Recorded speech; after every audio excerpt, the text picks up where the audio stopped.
Oops. Oh, shoot. Oh, I forgot to put on the chat. Okay, let's go, chat. Chat, come on, let's go. Does it work now? Hope so. Okay, friends, we're about to have the press conference begin, supposedly, with Wildfire Incident Management Team 2. So let's tune into it. I have to use the bathroom real quick, and then we'll come right back. I had to rest my voice earlier, friends. So hi, hey guys, hello. You tweet that I'm live, gotta do that. I had to really rest my voice, as you can understand. Okay, fight with Twitter for a second. It's too bright, way too bright above me. Hang on.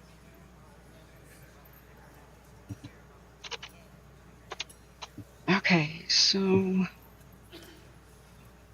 I have new links in the video description where you can help out fire victims via Air Bed and Breakfast. You can donate or host your own place for Air Bed and Breakfast, or just donate so that somebody else can. So those links are in the description of the video. Links to all the radio and such are there too, of course, the evacuation maps, and all kinds of resources like watch duty. So let's tweet that I'm live. Okay, we did it. And the Santa Anas are about to pick up, and they'll, we've got red flag and well into next week because of those and the low humidity. So tonight, winds will get worse. Welcome. Here it is. My name is Lucas Spellman, Information Officer for the Palisades Fire. This is a community meeting for January 11th, 2025. This evening, we will have speakers covering a wide range of information for you. We have collected your questions, and we will answer them at the end of the informational presentation. If your questions have not been answered, we have public information officers in the foyer to help answer additional questions. We would like to thank all elected officials for being here this evening. Now for the presentation.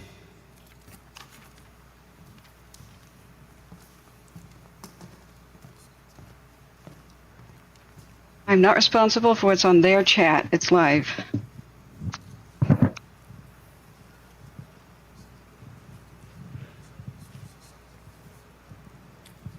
Communications, branch 1. Good evening. My name is Christian Litz. I work with LA County Fire Department, and I'm operation here on the Palisades Fire. I'm going to go ahead and describe half the fire to you, and my partner operations over there will also describe the other half, the right half of the fire. The Palisades Fire is being reported at 23,654 acres and 11% containment. I'd like to take a second to talk about the aircraft. Everybody likes to see the aircraft in the air. We love it as a huge piece of equipment that puts a lot of work for us and helps us on the ground do what we need to do to secure the fire edges. So you'll hear terms like VLAT, LAT, air tankers. So a VLAT is a very large air tanker. It looks like a big commercial plane that's flying overhead. A large air tanker is a little bit smaller, and then we break it down. We even had a C-130 out there dropping some retardant to help us along. And then we have a robust number of helicopters out there. We have been using all these aircraft on these fires these last couple days. You have over 10 fixed wing, which is those VLATs and LATs, those air tankers out there dropping retardant for us. And then we have over 34 helicopters out there throughout the time period dropping either water or retardant on the fire's edge to help us keep this contained and keep it to the smallest footprint as possible. I always like to start off to say that we plan to keep a fire as small as possible that we can, but we always prepare for events to happen, wind shifts, changing in the environment, so that we're ready to respond to any new starts even around the fire's edge. So I'm going to start at Topanga Canyon. If you look at the top side of the fire at Topanga Canyon, to the right of Topanga Canyon, if we follow that fire's edge all the way around to about where Sylvia Park is, just under it and a little to the right there, that edge of that fire has not moved. It looks really good, minimal activity, but we know there's still heat along that edge. So we still have people and personnel out there walking that edge, securing that edge, cutting line in there with hand tools to cut the fuel away from the black and the green that we like to say, and that's what's going to secure the edge, and then mop up interior so that we have no threat for any kind of possibility of progression on that fire. In that same area, you see Topanga Park, or Topanga Oak, you see Sylvia Park. We still have resources in there, and engines and personnel are in there walking around the houses, making plans, maybe doing some work around the houses there so we can build some defensible space. Again, just in case, right? We're always preparing for the future. Now, you did see some activity to the right of Sylvia Park. On this map, you see some black X's that move up and around. That's what we consider, that's a dozer line symbol. We did have some activity over there. We have aircraft working. We are switching back and forth between the airplanes and the helicopters to keep that in check. And we built a robust plan. We have resources on the top side of that and the bottom side of that. We have engines, crews, and as we work those aircraft and the situation changes for us, where as it cools out through the night, the activity as it goes down, they're going to attack that from both sides. Again, we call it direct, right? Right along the fire's edge to keep the footprint as small as possible. If we're looking at the top side above that, move around Dirt Mulholland as we move to the right until what drops down, comes down into Mandeville Canyon. That top side looks really good. Again, it's right up against that dozer line and that Dirt Mulholland. We still have resources and personnel in the area walking that, cooling it off, securing that edge, minimal fire activity over there. Still working on that heat, though. A lot of work to be done over there. As we move on the far right, top right of the map, and it comes down, you see Mandeville Canyon. The fire is down to Mandeville Canyon. We watched it as it was backing down into that area. Again, switching between the airplanes and the helicopters and retardant and water, lining it around that bottom as it eases down to lower that intensity as it brings down, to make sure it's in a safe location where resources can get in there and do some work. Winds in our favor in that area, so it looks really good. We have to continue to work hard, though, in the area to secure it and do it. If you look, you see some pictures out there. They're so deep engaged in that. We have fire engines that are now pink because they're matching that retardant as they're dropping in, but they're not backing out. They stay in there and work, and they have the public in their hearts and working hard around those structures.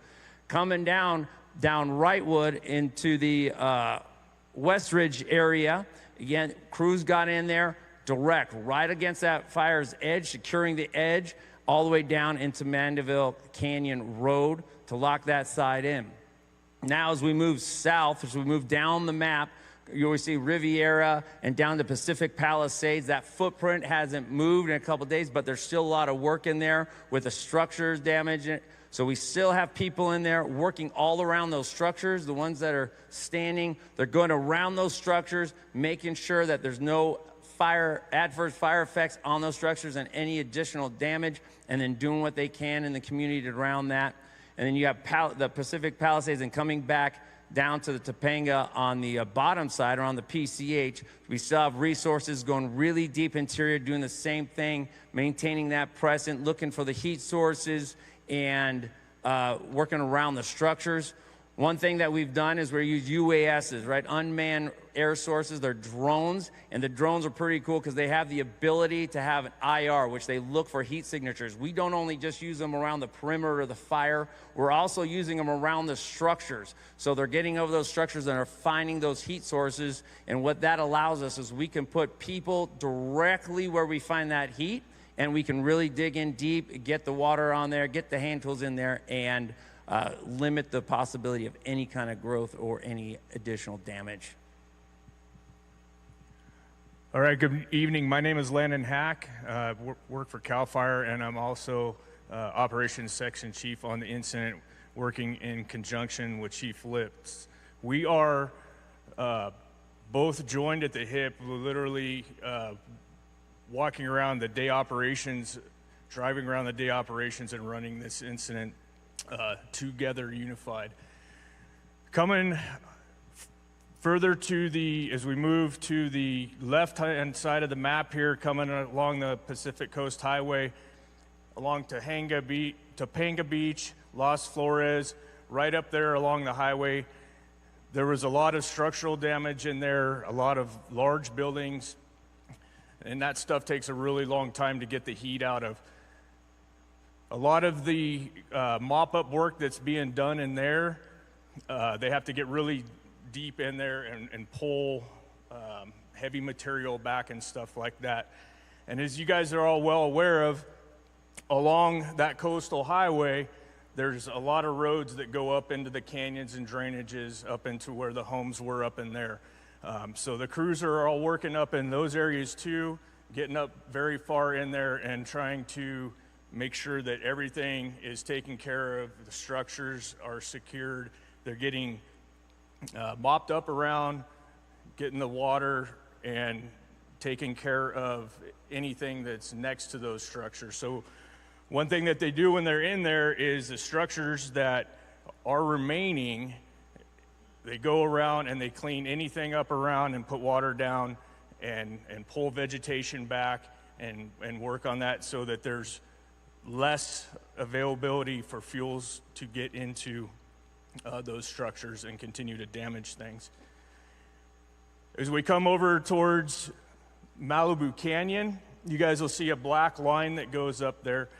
That's where the Palisades fire ran into the burn scar from the Franklin fire about 4 or 5 weeks ago. So that black line is in there because that is what we consider controlled, that piece, in that there's no real ability for that fire to move beyond that point. In this case, that's because everything to it has, to the left of the map there is already burned. Coming up Malibu Canyon, up into Montanito, really good work has been done up in there. The fire was backing down through there a couple days ago. It produced a pretty good smoke column as a drainage burned out in there.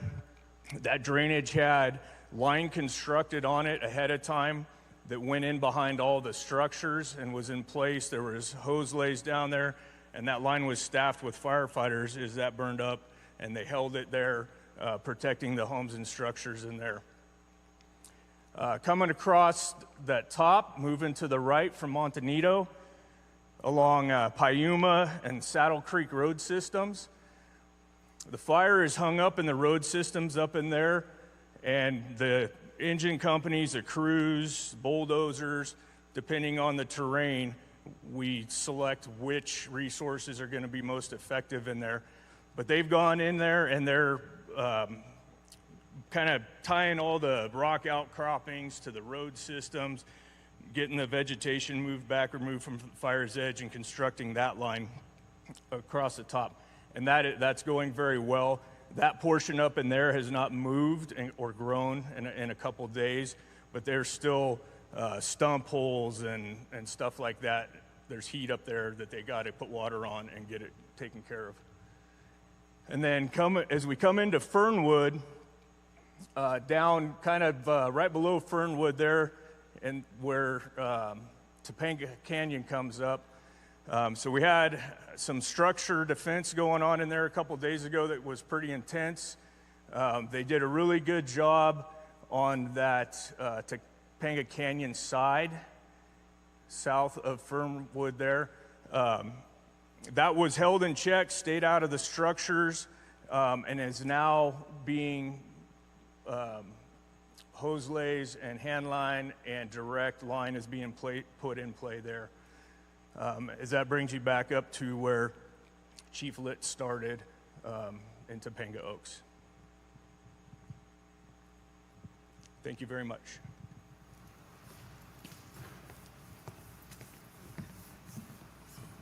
Good evening, Rich Thompson, incident meteorologist, Palisades incident. First I'll take a minute to discuss how we kind of got here weather-wise to the way this fire behaved. First of all, to note is that this area has not received any measurable rainfall since April of last year. So basically for the last 9 months, this area has been dry, no rain of any kind. So the vegetation out there at the time the fire ignited was very, very dry, very critically dry for this time of year. That was the first thing. Then the day of the event, the area was under extremely strong Santa Ana wind event. In fact, probably one of the strongest Santa Ana wind events we've seen in the last several years. So because of that, we had wind gusts, very, very strong wind gusts, and along with those winds, a very dry atmosphere. So the combination of that very dry brush, those very strong Santa Ana winds, and the dry atmosphere were the perfect ingredients for this fire to spread very quickly and become the damaging incident that it was. So those are the atmospheric conditions that led up to the fire. Now, forecast-wise, we're looking for beginning tonight and continuing through the middle of next week is another round of Santa Ana winds. We're looking for moderate to strong Santa Ana winds to occur across this area through Wednesday, with probably the strongest winds on Tuesday. So you're going to have really strong gusty winds, very dry atmosphere, and still very dry brush, so still have some very critical fire weather conditions out there for the firefighters to deal with. So therefore, we do have a red flag warning that's in effect from right now until 6 p.m. Wednesday evening, to kind of let everyone know that we're going to have those widespread critical fire weather conditions. I would like to stress, though, this upcoming extended round of Santa Ana winds is not going to be anywhere near as strong as we saw when this event broke out. It's going to be as strong as Santa Ana, but maybe be about like 60-70% of the strength of this event that led up to this fire. So, but again, we're looking for another round of critical Santa Ana winds and critical fire weather conditions over the next several days.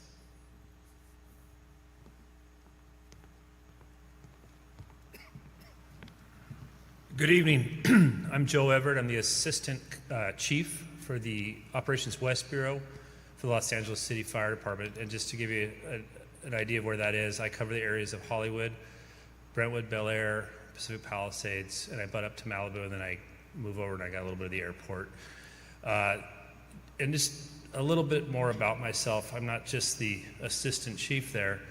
I'm involved in the community, and let me tell you how that goes. In 1937, my grandfather had his first assignment as a firefighter at Fire Station 69, which is in the Pacific Palisades. Later on, my father became a firefighter, and he retired out of the fire station there in Fire Station 69. I've spent a portion of my career in that area. I spent 5 years as a battalion commander in Pacific Palisades and the surrounding area, and then now I've encompassed more of an area. And you might ask, why would I tell you all this? And this is the reason why. It's because the heartfelt feelings I have over what I've seen, it resonates with me heavily. I feel for the people of the Palisades. I feel for the people of Malibu and the surrounding communities that have had loss. But I'm here to tell you that myself, along with my partners from the Los Angeles County Fire Department and our full force multiplier from the CAL FIRE team that's come in to assist us, I'll be there for you till the end. And I ask you to please, I know it's frustrating, but please be patient. As we are up there, we're still working, and as you heard from our operations chief, we're working extremely hard to contain and maintain any further damage, and we're still aggressively fighting fire out there. So I ask you to please be patient with us, work with us, and like I said, we're going to work hard. We're going to get through this together.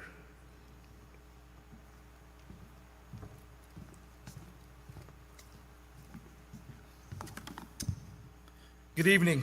My name is Captain Andrew Cruz from the Los Angeles County Sheriff's Department. I am the incident commander for the Sheriff's Department's incident management team. So on behalf of the Sheriff's Department, I want to first of all say our hearts go out to everyone affected by the fires. Please know that the Sheriff's Department's priorities remain for the safety and the well-being of everyone in the community. Just real quick, give you some numbers. The Sheriff's Department is staffing the Palisades Fire with 103 personnel, along with 16 National Guardsmen. Our missions remain for traffic control points, hard road closures, roving security, welfare checks, and escorts for essential services and needs, such as animal recoveries and medications. As you know, a curfew order was put in place for all mandatory evacuation zones, which take effect from 6 p.m. to 6 a.m. This curfew is strictly enforced and is being taken to enhance the public safety and protection of property and to prevent looting in areas where residents have been evacuated. We ask that everyone comply with the curfew and stay clear of the affected zones unless they are authorized personnel or emergency responders. Anyone found in violation of the curfew is subject to arrest of a misdemeanor, which may result in a fine or jail time. We understand this is an extremely stressful, challenging time, and we appreciate the public's cooperation as we work together during this crisis. I'm happy to report that the curfew from last night, there were no arrests made, so which tells me the curfew order is effective. So there are services at the Family Assistance Center at the Cheviot Hills Recreation Center. There will be personnel from the Sheriff's Department to answer any questions and to take any missing person reports. Thank you.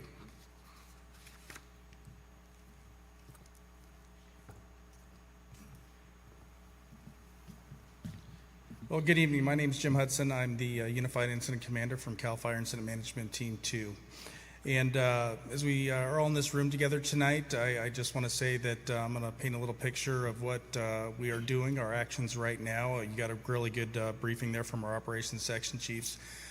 But as I talk about what lies ahead, I fully realize that what was already occurred due to the scope and the magnitude of this incident, there's nothing I can say that's going to provide relief or comfort for those that have been impacted and been removed from their homes. But as we're here tonight, my goal is to reassure you that we are taking every action possible for the hand that you have all been dealt in your communities in this incident that we haven't seen a scale like this in the Los Angeles area in a very long time. So as we work through this incident, we are mobilizing all the resources that we can throughout the state of California. These two incidents, this and the Eaton Fire, but specifically the Palisades, are those are the top priorities for CAL FIRE right now. We are moving resources from Northern California. We're taking other units down up north to drawdown levels, and we are making every effort. We have all the rotor wing and fixed wing available to us, assigned to these incidents. The majority of them, if not all of them, are working on the Palisades incident today. And we're continuing to get assistance and work through the mutual aid state-to-state process. We've brought in engines as far away as Texas and Montana, as well as all the states that border or are in close proximity to California. It's important to remember, you get a lot of reports from CAL FIRE, and you hear these press conferences around the state during fire season. This incident's a little bit different right now. We have three priorities: life, your property, and perimeter control.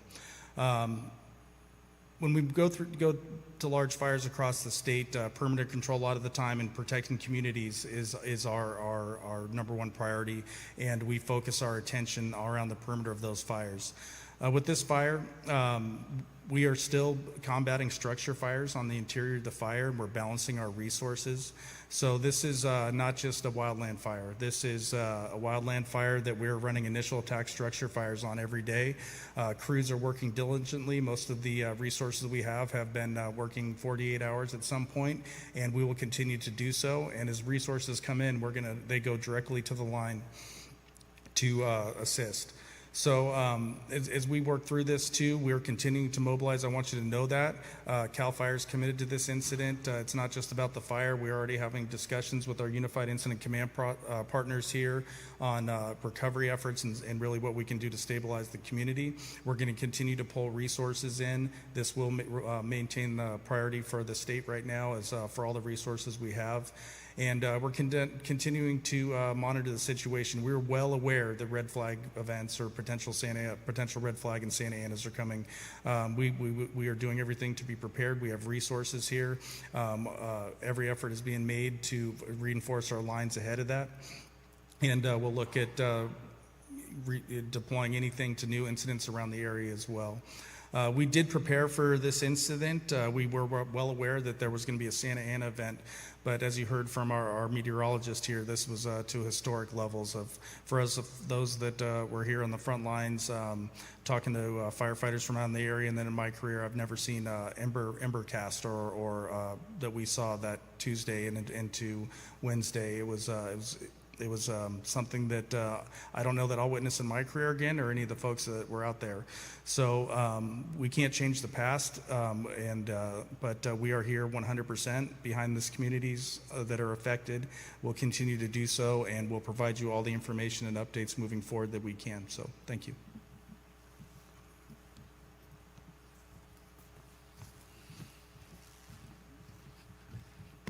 Good evening. My name is Robert Harris, and I'm Deputy Fire Chief for Los Angeles County Fire Department. I'm also the Central Region Deputy, which means I oversee the Malibu community and the LA Basin. I just wanted to assure you, and I am one of the incident commanders here representing Los Angeles County. Right now, the Los Angeles County Fire Department has roughly 1,475 members that are assigned fighting fires right now. We are fully committed to doing the very best that we can to get these fires extinguished.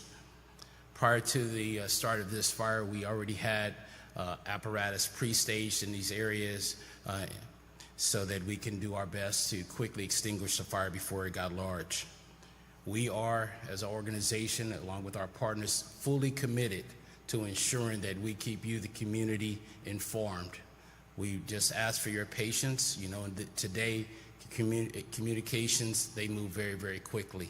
But our primary responsibility that we want to own is to push out a communication as quick as possible, but we want to ensure that that communication that we're pushing out is accurate. One thing that we would ask that you do for us is to assist us by heeding any type of evacuations that we push forward. We do understand that these evacuations may be an inconvenience for you. And believe me, we do not take those instructions or those warnings lightly. We will get together, we talk about the pros and cons, but I need you to understand those warnings are to get you out of the area prior to the fire coming, and that will allow us to surge more apparatus in. If you stay in those areas, you put yourself at risk, and you also hamper our firefighting activities. So please assist us in that. There's one more area that I would just like to emphasize that we really need your help.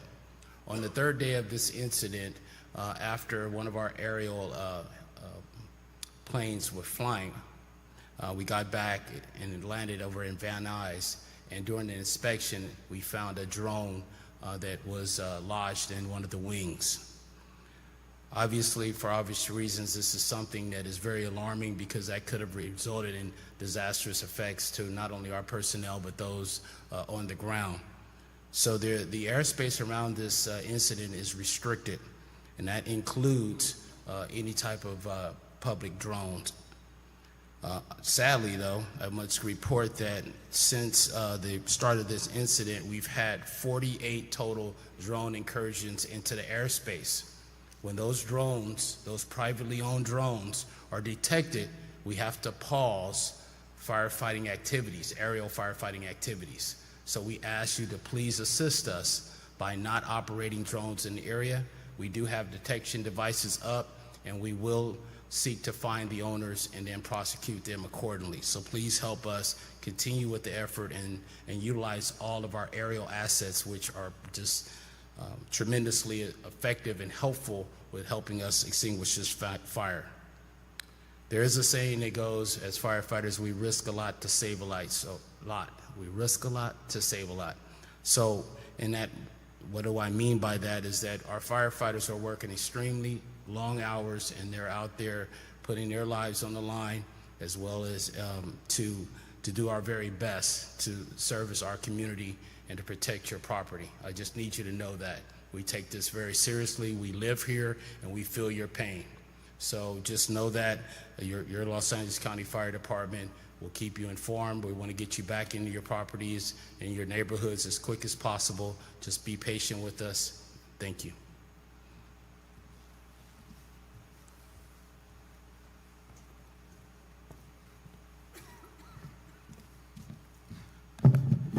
Good evening, everybody. I'm Mike Lorenz. I'm with the Los Angeles Police Department. I hold the rank of captain. I am going to be the incident commander for the LAPD side for the evening hours from 6 p.m. To 8, or 6 p.m. to 6 a.m. every morning. I just want to, my sympathy goes out to those who've lost their homes. I couldn't imagine how that would feel. I do have several police officers and sergeants that work closely with me who also lost their homes. And sadly, just to clear their own minds, they actually came into work the last couple days just to get their mind off of what was going on. So it's been really hard and draining just on the officers alone, especially the young officers who've never seen anything even like this. But they're doing their best out there, especially at fixed posts and dealing with community members.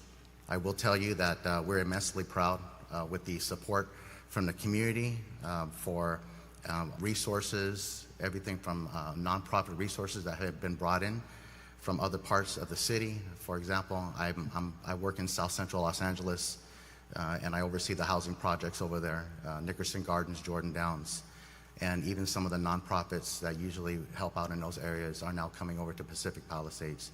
And I'm very grateful just to even see that kind of support, and even the support from the community for our first responders. But just to speak about the mandatory evacuation areas, they continue to be closed to the public. As you know, there have been certain escorts for certain reasons, but effective immediately, and this is something that was told to me by Day Watch. I haven't came on yet officially until after this meeting, but they're going to temporarily suspend all escorts into the mandatory evacuation zones. However, the welfare checks for loved ones and friends that may have been sheltered in place during the burn area will still be conducted as resources are available. LAPD is maintaining its support with the unified command, and everybody behind me, we're committed to supporting CAL FIRE, County Fire, and LAFD until residents are able to return. LAPD's responsibility in all this is crime suppression, vehicle and pedestrian control, and conducting welfare checks. LAPD resources that are deployed to the Palisades fire are roughly about 400 LAPD personnel at any given time. We're talking during the day watch and also during the evening watch hours. And we're supported by all our partners that you see here on stage. I know everyone's watched a lot of media lately. You've seen my chief of police speak. You've seen the district attorney speak. Obviously, looting is an issue. The number of arrests are continuously growing. We are catching looters within the zone, but we're securing the area better and better every single day. Just to bring up some crimes of significance, and you'll be the first ones to hear this because this could hit the media soon, but we've made 7 arrests just in the last 2 days, and we even made arrests of 2 individuals that were actually posing as firefighters coming in and out of houses. So we're paying very, very close attention to everybody that's coming through. There was a lot of talk regarding security guard personnel. I know some people wanted their houses watched, and they hired security guard personnel to watch their homes, even if they've been burned down. We're vetting those individuals out as carefully as we can, and they're also being monitored by LAPD personnel if we do decide that they're going to be inside the evacuation zone and monitoring residences. But in closing, the mandatory evacuation zones remain closed. Please try your best to be patient. If you do have questions and you're out there at scene, please speak to the officer. Try to get as much information as you can. If he doesn't know, there's an incident commander working. Okay, there's one on during day watch hours from 6 a.m. to 6 p.m., and then I come on at 6 p.m. and I take over. There's not a question that we're not going to be able to handle. National Guard is doing a good job assisting us with a lot of fixed post areas. But when it comes to any type of community concerns in regards to going into the burn areas or evacuation zones, or questions and concerns regarding sheltering, or even getting nonprofit resources to help out, even if it's mental health challenges, please speak to the officer at scene.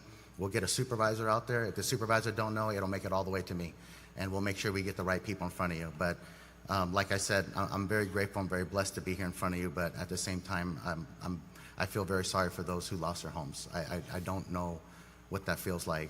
I still look at my officers who lost their homes, and they're coming to work every single day. I just don't know how they do that. Thank you.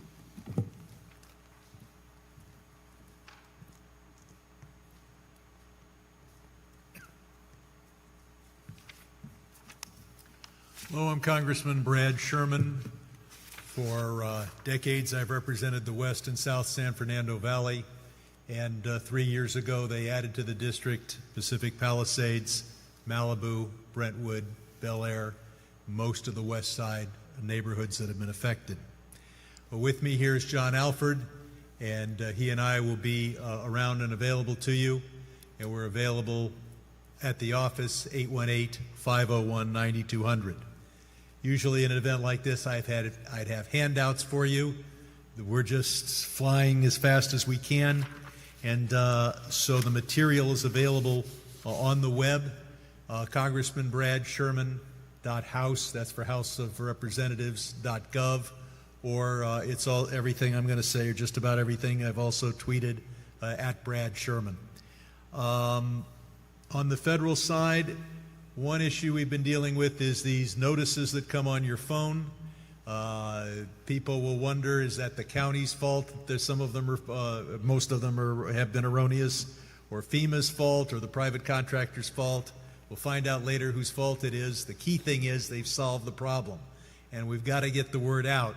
Now, if you get a notice on your phone, it's for real. And also to know what the evacuation areas are and what the warning areas are. Probably the most up-to-date site is the LA Fire Department for inside the LA city limits. Then you've got the County Fire Department site for areas outside the city limits. And both of these sites are available, again, at bradsherman.house.gov or at Brad Sherman on Twitter. You've got the site there to go, and these sites, of course, are kept up to date, so it's a little odd. You click on it from my Twitter now, you click on it an hour from now, you get a somewhat different map. As others have said, if you're told to evacuate, please evacuate. The police and National Guard are now doing a much better job in making sure that your possessions are safe. As to the cost of evacuating, most fire insurance policies will pay for a mandatory evacuation hotel room. If the insurance company doesn't, FEMA will pay for that, for a mandatory evacuation. I believe their number is something like $174 a night. And of course, there are evacuation centers in various places, one right next to our office in Sherman Oaks. But you know that there's one at El Camino High School and several other places. And these centers will accept small pets. For large animals, you've got Pierce College. So nobody wants to leave, but your possessions will be safe. The cost is taken care of. Your pets can be safe. I'll be sending out a mass email tomorrow, and many of you are getting those mass emails. It'll also be on the website. Best evacuation practices. A couple of things. Make sure, of course, you take your medicines, your Pretz medicines, etc. Close your garage door. And I'm being told by people who know a lot more about fire than I do that can be critical in saving your home. There are a whole bunch of other things that will be in that mass email we're sending tomorrow. We're going to be, right now, soon we'll be in the rebuild and recovery phase. The biggest source of funds to rebuild your home, to take care of your property, is your insurance policy. But I know insurance has been expensive. Many of you are on the FAIR, the state's FAIR policy program, which is limited insurance. Some of you have regular private insurance, but the amount may not be sufficient. There is some federal help. It is not what I would like to see, but these are the standards that have been applied to every major disaster. I'm going to be asking my colleagues to make an exception.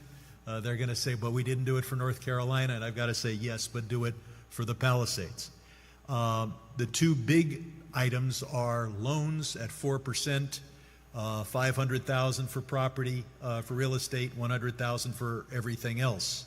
There's also grants, $43,600 maximum for uninsured repair costs to your home. And if you qualify for that at the federal level, the state will kick in $10,000 more. For another $43,000, separate $43,600 for everything else, including automobile losses and medical costs, etc. What else? I want to commend CAL FIRE and the state in general. They did something that is unusual in our business. They acted before the disaster. That is to say, the governor was advised, and 2 to 3 days before the first spark, they had already brought fire resources down from Northern California. Now, there probably wasn't going to be a fire. This isn't the only time we've had wind. Not every wind results in something like this. But the meteorologist said the wind was coming. They moved the resources down. If there hadn't been any fires, I'm sure some enterprising journalist would say, oh my God, they wasted a lot of money bringing resources down. What if there'd been a fire in Northern California? The smart thing to do was to pre-position those resources over, I'm told, over 100 engines, helicopters, etc. And to take action before there's a fire is certainly unusual. As we look to the future, we have to change the way we live. It's not enough to be able to respond to a fire with everything that our firefighters do. We need to make sure that buildings that were built before 2008 are brought up to the 2008 Chapter 7A Building Code for Fire Resistance. We have to deal in a much more serious way with vegetation management and make sure that vegetation is 10 feet away from the home. So I look forward to working with you on this, and I wish I had handout materials and had a better script, but I'm, like all of us, just running and trying to keep up with this. I look forward to seeing you at the break. Thank you.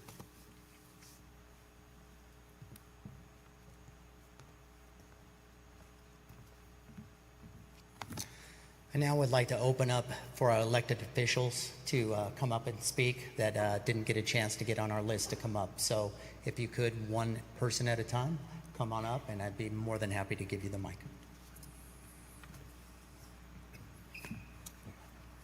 Thank you very much. Hi, everybody. I'm Jackie Irwin, and I first would like to say to all of you that lost a home, my heart really goes out to you. It is devastating, the stories that we've heard at the centers when I've talked to the homeowners, so I am very, very sorry. I've been out in the Palisades and Malibu the last 3 days, and what you see is extraordinary. It is nothing like I have ever seen before, so I know that the Palisades community is resilient and you will rebuild. There are a lot of elected officials here. They have been incredible advocates for you. We have gotten calls about turning the lights on. We've called Edison, we've called the gas company, we've called the cable companies. There is a portion of Malibu that actually had no electricity, no gas, no cell phone service, and no cable. And the representatives that we've talked to are working very diligently to get those services back in place. My office is right here in Thousand Oaks. We had a satellite office in Pacific Palisades. It did burn down, but I want you to know that my staff is out and about. They are helping at the shelters. I have one of my staff members right here.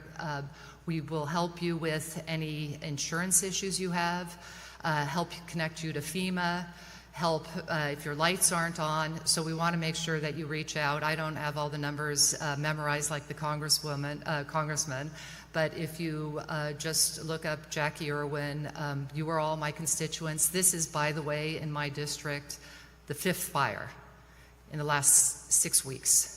And so we're all familiar with fires, but nothing of this level. So please reach out. Lindsay Horvath's staff is here. Tracy Park's staff is here. And our staff, the congressional members, I think some of you have Julia Brownlee too. Please reach out if you need anything. It's going to be a very tough next few years, but we want to be there to help with anything we can. And we are going to be looking at what type of legislation we can do to make sure that we're able to streamline the process of rebuilding and to get you the resources that you need. Thank you.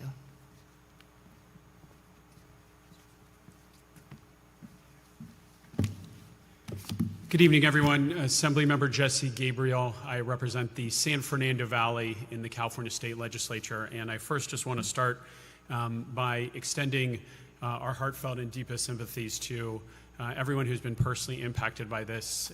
We are all Angelenos, we are all Californians, we are all Americans, and the scenes of devastation that I was able to tour firsthand with Assemblywoman Irwin in the Palisades and in Malibu and in all the affected communities, I mean, it is just unbelievable. And I also want to thank our incredible firefighters and first responders. As you heard, many of them are working 48-hour shifts. Many of them have been personally impacted, and I just want to assure you that the incredible professionalism and dedication that they have brought to this is really next level. And being able to see them, being able to see the way that we have assembled over 14,000 personnel who are working to fight the Palisades fire. When you go down to the Unified Command Center, you see firefighters from other states. We just brought in firefighters from Mexico today. We have air assets from Canada. You see fire trucks from up and down the state of California. When I drove down from Sacramento on Tuesday morning, we were passing crews on Highway 5 from all parts of the state. So we are very grateful for folks who have stepped in to support our community. I want to speak specifically to those who have been impacted in the South San Fernando Valley. I was among those who got a mandatory evacuation order last night. I know that it can be very scary to try to put your kids in the car at night and gather your possessions. And I just want to thank everybody in Encino and Tarzana who followed those evacuation orders and got out of harm's way. That is something that is really important. And I also want to reassure folks, because I know that there have been a lot of concerns, that the communities are well taken care of. I was back there today. There is a National Guard presence. There's a very significant presence from law enforcement. And I want to thank the LAPD. They are keeping our communities safe. I drove around all of the neighborhoods that are not accessible to the public. It is quiet. It is calm. There's a very, very significant and strong LAPD presence there. So I want to thank law enforcement who is keeping the community safe. And again, if you get an evacuation order, please follow it. Do not hesitate to leave. Your home will be protected, your possessions will be protected, and you can count on the folks behind us in uniform. They are taking great care of us. Let me also say one other thing about the drones. Please, please, please do not fly a drone. As somebody who was watching aircraft and helicopters go over my community all day yesterday, all day today, these are making a difference in the fight. And when you put up a drone in the air, you are putting our firefighters at risk, you're putting your neighbors at risk, you're putting our community at risk. And I can tell you there are FBI agents on the ground right now in Southern California. If you fly a drone, they will find you. You will be prosecuted to the fullest extent of the law. Do not put a drone in the air. Finally, let me say, for those of you in the Valley who have been impacted that we can help, I have 3 members of my staff who are here tonight to help you with anything that you might need. You can also call our district office in Encino at 818-380-2460. You can look us up online and sign up for our email list. We're putting out alerts on social media and via email to try to help folks with whatever it may be. So please, please do not hesitate to reach out if we can be an assistance. Finally, let me say one thing, both in my capacity as the representative of the San Fernando Valley and also as chair of the State Budget Committee. We know that we have a big rebuild ahead of us, but I want to assure you that the state of California is going to be part of that. We are going to coordinate very, very closely with our federal partners, with our local partners in all of this. We are in this together. We are a resilient community. We are a resilient state, and we will rebuild these communities. And we are already thinking and in coordination. You have seen some executive orders from the governor come through. You will see more from the governor. You will see more work from the legislature in the days and weeks to come. But we are in the fight with you, and we will support this recovery every step of the way. So thank you, everybody. Please stay safe. Please listen to our first responders. And again, thank you to our first responders for your heroic work. We appreciate it.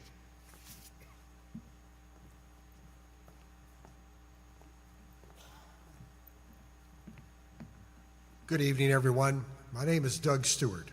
I'm the mayor of the city of Malibu.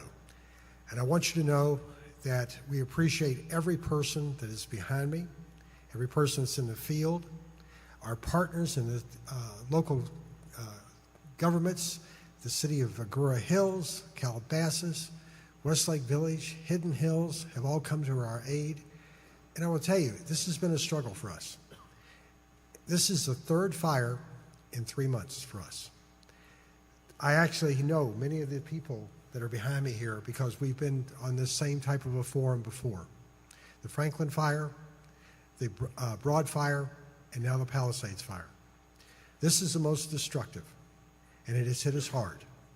And to our neighbors and friends of Malibu, as well as our neighbors in the Palisades and the other fire victims, it's a very difficult time for all of us. Malibu has lost approximately 1/3 of its eastern edge of the city.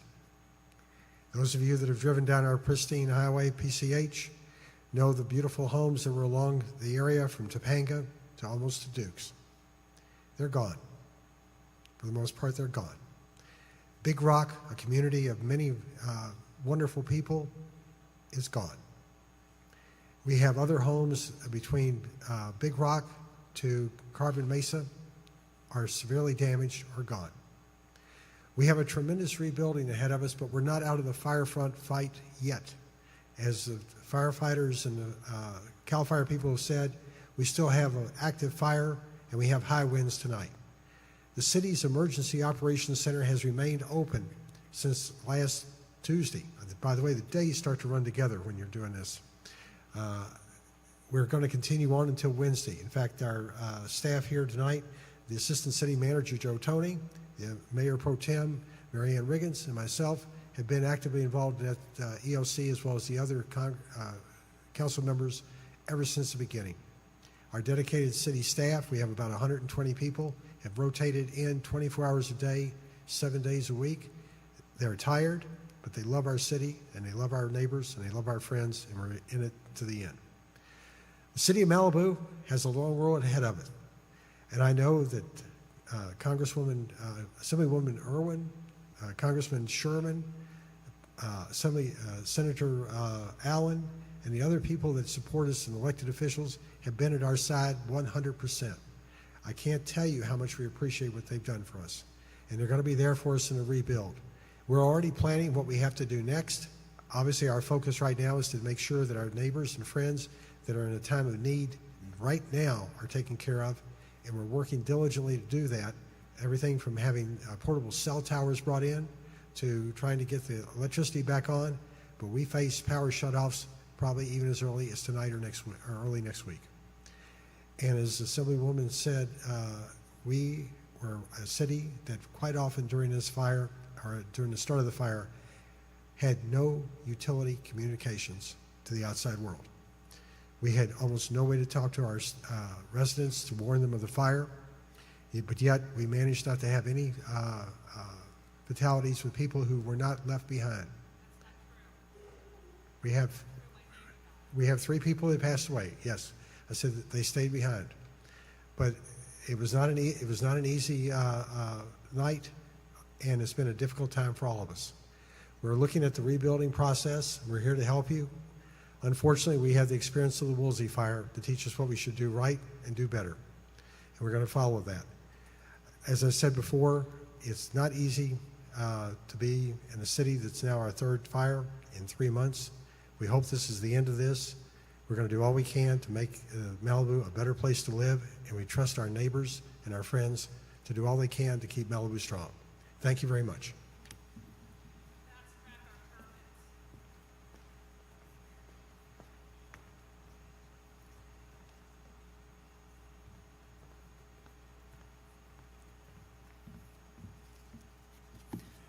So we're going to change our approach on the questions that were asked. We had so many questions that were asked that I'm just going to read them off one at a time. The appropriate person will come up and speak to that question. We were going to do individuals. They were going to have the questions ahead of time, but this is what we're going to do. So I'm going to read this one. What determines evacuation areas and downgrading to warning?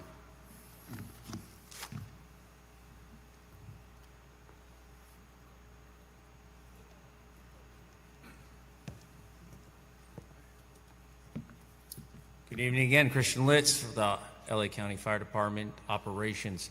So when we look at evacuation areas, from the start of the fire, number one priority we always say is life. It's the people in the area of the fire and in the path of the fire. So when we're judging where we're going to evacuate, right, there's always orders, there's shelter in place, orders, and warning. Shelter in place because there's a time frame. We want to keep them as safe as possible. Sometimes being safe is in their houses until we can get people in there to get them out safely.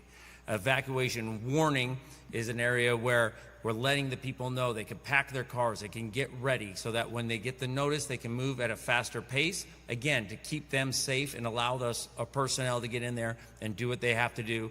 And then the orders are what we do to get them out, because we have to get our rigs in there. A lot of the streets in this area are very narrow, very windy, tight, and obviously our apparatus that we use is very large, don't turn well, they don't back up well, but we have the water and the power to do what we have to do to stop the fire.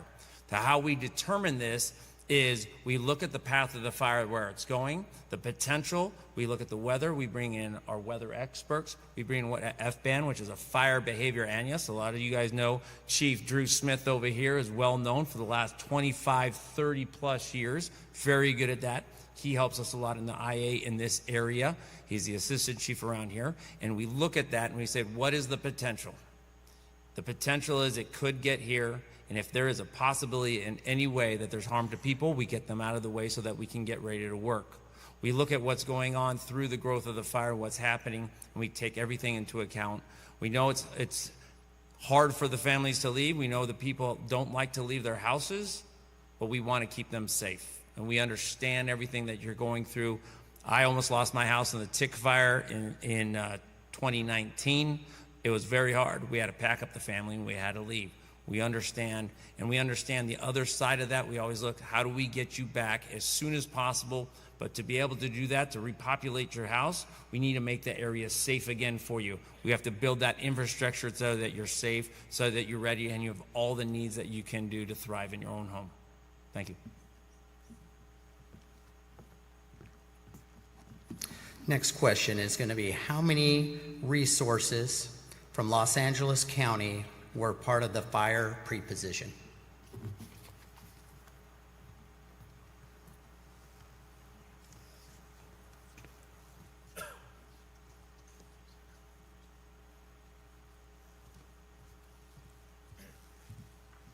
So for the pre-position for LA County, we mobilized 4 strike teams of apparatus to be ready so we can surge into any of the area, and we strategically placed them. A strike team is approximately 5 engines, so you're looking at roughly, you do the math, 20 engines were pre-positioned so that we can surge them into the areas. And then on top of that, you have all of the apparatuses that are normally positioned or stationed in the Malibu area.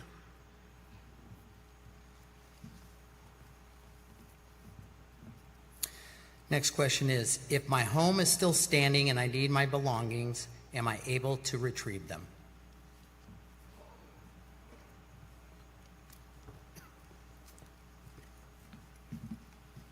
So at this time, we are not letting any folks into the area that's been evacuated unless it's an essential need.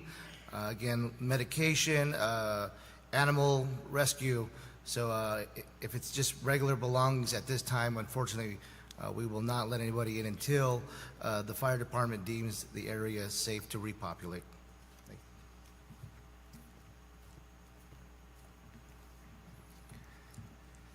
This is a double question. How long will Sunset be closed, and how long will the canyon be closed?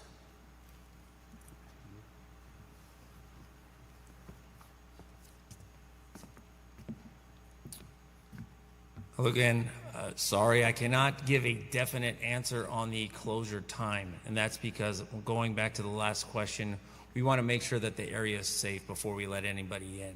Has to be safe for you. Number one, has to be safe for us. Remember, we have to get that infrastructure built up. We have to get the power lines off the roads. We have to get everything set up for you going in. As this moves forward, we try to think ahead, up to 48 to 72 hours ahead, to give you warning, hey, this is going to happen. We message all those messages out through the PIO. We make sure that we have that uniform message coming through from law, from fire, and everybody else that needs to be part of that decision process. As soon as we evacuate, our mental process is how soon can we get them back in? The devastation that's happened in this area is pretty extensive, so that's going to add time to when we can make it safe to come back in, but we're already building that plan. We've already had people working towards that end product, and we'll get you back into your houses as soon as we can. Thank you.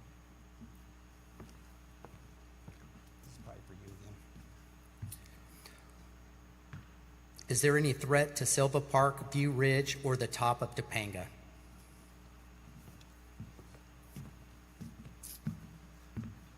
What we've been dealing with since the inception of this fire is the wind, the environment, the dry fuels. With the lack of rainfall that we've had, our live fuel moisture is what we look at. So the fuel is still ready to burn in January, which is unprecedented in the area. So we take that into account.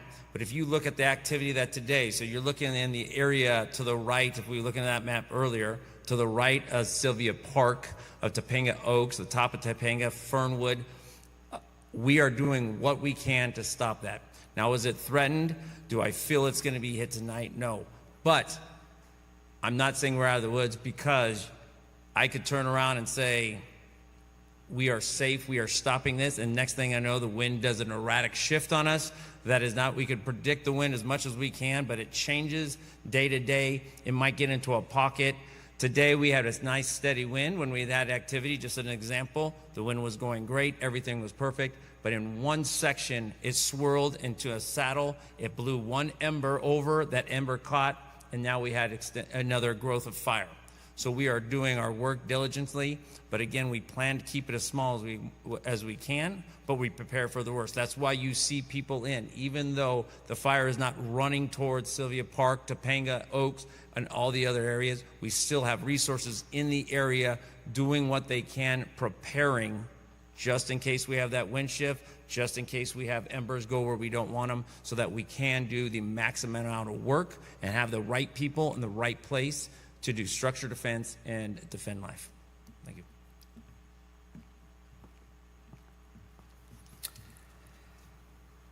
This is two questions. How long will the increase in police security presence be during the evacuation, and how many looters have been found?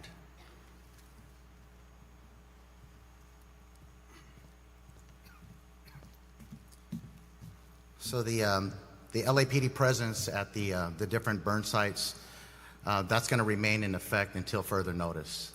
It's important that we continue to support CAL FIRE. We continue to safeguard the homes of those who lost their homes or even damaged or even in the burn area. The last thing we want to do is turn our back on these areas. As you know, there is a strain on LAPD. We do have to handle 911 calls throughout the city. We pulled resources from different areas throughout the city to focus on this area, and maybe for one of the first times in my career, we're actually operating at what they call a minimum operating force, just to handle 911 calls in other areas of the city. But we're pulling resources, and we're going to keep them here in Pacific Palisades until further notice, and all the different burn sites to safeguard everyone's property and to support all the different areas where we can't get help, let's just say from the National Guard and other areas. In regards to looters, that number is continuously growing. I can't tell you as we speak. I do know that people do get detained on a regular basis. Some people are being investigated, but the average number of looters that are getting detained per day are roughly about 10. However, they're getting vetted out through different investigations. Like I said, there are some people up there that are posing as security guards, and we later found out that they're not security guards, and then they're subject to arrest on the spot. So unfortunately, I can't give you a hard number on exactly how many looters that have been arrested at this very moment that we're here.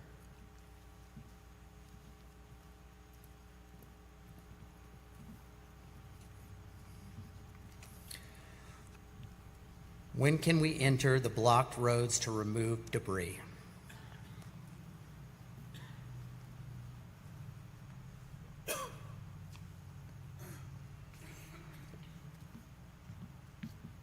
So a lot of questions that are very similar when it comes to repopulation and entering the area. So right now we are focusing, we start planning for repopulation as soon as we evacuate people. First is the fire activity and, you know, what is the potential for growth? What is the potential for flare-ups? Right now we're in an active firefight, as operations said. So right now the focus is the extinguishing the fire and getting people out and making sure people don't get burned and maintaining the evacuation routes. We are already having conversations about infrastructure, clearing roads. That is ongoing. There's a lot of factors when it comes into getting people back into their homes safely. Clearing roads is one of them, so those are discussions that we are having. And it's also, there's a lot of factors that go into it, as I mentioned earlier. Any hazards that are still in there, hazardous materials, energized electrical, any water flow that could be contaminated, and all the just other factors that we have to, agencies that we're coordinating with are the utility companies that are impacted by this, the water agencies. So those conversations started the next morning. So I don't have a time frame on that, but they are happening, and our goal is to get people back to their property as soon as possible. We do not delay that any further than necessary. It is our top priority, as well as extinguishing the fire and making sure nobody gets hurt during this. So we'll update as we get that information, but I just wanted to inform you on the process. So thank you.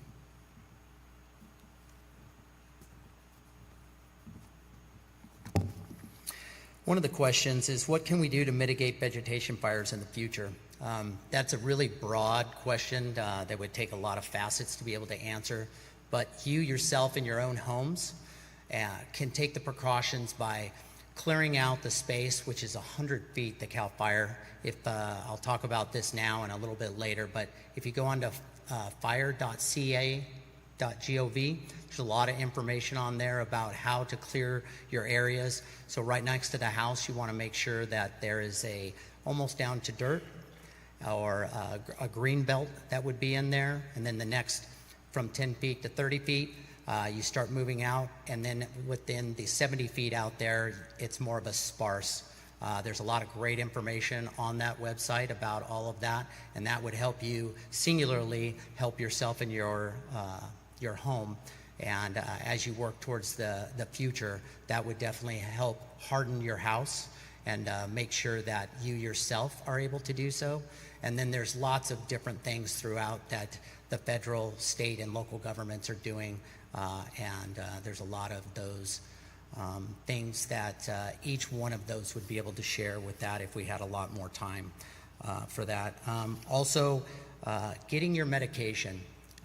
The number one thing is that all of our local and even national health care, if you don't have your medication, reach out to your doctor and they will refill it. That's the part of the thing. You don't have to go back to your house to get it. They are ready if you are part of the fire and that you cannot get to yours, that they will give you the amount to be able to get you past the evacuation period. And so that's the best way to get back into get your medications if you do that.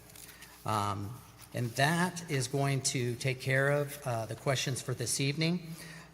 This will conclude our community meeting. For further questions, we're going to have PIOs outside at MAPS. They'll be able to answer a little bit more one-on-one questions outside.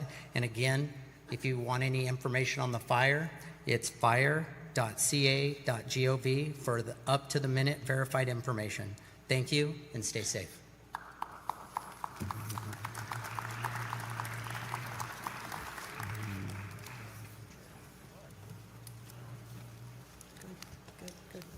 Well, is it over? That joke. I have to agree. That was a joke.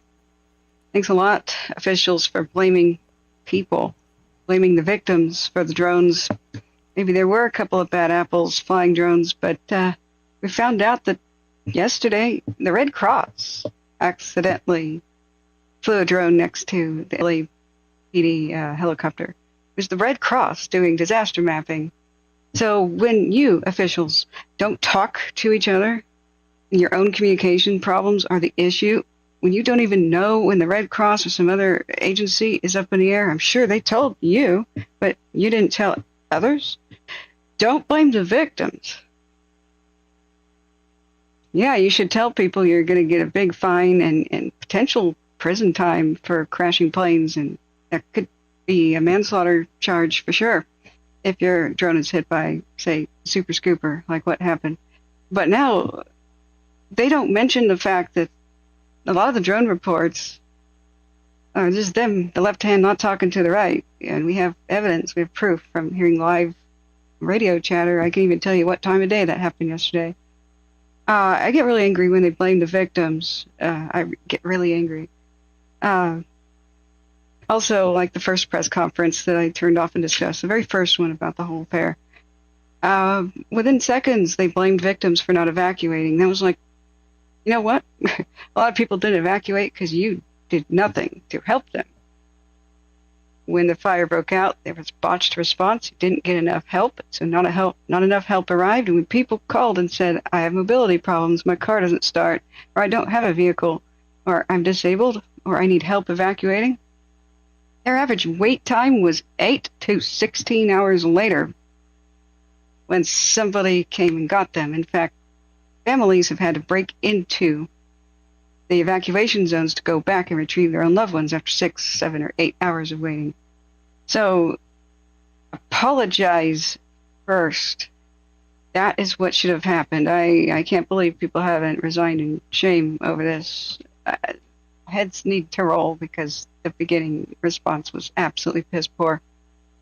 So many stupid decisions made on the part of just various types of officials.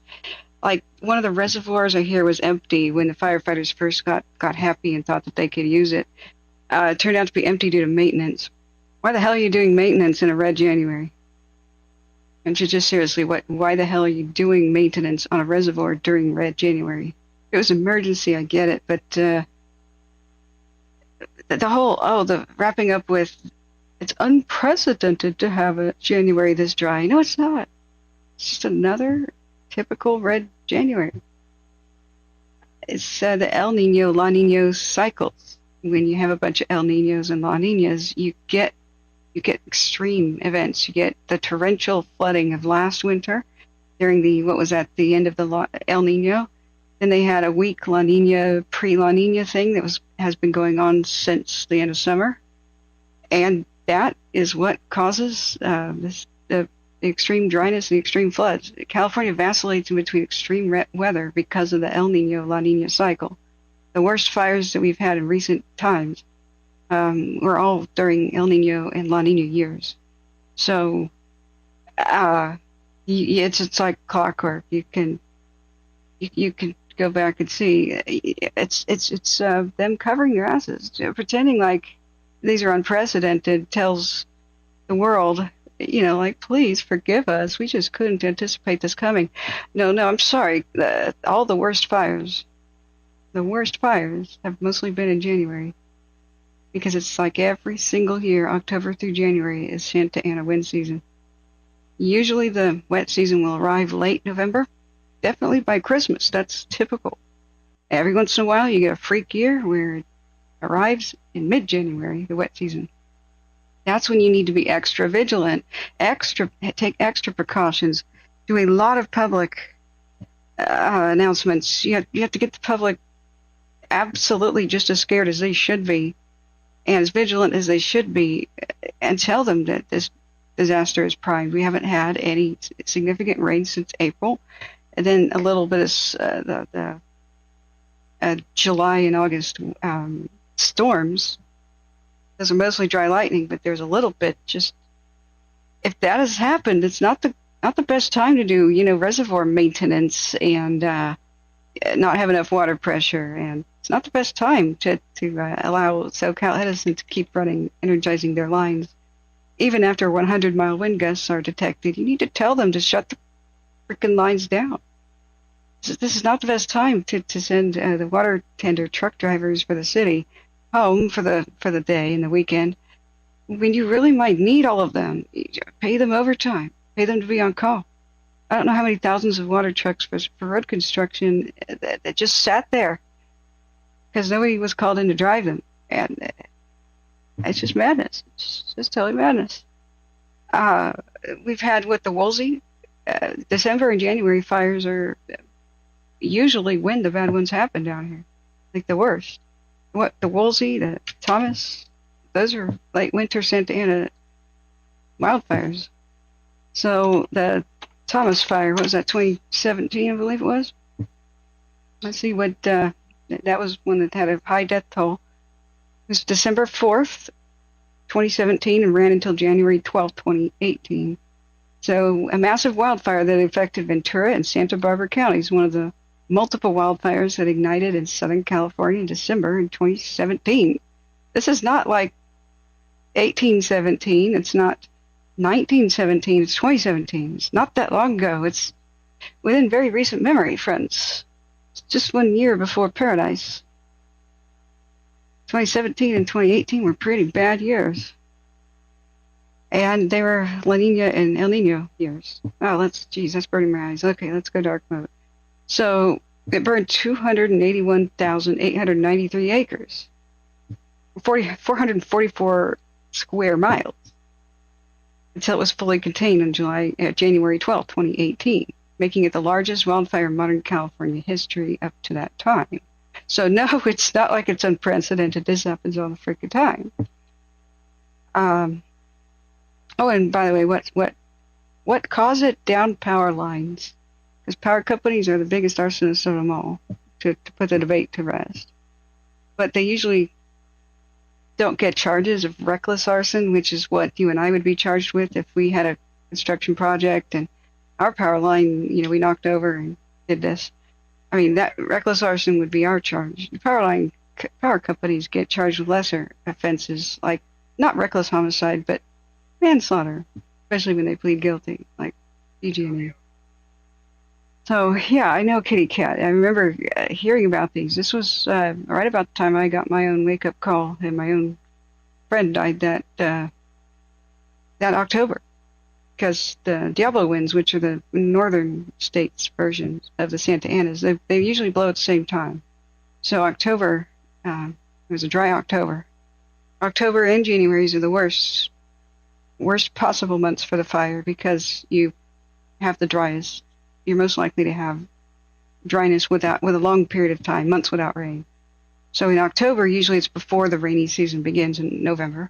So it's bite your fingernails off if the Santa Anas and Diablos happen during October. Those are always stressful months. Usually by mid to late November, the rains have come. But if they stop, things can dry out again. But if they just don't come, then you can have what I'm calling red January, red December, red January, when the rains haven't come yet. So EFO says the 1990 Oakland firestorm was even worse, with vegetation growing out. Oh, I'm not sure, but that's an example of a Diablo winds firestorm. It was deadly. So that one was an accident. There was a small fire that was put out that it wasn't put out 100%. And a lot of the eucalyptus trees and in the Oakland Hills just made it way worse. Eucalyptus trees just constantly bleed sap and shed this paper-like bark that's impregnated with the flammable gasoline tree sap, So let's see. But here, by January 2nd, 2018, the Thomas Fire had cost over $204 million to fight and forced over 104,607 people to evacuate. There was 8,500 firefighters mobilized for that fight. So this is exactly the same conditions as when the Thomas fires happened. Exactly the same conditions. So anybody with half a brain cell can understand that you would need to possibly put and get near the Southern California to prevent another disaster like this, 5,000 plus firefighters. I don't know the statistics. I would be very interested to know them, but I don't think they had 5,000 firefighters mobilized and down there ready to respond. If they did, this may not have been very bad at all. But there are very, very recent lessons, including Malibu last month. It was a taster. It was just a taster. about what could possibly happen, and that's what I was explaining. I said, guys, Santa Ana's get worse. I hate being right. I didn't want to be proven right a month later. Yeah. I know on a fixed income, you're in Butte County and you've had some rain, but it's drying out fast. So I don't know. There's we've entered a new La Nina. It's weak right now, so we'll have to try to figure out what La Nina could possibly mean. Right now, we've had the Santa Ana's like what's going on right now. This is my thumbnail of the video. This is from earlier today. You check the cameras. I decided to stream, and thank you guys for being here. Please hit the like button, subscribe if you ever want to find us again. Excuse me, let me turn on the radio. We'll turn on all the radios in just a second. This is our current view of the Topanga Canyon 1. See, how do I make it smaller again? Okay. So the Santa Anas, what's going on right now with them is we're having a weaker batch of them, but no Santa Ana is a joke. They are all hot, dry desert air winds that come when the jet stream has gone wild. Remember, Santa Anas are geography-based winds. It's nothing new. They've been going on probably 11,000 years since the glaciers melted. 10.5 to 11,000 years.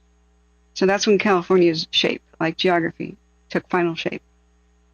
So they are geography-based as long as the Sierra Nevada mountain ranges are there, as long as the Nevada desert is there, these will still happen. As long as the jet stream still happens, this will happen every single year. They run in October through January. That's just the way it is. So it's not a good example of climate change. California in general is not, because it's normal for California to vacillate in between climate extremes due to the La Nina, El Nino cycles. That's what causes California's extreme weather events for the 90% of the time. So this El Nino, La Nina cycle, God knows how long it's been going on. But it will continue to go on. The argument for climate change is that we're in general a drier period and hotter period. Yes, agreed. But the thing is you don't need hot and dry weather to have devastation, as these January fires prove, and the December fires. You don't really need hot and dry. In fact, it could have rained, last week, and you'd probably have really bad fire because, like today, and starting on the 8th, I guess, it would still have been very bad because the vegetation's just straight up dead. It died. All of the bushes died during the summer. So we had a crazy wet and flooding last winter and a wet spring. So it was unprecedented bush growth. The lack of fires in the last 15 years in some of these spots, or even longer, like with the Malibu fire, meant that some dead bushes have accumulated for 15 plus years.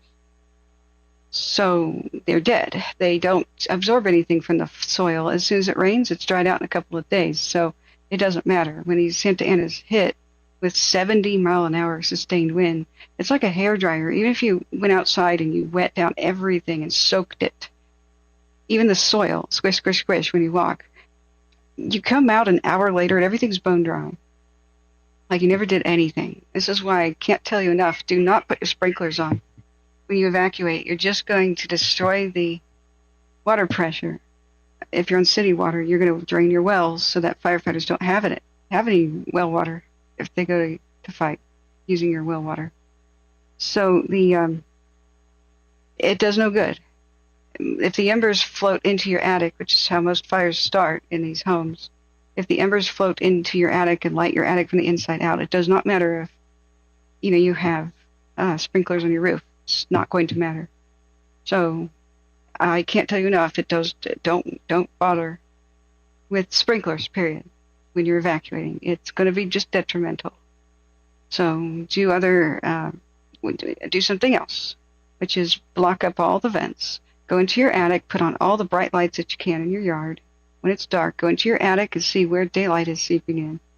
You need to seal all those gaps. Soffit, gable vents, everything, all the vents. You either have to have very fine mesh that can't even allow a toothpick in between, like a fat wooden toothpick in between the mesh. If it does, it's not fine mesh enough. You should block it up. Just board it up. Board up any way that embers can come into your house with scrap wood or whatever you got. And then caulking seal, like underneath the roof eaves. There's a line in my mom's roof, we have to fix this, where there's like a 1/4-inch gap where insects are coming in and everything. And the roofers just did a poor job just to caulk it up, do whatever you have to do to seal that. And that is the number one way to protect your house. And I would do that until you can put on order the fireproof soffit and roof vents and gable vents and all those for ventilation of your attic. And until they arrive, just board it up. And of course, put a sticky note somewhere. Do not use the dryer, but if you are worried about wildfire coming in, you need to board up or somehow seal with mesh or whatever you got where your laundry vents ventilate, because there will be a whole bunch of lint in the laundry vent tube, and embers will light that on fire, and then that'll light your laundry room on fire. It'll go all the way through the tube. So get your laundry vents blasted free of lint as soon as possible too. Once California does new fire codes for this stuff, there will be, I'm talking about an attic on a fixed income. On a fixed income, we're talking about your attic. Seal it up, board it up.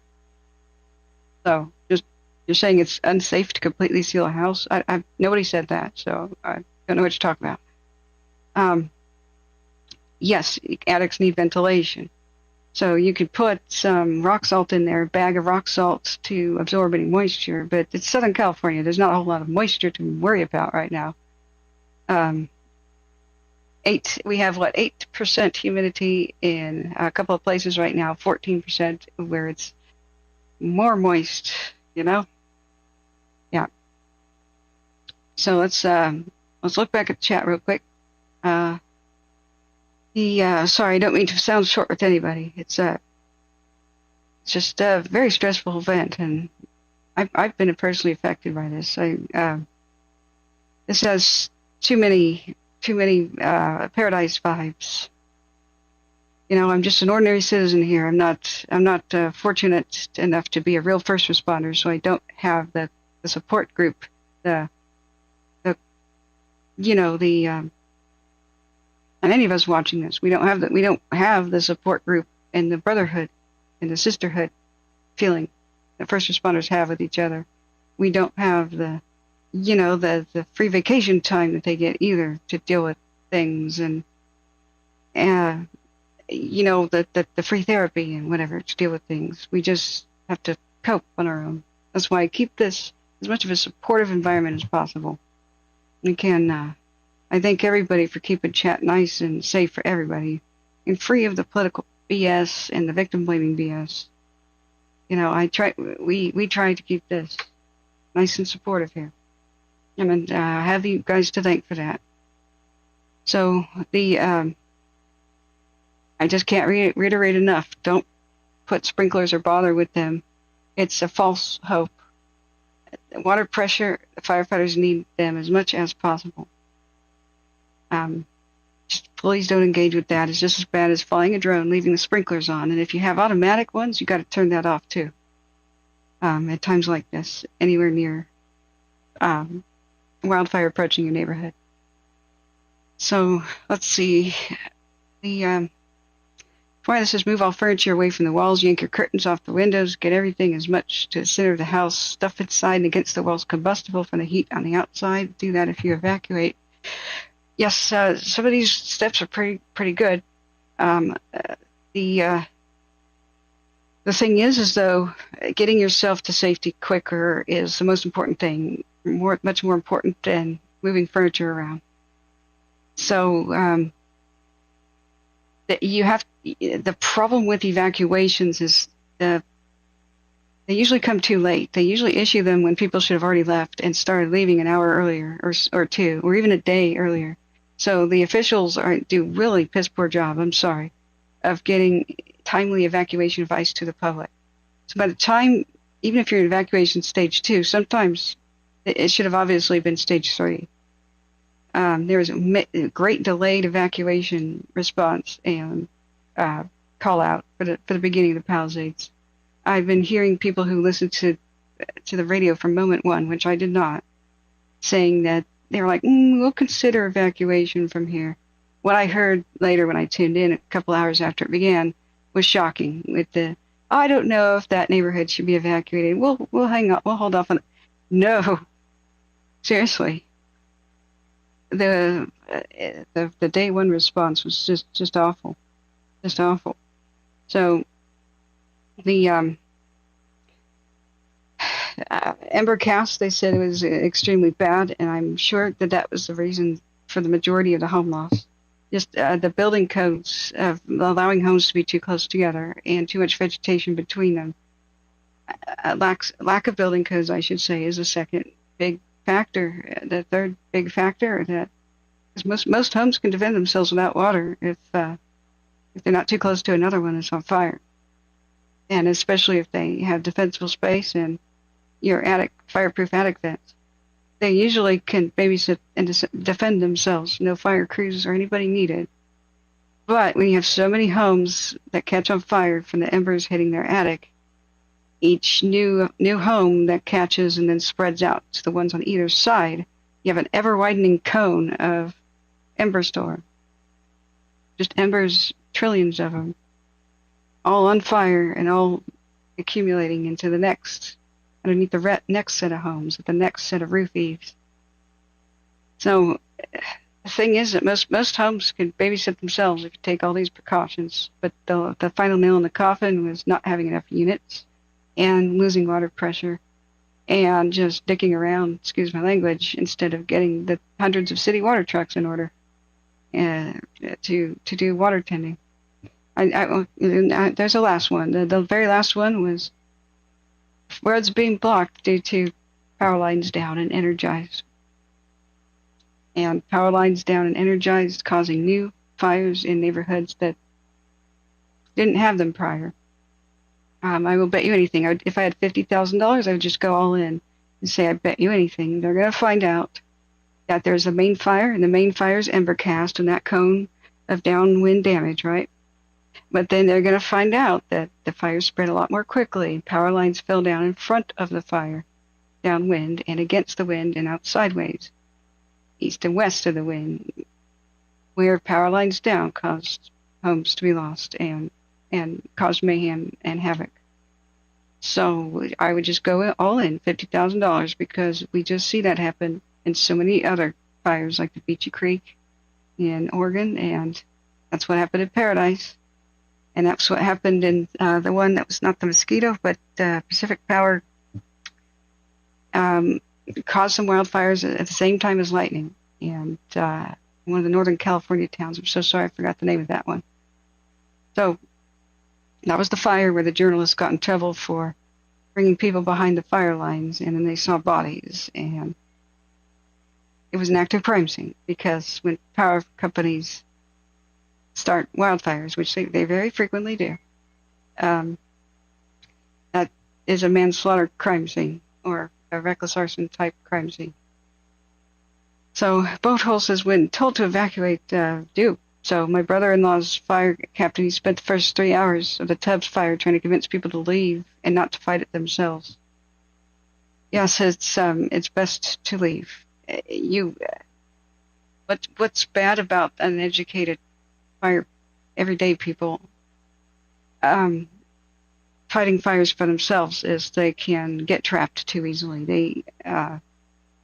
They will want to fight a fire on the street just because they see it on fire, right? Just because they see something they want to help. But firefighters are not there, perhaps because it's a death trap street. They are trained to know if there's a shelter-in-place option, they can stay, and if there's multiple ways out really quickly, they can stay. But if those things don't exist, they're also, constantly being told, hey, you can't see it, but the fire's coming towards you. Because helicopters are telling them that. If you don't have access to all that, which you don't as a private citizen, you may totally not understand that something is coming your way, the wind is about to change, things are about to go to unsurvivable. And if you don't have a fire shelter with you, a true shake and bake, and true protective clothing, and true radio communications, you have no business being there. Like if you want to do this sort of thing, remain behind and have your own hillbilly brigade, you have to know how to get into a shake and bake within 45 seconds because they have found firefighters dead.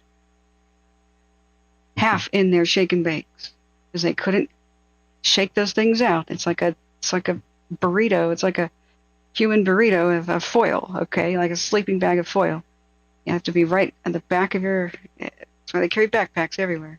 You have to shake it out, zip yourself up in it within 45 to 55 seconds. Otherwise, you're probably going to die if your street gets overwhelmed.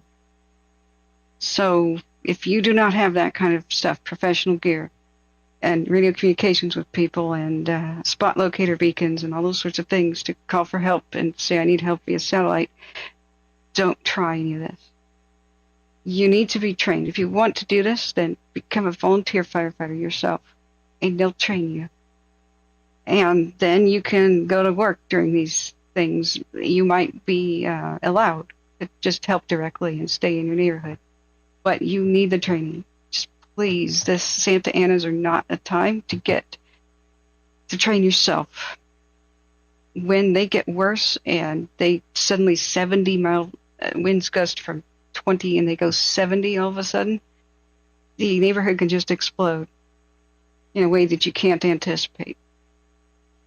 So Mudcast IRL says, Catherine, you need to do reviews of Zillow houses and stuff for fire safety. People would donate $20 super chats for it for places they own or might buy. I guess. If anybody wants to look at something, go ahead and tell me. I can help craft for you a emergency escape plan, but only based on what I can see. It's only as good as what I can see. I can make suggestions. Since I'm not a local, don't live there, never been to most of this area, but my advice is not as good. Not nearly as good as mine for Northern California. But I do know the Santa Anas are a lot like the Diablos, and I've just briefly studied the biggest, latest disasters, and of course followed them at the time they occurred. So I know lessons from the other disasters. But if you have don't tell me your actual address, but if you tell me anybody in chat tells me an intersection, I would say if I lived in this neighborhood, this is what I would do to craft my own evacuation plan and where I would shelter in place and if there are any options.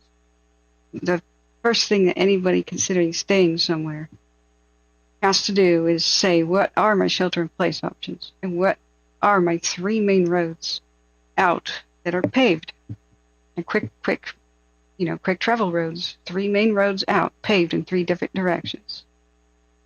You have to have your alternatives. So you should always make yourself 1 level higher in evacuation level. If the following applies to you, you are extra vulnerable. You can't quickly leave for any reason. Like you're immobile, have a car that may or may not start. Maybe you don't have that much gas in it. Maybe you have pets, livestock you need to round up.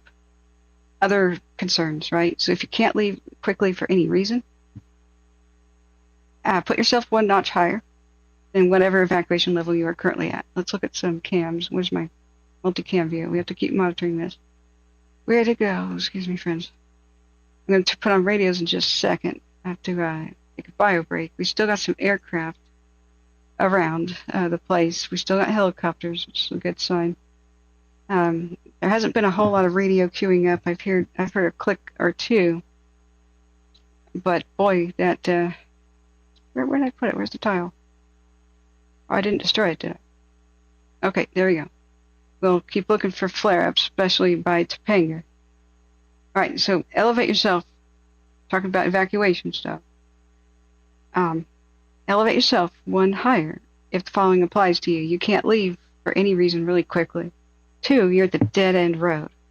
Especially if there's a lot of people on this dead-end road, leave a lot earlier than you're told to. Okay, so this makes you extra vulnerable. Dead-end road, can't leave at a moment's notice. Or elevation. Are you on a hill? Do you need to drive down to the main flatlands to get to a fast road, for evacuations? Are you on a hill? You need to zigzag down a slope, and you're extra vulnerable because fire can climb up to your location much faster than traveling on flatland. And the last one is, are you in a gravel road?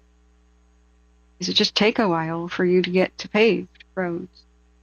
You are extra vulnerable for any of these 5 reasons. So elevate yourself 1. If more than 1 applies to you, then you should really be going, even if there's just an evacuation warning. They paint with a broad brush. They're not going down to the individual neighborhoods. If they did it differently, which I think in the future they should, by the way, they'd have evacuation, not zones, not broad brush zones, but neighborhoods. Down to micro neighborhoods, gridded down to the neighborhood, because some properties in this general zone are a heck of a lot more difficult to reach and difficult to evacuate than others. Also, the very last one, number 6, do you not have a shelter-in-place option, period? If you don't, you should make one. Get a pond to put in, or a swimming pool, or a fire shelter. Dig a hole into the hillside, put a door on it, whatever you've got to do. I mean, have it made professionally, but whatever you've got to do, so in the future you do have a shelter-in-place option. You're going to need it. Your property's going to need it. The day may come when fire starts really close to you, you have no warning, and all you can do is go outside into your shelter. So get one of some sort. They don't have to be expensive. Now, if you don't have a shelter-in-place option, no ponds, no swimming pool, not even of your neighbors, no sewer system to get into, no culverts, no bridges that could provide shelter, you got underneath, then you should leave. A, remedy that, and then B, you should leave just during the evacuation warning if the fire is at all anywhere near you. I mean, that's super vulnerable. And you should definitely not stay behind if you don't have shelter-in-place options under any circumstance. Because not even fire crews will stay behind, even with all of their support. They won't stay behind and fight a fire if there's no shelter-in-place option for them. They are trained to know their districts and know about, do we have a home that we could save, park in the driveway, wet it down, and babysit it. They will choose the homes that have the water, creeks in the backyard, ponds, multiple swimming pools, water tanks. So if you want your house to be the one that they shelter in place at, of all of those in your neighborhood, get them what they need. Make it defensible, make it inviting for the fire crews to, be the house that they would save on your neighborhood. And then they just might save your whole neighborhood, because as the flame front moves past them, then they'll go back and they'll put the other homes out. Okay, let's go back to the chat. Sorry. Let's go back up. Do we have any specific questions for me? If so, mods, help me monitor that. We'll put on the right here in just a second, because this evening is when the winds are picking back up. It's not exactly at all, well, it's not at all like the fierce Santa Anas that were blowing on the 8th, but there's still nothing to sneeze at. So I do have the wind forecast back over here. I can read you. I've got to put the pizza away. Thank you, friends, for your kind donations and buying me a victory pizza yesterday. I'm going to call it a victory pizza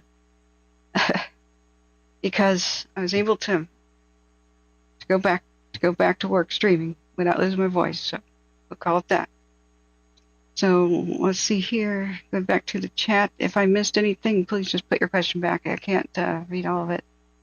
Thank you for being here, friends. Let's go back up to.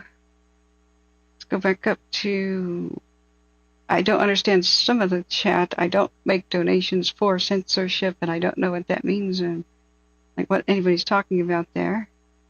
Mudcast says, let's see. I already read that. Kath Post is sending prayers to for all who lost things in their lives, and thank you, firefighters. I know. So what's been so hard is after a time realizing we had a possible mass death event when people reported I'm trapped in a home with my home on fire, and they said, well, try to get over there. I knew some people might just be dying in real time. That was what was hardest about Lahaina, trying my best to cover that live. And that was what was the so hard about so many others. The VG Creek and first one I tried to do with Paradise. So let's look back at the chat. I don't see specific questions because I can't go to all the way up there. But just repeat your questions right now if I missed them. So, hey Carney, you got your tinfoil hat on. Well, at least your scalp was protected from the embers. Yeah. Tula, is that Welsh? I'm sorry, am I saying your name wrong? Is it? Tell me how to say your name. You V1 scanner said something about a fresh fire. Let's put it on, and I'll go to the kitchen a second from now. Many reports of a fire are turning out to be false reports from people with good intentions. Let's see, we've got V1 back on, V3 is back on for Eaton. V2 was on the whole time and nobody said anything. We've got on the radio. So left channel audio is Palisades with V1. Right channel audio is Eaton with V3. If you guys want the links to any of these audio channels, it's in the description of my video. So you can just click on them and listen yourself.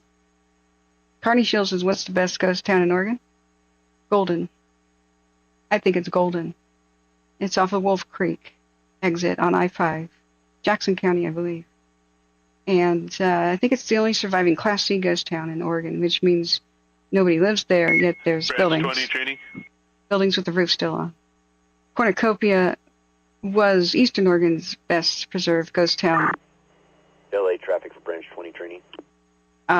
Granite.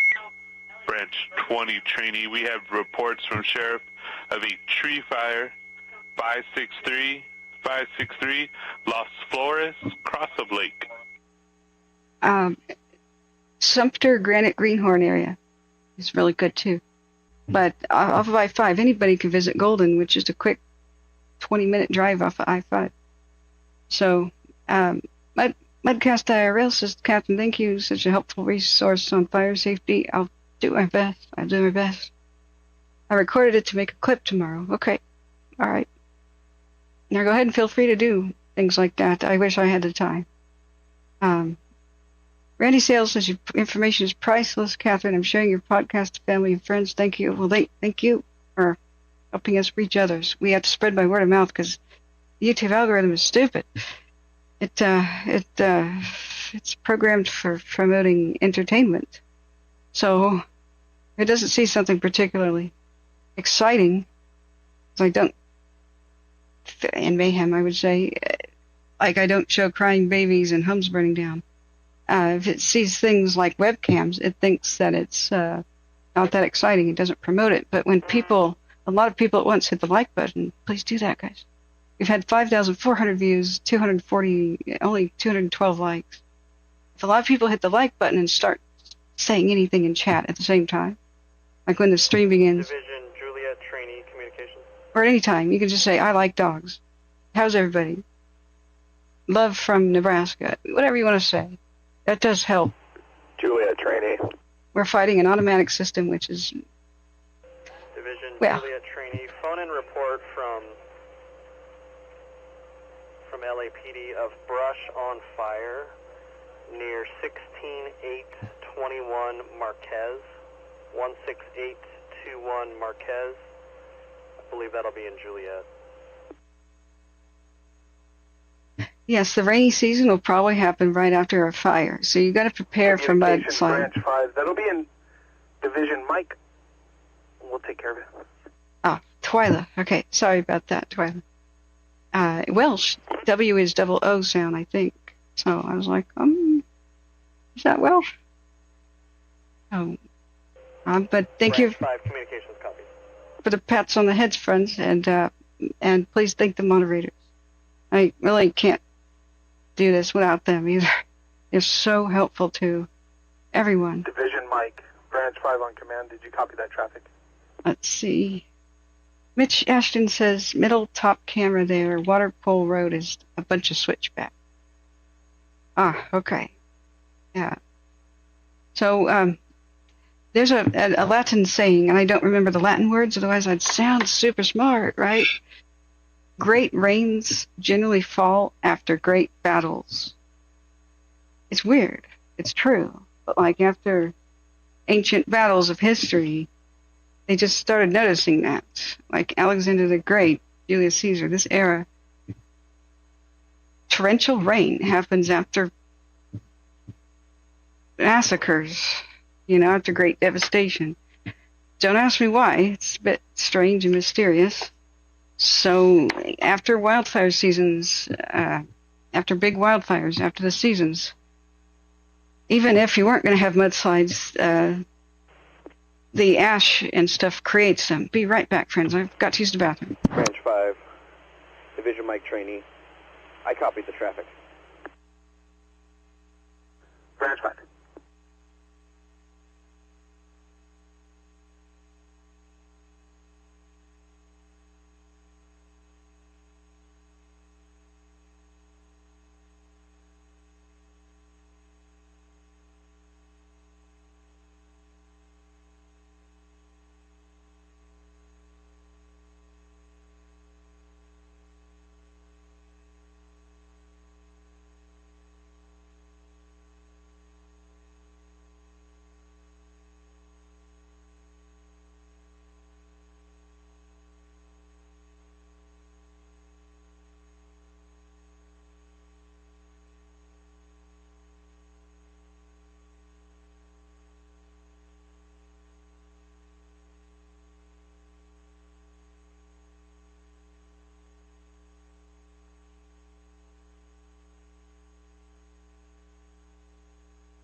Division Union Communications.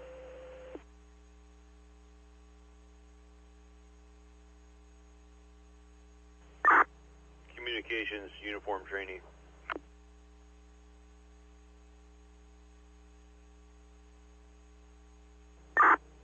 Communications Division Uniform Go on command.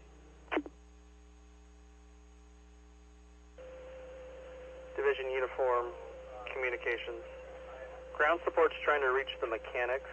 2 LA County mechanics in your division. Branch 20 Trainee. Get a hold of them. Night via Juliet cell phone. Lima on command. If you have contact with them, can you start them to Fire Station 69? Go for Branch 20 Trainee. Across from Topanga Canyon. Hey, good evening. I was hoping to tie in with you. Water tenders.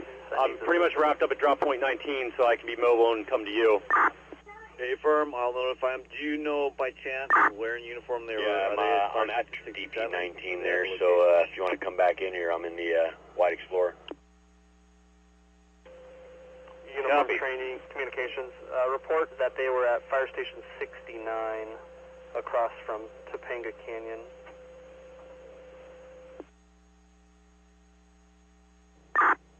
Okay, be advised, Fire Station 69 is in Division Victor. I'm refreshed. Okay. Division Uniform Training affirmed. However, we show the mechanics in your division currently at Helispot 69 Bravo. Okay, copy. That makes sense. Okay, I'll try to reach out to them at 69 Bravo and send them to Fire Station 69. Branch 20 Trainee LS. Communications Uniform Trainee, Branch 7. Branch Trainee, we're getting reports of a hot spot at 668 Mount Wilson Trail, 668 Mount Wilson Trail in Sierra Madre. 7 uniform copies. Thank you. Break communications, you copy traffic. Branch 20 Trainee copy. Communications copies. Lima Juliet from Branch 20 Trainee, did you copy that address?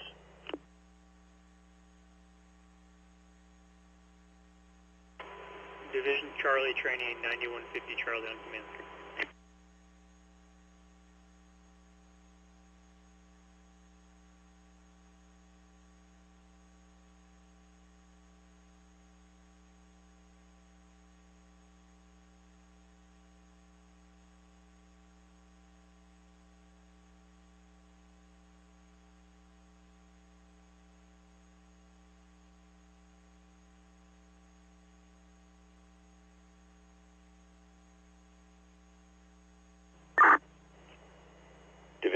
Juliet, Branch 20 Trainee Command. Okay. Got something for blood sugar. Hey, I got a service call for a hot spot when you're ready to copy the address. Yeah, they are stepping all over each other. Okay. 668 Mount Wilson Trail. I'm sorry, I couldn't hear much of the radio over the flushing toilet noises. That was not anything significant, right? Mount Wilson Trail, copy.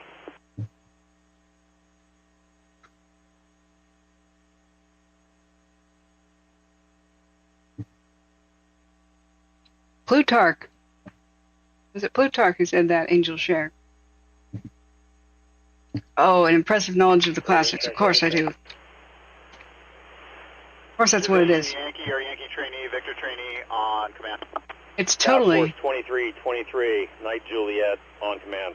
It's totally not from a video game called Rome Total War. I learned that. I've read the classics. Force 2023. Okay. Thanks, Daisy. Man. Hey, you're over on the far end of Juliet, from my understanding, and I'll be out eventually. I have a service call when you're ready to copy. Yeah, Chris Lowe, you found out the air guard... We're actually by drop point 3 right now. C-130s. Copy. 668 Mount Wilson Trail. Report a hotspot. Remember, right channel audio is Eaton. 2323 copies. So that's frightening that there's a hot spot by the Mount Wilson Trail. Sorry, my microphone moved. Is this all right, friends? Seems like it's sticking out. Is it all right? We almost lost the Wilson Observatory. We almost did in the Bobcat Fire, too, of 2020. This gives me the willies. So let's go down here. T-Dust. Yeah, there's a Williams, California. T-Dust says, in his Life of Marius, Plutarch says, it is observed indeed that extraordinary rains generally fall after great battles. Yeah. Rome Total War is a great game, by the way. And so is Civilization. Sue Ellen says, I lived in Williams, Oregon in 1978. We sound good? Okay, thank you. Thank you, friends. So, Husky says, yeah. Division Yankee, Division Victor, on command. 8,000 firefighters, government employees, and first responders are on the Palisades and Eaton fires. The Hurst is like the redheaded stepchild of forgottenness, but they're not having a fun time either. I wonder if the Archer was an Embercast thing from the Hurst. Does anybody know? The Archer yesterday, they did a great response and prevented homes from being lost and from it to be exploding in that one. Any word, friends, on the Sunset Fire? What the hell happened in the Sunset Hills? That was suspicious as hell. The Kenneth is suspicious as hell. The Palisades is also suspicious as hell. I want to be real clear. For years, I said, in the interest of not creating a lynch mob or fearful populace, I had a ban on mentioning arson as a possibility unless the government officials said arson's a possibility. I did not allow people to talk about that in chat because I didn't want to create a fearful atmosphere when people have so much to already be afraid of. However, I've reversed my policy because arsonists generally get away with their crimes unless a citizen notices something. That's right, unless a citizen goes to the police with some hard evidence or a good lead. Usually arsonists get away with things. And to me, it's bad that they just don't tell people at all what they're thinking.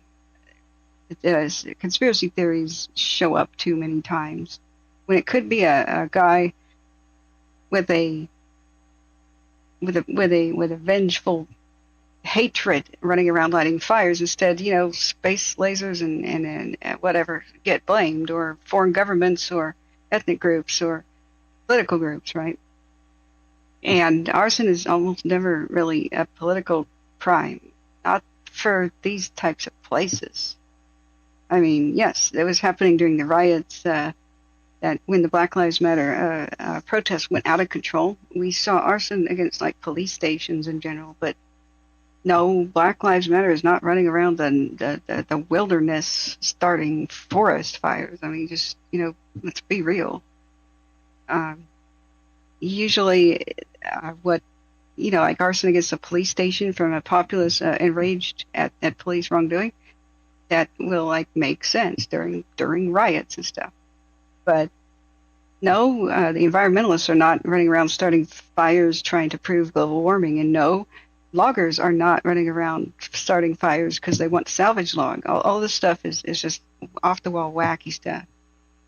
It's important to understand the profile of most arsonists, and the vast majority of arson cases is an individual that is really pissed off.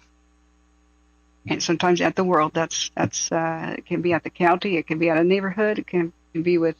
Sometimes arsonists burn down an entire neighborhood just because they're angry with one person. They're just not thinking. They don't care how big it gets. But this sort of thing, arsonists repeat their behavior, no matter what the motivation, if it's insurance fraud or whatnot, but revenge is the number one motivation. And sometimes it's revenge on the world, a feeling of powerlessness, and they feel powerful when they find out how many people they can affect. That's it. Or kill. So these people are extremely dangerous. They repeat their behavior, and they do it until they're caught, and people are dead. It's when the officials suspect arson, they don't freaking say so. But usually when it's an accident, they say right away, we think it was an accident of some sort of a car wreck or this or that. So the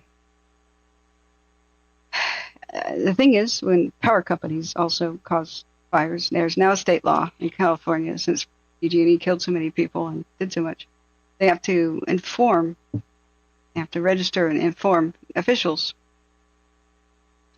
that their equipment may have been involved in starting a fire. And I read a news article where the Eaton and a Hurst, SoCal Edison wonders if it was them. So if somebody can back me up on that, or knows for sure, they'll let us know. A true pyromaniac, firebug type person, those are rare creatures, but they also come out of the woodwork during red flag events, right? So filming the crowd, they usually are stupid enough to sit and watch, be in the crowd. So filming the crowd when you respond to something is incredibly important. Arsonists have been caught that way in Northern California, because people took that advice, filmed the crowd, and all of them submitted to the police. And the police saw the same person at every single fire. So that caught a firebug. Now, they're just part of the statistic, part of the population. So oftentimes it takes them 2.5 years to get around to finishing their investigation. So meanwhile, we didn't know that it was, we kind of knew but didn't know it was SoCal Edison that started the Bobcat. So speculation doesn't help, but investigation does. Okay, but I'm not trying to speculate. I'm trying to get the populace to be vigilant. Save all of everybody near these fires, save all of your footage, your security cam footage. No matter from all these days, okay, starting from the 7th or even earlier, if you're near the fires, save as much footage as you can, because they scout out where arsonists will scout out where they're going to strike oftentimes. Sometimes it's pure impulse, like that UPS driver guy. You may have just seen something and felt the irresistible impulse, like acted, saw a neighborhood ready and ripe for fire and did it, right? Who knows? But oftentimes they'll act where they're familiar with. They won't pick. In general, it doesn't go like this. Oh, I'll just randomly go up this trail I've never been on before and light a fire here. They usually kind of file away in their own heads. If I want to do a lot of damage, I'd do it from here, wherever they are. That's what they're thinking about when they walk around. And then they'll give in to the impulse, especially if it makes them itch during red flag times. So the people, the perpetrators, if there are any in this case. And sometimes it's an accident, like somebody going on a picnic and threw a cigarette, but they're hoping nobody finds out. Somebody who is guilty of reckless arson, but they're hoping nobody finds out, right? They could have gone by in a vehicle. They could have gone by in front of your security cams. You could have noticed something strange while it's fresh in your memory and while you have security cam footage and the like. Save it. Don't let it get overwritten. Don't let it get deleted. It's stored in the cloud. Just find out how to save it.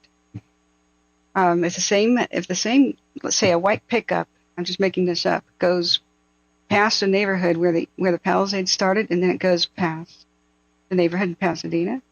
Okay, a white pickup with a camper shell, let's say, I'm just making up one description. That would narrow down the search really well for fire investigators. Little tiny things like this can totally make or break a case. And sometimes they're even dumber than that. You know, there's the lack of awareness that security cams and doorbell cams exist right now. It's pretty crazy for some of the crimes I've seen on YouTube. So, let me look back at the chat here. Hey, until 10 p.m., no cursing, please. Thank you. Night, Grumpy Gamer Guy. I hope you feel better. Night, Juliet Lima, 2323 on command.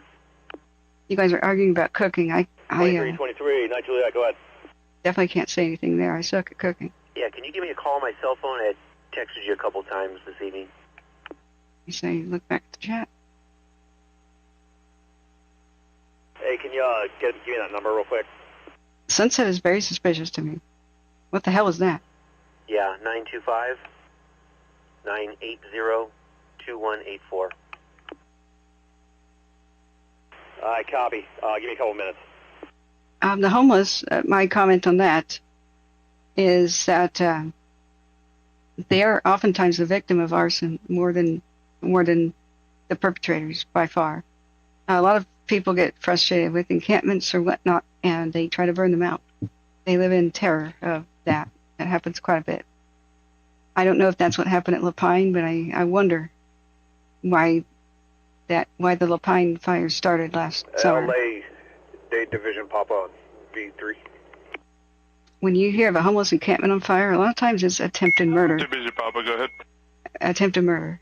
I'm not joking. All 12 hour resources off the incident. Serial killers target the homeless. Division Papa, copy. Have a good night. The homeless, prostitutes, and the like, drifters, because they know that there's less interest in investigating such crimes by law enforcement.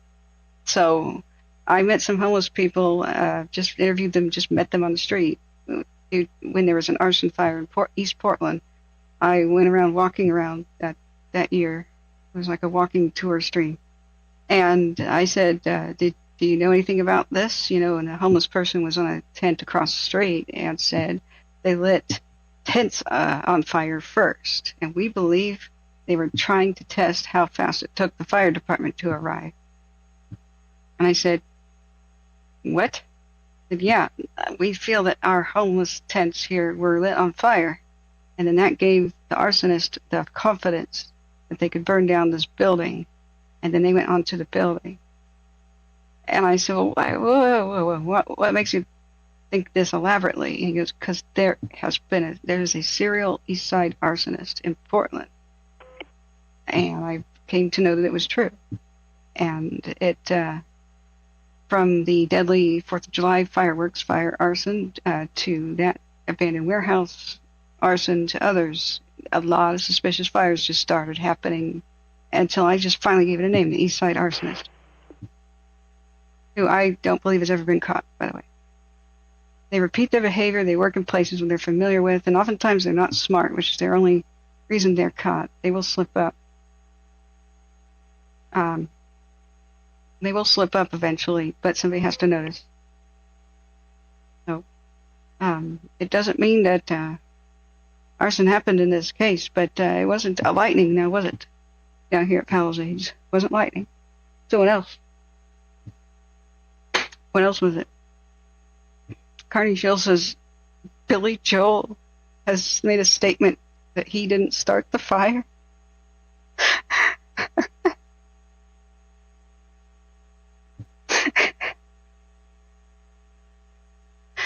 Oh my God, I needed that laugh. Cardi, you're the best. Oh my God, you're the best. Okay. Okay. Passion is the word of the day. Okay, cool. I can dig that. Yes. So, if the homeless start a lot of fires accidentally, they do, but they none of that would happen if we didn't have a homeless problem now would it? You know. So don't get me started, but it is now becoming a bit more clear to me that the cities that have the big homeless problems are making revenue off of the homeless. They're keeping a lot of what is meant for the homeless. Portland got caught doing it. Multnomah County got caught doing it. 2020, they put a homeless tax on the city, and it got, it developed a pool of money, and all of a sudden tents were everywhere, and yet none of the homeless were being housed. And everybody was saying, well, where's the homeless housing supposed to go? Portland's like, oh, we're looking over here, over there, this property or that one. We haven't decided yet. And then they said, okay, we decided. And it was a freaking warehouse. They were going to store the homeless in a warehouse. Like one from 1910 or something. Which used to store, like stuff off train tracks. You don't put the homeless in a warehouse, like sardines. You just want tuberculosis to spread or something. Like, what the hell? Just what the hell? And so then the public outcry, they said, oh, we'll find a new place. Turns out they just sat in $5.5 million. And they started using some to just buy the homeless hundreds and hundreds of tents. And so Hoovervilles sprang up all around Portland. Over every sidewalk there was a tent. Americans with Disabilities Act was violated because people in wheelchairs were going in the street. And they did a lawsuit, and in that lawsuit they found out they were just sitting on the money, just millions and millions. So these municipalities, they actually enjoy having a large homeless population. They get tons of Fed money and state. Branch 40 training. And they get to raise taxes, and they don't help anything, and that's why we have the massive problems. The corruption is Branch 40 trainee, go ahead. worse than I have ever. The call for service at 563 East Las Flores has been handled. Good. It handled good. Branch 40 trainee, copy. So, it's optional. Having a homeless problem is a lot more expensive than just solving it, but there is a lack of willpower on the side of officials, and the homeless advocates are now starting to just call them out on it. This isn't like my own opinion. It is from watching a whole bunch of homeless advocates just finally say Portland loves having the homeless problem. They do. And it has become quite a revenue stream. So I cannot blame somebody lighting a fire to get warm and to eat. I just can't. And if we just have to get real, a lot of those will get out of control. So we can't have a homeless population anymore if we want these wildfires to end. So, or city fires. Nowhere Man says a white woman started the fire. Yeah. So back that up. Now you have about 15 seconds before you get banned. You have 15 seconds to say I was just kidding, or I have evidence, or I heard it somewhere. Let's start counting. 14, 13. Because the rule here is you can't spread rumors without backing up your statement. So which fire are you talking about?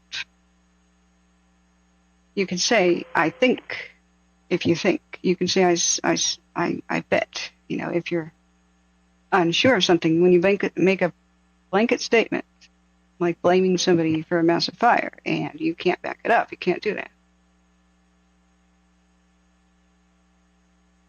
So, please elaborate. What are you talking about?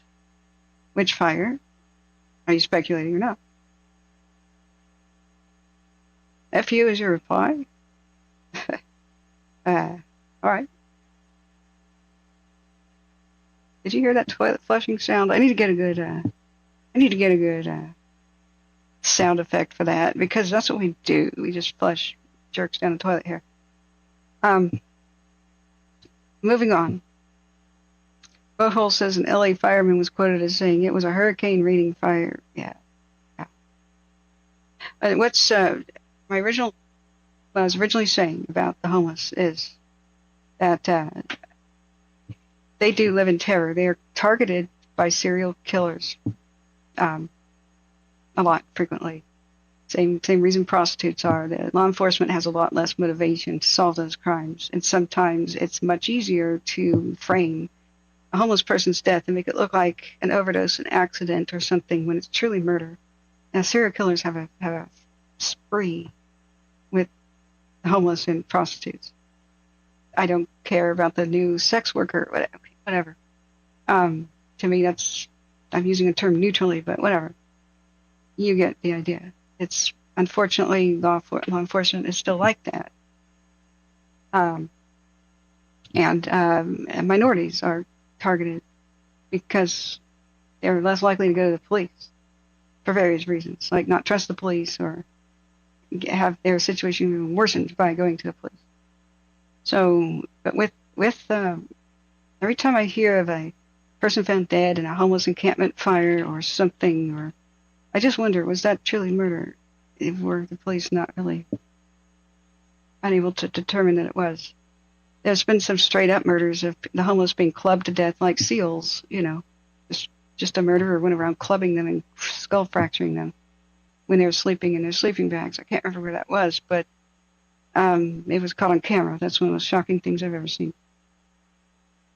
So a lot of times homeless encampment fires are an accident within them, but sometimes it's people trying to burn them out. Okay, let's go back. Eucalyptus equals the Bay Area, although I've seen a lot in the Central Coast. There's eucalyptus everywhere in California. I've seen eucalyptus over in southern Yuba County and up north past Chico, up by Redding and stuff. There's a bunch of eucalyptus that burned when Paradise did. So, let's see here.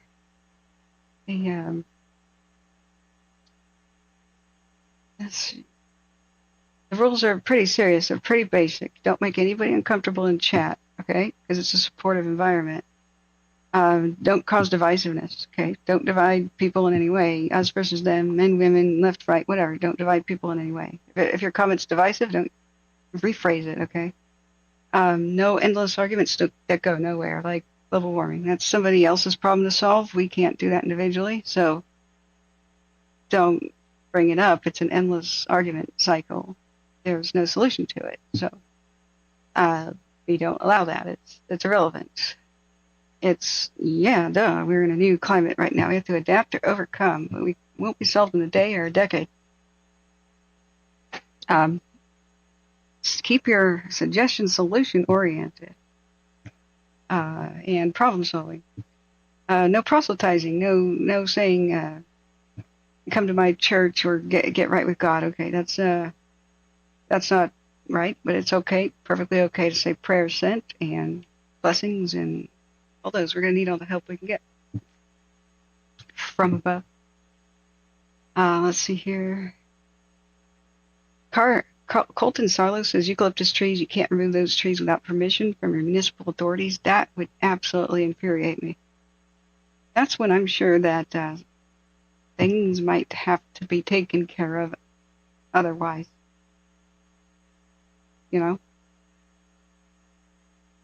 Jason Luss says, do you have to worry about fire reaching you? Does anybody right now? Okay, getting hammered with Paul Pelosi. Nice name. A white woman was arrested for arson near Leo Carrillo State Park, January 8th. Okay, so you still have to say alleged because there's been no trial. So, and I have to say alleged. So you can't just come in here and say, I know who did it, or so-and-so did it. There's been no trial. Go ahead and say, I think, or this or that. But you have to back up where you heard it, back up your statement if you are making a statement of fact. Carney Shill says, let the mods know I'm the only joker allowed here. Okay, right away, Carney. Mods, attention. Carney is the only person allowed from now on to make jokes. Okay, take note. There'll be severe repercussions and punishment for any mod that touches Carney. Nevada Strike Team 3, Night Juliet, on command. Sure. Small World Life says check on Brentwood. Yes, we've been listening to the radio. No news is good news. There's not much way to check on an individual neighborhood unless we see cams. Many of them just crapped out in the whole region.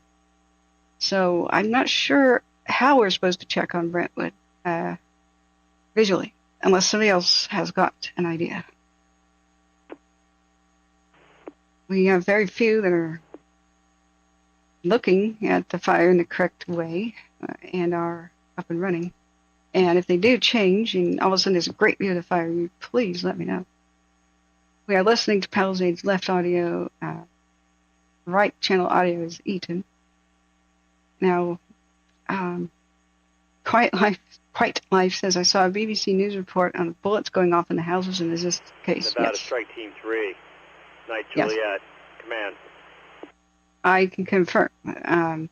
Ammunition, there were several calls for ammunition going off in some homes. So when you do evacuate, there's some things you should do if you possibly can. And that is take your propane tanks from your barbecues and any spare gas tanks from your lawnmower or whatever, put, gas cans, put them at the end of your driveway, partly in the street, like in the curb, the gutter. Put ammunition there. On the street, in the curb, and the gutter, anything of the sort, paint thinner, paint cans that are flammable, not like latex, but, wood stain, and those sorts of things that are accelerants in a fire. Put them at the end of your street, partly in the gutter. And some people put valuables at the end of their gutter, like things valuable to them, like in a trunk, heirlooms and or photographs or boxes of negatives or whatever they can. If it's in a metal box or a totally sealed, like the Container Store trunks, then it'll probably survive. Wait, let me look. Take your ammo with you if you can. Put it in a safe is another option. If it's in a safe, it's going to be safe. Get it? Mitch Ashdown says the heat map looks like one giant fire now. Yeah, some of the images are totally insane. Let me see if I have one handy.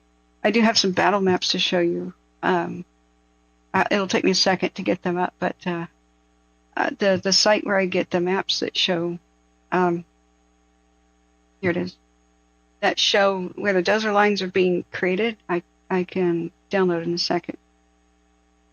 This one just blows my mind. This is the Eaton Fire. So this is Action News 6abc.com. It's unclear where each person died. Medical examiner has announced has received notification of 11 fire-related deaths as of Friday at 4 p.m.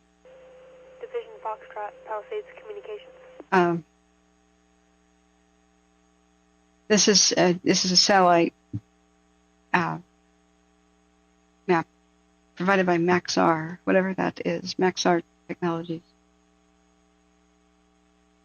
Yeah. So let me see. Let's go back to the chat. Go ahead for Foxtrot. Hey, Jason Lusk, it's not all regular people. One of the drones was from the Red Cross. They found out. Foxtrot Communications, reports of a spot fire, 14623 Whitfield Avenue. 14623 Whitfield Avenue. Okay, spot fire. Whitfield or Whitfield?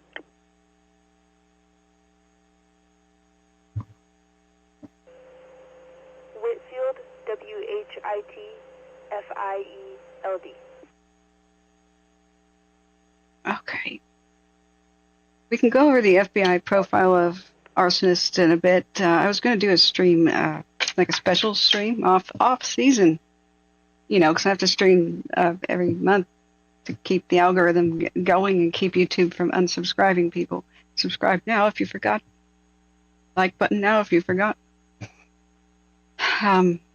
It'll start unsubscribing people like 30 and 60 at a time if you stop streaming for more than 2 weeks. So to prevent that, just one way they pressure us to keep going, I have to do some sort of a stream. So I did gather a lot of information together in one spot about the motivations of arsonists according to the FBI, which helped refresh my memory from when I attended FBI profiler lectures and found out that I probably don't want that to be my career.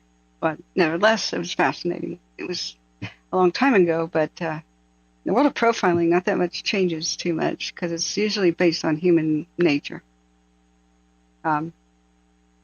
This may be ongoing already. Who knows? They should be telling the public, I think, if they suspect accident, power lines, or arson from the get-go, because they'll figure that out within 5 hours usually. And then tell the public what in general their lines of thinking are. I don't believe that that's going to hurt anything. I mean, you can make some argument that, oh, we don't want an arsonist to be tipped off we're on their trail. But, okay, arsonists always think you're on their trail already, if they're even thinking at all.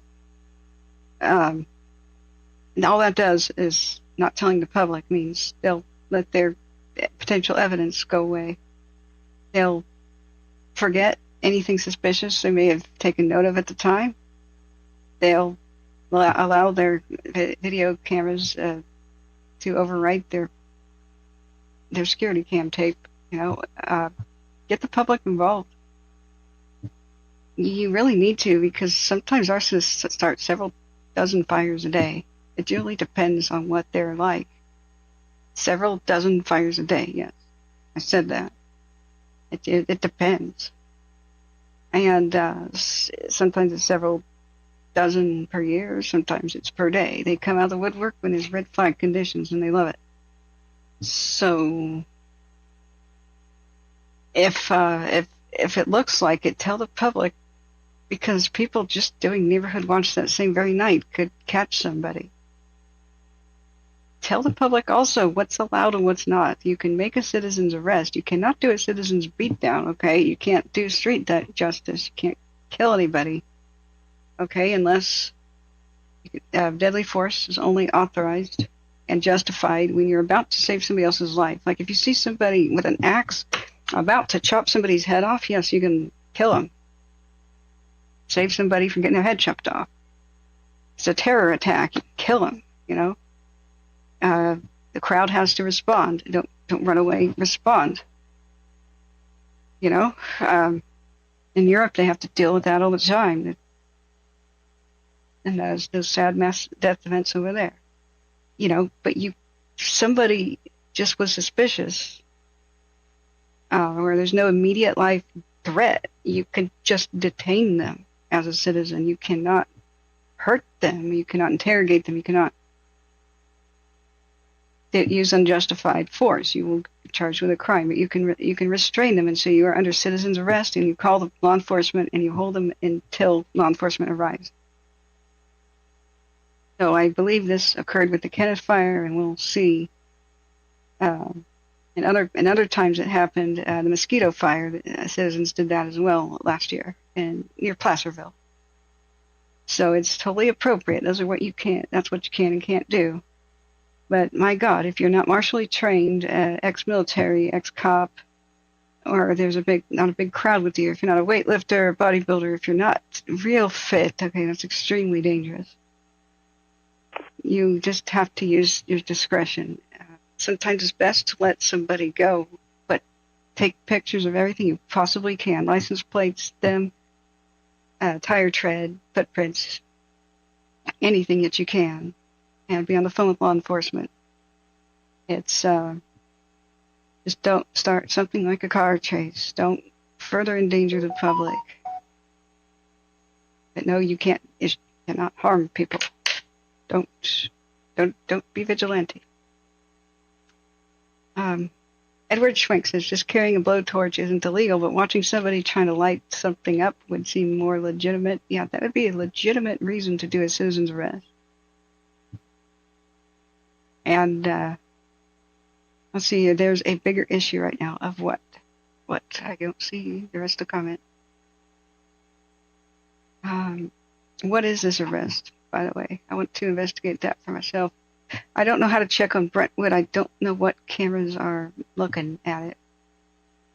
We're listening to Palisades. If you guys know,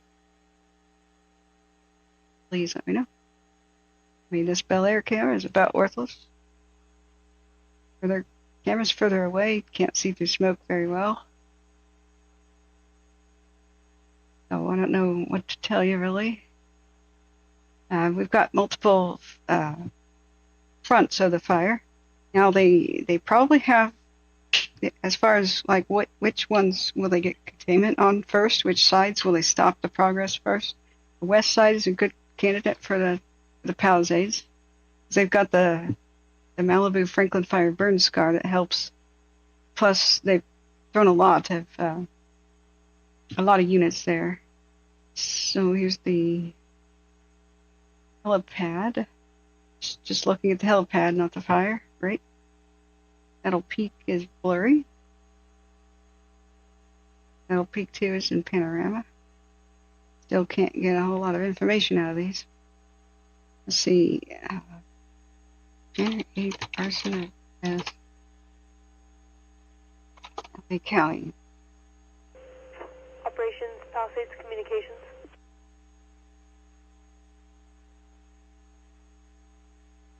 Another arson suspected arrested as California wildfire spread. California State Parks. This is Newsweek. Let's see, is there any good view at all? Good for Fire. operations. Okay, all right. Let's listen a second.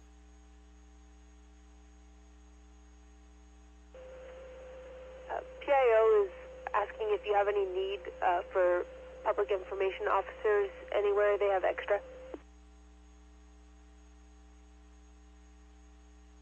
I'll get back to you here in a few. All right. Communications copies. Just Topanga Canyon. About all there is. Oh, and it moved. It keeps rotating. Arg. Okay, so we'll get the occasional look at the Brentwood area from the Topanga Canyon cams. Okay. Topanga Canyon 2 is looking at it again. Let's do a 3-hour time lapse. It's quieter than I thought it would be. Let's we should check the weather. Check on the current wind speeds in different places. Let's see. Yeah, Brentwood looks to be okay. There's no helicopter flying over. Yeah, Colton Sarlo, are you in the vicinity? Go ahead to 262.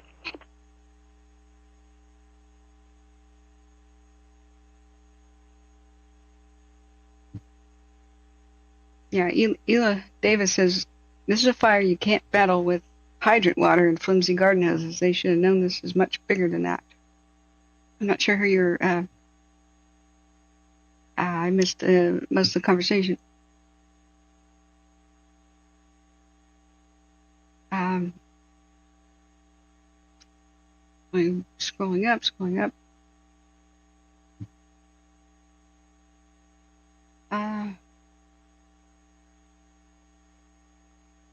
Ela Davis says there's now reports 3 tanks and various other military equipment, including machine guns and a tripod. Wait, okay, I've missed a big conversation here.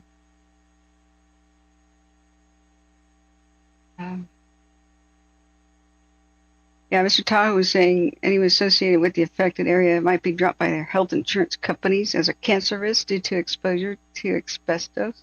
That'd be so freaking evil. John Sater, hey, good to see you again.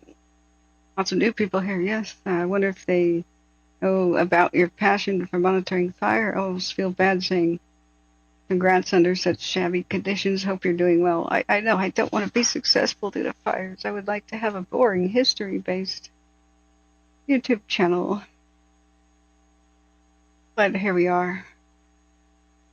I've never gotten that one up and running because there's just too much. Fire seasons go deep into winter. California's worst fire season is winter. So I get spring. That's to myself, that's about it. Summer every day is covering fires. Been, what can you do, though? One day I hope I'll be able to retire when officials do a better job of telling people everything. Yeah, hi, Ela. I'm sorry, I missed half the conversation. What was the original point you were making? Like you were saying, they set fires during Santa Ana winds. Certainly not a coincidence. 3 smoke plumes and 3 Humvees. I'm not sure what you're talking about. Was it something witnessed? Something filmed? I don't know. I'm trying to scroll up as best I can, but I gotta skim. So, yeah, I can only make a difference to viewers like you guys, helping me. I don't know this region, so the local knowledge is priceless. The mods, you're priceless. Everybody being supportive, telling me about things. It's all very good. All right, so we are looking at the live image. It'll update. Whoops. Let me make sure that it updates. About the only real fire battle we can see is Topanga Canyon, but if it doesn't change, then we'll be able to. Oops, sorry. Mean to do a flashing light thing. Left channel audio will give us updates on this stuff. Right channel audio with the Eaton, we heard about a couple flare-ups and such. That's going to happen for the next couple of weeks. It'll be a long time before they could put out the hot ashes of the neighborhoods that were eaten by the Eaton. Oh, I didn't mean to make that as a joke. God. Destroyed, eaten up, is what I meant. By the Eaton Fire. And they're using thermal, like they said on this poor Better Than Nothing press conference. They said that they're going to use... Charlie, Night Branch 5. They have to look at each one of these pits of fire where home used to be or a building and use infrared technology to find the hot spots, the hot ashes, and put every single one out. So expect that hot spots come back to life, especially during the high winds. It's stuff like, a piece of wood on fire, like ashes, coal, like in a blacksmith shop or something, and it looks all dead until the blacksmith does the thing with the bellows and all the air hits it. And then you see the coals go red hot and back to life. Well, the Santa Anas are powerful enough to not only bring the coals back to life, they'll push them across the street and light something else on fire. Or another bush. So this is going to go on for some time. And don't just pray for rain, because when it rains in Southern California, it pours. It doesn't really rain. It pours. There's no such thing as light rain in Southern California. It's either blue sky or torrentially raining. That's just it. All right. So this is the article I was reading. Another arson suspect arrested. California wildfire spread. Now, would it have been too difficult to just say that? You have to go get banned and say F you to me, you just could have said that. This is my source, Newsweek, something legit. Oh well. Night Charlie, Night Branch 5, come in. California State Parks announced Friday the arrest of Gloria Lynn Mandich, Night Branch 5, Night Charlie. 60, in connection with the brush fires ignited near Leo Carrillo State Park. They got Task Force 4802. They're down here on Alpha, and probably going to leave them here. They're the only resource besides 3 water tenders, if that works for you. Yep, that works for me. That was the last resource that I was looking to tie in with, so appreciate you keep me in the loop there.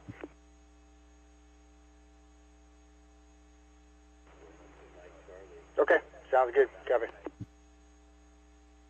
Oh yeah, I almost brought the battle maps, friends. And with that task force being located and remaining on Division Alpha, the 204 is correct for Night Charlie. Okay, copy.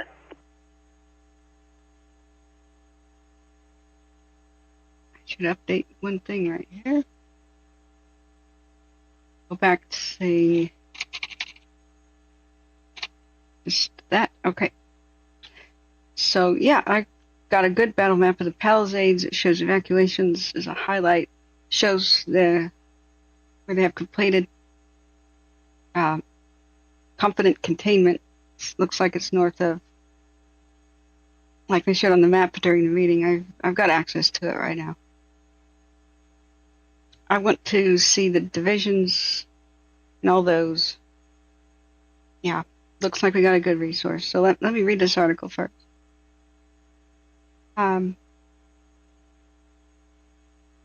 What last resource? Sorry. Is it the radio? Sorry, I spaced out a little bit there.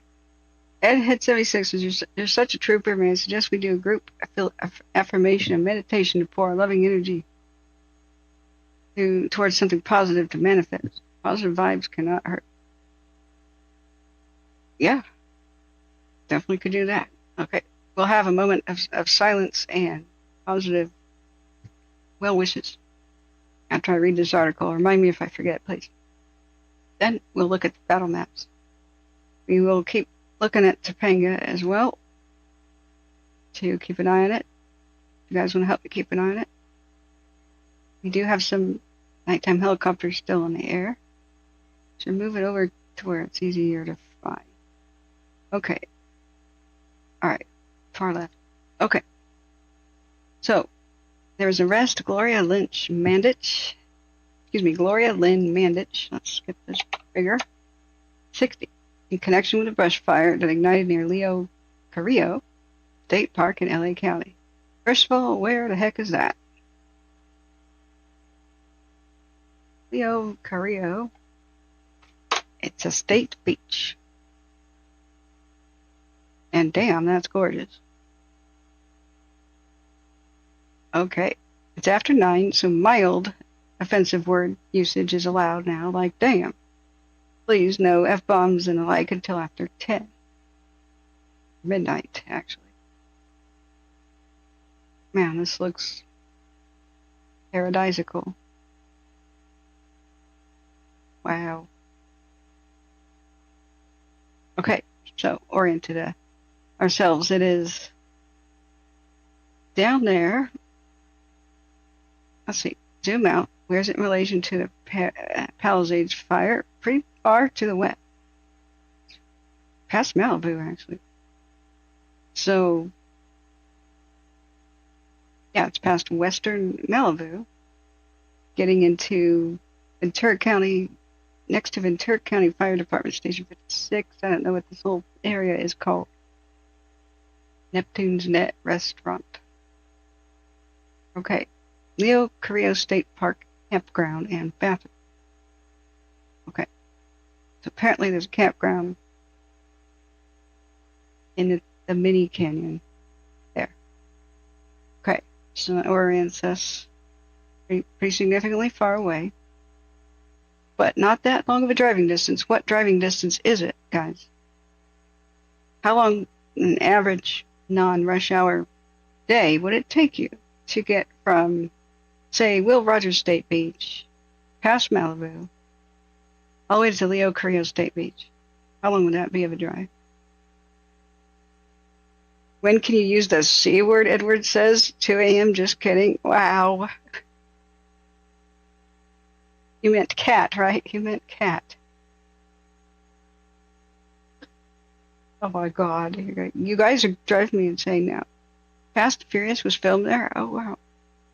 Okay. How long would it take for Fast and Furious guys to drive it versus regular folk? Anybody know? 20 minutes on a street bike? What? 20 minutes? That can't be. Seriously, like on a rocket, 20 minutes. Santa Monica to Lea Carrillo in 20 minutes. Okay, there's a whole bunch of, school zones and the like, and red lights. Okay. Oh, you guys are not cooperating. All right, I'm trying to put myself in the head of a potential arsonist. You're not helping me. All right. Gloria Lynn Mandich, 60, was arrested in connection with a brush fire that ignited near Leo Carrillo State Park. When? Was it on the 8th? Article is January 10th, but what day was she arrested? Let's see. The arrest comes as California continues to battle multiple destructive wildfires. I'm sorry, the tooth injury just still is affecting my speech.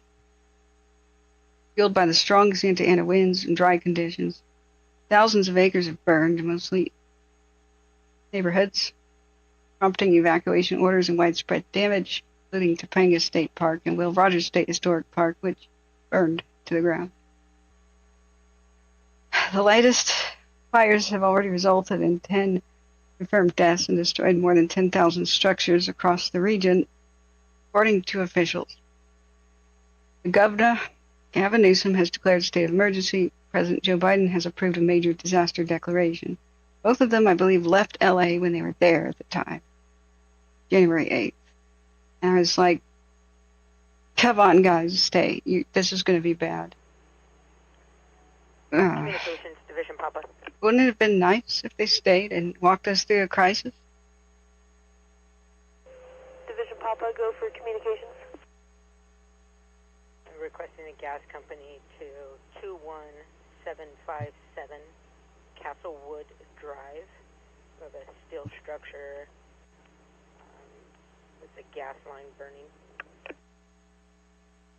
Hey guys, check this out. We haven't had any new evacuations, but I've got the ticker working again. Thanks to your kind donation, it costs $16 a month. Division, Papa, communications copies requesting gas company at 21757 Castlewood Drive. Hey, it's working again. Affirmative. Division, Papa. But this plugin isn't free, and the one that's free doesn't work, so... All right, rest of this article, real quick. Oh, you have to do a lot of drugs to get in the mind of an arsonist? Yeah, okay, the part of their mind which navigates. How about that? I'm trying to figure out how long it would take to get from place to place in general. See how feasible it is that a single arsonist could be at play here. Because copycat crimes exist.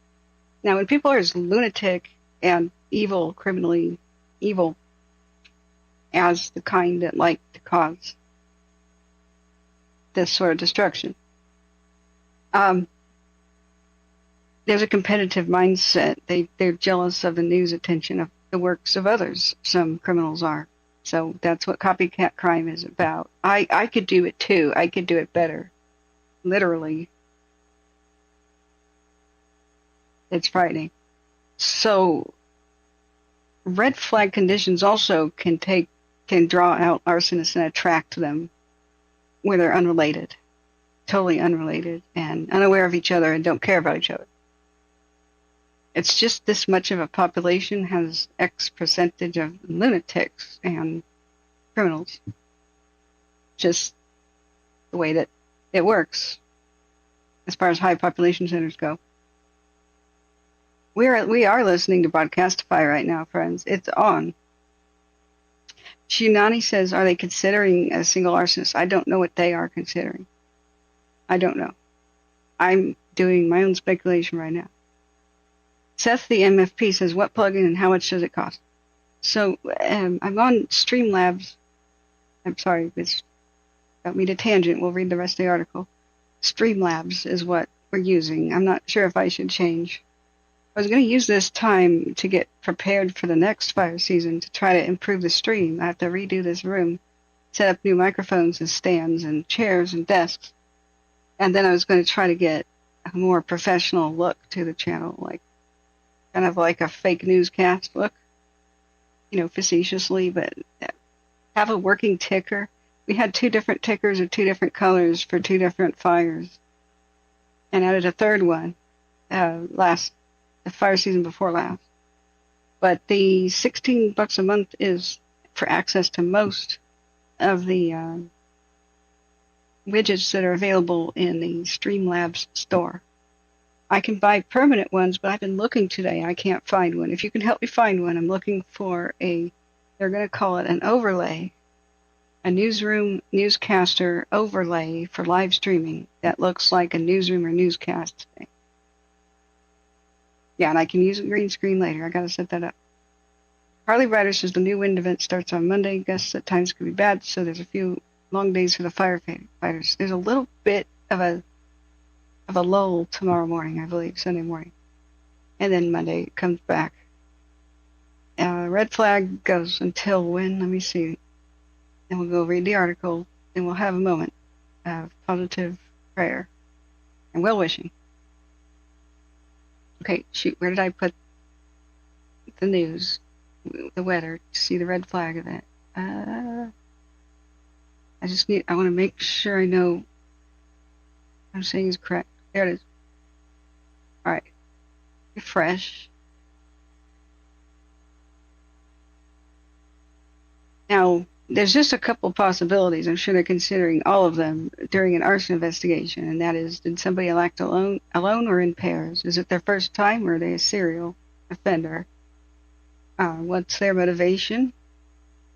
Could it have been an accident where somebody ran away in fear? Oh dear, I caused something bad. They'll try to get in their heads too about motivation. Sometimes dementia is at play and just pure madness, somebody totally hallucinating.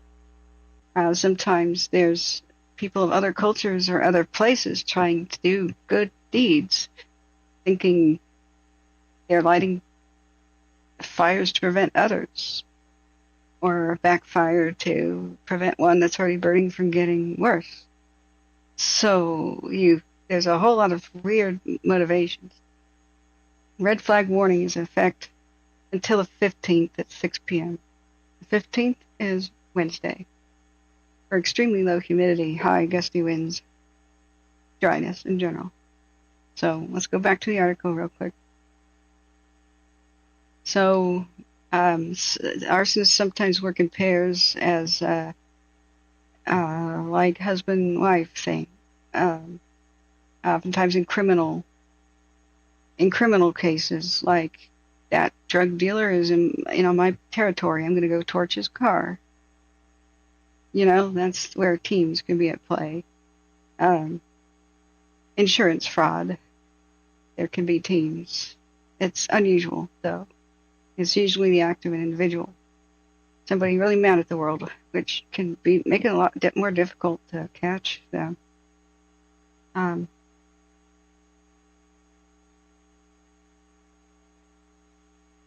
Okay, try not to all caps yell in the chat.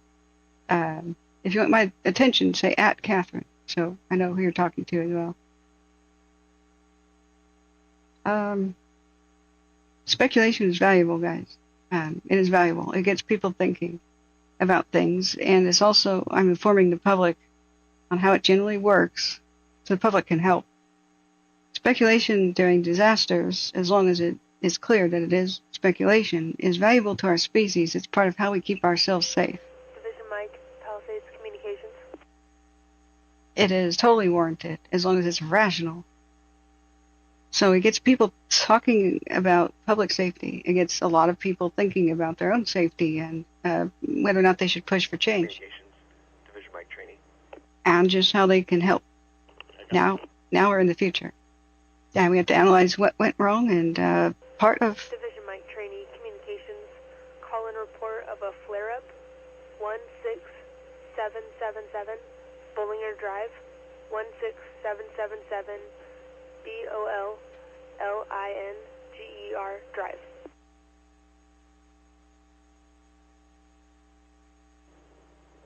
Division Mike training.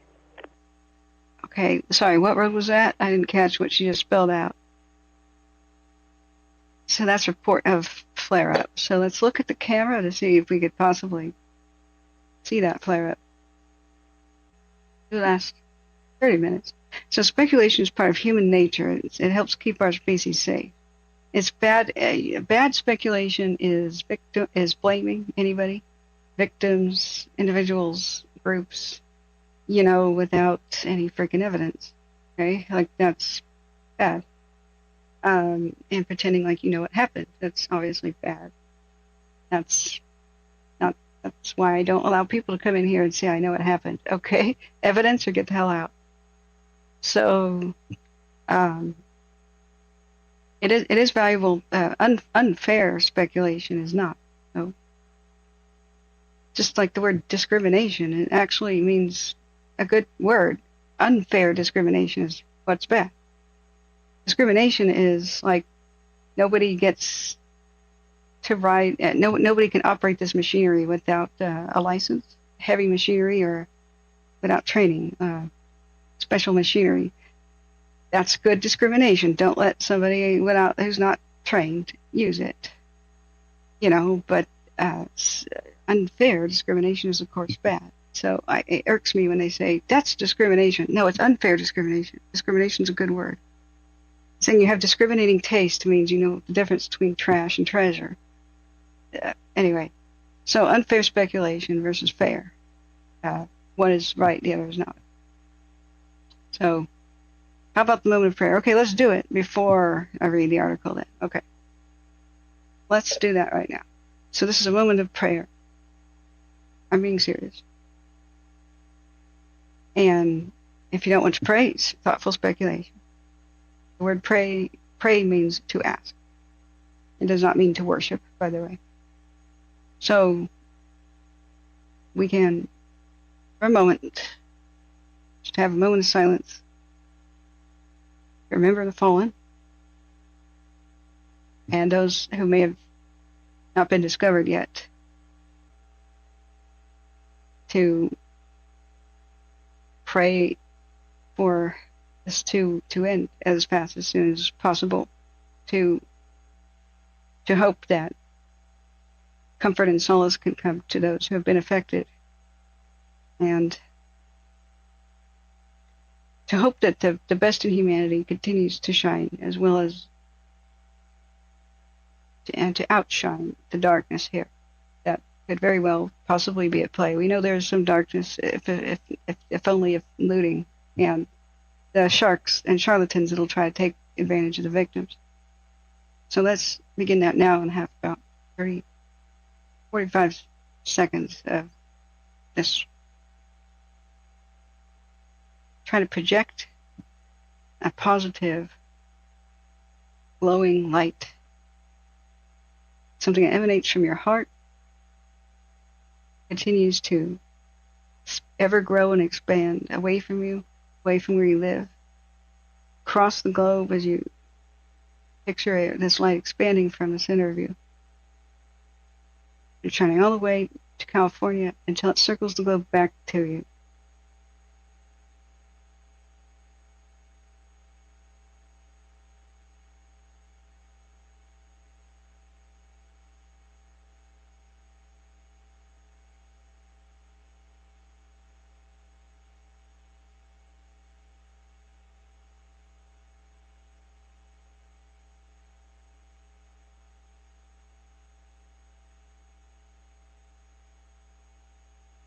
Okay, amen.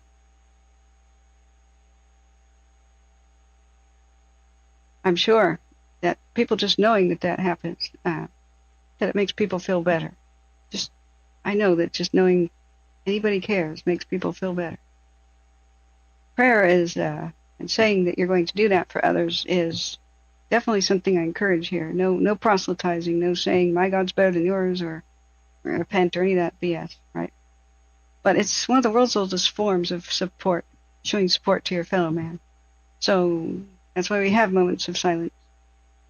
Even if you are agnostic, atheist, or whatever, just asking the universe for something better to come is never something that can do any harm. Okay. So, how is my tooth? Hey, Mountain Cracker, thank you for asking. Yes, we appreciate everyone's belief systems here. You know what belief systems are? They are a coping mechanism.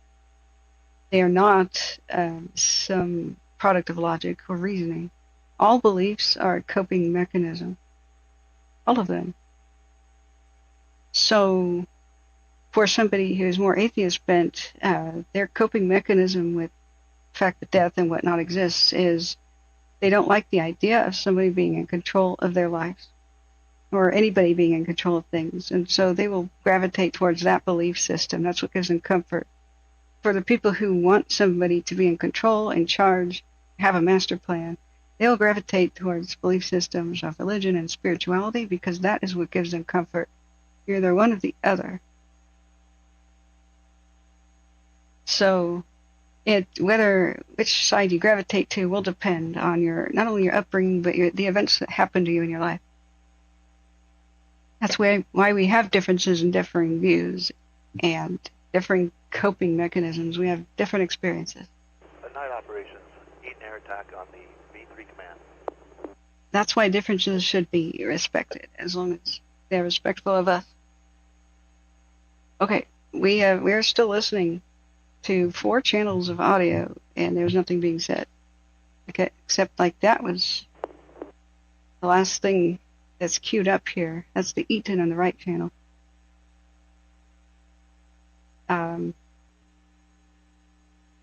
All's quiet for the Palisades, which is the left channel. I did not mute for the moment of silence. We're still going. Dr. Elephant says, make a JavaScript streamer on a page and embed it in your stream. Sorry about what? Let me look back. Playing Crazy Mike says, H-47, the helicopter is just north of Brentwood, has made multiple passes. Some of those helicopters are dropping off supplies. They are really doing a lot of prep work. In fact, I can go back to what I wrote down hearing on the radio before I went live in notes on the actual what they said during the meaningful part of that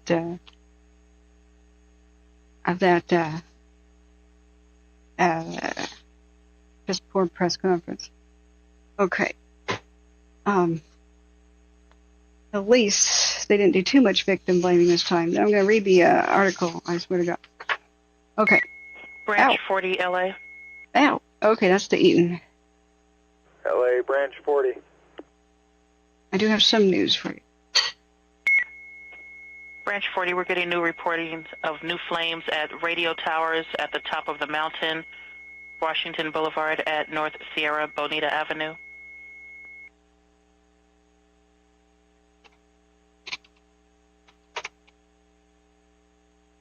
Sierra. LA, Branch 40 copies. Flames at the radio towers, Washington at North Sierra Bonita. Will advise. Oh, Sierra Bonita. Copy. Wait, what? That's not a radio tower. LA, attack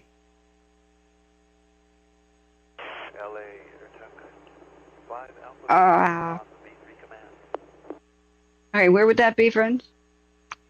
Go ahead for LA. Sierra Bonita. About 1, Helco. There you go. Back to the box, gonna grab some gas, and now we'll come back out later if needed. Yeah. About 10 minutes en route. Hey, there's a helicopter, speak of the devil. LA copies 10 minutes.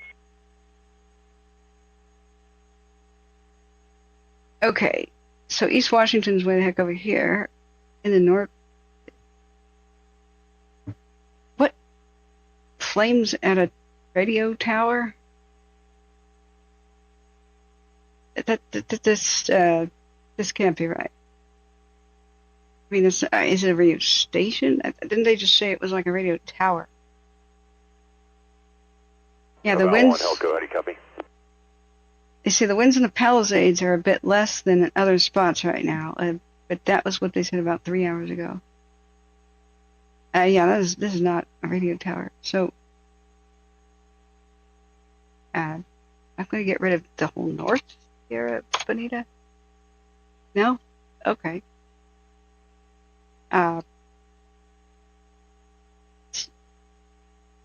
We know we have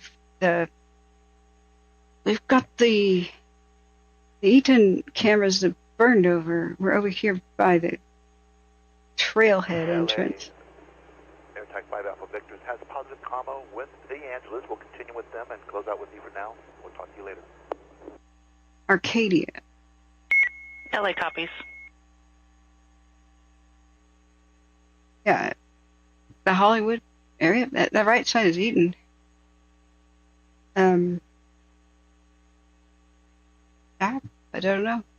Yeah, if you want to look at the flights that are in progress right now, sure. Let me see if I can make the background a little dimmer so that you can see more of the. Does this help? You can see more of where the planes are. I wish I could make the icons bigger. We can't. So the plane icon is, I'm sure that's not a plane. It's a placeholder icon for some mysterious craft here that wants to remain anonymous. It could be military or otherwise. Here's general paths of the multitudes of, not all these, like that will do helicopter firefighting, the Chinook. Not all of them are involved in that, not all the time. They will do drop point drop-offs. Drop point means where the helicopters land and just deliver hose and meals and porta-johns and whatever they need to do. So drop point 69 was the funny, yesterday, on so many levels, the funny screw-up called Pottygate. They ordered a bunch of porta-johns.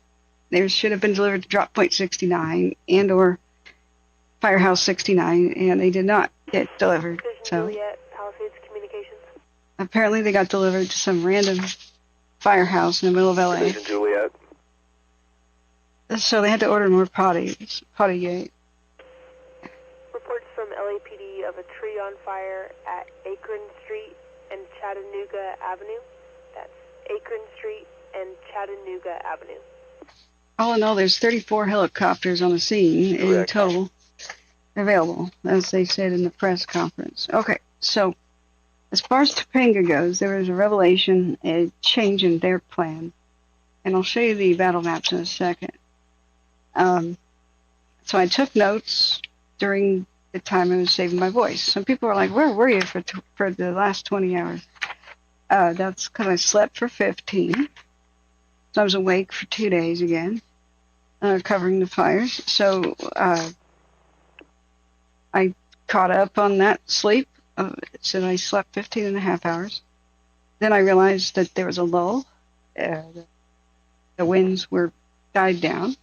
At 6:30, they were going to start picking back up, so I decided to go live at 6:30. No use talking when almost nothing's happening. As my voice, talking, when it first broke out, for speaking for 27 hours in a row with a broken tooth, cutting out my cheek, was brutal. And I will eventually lose my voice. So radio announcers take turns. Like DJs, they have a shift and they take turns speaking, and then they have commercial breaks. But this is different. This is almost nonstop speaking.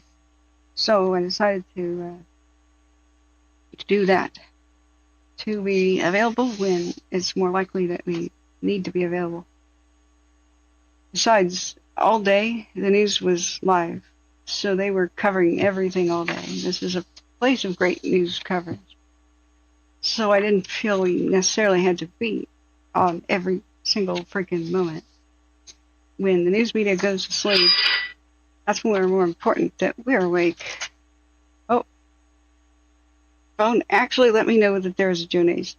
John, thank you so much for your YouTube news, especially the LA fires. Branch 40. Thank you for your $25 donation via PayPal. Branch 40, go ahead. They told me about it for once. I'm sorry. We have a response inbound to North Sierra Bonita with a cross of East Washington. That will be outside the fire area. Could you also start a local response? And where that? Branch 40, LA copies. Is it Sierra Bonita or Santa Bonita? Did I? What? No, not the T. Come on. Come on. it's not Santa Bonita either. I don't know. I don't know why we couldn't find that address. But it's, a lot of fire crews can't find anything either. It's right channel audio, so it would be Eaton, and they said it's outside of the Eaton Fire area. That I find it hard to believe since Mount Wilson is right there. Anybody know where that possibly could be? I don't know. Yeah, Husky says, and I was trying to find him in my notes, I just found it. Beat me to it. So I'm looking at Santa Ana winds coming Monday and Tuesday. There's going to be low humidity, as low as 7 or 10%, and winds around 30 to 55 miles an hour. The mountain peaks and ridges gusts as high as 70, maybe 75. Right. Husky says, oh, that was a triple copy paste. Okay, no worries. So it's still not as bad as day one. That's what the news people still keep saying. However, they could be wrong. So hold on to your butt. All right, so just before I went live, they did a change, and it was one that I thought was significant that kind of impacts the Topanga area. So, as they said a little bit in the news conference, Topanga Canyon is one place where they really don't want it to. They want to calm it down over there. They don't want it to spread too much, and it's a big challenge area. So let's see, where are my notes about that?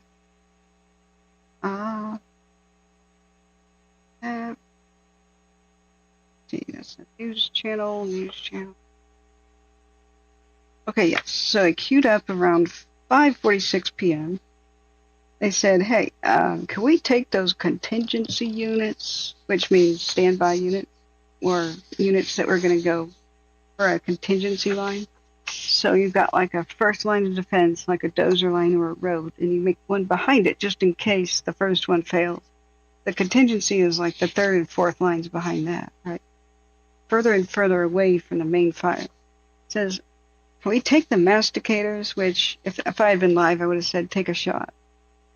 The masticators and a couple of tree felling type units and wood chippers, we take them from the contingency line, he said, and instead put them to work tonight in Topanga Canyon, near the road, I believe, is what he was saying.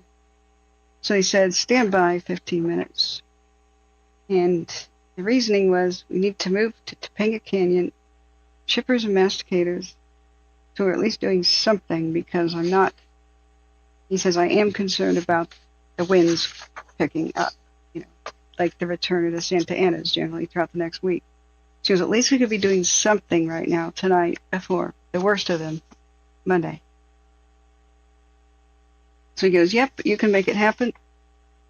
But then he goes, I'll have to get to cell phone range. You call me about the details, which is another one of the failures of the communication systems that we've been seeing. Let's go back. Branch 20, night operations on command. Still don't have any good camera views. Pretty much anywhere.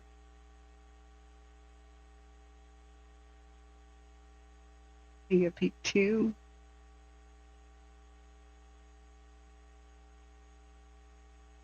Okay, so that was a rearrangement of the system. They said their drive time would be a little bit considerable, because we'll see where were they coming from. And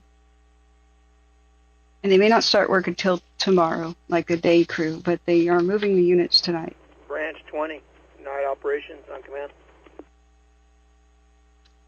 Because I'm not comfortable with the way the winds are forecast. Branch 20. The way they've been picking it Is up. that a location we can meet at?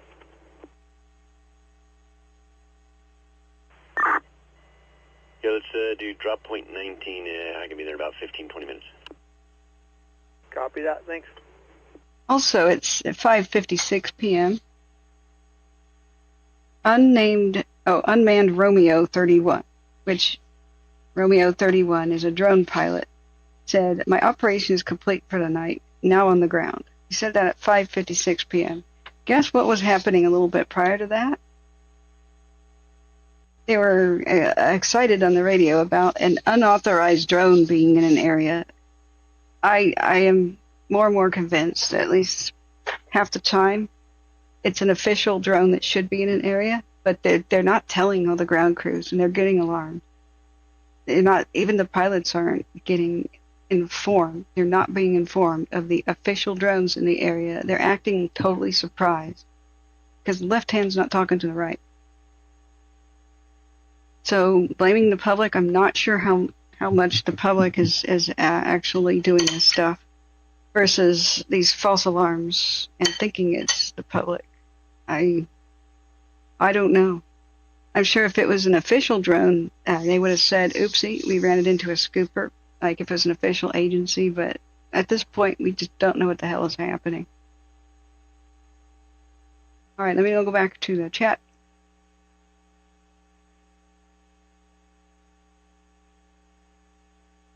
Oh, Twyla says Sierra Bonita is West Hollywood, according to Watch Duty. That was Right Channel Audio V3. And they said it was flames approaching a radio tower. Huh. Well, West Hollywood cams. Let's take a look and see how many are up and looking at fire areas.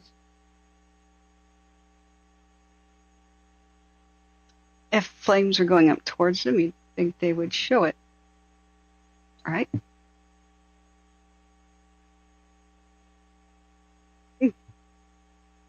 Your guess is as good as mine, Branch friends. 10, night operations on command. Radio tower. There are big towers by the Griffith, not Griffith, the Mount Wilson Observatory. Okay. Mountain Kayaker says, man, it's already 38 degrees here in Placerville tonight. How often does it snow in Placerville? God, I miss Placerville. That was a great place to stay. Chief Probe and I stayed at the Carey House Hotel. I still have all this footage from California, different trips that I haven't shown you guys yet. I always thought I'd have some spare time to upload it, and then this new fires happened. They were saying Sierra Bonita. Okay, thanks, Tita. I'm lost on that one. Okay, I want to make sure I was keeping up with chat, making sure everybody's... Is chat okay? Is it comfortable? Is everybody doing okay? I try to police problems, but... Yeah, I think they said they were probably talking somewhere near Pasadena. Hey, Jane, how are you? Okay, I was going to read the rest of the article. All right, let's go do it.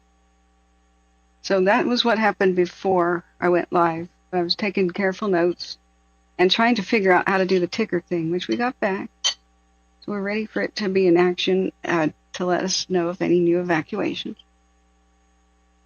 Okay. The arson arrest. Branch 10, night operations on command.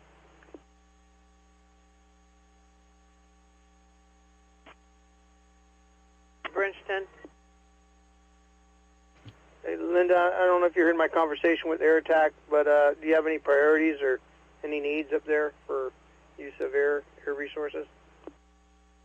At this point, negative. Everything's looking good up here. I'm almost at Mount Wilson now, but Division says everything looks good. Yay! I copy. Yeah, when you get a chance, shoot me a text as well, so I can get your number in my phone. Copy that. Didn't they just say everything looked okay about the report with the towers? They said Mount Wilson.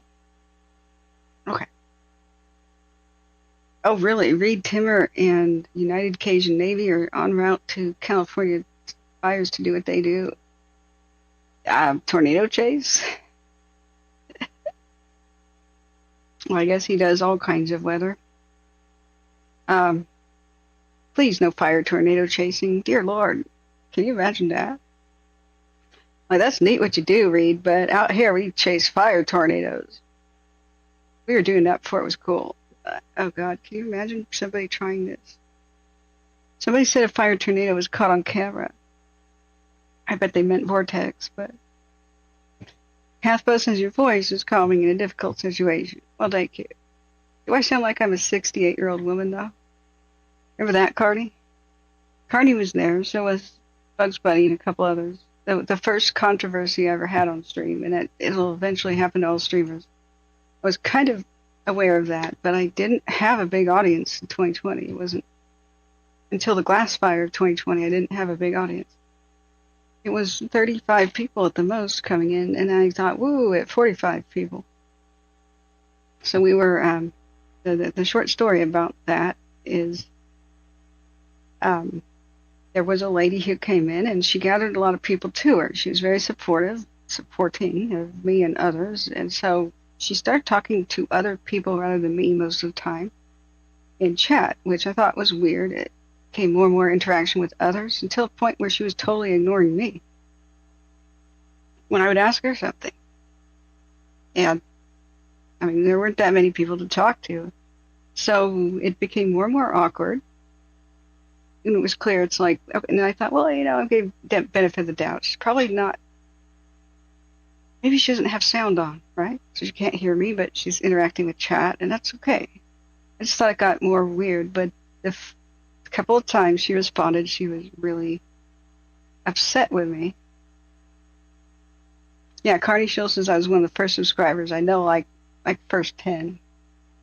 So that's why Carney has an elevated position of status, guys, as #1 joker extraordinaire.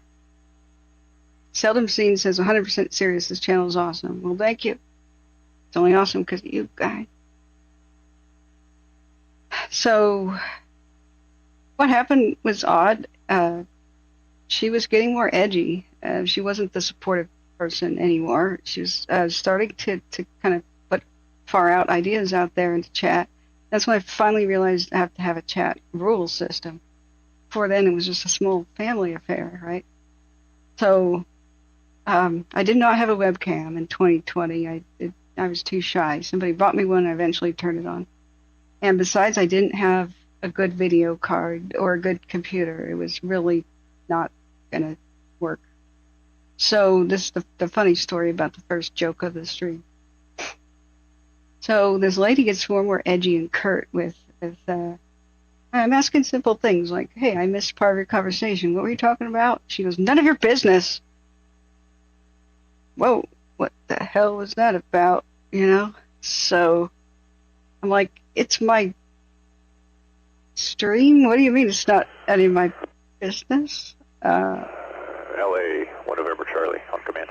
Yeah, you remember this, Carney? So November Charlie, go ahead. Let's look at the cams again. I don't remember this lady's name. I wouldn't want to embarrass somebody anyway, but this is just Go for LA. so bizarre. LA, Helco 1 November Charlie is off the fire, returning to Camarillo Hella Base. Helicopter 76 is assuming Palisades Helco. November 1 Charlie, copy. Safe flight. Okay. So you can see the helicopters working the Topanga area. They're the little flashing lights in the sky that you can see kind of moving. So this says 1 frame per minute is what this camera is set on. So there'll be random spots, and every once in a while you can see a much better view. Like there's a copter possibly shining a spotlight right there. And a spotlight maybe reflecting off even another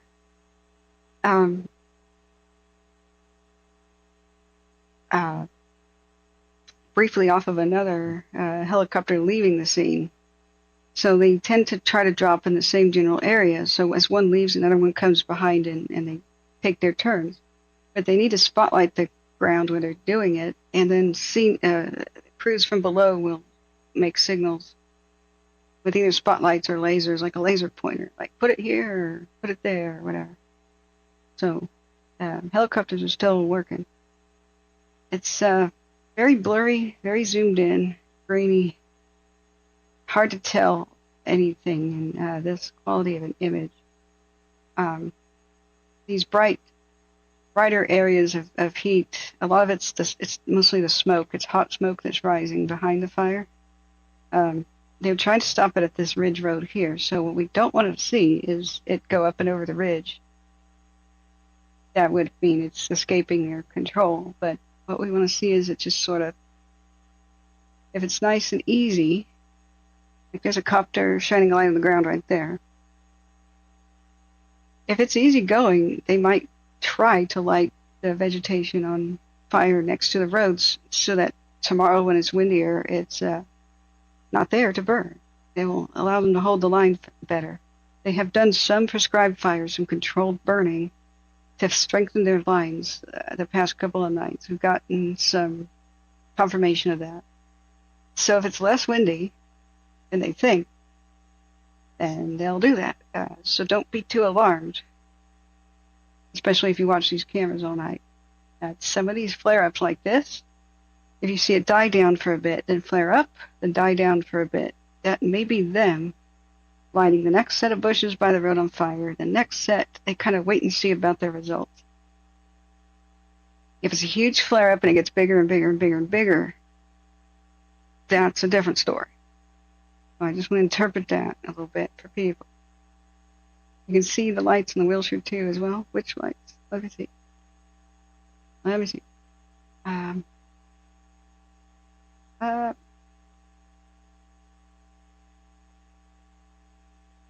Okay, I don't know what conflict was just resolved in chat, but I appreciate everybody apologizing to each other for any kind of offense.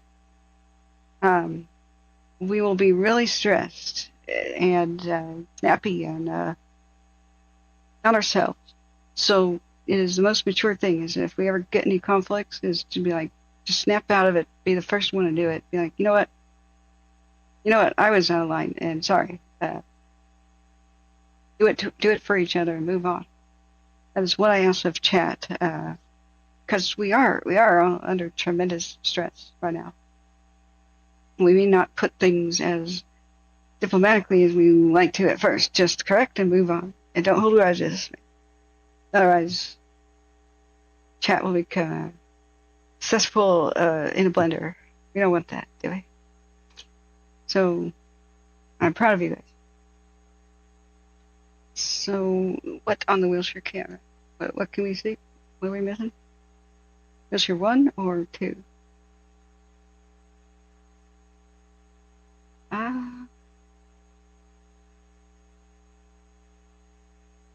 Yeah, you can see helicopter lights go by.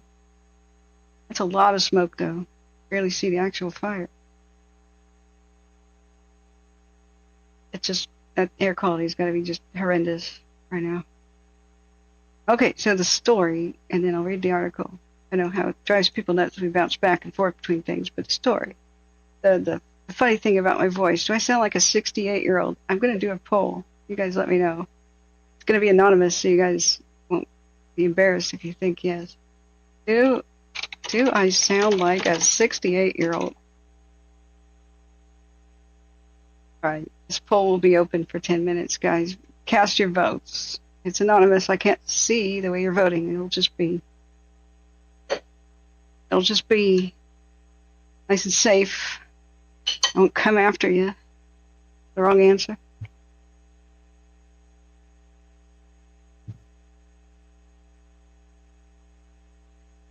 Drac Romana, it's time you stop yelling, maybe?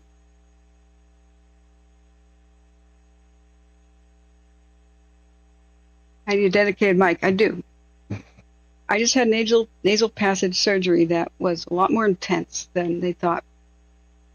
I invited my friend John Stoker. He's one of the mods. Lives in the Tahoe area. I invited him to come and take care of me. Nurse me back to health because I was bedridden for a bit. He, C-Probe, my mom, and some other great friends took care of me, cooking and cleaning and making sure the laundry got done. I had to abruptly leave California for the surgery, and I missed a great fire that broke out because I was driving home for surgery at the time. I couldn't stop. I pulled over and made a video about it, and YouTube did not make the video public, which was, ugh. But once I had a 2-week recovery time, they said. So the first week was totally bedridden, and the second week I thought I'd be up and around on my feet, like they said. They found an infected pocket, and they had to drill out part of my face. And it was way worse. So they said my new revised healing time was 6.5 weeks. So that was November 7th, and it's right about the time. I haven't had my full follow-ups yet. So John Stoker he's a musician, so he was going to help me set up the new microphone I bought. I've had trouble with the Go XLR. I spent, $300-something, $50 on the Go XLR, $300-something on the new microphone, only for it to stay in its package because he had an emergency and had to leave. He couldn't stay longer. He had to go back and spend Thanksgiving with family. So I was not strong enough to drive to California again because of my surgery. So he left without helping me set up the new microphone. So it's going to take me a little bit longer to set it up and figure it out myself. But you're totally right. I need a better dedicated microphone. I also need this one, which costs about $350, this headset. Also, so that when I walk away, you can still hear me. Kevin Hendley says it's not so much the tone, it's just very tinny and it's flat. You benefit from even a cheap one. That's very true. But rest assured, Kevin, if you have good advice, if anybody's a sound person, please email me. One person did, and I'm eager to get back in touch with them. I also have to redo all of the settings in OBS for noise filters, noise gates, and the like. So that's also not 100% right now. Like I said, I was hoping we'd have an uneventful winter so that I could rest and recuperate from our brutal summer fires where I really did things like stay awake for 4 days in a row and stuff again. But no, alas. So one of my desks exploded with the glass shattering because it was defective from the factory. So I have to change the layout of the desks. I have to assemble a new one, change the layout of this entire room, and then have the room for the microphone stands, green screen, the line. I was going to do that now. Oh, you're not trying to offend me, Drax says. I mean, you sound a little sad and need vitamins. I do. I probably need some vitamins. I'll probably need some iron. But I'm, well, affected, right? I lost a good friend to wildfire, and my brother almost died in Paradise, and my other brother almost died in a wildfire near Nevada City, or Grass Valley. So it's, and what we're connected to things, and, well, there's some things you never get over, like listening live to Paradise, and to know that that was repeating is hard, but all advice that is respectful, I listen to. I do. Oh, Ingrid Seams says, did I get a refund on the desk? Not yet. I've had other major problems happen.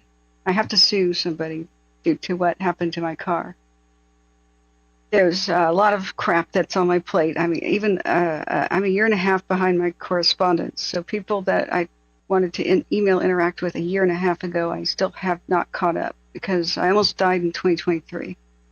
So I had some sort of a virus attack my kidneys. So I barely remember 2023. I sat in my chair and did the fire season, but as best I could.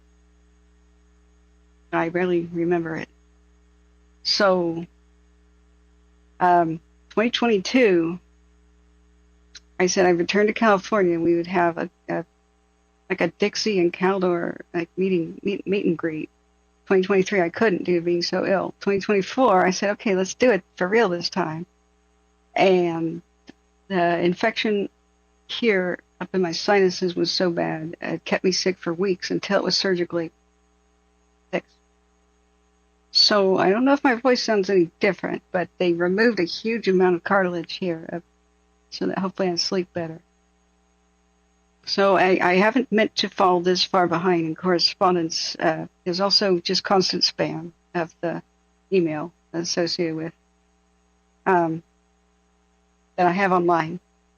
There's a lot of fake emails to. Constantly somebody says, I watched your stream and then I find out just reading deeper into the email, it's fake. It's like a bot generated thing. So the incredible amounts that come in are hard to sift through. I'm not sure of the solution. So I do need a different solution for sure, or secretary.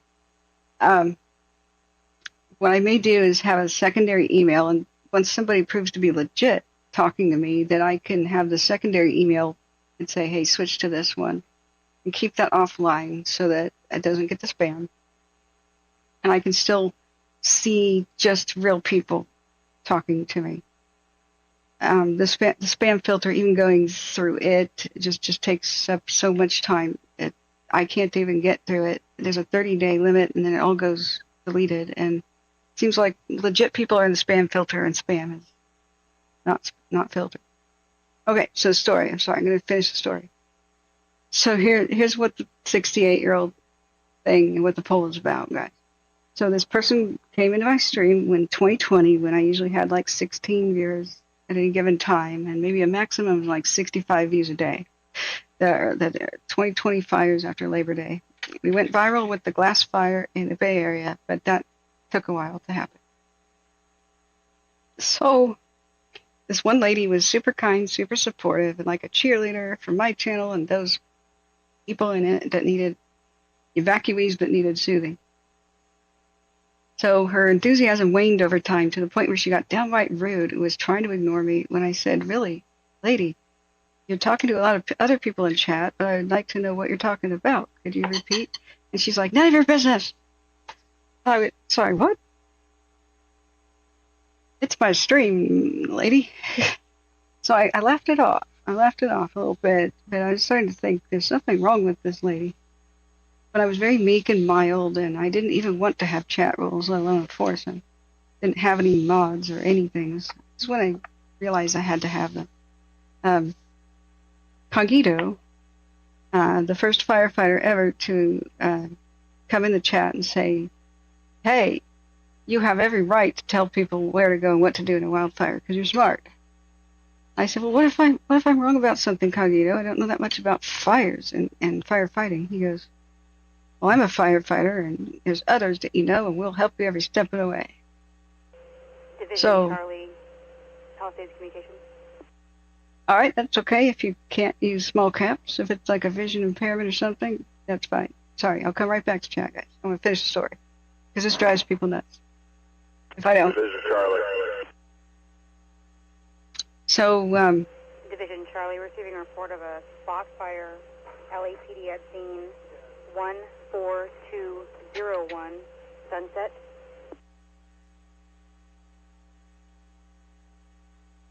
spot fire. Repeat that address again. Spot fire reported.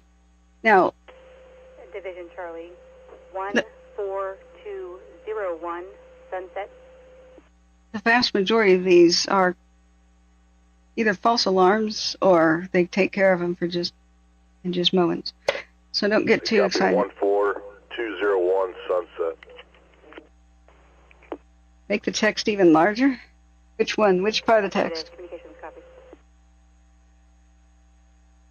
Mine or is it advice for somebody else? Charlie Foxtrot, that's in our area. We'll take it.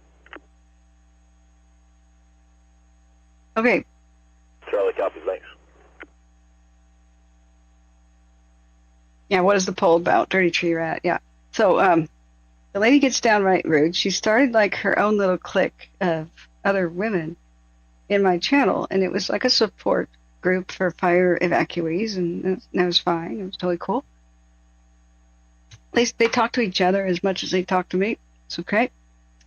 And we were doing the same thing. Late night, it got more loose, you know. There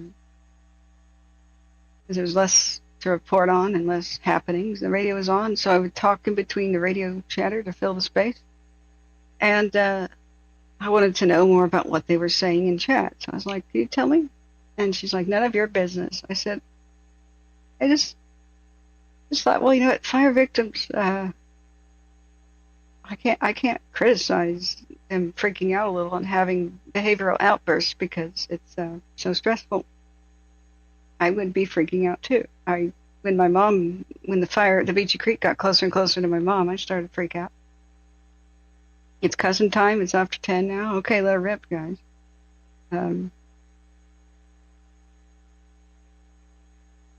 Yeah, please give me an email about that. So I'm going to put the email right here, Drac. Here's my first last name and then wildfires@gmail.com. And this is the one that'll still work for now. Right, this is my own living. I finally said this is my own living room. You're in my living room. I remind you, I did not have a webcam. I couldn't afford one. My video card sucked too much to run it. I later got a webcam that I turned on in like 2021. I didn't want it to be about me at all.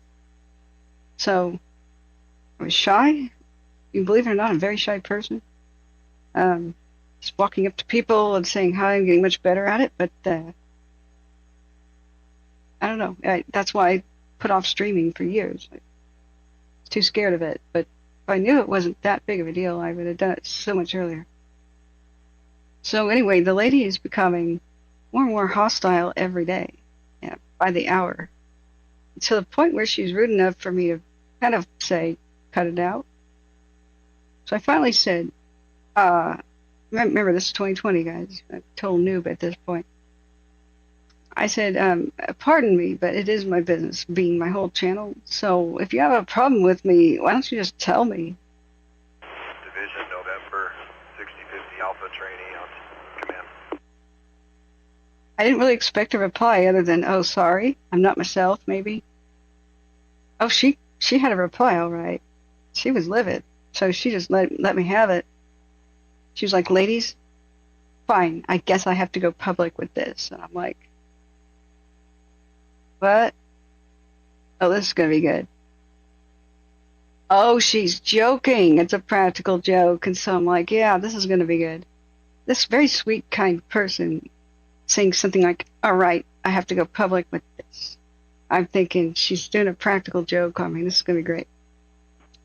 She goes, I found out about Catherine. I found out the truth. Oh, yeah, this is going to be awesome. So get the popcorn out. Okay, what'd you find out, dear? And I really thought it was a joke. Because I found out you're a catfisher. I'm like looking up this word. What is this freaking word, you know? Like, it was either that specifically or what meant that slang at the time. I'm like, catfisher? What? That Catherine is a 68-year-old woman. She's an old lady pretending to be a hot young chick. Oh boy, did I laugh my ass off. I'm what? And doing what? Yes, she's trying to get money from young men by enticing them. My what? Daisy sent me an email. I went along with it. I said, you caught me. And that was where I went wrong. Okay, I realized to make sure somebody's not crazy before you agree with them. That was one of the first things I decided to learn as a lesson. It's very important. It's really, really important because she went off the deep end at this point. It was like the firecracker of crazy. Like the fuse went down and it finally went boom. And then the new collateral damage of like the fireworks of crazy was now exploding into the air, and everybody could see it, and everybody went Looney Tunes. I told you guys, I told you, and now she finally admitted it, and I went, wait, you're serious? Wait, you're serious? How can I sound like a 68-year-old woman? And how did you find out about me, by the way? And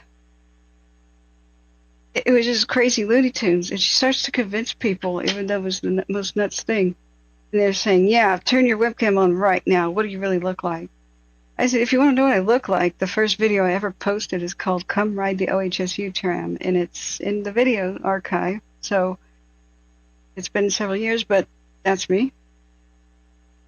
Even though it's been several years, it's obvious I'm not a senior citizen. Okay? And she goes, that's how I know. I did more investigations. That's a fake video. She's used somebody else's video, and I go, oh, God. God. Everyone should block her. She's a prostitute. As and all of a sudden, people are like, yeah, I'm going to tell all my friends and family not to listen to Catherine, the 68-year-old catfisher, scam artist. Yeah, Tal says I should have started talking like an old lady. Well, that's when I said, guys, I don't sound like an old lady, do I? And then people go, well, kinda, sorta. I went, what? All right, let's look at the poll. What are the poll results? Okay, end the poll. Do I sound like a 68-year-old? 77% said yes, 22%, or 77% said no, 22% said yes. I will find, I lied. I will find all of you who said yes, and I will get to you. I'm kidding, no, kidding. So. Yeah, unit hailing brush. Full just red. I later got a webcam and said, she took a few crazies with her though, but I was stunned and like sad at the time. But then Cogito says, they're there. You only lost crazy people, so there's no loss here. I'm like, okay, you're right.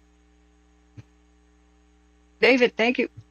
Sorry, Catherine, got off track on an arachnid rabbit hole when there seemed to be a lull. Bless you. Oh, God.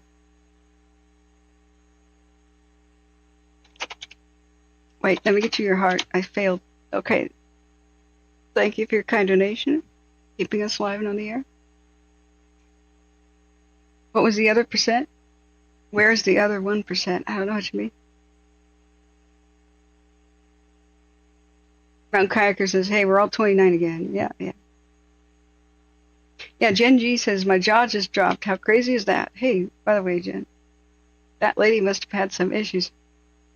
Yeah, I learned that to actually take quick proactive action anymore, you just don't know what the rumor mill is going to do.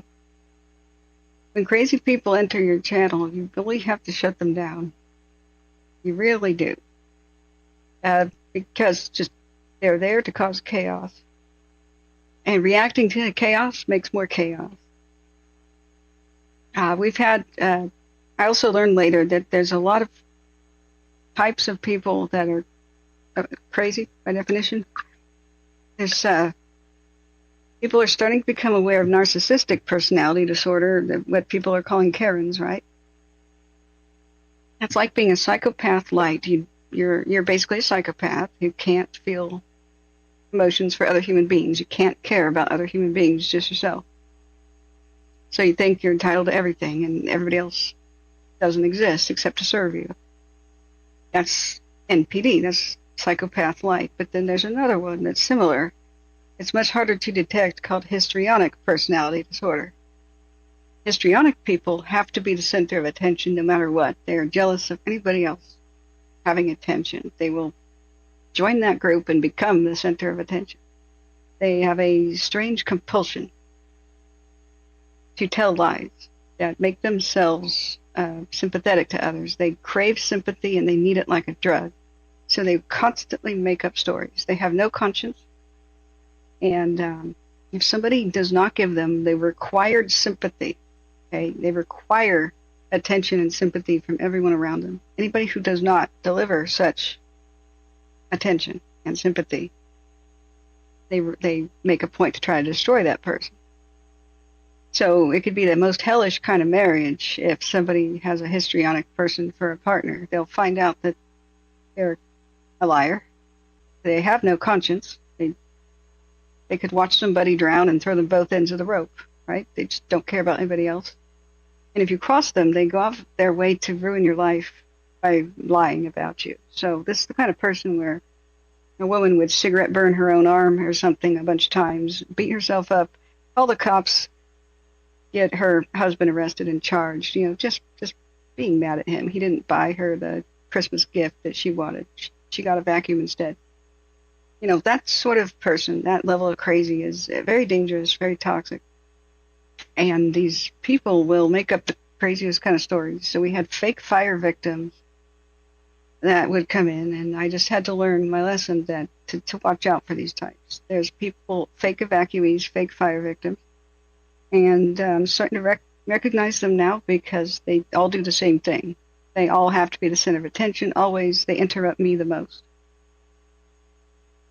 And then they try to make me look bad, and others too. So we the naive period is over. I now kind of get it. The other thing that's new is more bots, people that are not actually real. But I'm learning about how to detect people that are not real. AI chatbots go into chats now. It's not just to advertise, pornography sites anymore. They're like actual bots trying to have a conversation. And I think they're experiments. People are doing experiments. Sometimes it's for bigger topics like war, it's actually psyops, but hey. Look into FOSS-check because it's cancerous. Okay, I will look into that, Drac. But send me an email to whatever sources of information you have, because I don't know anything about it. I've not used FOSS-check myself, but I know it's a popular product these days. But I've not heard of anything about it being toxic. I've not heard about it. Gene G says story time is my favorite. It means things are calm on Firewatch. Right. You remember that crazy lady? Yeah, Gene G. You're one of the originals, too. Yeah. Yeah. I think Bugs Bunny remembers. Cogito came in at the wrong time and said, "Can I help you?" And I'm like, "No, don't help her. She's nuts. She attacked me." Cogito had a heart of gold. I wonder when we're going to see him next. Just Google it. Read FOSS-check's wiki. Okay.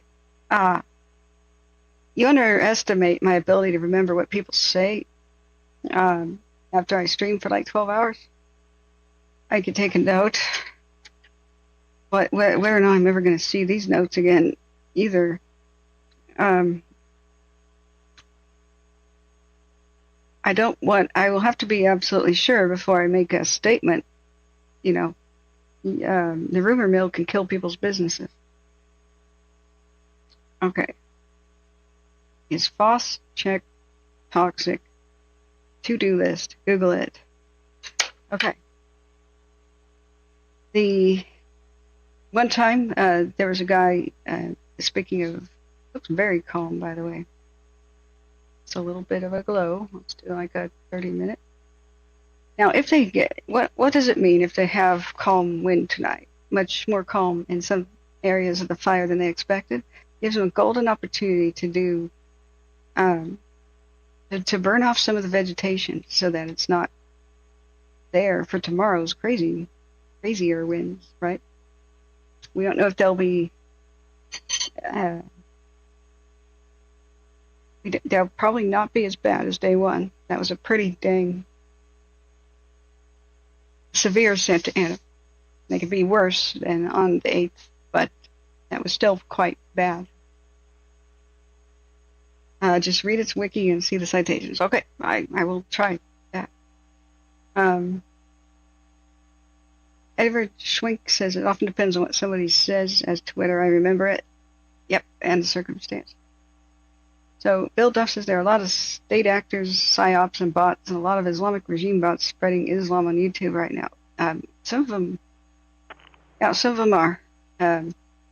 What I can't stand right now is the people saying that God did this and it's God's punishment or karma for helping blow up Gaza. I really can't stand that. The victim blaming thing is. You can cancel the request for the gas company on Castlewood Drive. The engine was able to mitigate the issue. Cool. Engine was able to mitigate Communications copy. an issue of some sort. Okay. Alan's snack bar. Wait, what? Oh, the other fun stories was the bear urine shots that that big owl made. It's David Coley arachnid nest. Got rabbit holes. I see what you did there, by the way.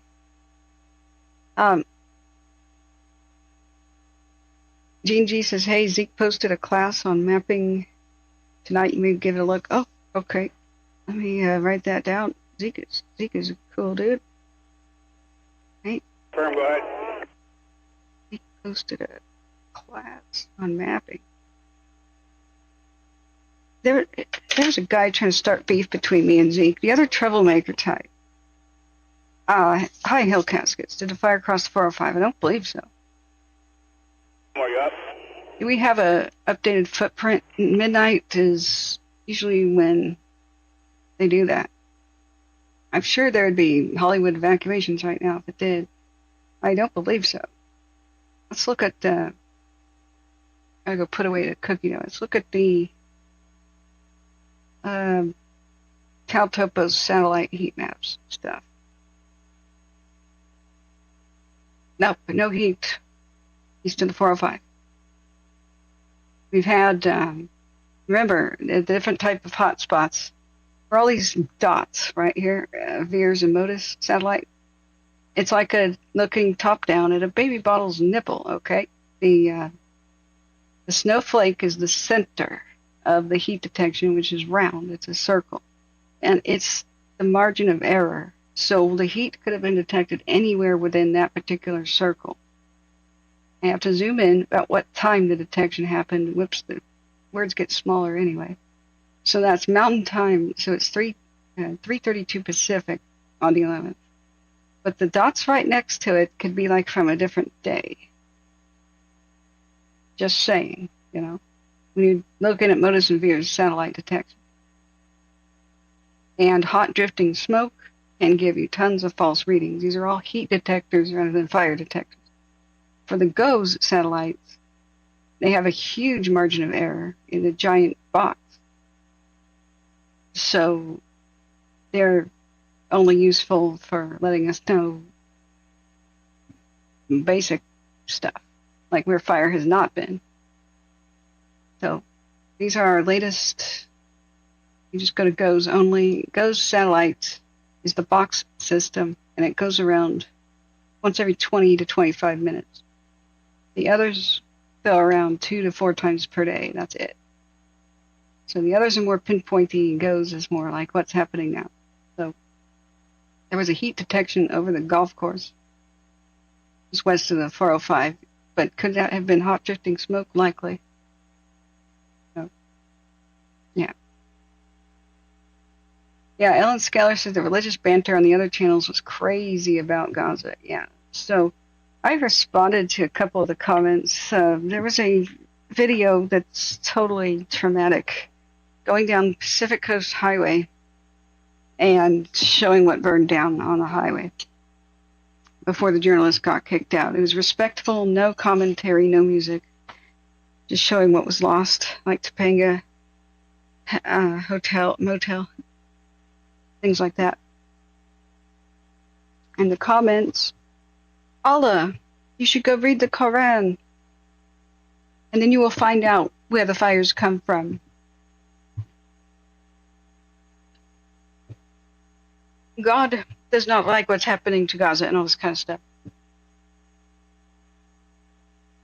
So I responded once, I don't know, it's probably to a bot. I said, well, do you think God is going to be pissed off at you when you meet him, you know, meet your maker, Judgment Day? Maybe God is mad at the arsonist who did it, or power company, or whatever, or somebody who had a accident and kept hush about it instead of calling 911. God's probably pretty angry with that person. He's probably going to be angry with you for making him out to be a jerk. So why don't you stop making God a jerk and stop blaming God for this? Thank you. Besides, if this was punishment or something for Gaza, okay, and God's all powerful, then that means God allowed what happened to Gaza, okay? This doesn't make a bit of sense. The religious zealots, they never really do, though. There's probably plenty of the celebrities very vocally opposed to what happened to Gaza here. It also really doesn't make any sense. Everybody's divided on that issue. We're not going to start the debate on the issue. It doesn't go anywhere. But victim blaming is not something I can stand. The other one's, oh, there's sinners in Hollywood. Oh, shut up. This is called Deuteronomic thinking. Deuteronomy, God, I can't talk right now. Deuteronomy, Old Testament, was a Bronze Age way of thinking. It is, God's going to bless you and your people. You're not going to have bad weather as long as you're being holy. Well, in the Bronze Age, we didn't know the earthquakes happened because of fault lines, and they happen where fault lines are. And today, we know. Today, we know that blizzards and hurricanes happen in hurricane. Strike Team 3, looking to tie in. Where can I meet you at? We are up Woodland Drive. Are you familiar with that area? Give me that street name one more time. That's Woodland Drive. Copy. I mean, you got to question the intelligence now of somebody in the modern era blaming God or Mother Nature, who wants just about the same thing, for disasters and calling it punishment. Well, when's the last time an earthquake happened to Moscow? Branch 30, night operations on command. There's no faults. They don't happen. We know that the death tolls of earthquakes happen where they have bad building codes. You got a location where we can meet up? Not where there's sinners. I'm at drop point 21 by the golf course, if that works for you. That works for me. Thanks.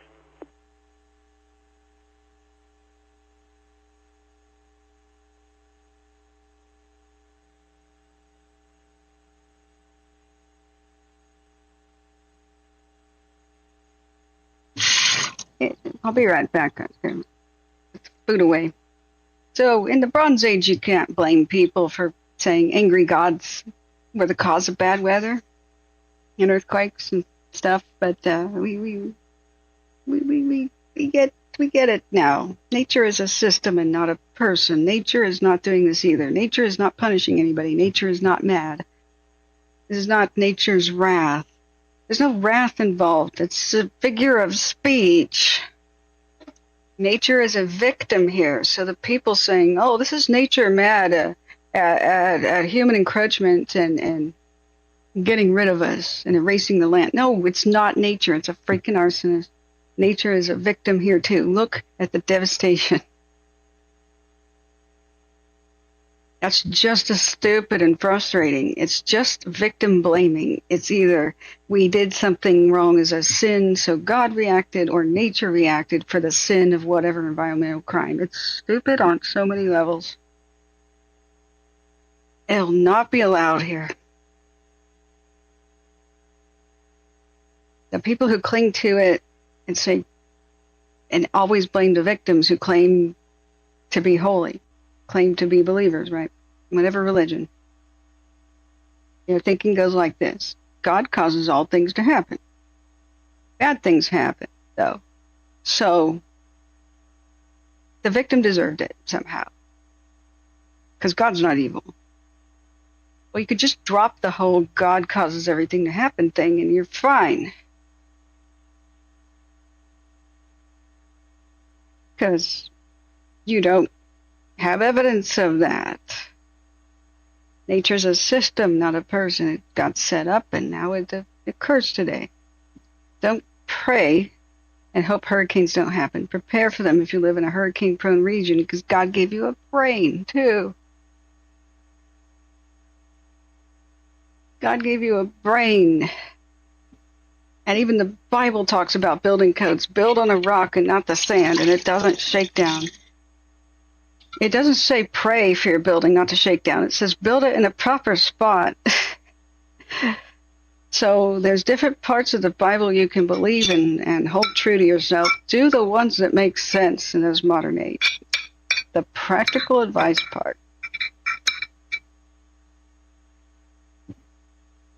As Deuteronomic thinking, people moved on from that a long time ago because it was kind of proven false when the temple kept getting destroyed, and yet God would have protected it if we were more holy. It wasn't because people weren't holy, it was because the Assyrians were something else.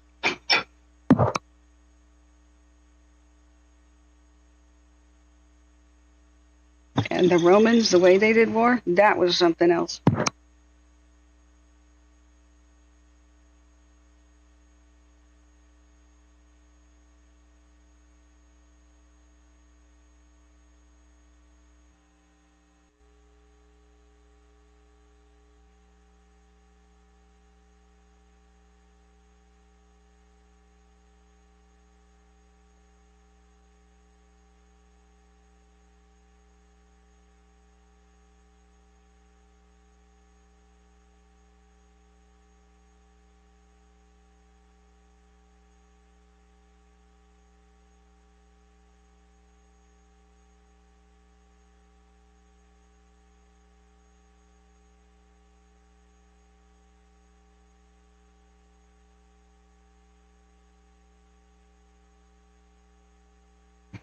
Okay, just washed my hands, had to mute that. I wish they would speak more so we could kind of like know what the hell's going on. No news though is good news on the radio. Means no crisis is unfolding. Knock on wood. Knock on wood. Ready? Needs to be bathroom. I'll be right back. We'll finish the article about the arrest.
Branch 40, LA.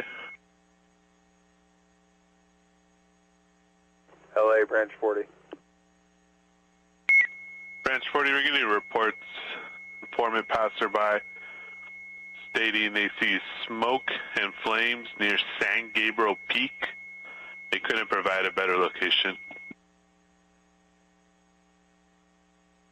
Branch 40 copies, smoke and flame, San Gabriel Peak. We'll get back with you. LA copy.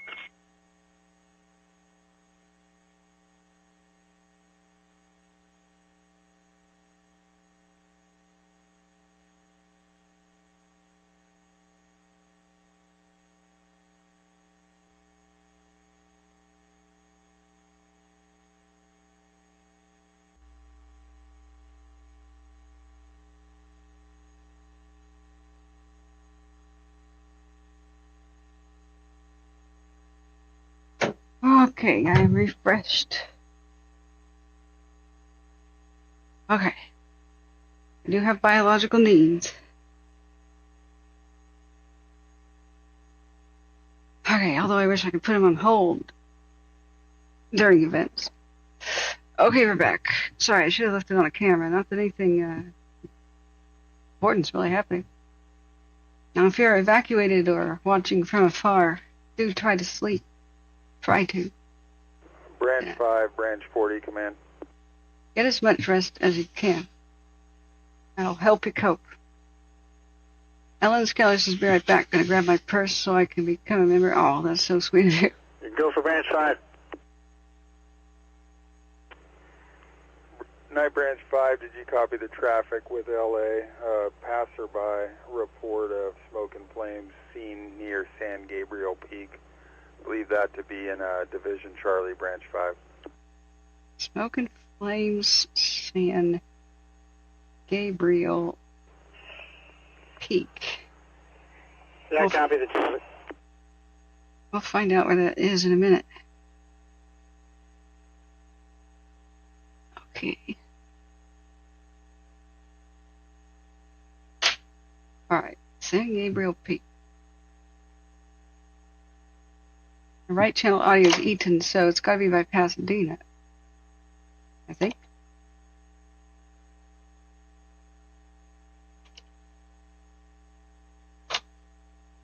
Yeah, over that way. By the Eaton Saddle Trailhead. Forevermore, everything that says Eaton on signs is going to give people the chills. So, Mount Wilson Observatory. Okay, let's look it up on CalTopo and see if there's a heat detection. Anybody can use CalTopo. CalTopo.com.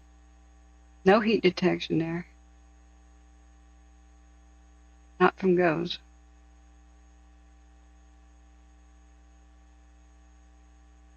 On all satellites, you got some basic footprints.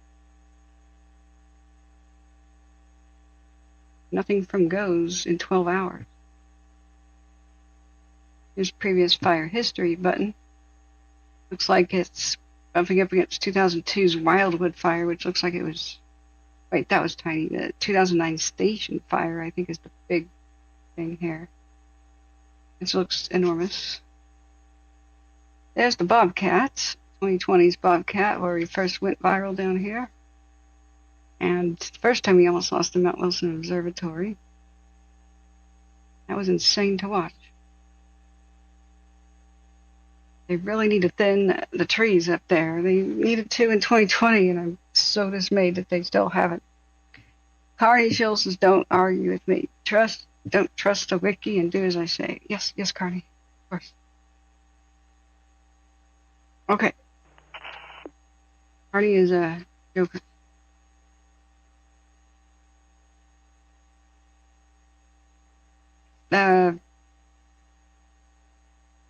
Okay. We will look into it, Drac. But, I'm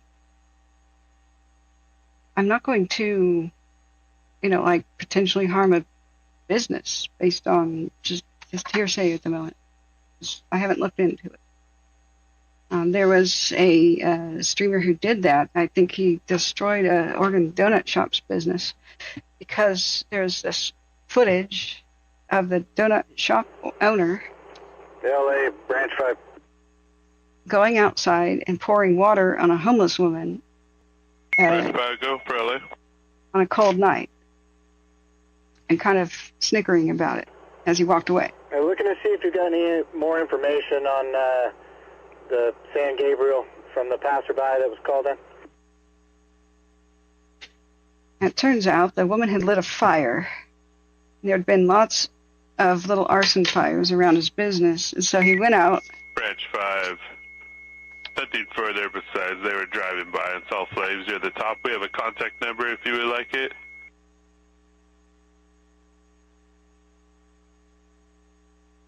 Is it just me, or does this dispatcher need a Sudafed?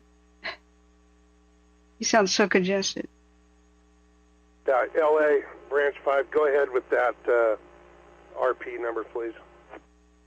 It's going to be 684 La la la la la 9411. la la la la. Whoops, muted it, not in time. I try to mute people's phone numbers. Yeah, you're cutting out at the end. I got 323. Hey, yeah. Still talking about the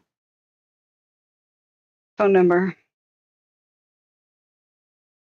33 Rent says, did I stream around the time of the campfire? That was when I first did. It was nothing like today. So I was a multimedia fine arts student, so I was learning web design, audio, video production. Division, Mike, Palisades, Communications, V1, when able. I wanted to learn mapping, so I was for history, to find ghost towns and historic sites. Not paranormal, just history. So I had been learning Caltopo, Mike, repeat. learning all these ways that you could. Division, Mike, report of a fire behind a structure. 451 Paseo Miramar. 451 Paseo Miramar. Miramar. It was the first word. Mike copies. So fire behind structure. That was left channel. That was Palisades. So not much footage survives from even my 2020 broadcasts. I didn't know that YouTube wouldn't save it. I'm not sure which YouTube account I did the Paradise Fire on, and it was different. Like, now I hadn't met real firefighters yet, so I didn't have any confidence that I could tell people anything. Like I should have. I put on the radios because I was monitoring it for myself, and then I hit the live button thinking I could help others monitor and track the fires like I did, since I was a local and grew up around there. I had a lot of insight. There was so much BS being said. But because it was a channel where I had no content on it already, almost nobody saw it. But I had, maybe 25 to 50 people per day see it. And then I stopped it to go down to California to be with my brother and my family because we were all mourning the loss of his property and still stunned from the loss of our neighbor to wildfire the year before. And so I drove down and saw some of it burning. It was still burning in the mountains. And it was mid to late November, so I wasn't streaming the whole time. So I wanted to teach people how to track wildfires for themselves, and I interacted with chat via typing. I didn't have a microphone, I didn't have a webcam. So Miramar, it was Miramar, it was something like silo or silo. I just have no idea how to say that. So the Drac, it sounds like it comes from a place if you want to get a warning out, but can you explain to me why you think that fossil check is bad? Like, what do you think it's going to do to people? Where did you hear about it in the first place? Thank you, Ellen, for becoming a member. I'll try to do some members' content soon.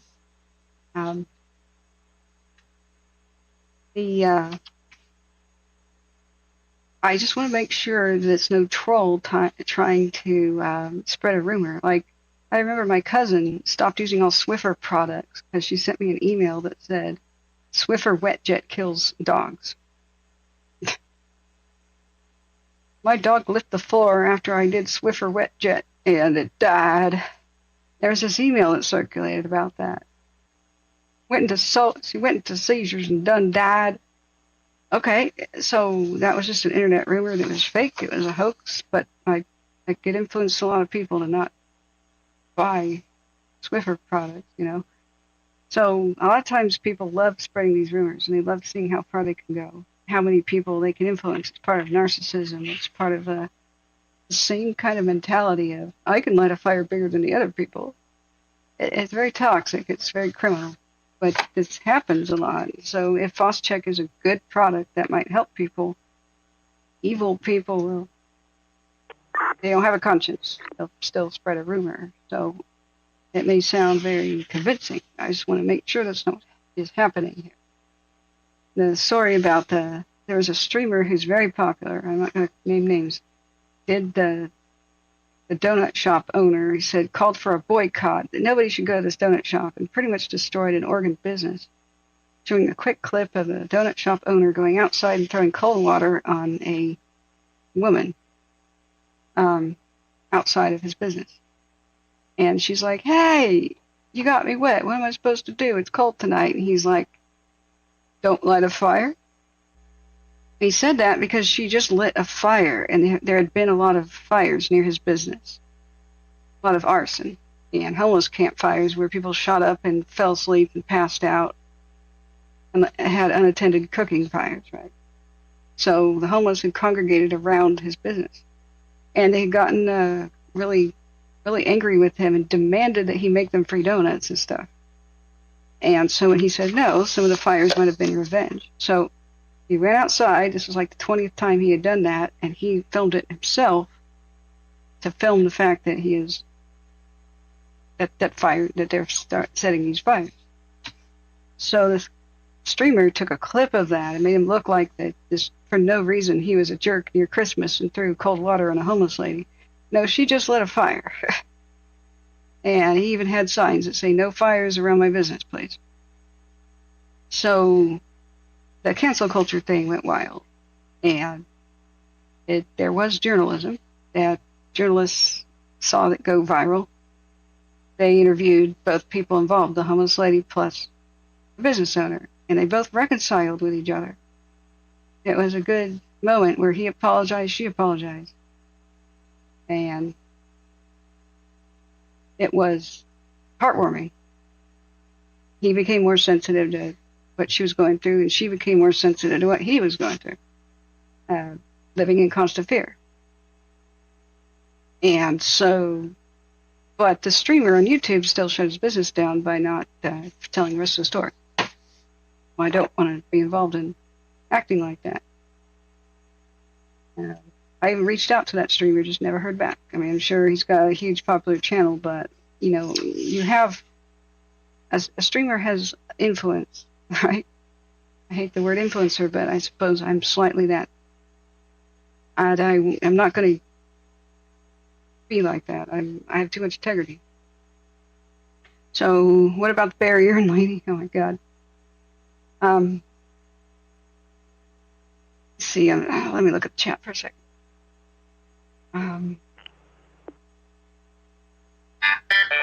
Rambling Ryan's is a peer-reviewed study found high levels of toxic metals in FOSCHECK, including concentrations that are dozens of times higher than drinking water regulatory limits. Well, are you supposed to drink FOSCHECK? I'm kidding. Okay.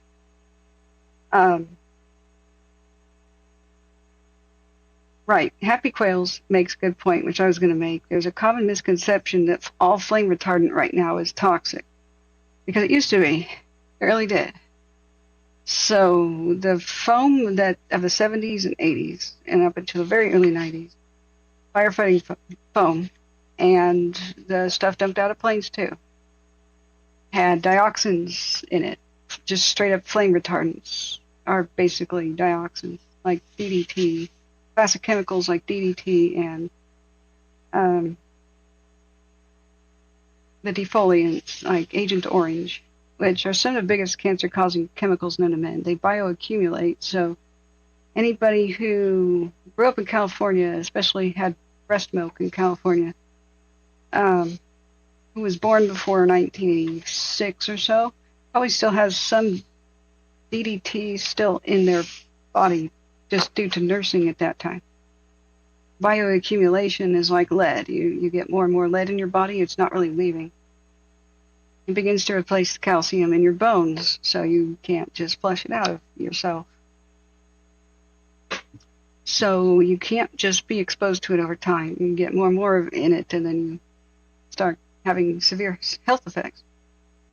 So the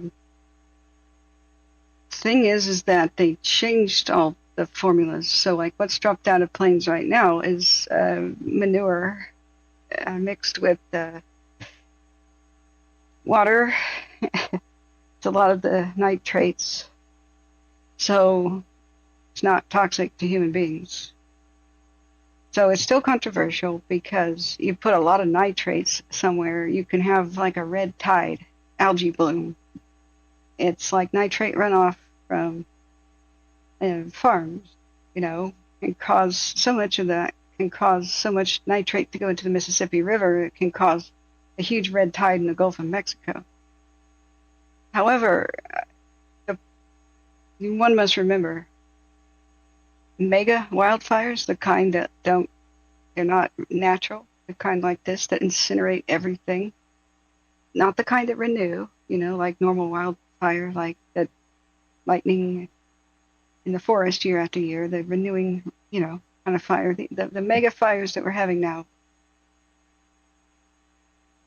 are so destructive, they leave nothing alive, period, that wasn't underground.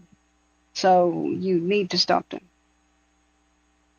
When I say mega fire, it's not acreage. That's what other people are using the term about, and I don't like that because they're perverting the term. They're making it mean something else. I'm talking about the intensity of fires. They're more intense right now due to us screwing up. Like, for example, in introducing invasive weeds, doing no forest thinning or prescribed fire for like 75 years, and then not allowing natural fire for 75 to 100 years in an area. That's totally unnatural. The Native Americans prevented huge mega fires because they lit fires all the time, constantly, to keep them low key, to fertilize the land and keep the brush down.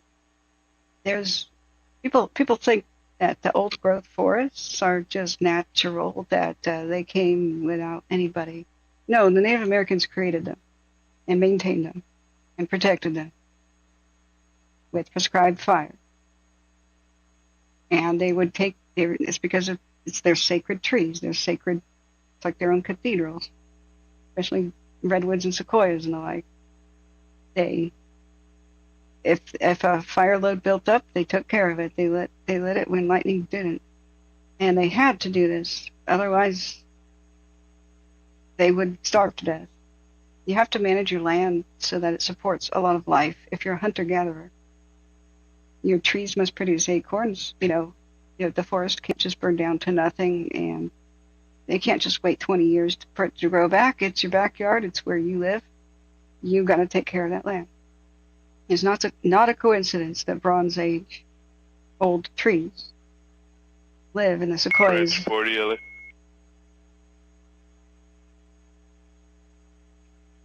Okay, guys, we're going to shut down the FOSS check.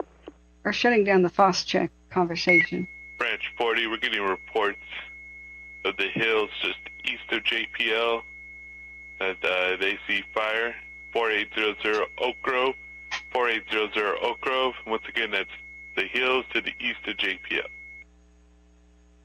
Branch 40 copies, Forest east of JPL 4800 Oak Grove.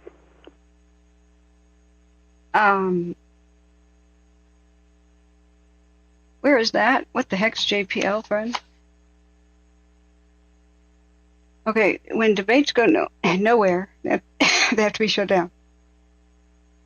So it's manure, nitrates, and the like in today's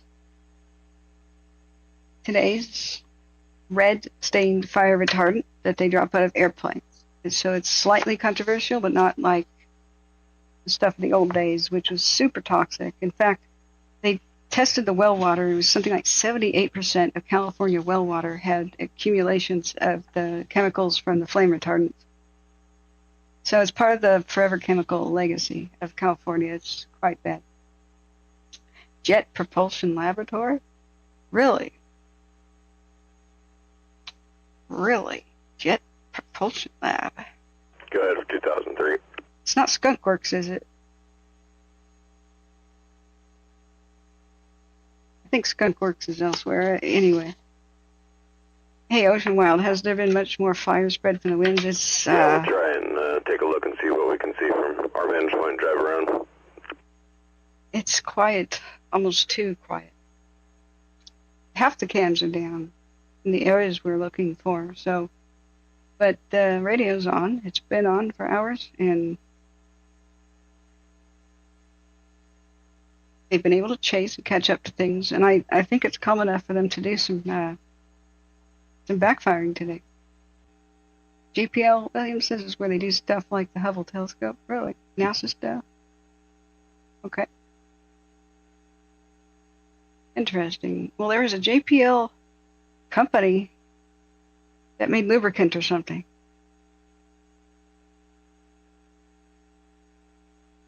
Happy Quail says contains cadmium and chromium. Sorry, I have not stayed up with the chat. But we should no longer talk about it. It's going nowhere. So,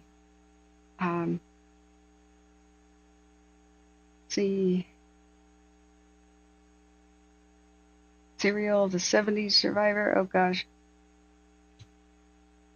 Salt water, in this case, right next to the ocean is okay to dump on beach homes right next to the ocean. I think that was most of what the super scoopers were doing. There's always some salt spray, so the salt content next to the ocean is always much higher than inland. It would not be okay in Pasadena. California has 2003 copies. California has torrential rains that do wash some salt out of its soil. All salt of the ocean comes from land, by the way. Kind of blew my mind to realize that. It's dissolved from salt deposits on land. And every time it rains, more of dissolved minerals go into the water supply, and it just accumulates over time in the ocean. The only reason the ocean's not getting saltier is the salt eventually settles at the bottom of the ocean, and sand compacts under the immense weight of the ocean and turns it into limestone. So and other sedimentary rocks, right? Geology, right? So that locks it up into stone. But where the ocean is and is not constantly changes. Like the Arabian Desert was once underneath the ocean. So there's the actual land of Arabia is deep beneath the dunes, like Lawrence of Arabia. There's they said it's like a crazy amount of meters deep, almost 1 mile deep, a couple thousand feet at least deep of the sand dunes, and then you would hit the actual dirt and soil of Arabia. That's because it was once underwater. So the Arabia plate bashed into the Asia plate, and it thrust the land up. So the sea floor became land. And the Himalayas has a lot of salt deposits. They're pink, so everybody loves that stuff. But it was once at the bottom of the Indian Ocean, and the India plate bashed into Asia, and so it thrust up that the highest mountains in the world. But there's seashell fossils at the top of Mount Everest. And archaeologists and the like, not archaeologists, paleontologists always want them to bring back the fossils off of Mount Everest. And the climbers are like, no, bro, you don't understand what it's like on Everest. I can't have extra weight. So it's one of the least studied places, but they say that you just look at the rocks and there's like seashells all the way to the top of Everest. LA branch 40. So, Branch 40, go ahead. Boxer Rocks loves geology. Of course they do. The last report, that'll put that in branch 5, division Alpha. We have resources in the area, and the fire is said to be interior and not a threat to the control line. Great. Branch 40, copy. That reminds me, the battle maps. I was going to show you guys. I found them. All right, let me go and save them first, and I will show you. I have, for your viewing pleasure, I believe I have Hurst as well. If you guys want to know more about the Hurst, we've kind of neglected it. It was a lot less in the way of ability to monitor that one. the cameras have never really been looking at the Hurst fire. I'm going to zoom in. See? Even the ones nearby just don't look at it. So, oh, wait, sorry, we're over here. Excuse me. They're still not looking at it. So we got one of them, maybe, that direction. Yeah, that's about it. We got equipment in the way. So I think I have battle maps for the Hurst as well. Let me tell me which ones you want to see. I want to check out Palisades. I'm on that page. Let me set up a folder and I'll do a couple downloads and drag them over to the screen. This is the live view of Topanga Canyon. Let's just do a 3-hour time lapse. Nice and quiet over there. But like I said, if you see flare-ups, it might be them trying to burn off some vegetation next to their lines to make it safer for tomorrow. Okay, battle maps, new folder. Okay, save this one. Now these maps are deluxe. They go really deep and they become detailed. So it can even crash my PDF reader. These are some serious PDFs. So this is the first map I have coming up here.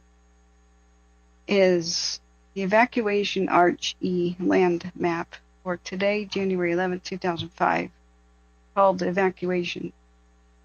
So it doesn't really show evacuation zones like clearly unless you really zoom in, but let's show that now. Come on, baby. Get the right, you can do it. Get the right window.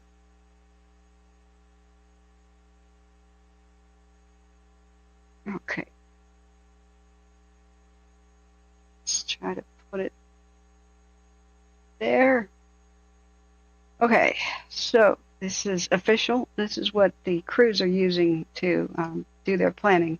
So the one that shows evacuation, don't crash. Come on, don't crash. Like I said, you can zoom in magnificently. Oh no, that's going to crash now that I accidentally highlighted all words. Don't crash. Okay.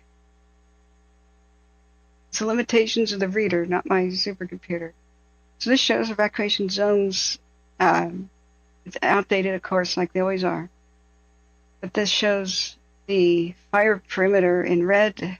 Red is uncontained, and black is their containment percentage. And like I bitterly explained yesterday, most of their early containment percentage will be the Pacific Ocean.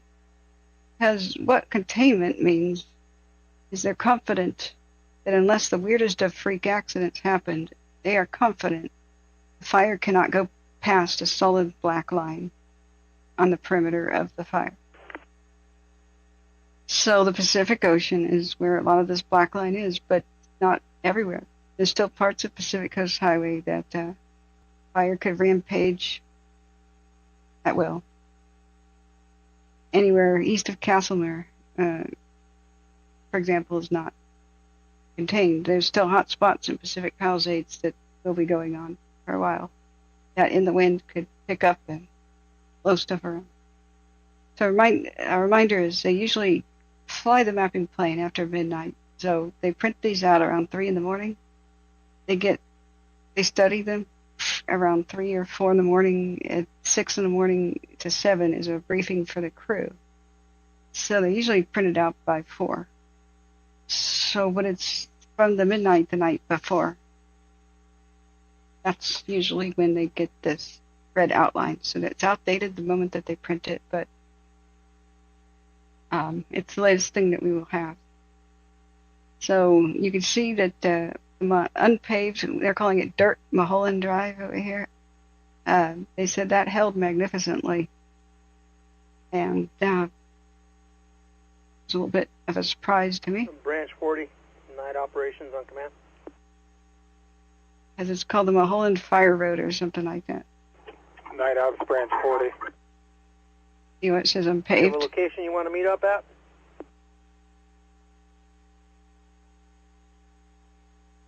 Yeah, I was going to cruise over to the JPL to get a look back at what's going on in Alpha. I can meet you back over at Station 12 off Lincoln Avenue at drop point 12 in approximately 20 minutes. Yeah, it might take me a little bit longer to get there. So, if anything, I can also drive out there to JPL as well. Just let me know. But I'll head to that Station 12. I copy. Does midnight work at Station 12 for you? Yes, that'll work. I copy. Mitch Ashdown says, is some of the Pacific Ocean not safe from the fire? Nope, actually. You would not want to anchor there. The ember cast from fires like this could go out to sea a couple of miles. During the Great Tillamook burn of 1933, sailboats and the like, and were out in not only Tillamook Bay, but further west, away from Astoria. They were putting out fires in their sails, and they had flaming debris like branches land on their ships 5 miles west of the coastline. And ash and debris that was not lit anymore was falling 15 miles out to sea because a pyrocumulus cloud put the flaming debris into the air, sucked it up. The massive vortex, around 25,000 feet. So it takes a long time to fall. If you have high winds, higher elevations, atmospheres, then that's why you get long-range ember casts like that. As far as I know, the Getty Museum is okay, and the villa has hot spots around it. But the crews that are skeleton crews that are looking after each have reported that they're okay, as far as I know. Yeah. So the why didn't Navy boats and stuff help? I don't know, but against the Santa Ana winds, if you were to put a Navy fire ship or anything like that and aim it against the Santa Ana wind direction, I don't know how effective that would have been. I don't think they can get exactly onto the beach. It's real shallow. They're not beaching themselves, so it could be that people ask why didn't Navy boats get involved. They could have helped evacuate, though, surely. I bet there were some bodies of people found dead by the Pacific Coast Highway. So it was a joke, I know, but I still had the opportunity to give you that fun fact about Embercast and just how far away stuff can drop. They were dinner-sized plate pieces of bark that fell in Nevada from the Echo Summit area during the Caldor Fire. Hot pieces of bark the size of dinner plates flew in the air to another state, crossed another set of mountains into the valley of another state. It's just insane. Embers really can travel 10 miles in a really big pyrocumulus cloud. The higher the elevation and the higher the cloud matters for the distance travel. So we didn't even have the formation of true pyro clouds during this because the winds were too fierce to start them.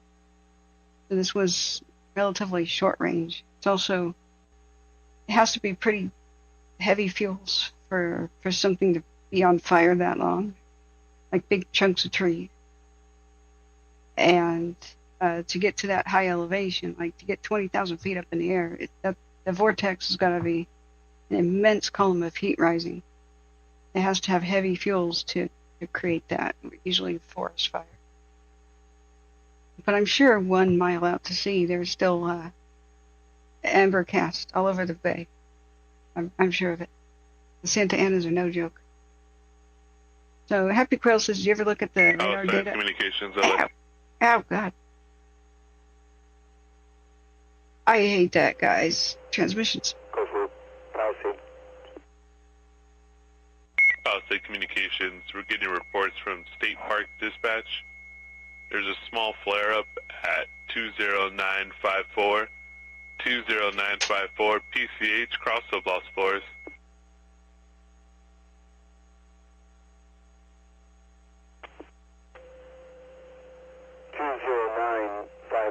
PCH, flare up.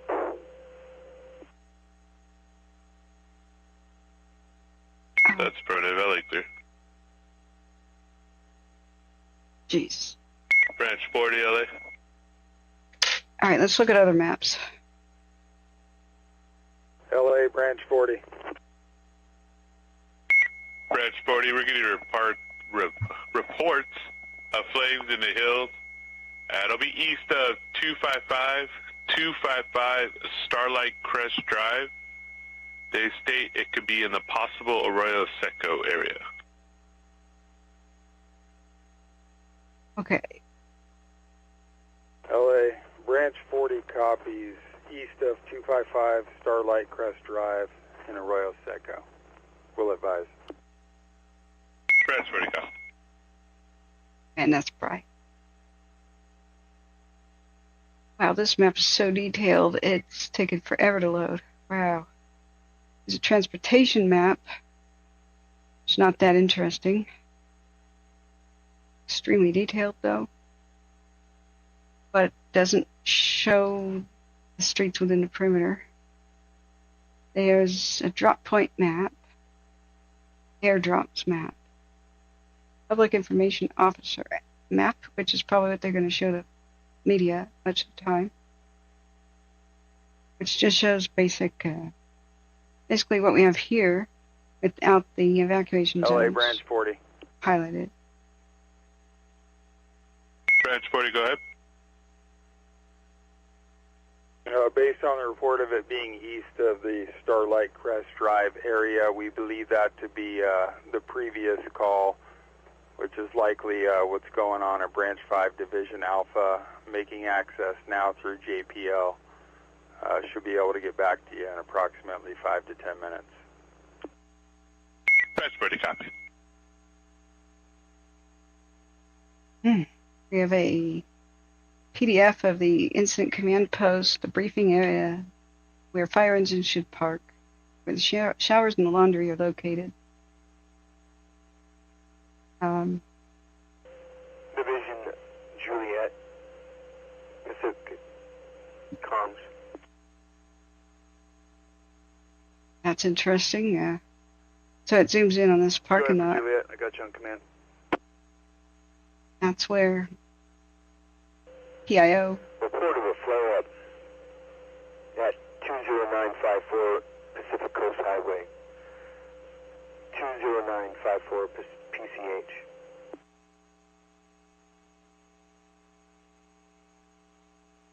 Now they'll have an action plan. I could read that for you if it's present and not too long. They could be 35-page telephone books. They briefly explain things anyway during the press conferences. Communications Branch 5, that'll be in Division Papa. Map of avoidance areas, probably like don't bulldoze here because there could be underground gas line or. Communications Division Papa. Branch 5, we copy. Have individual branches and the maps for their individual areas. Now there's a bright spot in all this. Division Papa. Palisades Command. Division Papa copies the traffic.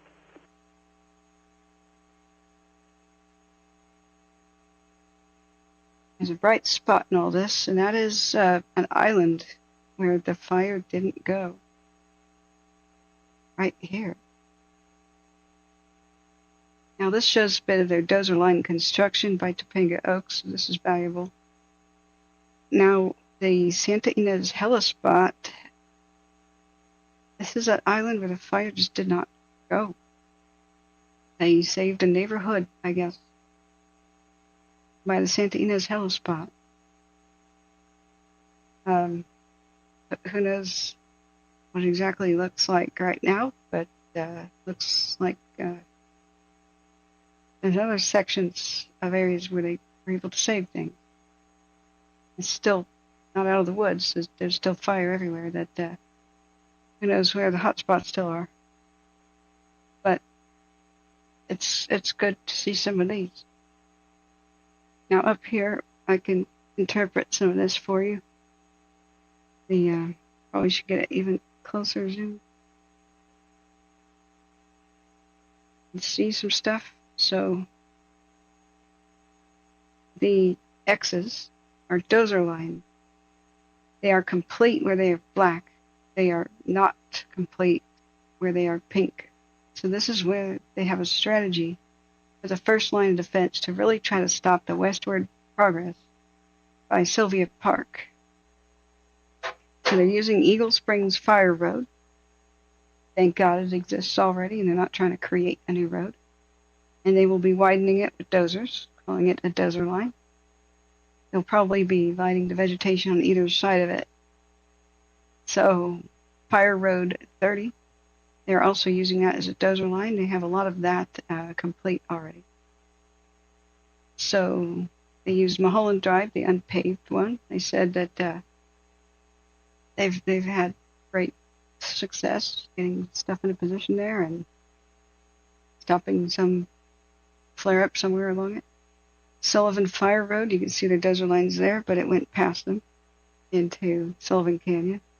That was a battle for a long time. It went on for more than 24 hours. So they have other completed dozer lines going further east. West Mandeville Fire Road, they put dozer lines there, went past them. But they have had a mission to try to keep it out of the Mandeville Canyon area. And it went past them and started backing down into the canyon in the north area, and it shows what they're talking about. They do have completed dozer lines to the east of Mandeville Canyon, going along the Canyon Back Road. I believe that's where a golf course is over there, right? Am I in the right spot? Look back at chat. It's dominating my screen. And whoops, I need to resize it. For more ways than once. Hang on. Hang on. Don't crash. Don't crash. Just get smaller. Little window. Don't crash. Don't crash. Okay. Alright. Let me look back at chat. Questions, guys? Spear of all trades, as a friend is on a call on drive, said it had reached his street earlier. Which street? No, it's not at the 405 yet. I'm pretty sure we would have heard that. There's no heat detections above the 405 either. We had one near it, but it may have been hot drifting smoke. This is the fire perimeter as of the mapping plane as of last midnight, probably last night. Because this is what they used today in their 7 a.m. briefings. This is how they show the crew what they're doing, where they're supposed to be going. So it's always obsolete the moment they print it, but hey, this is the last thing that we have. Sometime before 7 in the morning, the next batch of these is going to come out. So this is Mandeville Canyon Road right here, the dotted pink line, which I'm curious about what does that mean? Pipelines, gas pipelines, I bet. Okay, so there's a gas pipeline underneath Mandeville Road. Oh dear. All right. Yeah. Okay. That's what the pink and yellow is the gas pipeline. Very important for a dozer crew to know about so you don't, bulldoze the ground right into it. Wow. Okay, I guess for natural gas for the home. Okay, so pink is dozer lines under construction on the west side of Mandeville Canyon. They may still be important because as Santa Ana's or other winds blow, if this say, Sullivan Fire Road area is still has heat. Embers can fly right over other mountaintops to get to other ones. So I don't know if they'll abandon or complete that. Those are lying right here. When they make these maps, they never really note them, you know. But at least it was planned, if not under construction already. This is, I believe, where the golf course is. There's Sepulveda in Beverly Glen over there. And this is the 405, right? The big red one. I mean, I would assume. Yeah, there's Brentwood Heights. Okay. Silent 31 says, how big is this fire compared to the Paradise? The camp? In terms of acreage or buildings lost? Because they're still counting destroyed buildings. Paradise was not that big of a town. There were more towns destroyed other than Paradise. There's Pence, community of Pence, Concow, Megalia, Helltown, Irishtown. Much of the it jumped over towards Oroville. Parts of Oroville burned down, and Cherokee near the ghost town. They saved the ghost town proper and the museum, but that's where the firefighters made a stand and protected themselves. But homes next to it burned down, Table Mountain and all that. So it was multiple communities. Even parts of Chico were threatened in the periphery. So we can look up the statistics. Acreage, I don't know, it burned up into the mountains. They stopped it from crossing the entire California Valley. It tried to. It was going to go all the way to the California coast. It hit Highway 99 and crossed it and was in the farmland.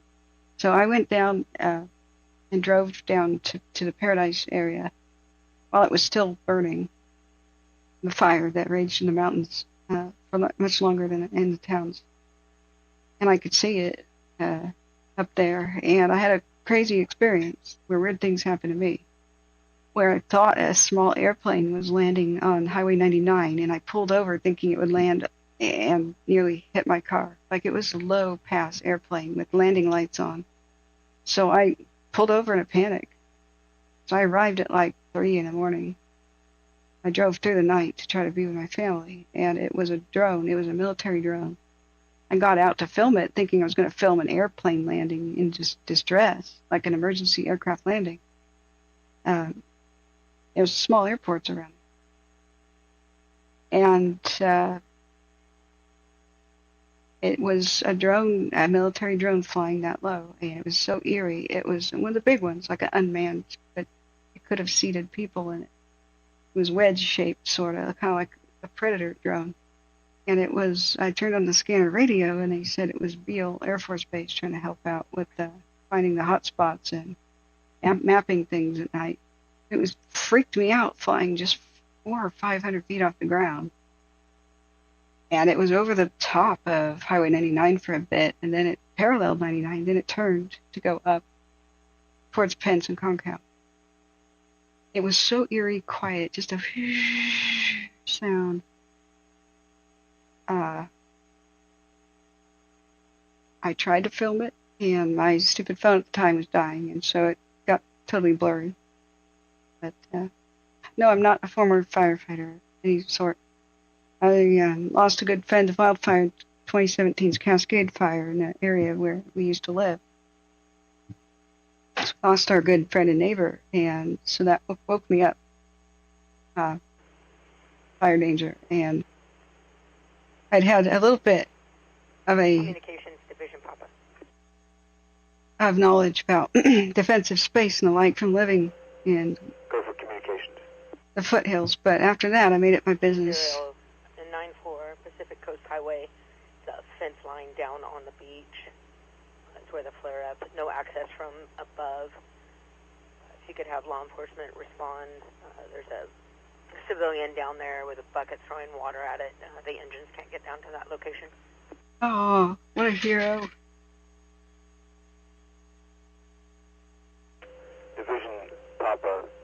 copy. LA Branch 40. PCH, inaccessible. Branch 40. Law enforcement for civilian. The reported flames east of the Starlight Crest will be the There's same an engine as at the the location. previously reported ones in Branch 5, Division Alpha. Division Papa, you scratch, you confirm that you have an engine standing by. LA copy. Yeah, and an engine and a chief officer. Well, I hope they're not going to arrest a person, drag them away. Advise when we have law enforcement en route. Vision Papa. That's heartwarming, somebody trying to put it out.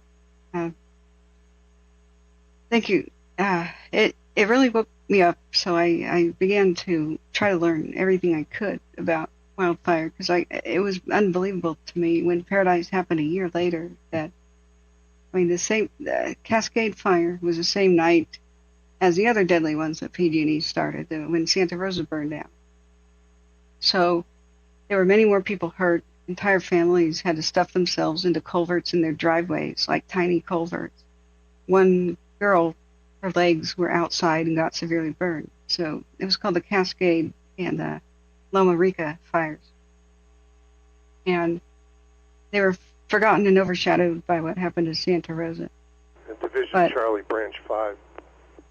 I had coincidentally I started telling the story earlier about did I stream during Paradise. Branch 5, Division Charlie. I had been just learning Caltopo. What's your location? Hang on. I just stepped back out to the division break, so you might be pulling up.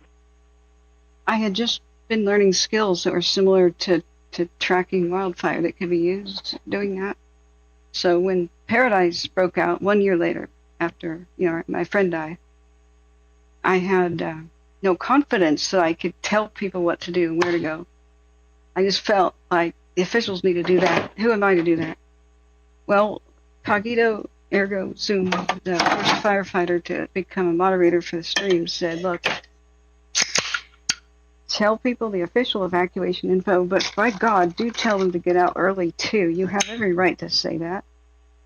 If you can see the heat moving towards a neighborhood and you see the wind is moving towards that neighborhood, the fire is moving toward that neighborhood, tell people about it, because the officials are doing it way too freaking late. So I said, really? I should be doing that? And he goes, damn right you should. I said, well, what if I make a mistake? He goes, well, we are here to help you. We'll correct you.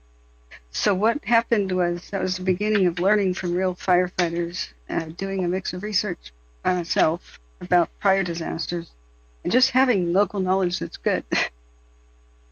So I was able to predict what the Dixie Fire would do better than Cal Fire because I'm a local from that region. We'd just seen what wildfires had done in the past decade. And they, at Cal Fire, they came from elsewhere. And Did you also need power company come out and assess the lines down? that's when the officials failed to understand what the winds were like in the Feather River Canyon, and it surprised them. Are you referring to the request from earlier today? So later they said computer modeling. The civilian at 20954 confirmed that there was power lines down as well. Really? Negative. He's down on the beach, and the tide is coming in. So he's between the burnt down property, the fence line, and he's down on the beach throwing water at the flare-up, but there's no access because the tide has come in.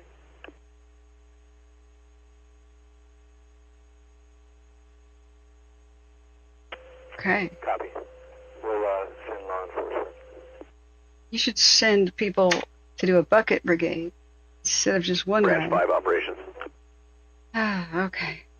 Bucket brigades can Yes, work. sir.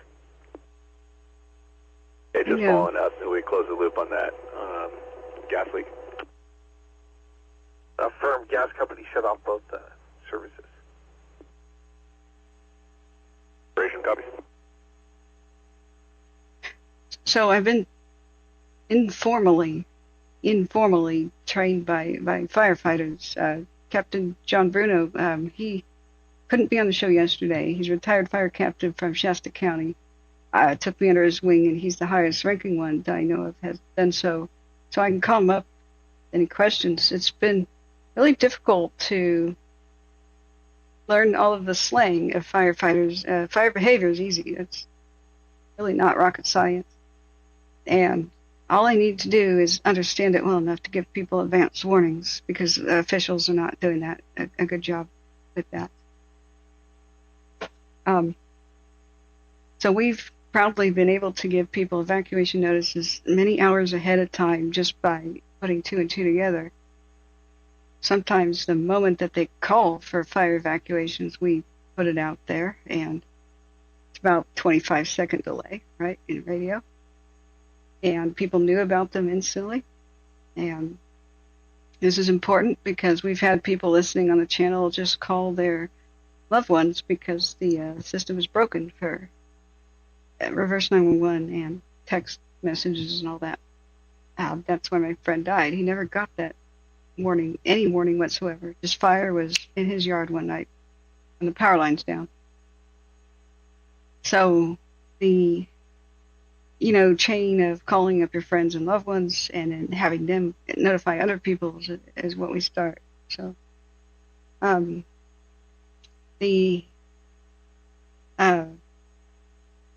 see.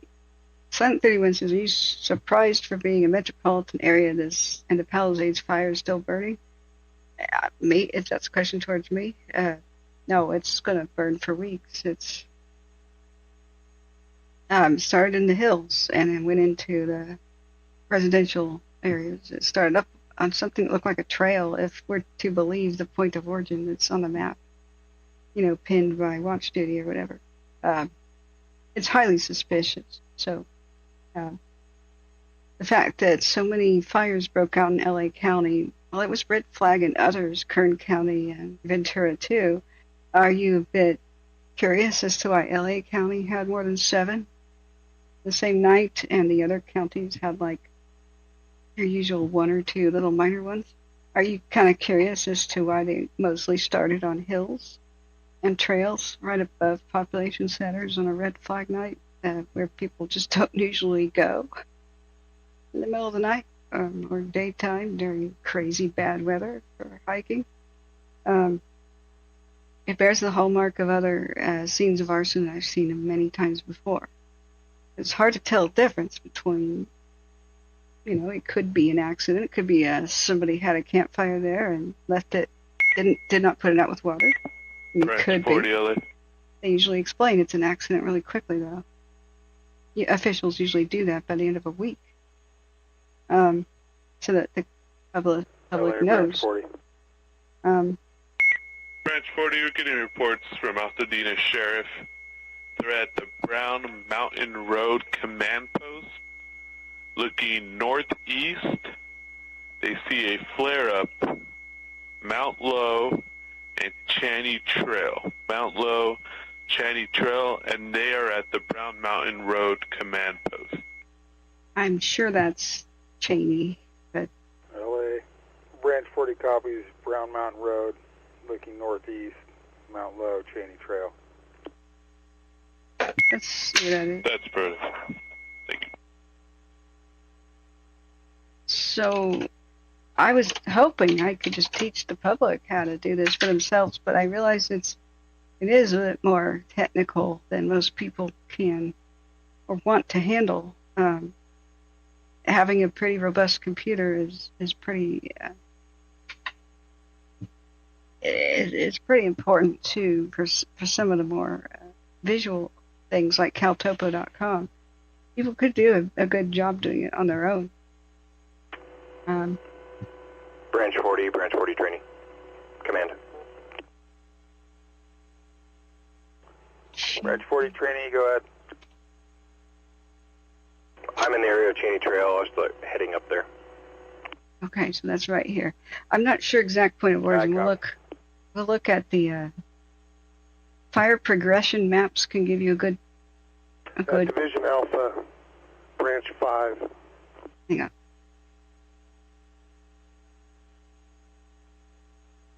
Mount Low camera. Let's see what it's filming.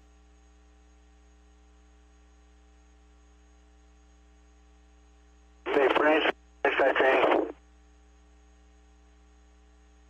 Hey, Kevin, you guys at drop point 33?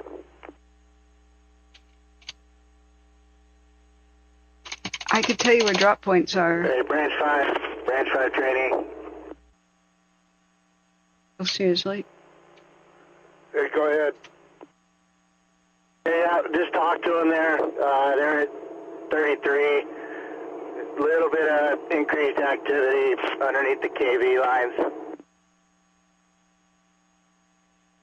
Okay, I copy. I'm sure you're the traffic coming from LA on the these calls for service. If Alpha wants to get in there and get a report on conditions, just to help that out, so we don't keep chasing ourselves in circles. There is a Mount Low camera, right? Am I crazy? Branch 5, Branch 40. I don't see one right now. Yeah, go for Branch 5. Hello, WE. Right? Just wondering if we should consider launching one of the night water dropping copters to mitigate this. That'd be nice. Yeah, so the last few nights there has been heat, but it's right underneath those KV lines, and it sounds like it's in the same area. We haven't been able to get any type of rotor wing in there, obviously. Copy. KV, is that kilovolt? Is that like high tension lines? Is that what that means?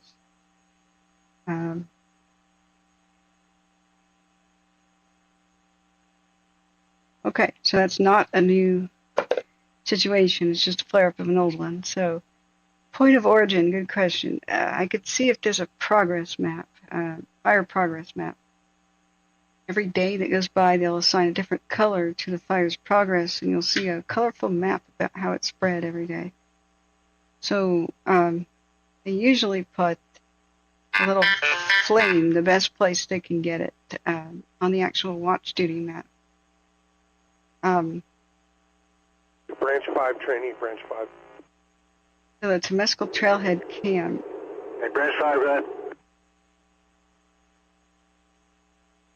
Wait, let's listen. Kyle, what's your location? You almost up to Mount Wilson? Thank you, Freddie. Hit the white button. Coming up the Angeles Grass, getting close to the Mount Wilson turnoff. Yeah, copy.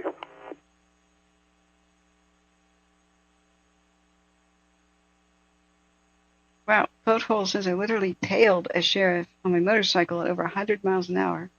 Not going together, but going from friend to friend or relative to get people out of the walls of the flames and the heat. You drove 100 miles an hour. Wait, what? When's Boathole? The maps I was using? Which one? The one with Caltopo. I've been using this as Watch Duty. Watch Duty's website. And this, though, these are the official battle maps that I've been downloading from my secret source. So this is not available to the public, but I've got access. So these are what the official firefighters use to educate themselves. So what I want to see out of the official maps, go back and see if it's there. It's a progression map so we can find point of origin best we can. What we have as an alternative, which I should do, is go back to the time of the start of the fire. I was not, I think I was asleep at the time. My tooth was broken, so I had been screwed up with my sleep schedule, and it couldn't be repaired for days. So I was being driven mad by the tooth pain and exhaustion. So I woke up hours after it had happened and then went live when I could get my feet together. But we can rewind to the beginning with Broadcastify. Thanks to your kind donations, I have the pro version, so we can rewind and go to the download the 1 hour segment, I believe, of when the fire began, and they'll explain on the radio where it is. They'll say head to X, Y, and Z location because there's a report of a fire. It'll probably be infuriating because the firefighters I've spoken to that followed this from the get-go, firefighters from California, they tend to monitor fires from all around the state with their own radios and stuff they have at home. And they said it was a bit, okay, not well beyond botched, like just stupid to the beginning when it broke out. Supposedly somebody said, should we consider evacuations? And somebody said, nah, maybe not. Just that sort of thing will be infuriating. Yes, we can criticize it. Hindsight's 2020. No, it's foresight. It should have been 2020 on this because it's Santa Ana winds, and it hasn't been wet in this region since April. So you do the math.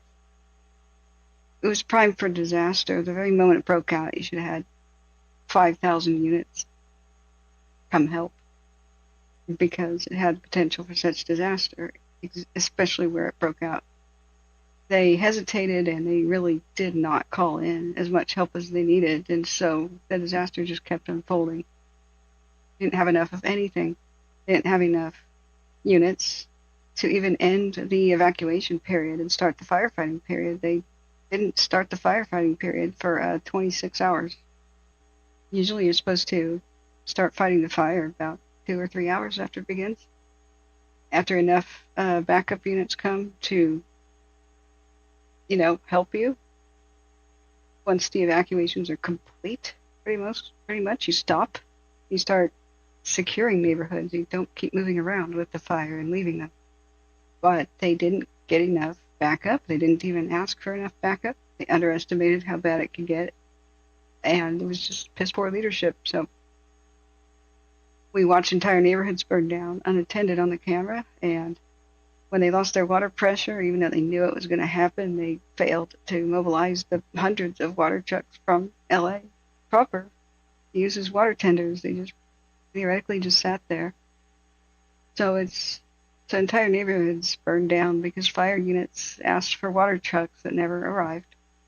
And then when they said, hey, our engines are running out of gas, can we get some gas fuel trucks? They did not arrive. So firefighters had to pull their hoses, go to the gas station, and then go back to where they were. And you can imagine just how many neighborhoods are lost because of this bull crap. So going back to listening into the start just might be an exercise in theory. But it's something we should probably do to help figure out exact point of origin.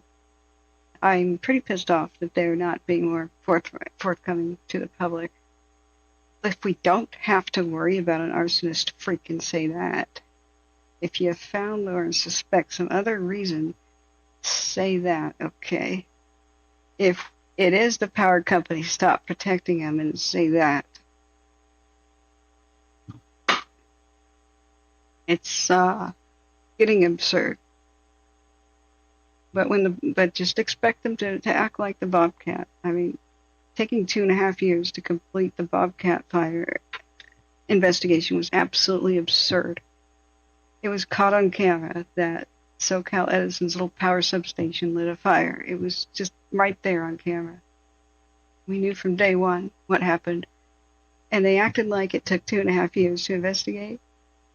This stinks of some explosive diarrhea level of corruption. Okay. And at the end, the results are inconclusive. That's because power companies hide evidence. They get caught doing that all the time. So, like the Beachy Creek Pacific power thing. When they lost the lawsuit, part of it was the jury didn't like the fact that they tried to hide evidence. So they're, please take pity on us. Yeah, right. Yeah, right. Criminal. They were not sympathetic.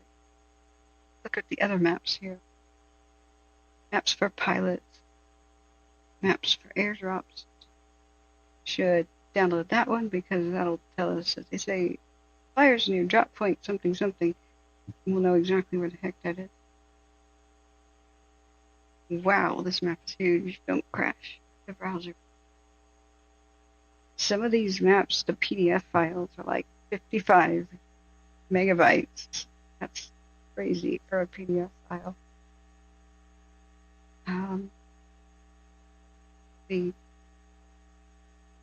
Even 12 is considered large. They go into extreme detail. You can zoom in as much as you want on anything. Okay. All right. So, progress map. Let me see. That is a different folder. Fire progression. Hey, we're starting to get the maps for the next day show up. Some info that's assigned to the next day, to the 12th. So I'll keep checking these folders. Let's see if we have a I've got a zip file here or something. I'm not sure what it is. So let me unzip that. It might be their action plan or whatever they got. Unzip.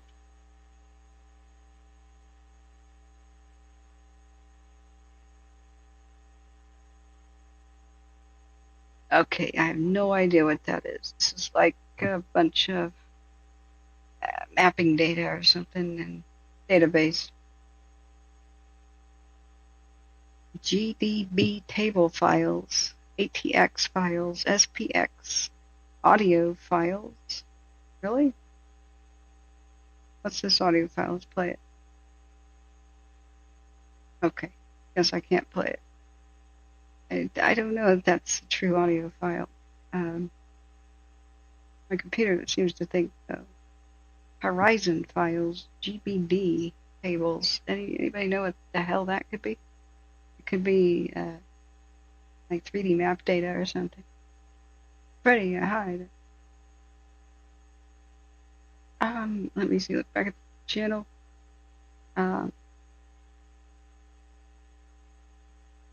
Jack Romana says it was very interesting. I hopped in here thinking it's just another YouTube channel. She's a genuine fire watcher. Wow. Thank you.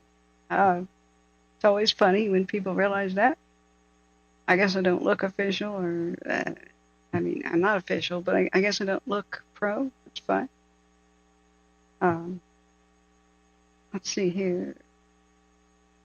Freddie says, compared to Swedish firefighters, LAFD is very ill-equipped, almost zero PPE. I know. They just, the mayor, there's calls for her to resign in shame, and she has no shame. She's just boasting about how great the response has been. It's just grinding my gears. I don't see a progression map yet. That may take a while to form. They'll probably have one eventually. So, I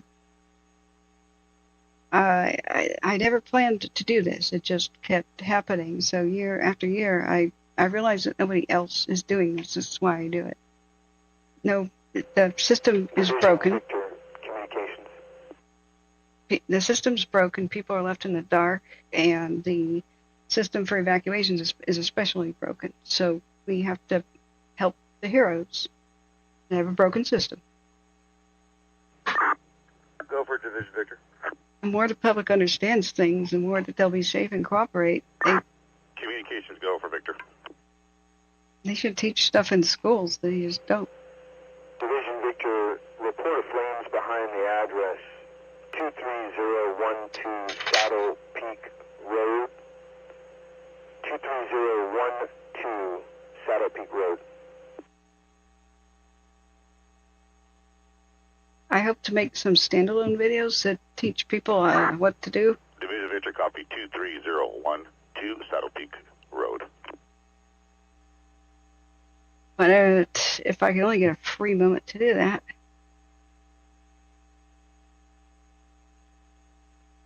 I hope to make one that will tell people really quickly what to do, because they'll find the video probably in a crisis. And so it'll start like this. Okay, there's fire approaching you. This is what you do. No crap, just going right into it. If you can see flames, shelter in place. It's probably too late to evacuate by car. What are good shelters? Not your home. You have a pond near you, a pool, a swimming pool, a culvert. A culvert might be even underneath your driveway. Get there now. Grab a wool blanket if you can, a jug of water, and a flashlight. Bring your phone. But if you might have to run through flames, get it all wet first, but get out there and get there as fast as you can. It would start like that. You can't just wait for rescue, as a lot of people have found out, unfortunately. Do not drive past. Do not drive like a bat out of hell. You know. Communications. Hey, branch 40, branch 5 training. Get yourself killed on the road, which happens a lot to evacuees. Then you haven't really helped the situation. Go for Juliet. It would be a quick guide what to do, and then. Division Juliet, report of flames behind the address 1142 BN Venida. 1142 BN Venida. Flames behind the residence.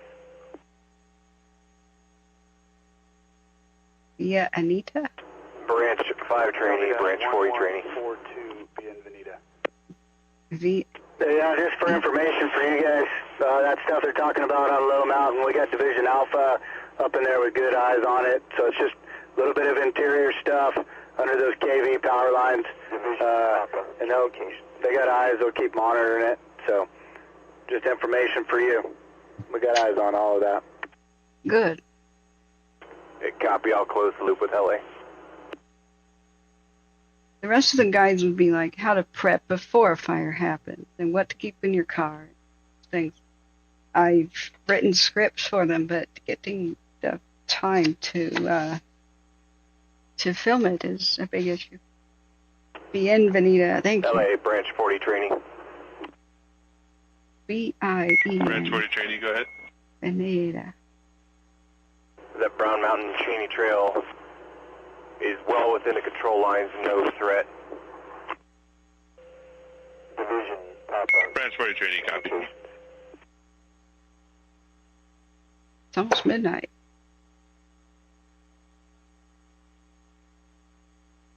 Okay, so we don't have a progression map. Okay, yeah. Oh, I got dizzy there. Oh my goodness. Like I'm still falling sideways. Turn my head too fast. Branch 5, communications. They just cut 18. Communications, branch 5, go ahead. They just cut $18 million from the budget because the mayor is stupid. Branch 5, a report of burning gas, flaming gas behind in Division Papa 20620 PCH 20620 PCH. No response from Papa. Really? Branch 5 copies. That's a radio fail. Taking notes of all the radio failures. That's why they cut $18 million from the firefighting budget just last year, even though last month they had the Malibu fire and they didn't have enough units for it. That's why the mayor has been asked to resign in shame. Division Papa. Branch 5, your TAC. They were about to cut On command. more of the firefighting budget. Yeah. Gene G says they are trying to pin it on the fire lady. Is it Crowley? People are dipping up evidence. It's not her fault. Can you elaborate? I'm not really sure. Branch 7 trainee. Apparently they were going to cut a total of like $45 million from the fire budget. Just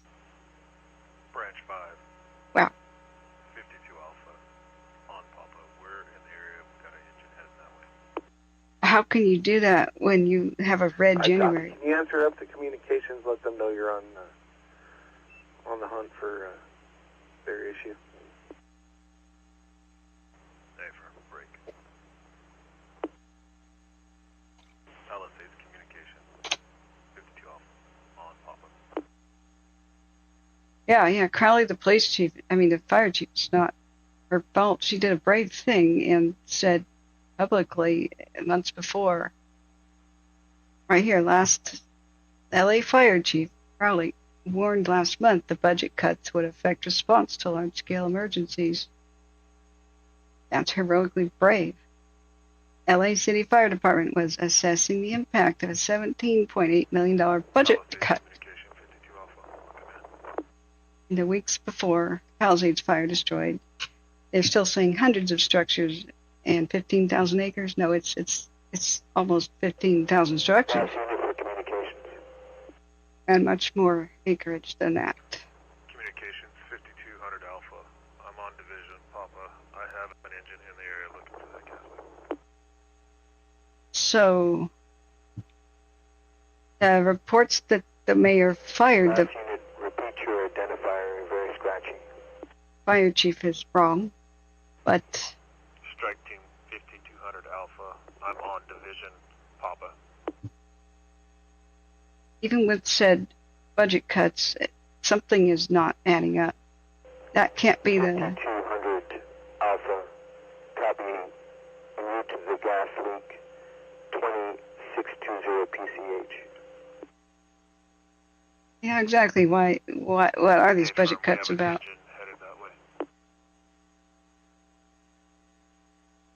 There's so much stupidity that was already going on in this town. So they leased out, the city of LA leased out on space underneath the bridge for storage, like an ordinary person could rent underneath overpasses and freeways to store things there. They gated it off so the homeless wouldn't be underneath the bridges, right? Major freeways like I-5. And they rented it out to people, that they allowed people to store junk there, like piles and piles of pallets and other flammable materials, and trucks that are half broken down, and delivery vehicles and stuff. And so there's acting like, oh, boo-hoo, a fire started underneath one of those, and it collapsed the entire I-5 freeway above it. And they whined and cried to the federal government to pay for it, and they actually got approval. The Fed keeps following around LA County and California corrupted officials like a dog sitter following around a poodle pooper scooping whenever it pisses and poos all over the living room. The Fed is just enabling the vast stupidity here to continue. If California had to pay for its own disasters, it would stop enabling them. Maybe it would learn lessons, but you can't make this up. And instead of scolding this stupid mayor, like, what the f are you doing? That's just retarded.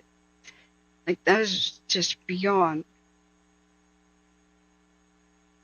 The governor defended the mayor and said, I stand beside you. And it was just like, oh, God.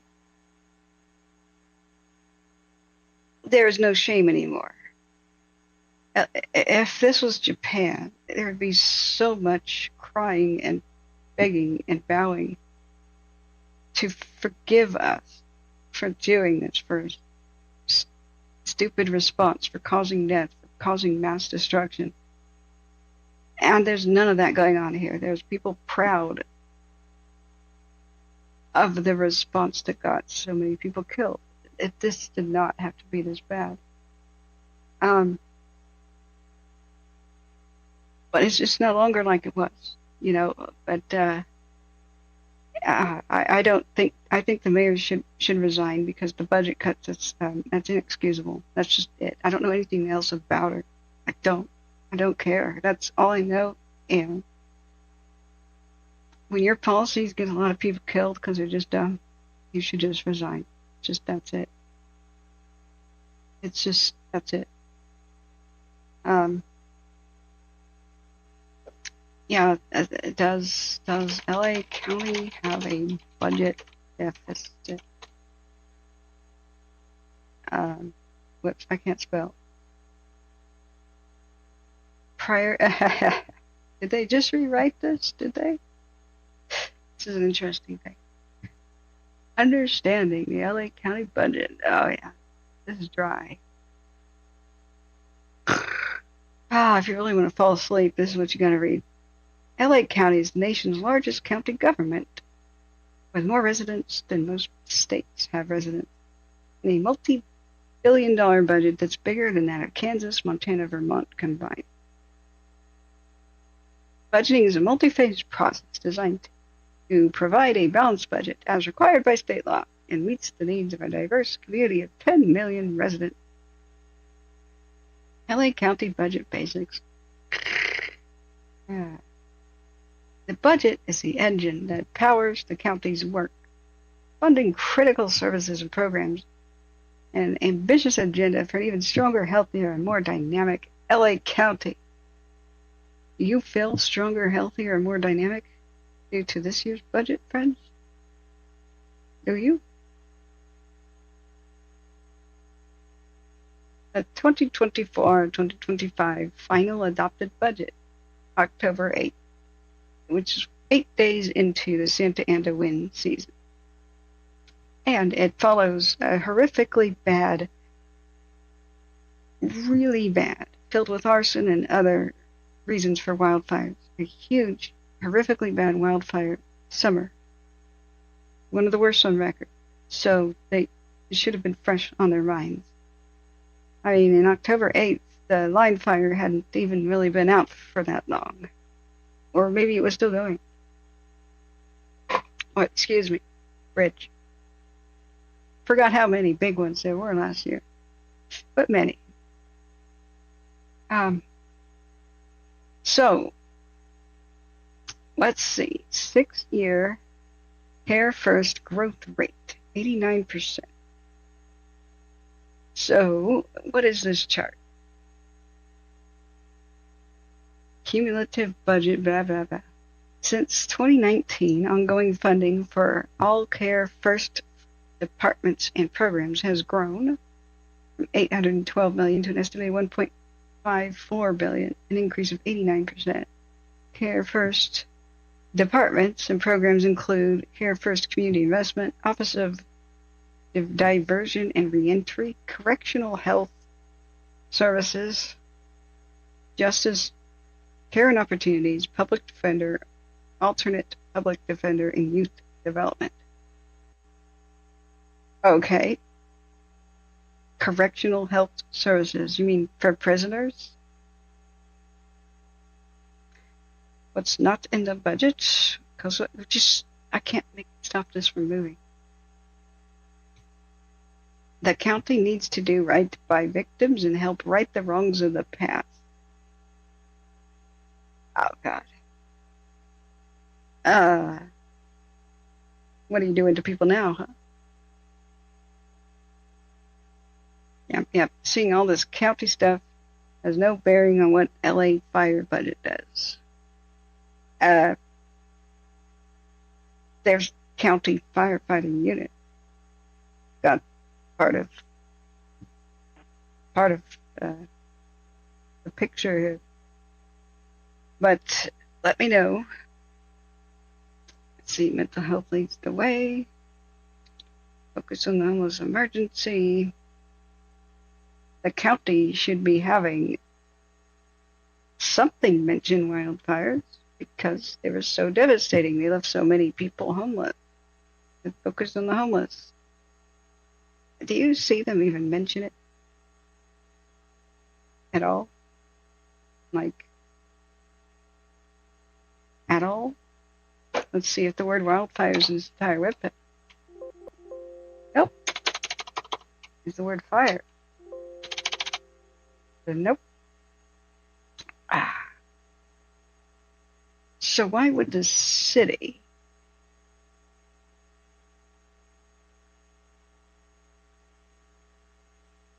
what I wanted to know is a simple thing.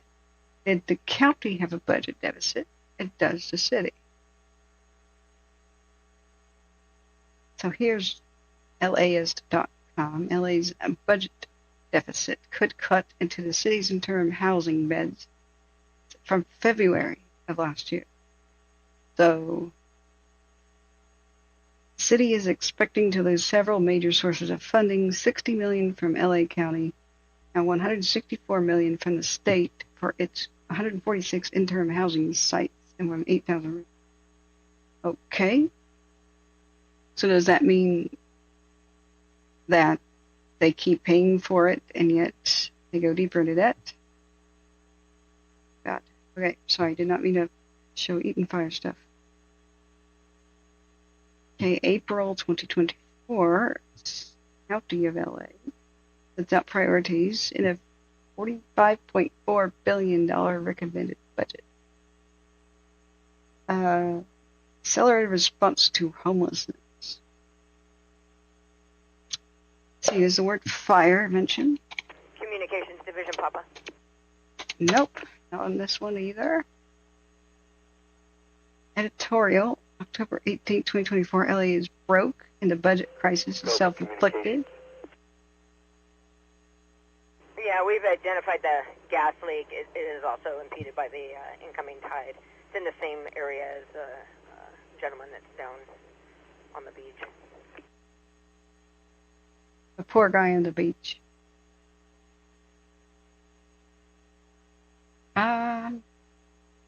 Okay, this one says lawsuit payouts. Division Papa, communications copies additional. The sheriffs are aware en route to assist with the previous address. Yeah, affirmative. I'm not seeing there's probably 10 of them here. And what? Why is it linked to a Twitter? Oh, it's LA City Control. Correct address for that is 21010. Aha. Division Papa, can you repeat the numerics? You're low volume. Righting the wrongs. Police lawsuits. 21010 PCH.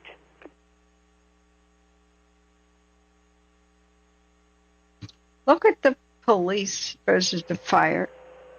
Communications copies 21010 PCH.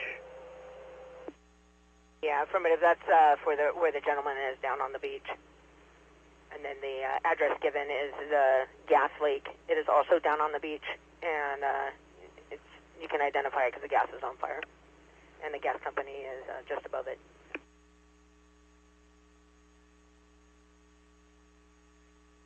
Now, friendly reminder from LA City Controller, Kenneth Mejia. Liability claim payouts, like the tremendous ones for the police, if that is to be believed, aren't taken out of budgets for the individual city department. That gave rise to that liability. Instead, they most commonly come out of the general fund, which is mainly used to fund city services and resources for Los Angeles. Really? Great. So if the police beat down a bunch of people and get sued, then the general fund is depleted. That's great. That's great. I'm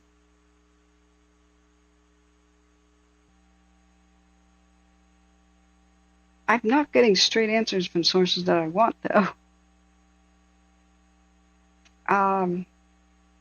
This LA Times article, if they are to be believed, says LA is teetering on the edge of fiscal emergency. This is from October 18th, with its finances in, quote, dire condition, and no money to cover the unplanned expenses after a series of lawsuit payouts blew a hole in the city's already tight budget. But the link was to Twitter. LA Times, what are you doing with that?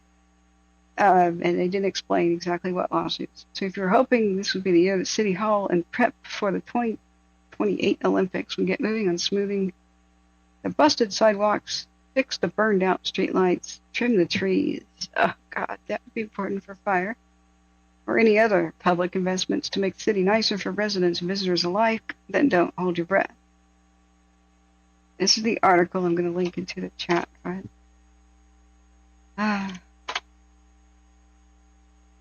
Look back at the chat. Now I'm beginning to see what the mayor faced, but the mayor also could do things to help change the culture and, work with the city police to like maybe get rid of the bad apples doing these crimes. Just saying. That's an untackled kind of a thing, the whole corruption of LA's police force. Just saying. Okay. It won't be an easy task, first 3 months fiscal year. But this is the same thing, though. You don't cut the fire budget in a year where you've had so much fire damage that already taught you a lesson. You just don't. Do it elsewhere. There's always something else. You cannot prime your city for an epic disaster the likes of which has never been seen in the state before, because they already had an extremely dry summer, and it was forecast with the weak La Nina that this just might happen, that there might be an extremely dry winter. That's when things like the Thomas Fire can happen. And guess what? You're not saving anything on your budget if you have a $1 trillion disaster. You kind of have to prevent them. It's ounce of prevention, pound of cure. Okay? So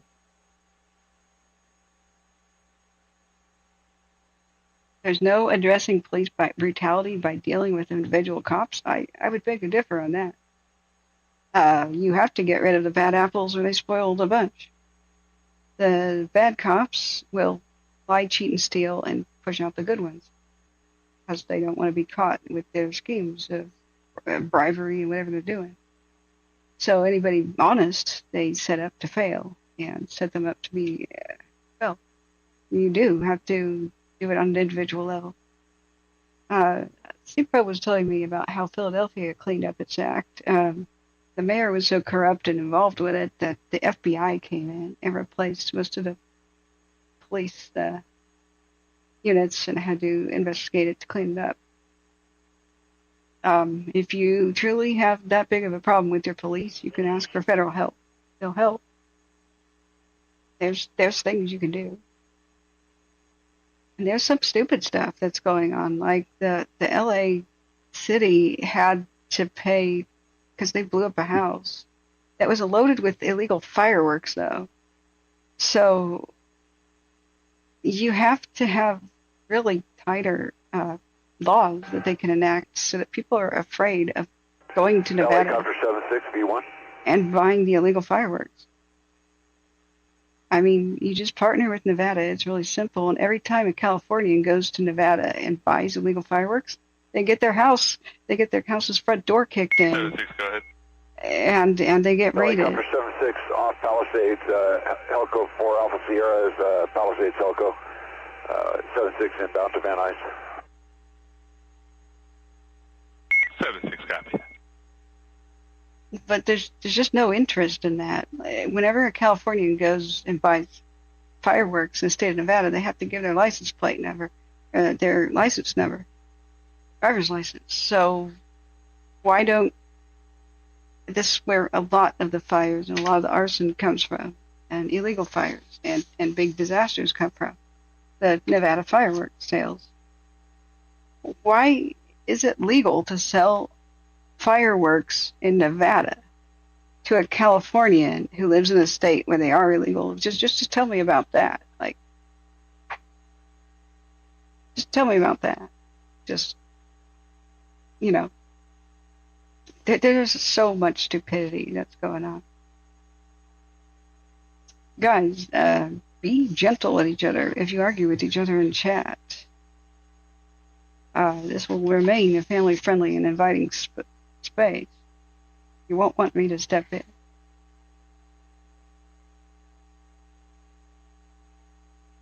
Literally showed you what evidence. What evidence of what? No, it's the system that spoils the cops. It incentivizes them to do the bad thing and punishes them for doing the right. Well, when the system is corrupt, which it firmly is. So, but it's run by corrupt cops. So, Well, I'll tell you what. When a corrupt cop is corrupt, he's a criminal, or she. What do criminals do? Repeat their bad behavior. The vast majority of crimes are committed by repeat offenders. The vast majority of crimes. We're talking upwards of 85% or something crazy. Same bad people doing the same bad stuff their entire life. So if you think that you don't need to get rid of bad individual cops, man, you really do. You really do. And if the system is not conducive to doing that right now, then you need to make it so. Get federal help or whatever you need to do. There's a big argument to be made that LA is too big to police, and I believe it's true. I think there should be a limit on city sizes and growth, because there is a point where you cannot control a city any longer. LA is too big for its own water resources. It can't, you know how they say a city or a state can't feed itself? LA can't water itself.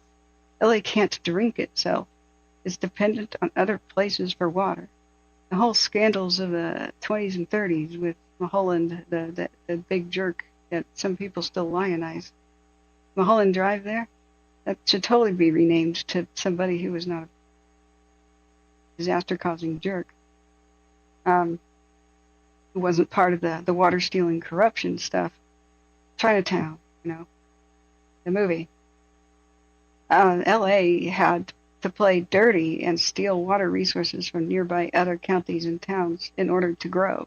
And so it went enthusiastically about that, doing that in the 20s and 30s, to the point where there was some terror from like blowing up aqueducts and pipelines from the enraged farmers who got totally shafted.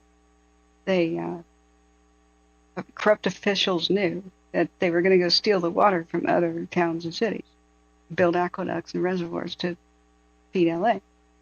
So these places that were farming areas, they got their land bought all of a sudden, or they had to sell out really cheap because all of a sudden they didn't have any irrigation water. It was all going to LA, and then their land value doubled, tripled, and just went crazy because that's where they were going to put in freeways and whatnot. So the people knew about that ahead of time, where the freeways are going to go, where new communities are going to grow up, where the land value would increase, and they did that to people. And it was quite an ugly scene. The corruption goes back so long. It's we're talking about different generations of corruption.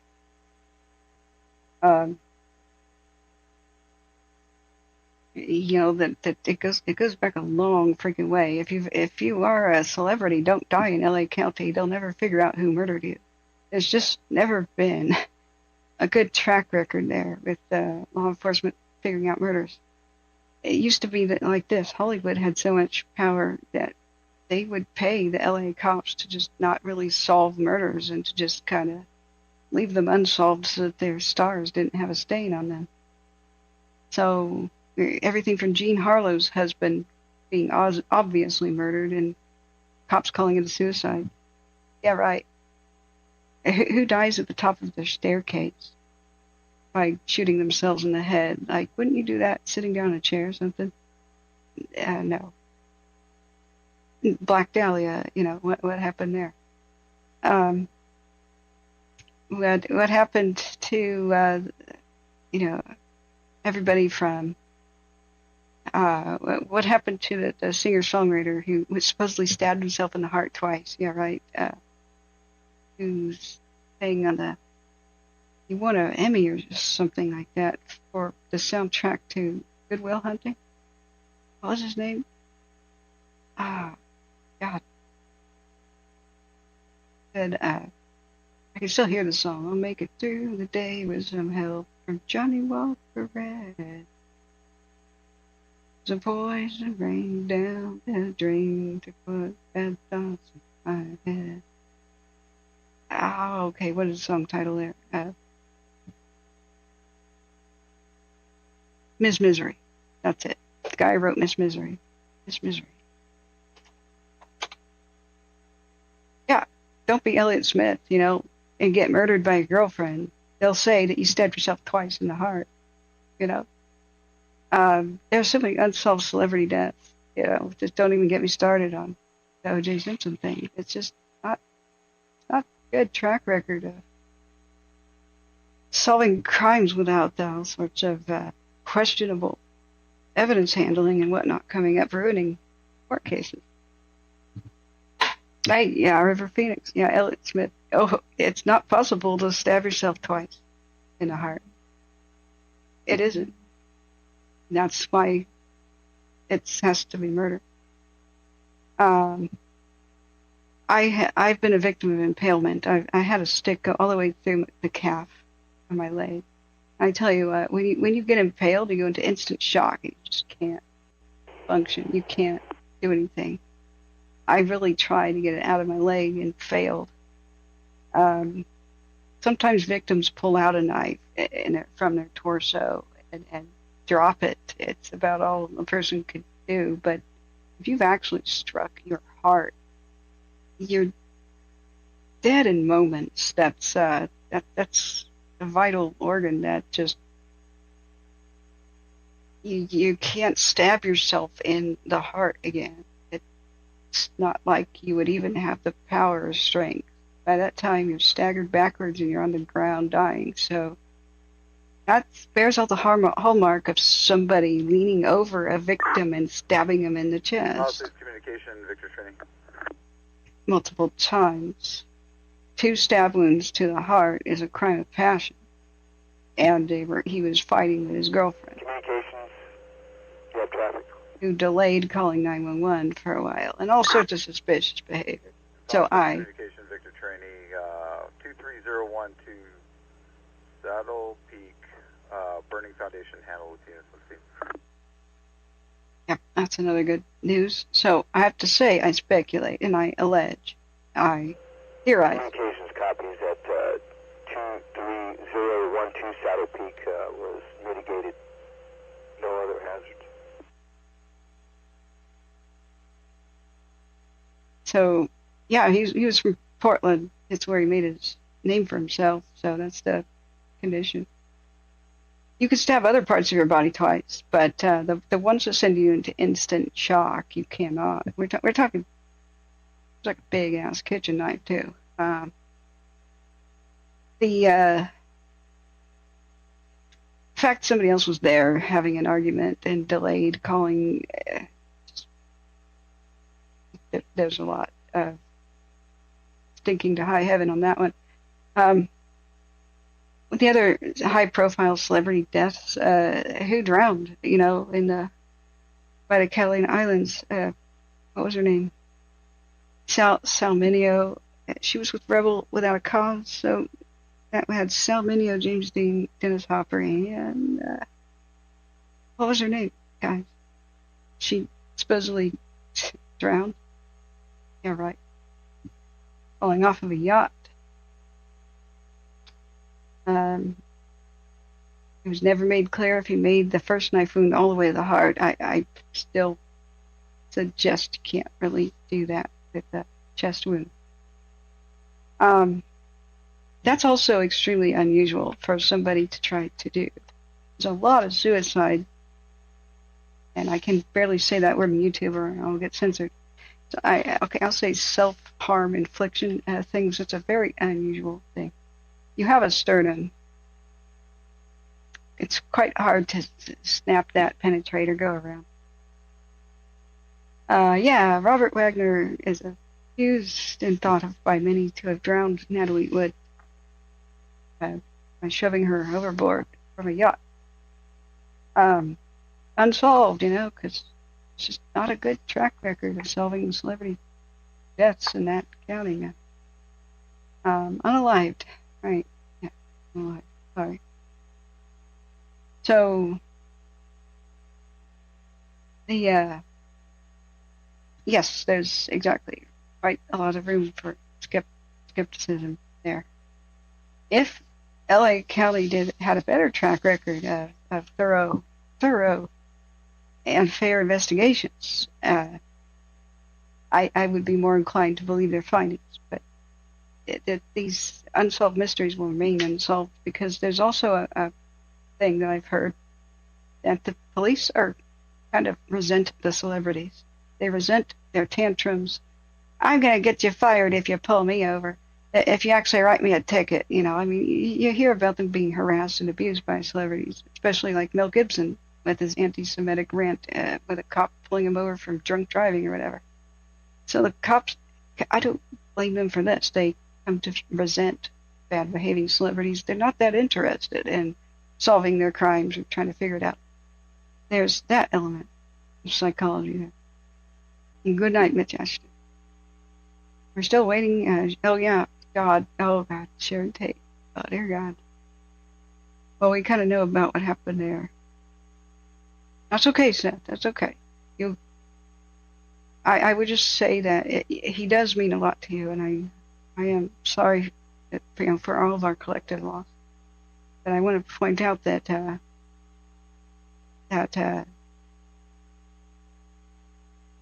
sometimes it's what we want to believe. It would be so enraging to think that somebody murdered him.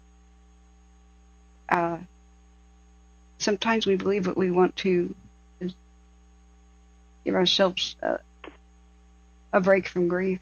I'm not accusing you of that. I'm just saying to contemplate that. It's a very unusual way to unalive oneself. Yeah, I know, Seth. There's a lot to be said about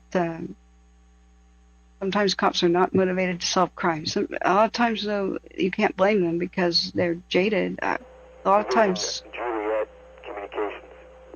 they could solve a crime and people don't cooperate. I mean, that's got to be the most frustrating thing ever. You saw it happen? Yes. Are you going to talk? No. Juliet report called in by National Guard. Fire on the northeast side. Temescal Canyon at PCH. Temescal Canyon at PCH. What? I mean, what's the call in from National Guard? Copy. What was the call about?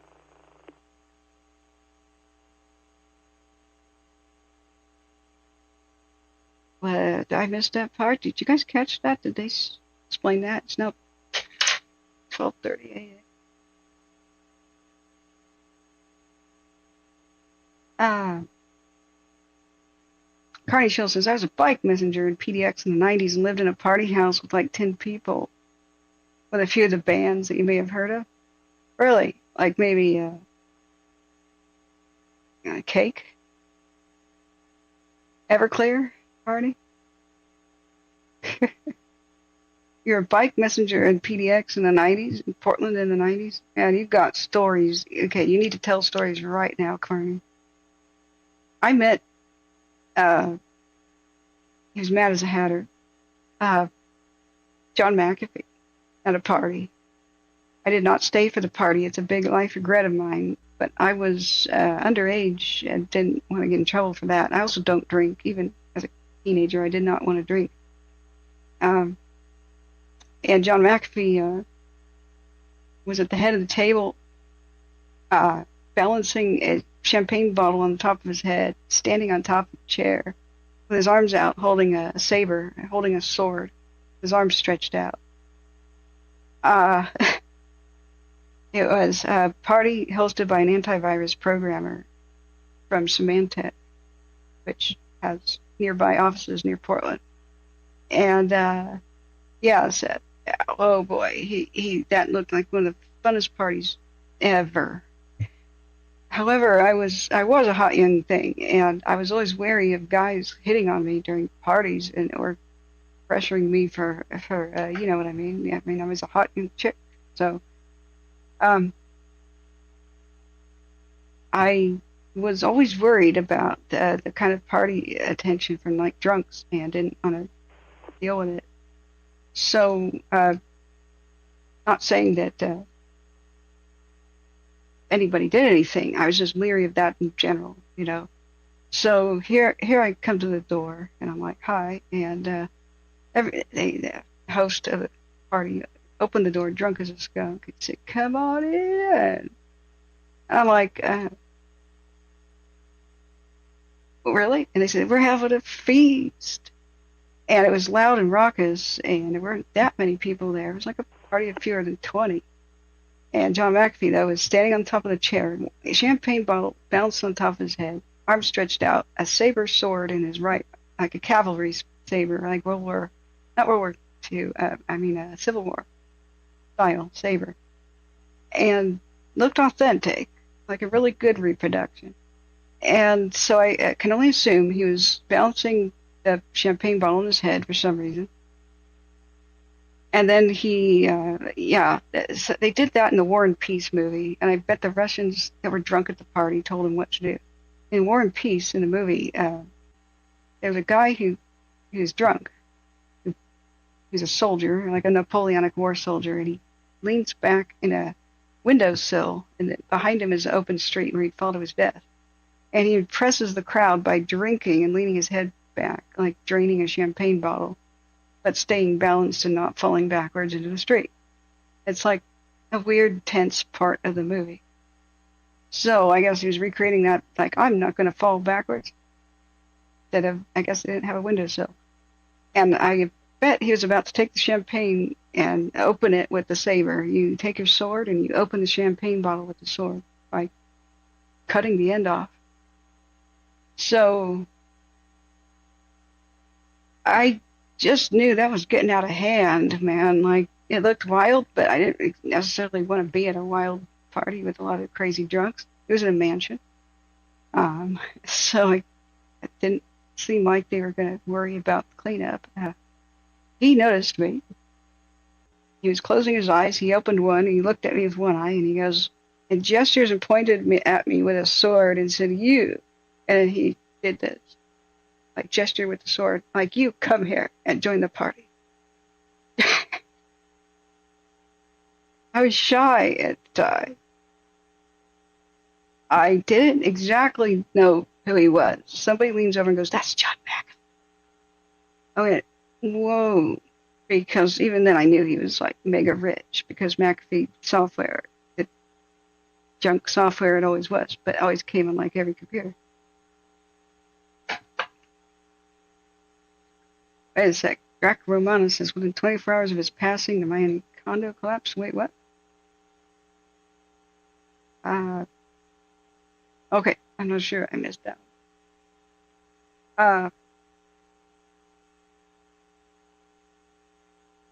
But I think just I got a feeling from him that it was good. Like, when I meet guys, I can sometimes just get a bad feeling, like that is a bad person. It's a weird sixth sense. Like, every guy I've ever gotten a real bad feeling about, it turned out later they were like accused of wife beating or something.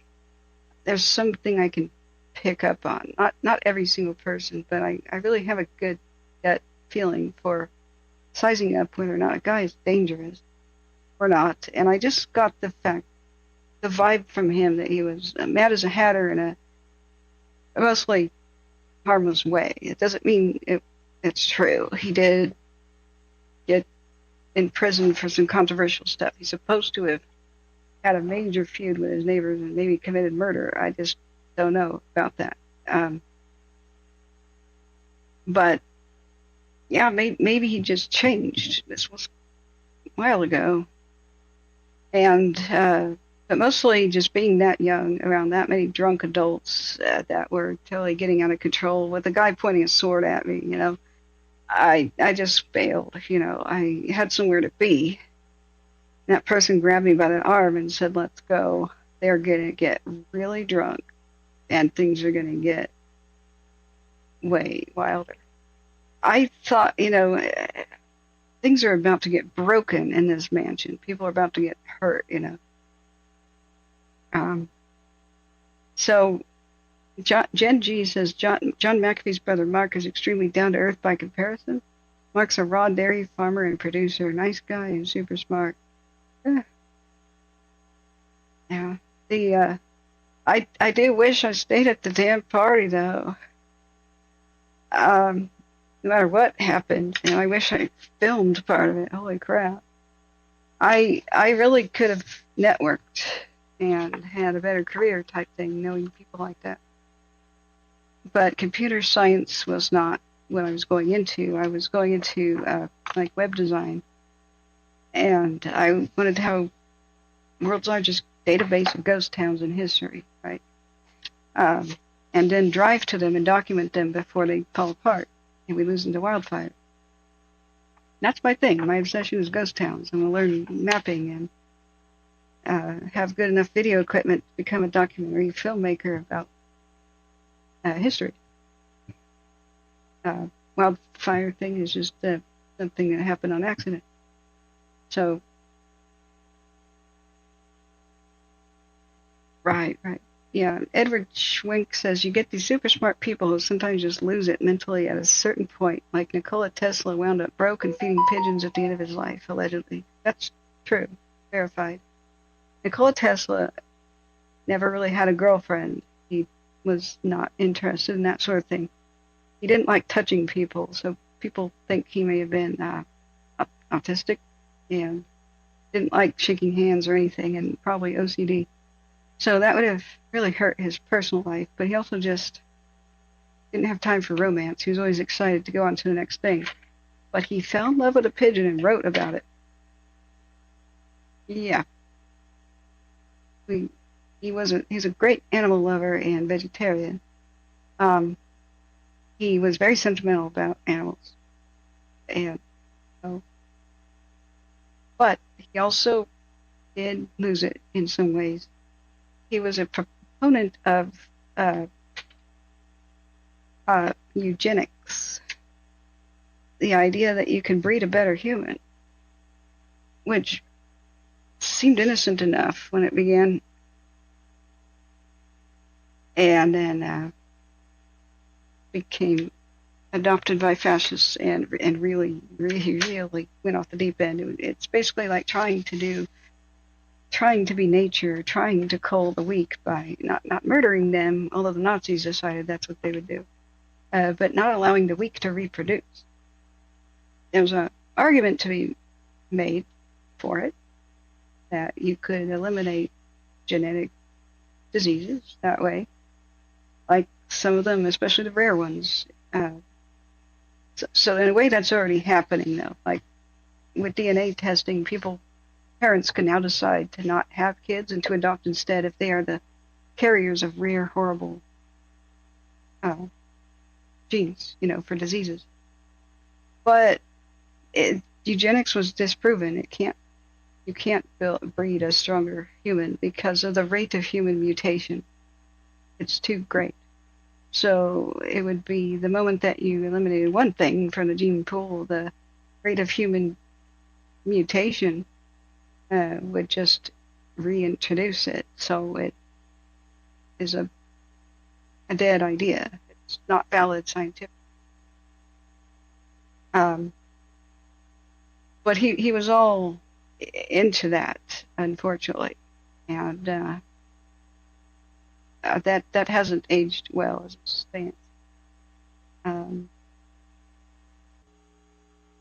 Jack says, ask yourself who told you these stories. Do these tales come from those who do them? ? I'm not sure what they're asking. We don't need to debate too much. It is true there's extreme dangers with raw milk. There's supposed benefits, but there are extreme dangers. I'm not judging anybody who likes it or partakes. I just think they should be aware. The number one way that tuberculosis spread in the past was through milk. Bovine tuberculosis is the number one strain that humans, elephants, and cattle all get. Now, cows are filthy. Okay, they poop all over themselves and lay down in it too, and so lick themselves. They're filthy. There's no such thing as a cow wash before the milking. They get their teats cleansed with iodine and stuff. But what makes their milk safe to drink is pasteurization, heating it up briefly to kill all the germs. Because not only are there good things like antibodies in milk, and Palisade Communications, Division Juliet. there's every single disease germ that the cow has in its body given in its milk too, including tuberculosis. Go for communications. So when you have organic raw milk, Law enforcement at 489 Wynola for a suspicious male. He's currently on the roof of the house, but he was seen in the backyard and climbing up on a balcony and claims he's a security guard. suspicious male on a roof. Division Juliet, can we have a spelling of that street name, please? This is Palisades, left channel audio. Yeah, firm, it's Wynola. Wynola, at 489 Wynola. Captain is curious. 489 Wynola. Any aggressive behavior, weapons, or description that you can give?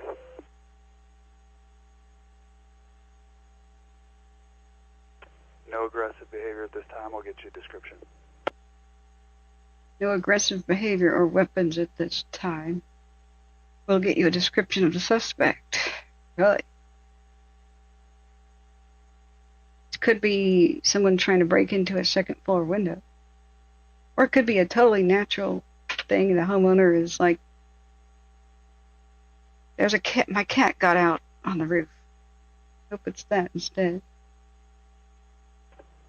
But if you see something, Division Juliet, it's a white male around 40 with a gray beard and tan pants and a gray jacket.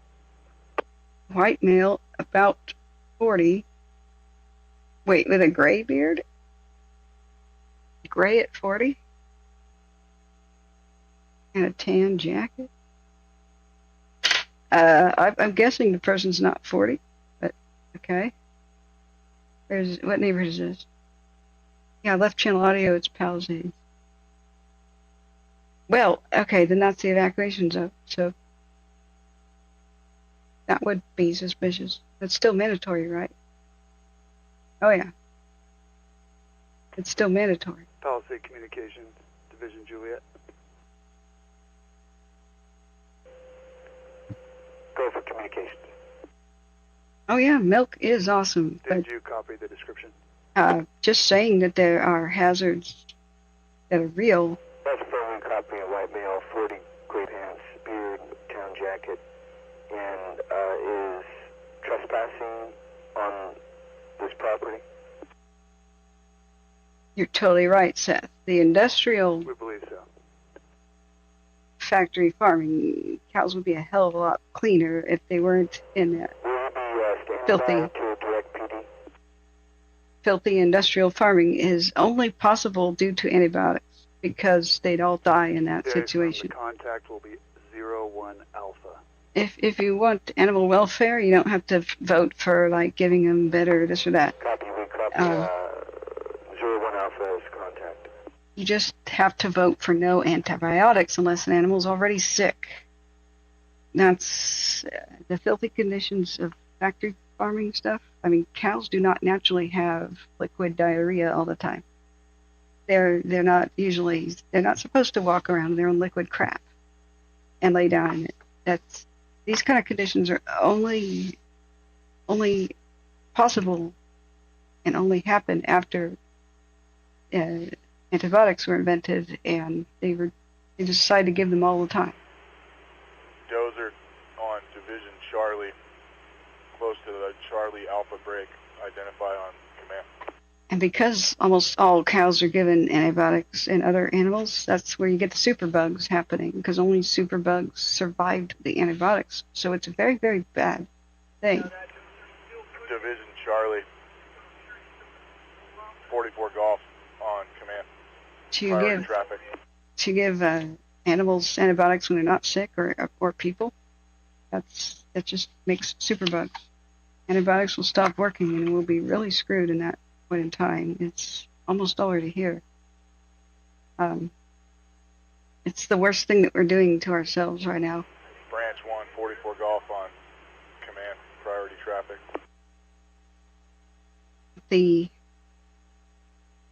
Yep, you're right.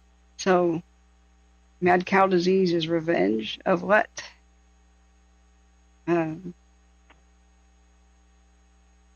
eat onions? Fine. Yeah, I will. So there are risks with raw milk, very grave risks. Any illness the cow has is going straight into the milk, and these Division Charlie, 44 Golf on command. brucellosis, tuberculosis, E. coli. 44 Golf, Mandeville Structure Group. Is there anything I can help you with?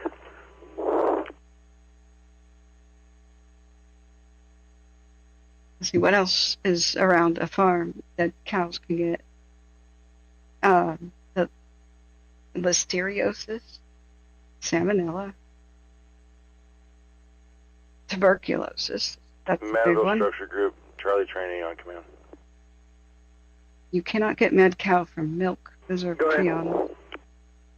Yeah, if you could get up on your tack for the dozers that are working above those crews along Mandeville. They're starting to push some stuff down on top of them, and we don't have their identifiers. Dozer crews are pushing stuff. 9218 Lima were the ones working for Battalion 3407. Should be on CDF TAC 25. That copy.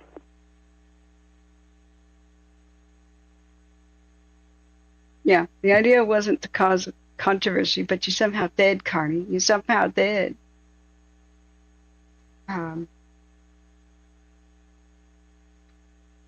So there's a reason why antibiotics are given to animals, though, when they're not sick. And it's not just to create factory farm conditions and make that happen. It's antibiotics make animals fat, really fat. It makes them put on weight and fat. And that's, you sell animals by weight for the meat. And you sell them to other farmers and stuff. Dozer working on the ridge in Division Charlie above Mandeville Road. Identify on command. So that kind of explains our obesity epidemic. It's mostly what antibiotics do is they kill off the good bacteria in your stomach that put the other... Division Charlie, 9218 Lima. It's 2440. That puts the bad bacteria in check. Right, so copy, the thanks. bad bacteria steals nutrients away from you and also flips switches that make Division you Charlie, fat. 18 Lima. I think we're going to call it for the night with our operation just for that reason of pushing stuff down on those crews. Damn, that sucks. Okay. That copy, thank you. Dozers operations ceasing due to pushing rocks and debris on crews below. That sucks. What can you do, though? I didn't catch exactly where. It's just a setback. Left channel, so it's Palisades. Okay. Yes, exactly. Now we're finding out that our overall health is greatly linked to our own gut bacteria and flora, and so is animal health, just by proxy, because we're doing the animal study. So disturbing that, who knows how you can undisturb it. So, yeah. So Seth says, to be fair, the rapid weight gain from antibiotic use in animals is also part of the economic model for meat and dairy production. It relies on quick turnaround, as it were. I know. It would be, I'm always wary of what increases the price of food, because we've had a surplus of food for a very long time. Beginning of the 20th century, we finally had, year after year, pretty much a food surplus well beyond the population of the earth. It got interrupted a few times by world wars and such, but for the most part, it's still solidly, we produce way more food than we ever eat. It's that the only reason people are hungry is they can't afford it. We make starving people pay for food, and thus people starve. People who can't afford it still have to pay for food. So anything that makes food more expensive, I'm generally against, unless it really, really needs to happen. And we have to end antibiotic use. It's not good for the animals or ourselves. We are shooting ourselves in the foot there. Keeping antibiotics working is way more important than having cheaper meat or whatever. Maybe we could do something else, like genetically engineer animals to grow quicker or faster for our uses, rather than use something like antibiotics. I don't know. Just do something else. Make food cheaper some other way.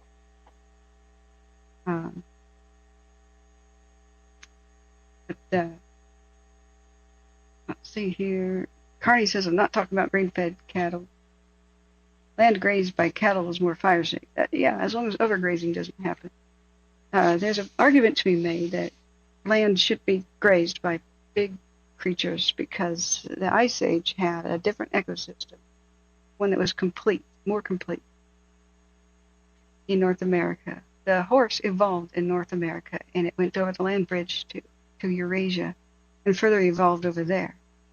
But it went extinct here 11,000 years ago with the Younger Dryas, about the same time as mammoth, mastodon, the American camel, the American cheetah, the American lion, the American horse.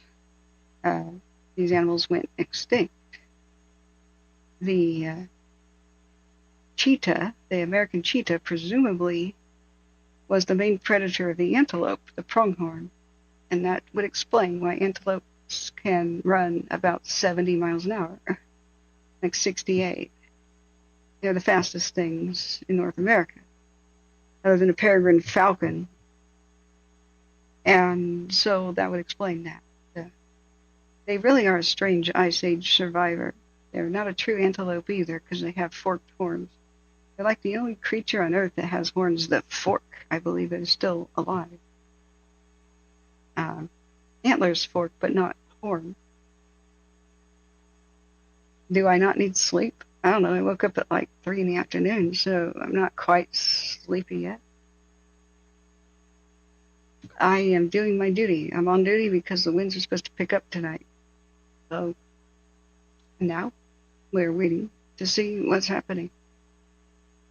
Last Eaton Fire update was an hour ago. I'm a natural night person, so I usually get sleepy around 3:30 to 4 in the morning. Division Juliet, Branch 5 on command. Yep. Division Juliet. Can you give me the numerics on Wynola? I ran into the roving cops that are protecting the area.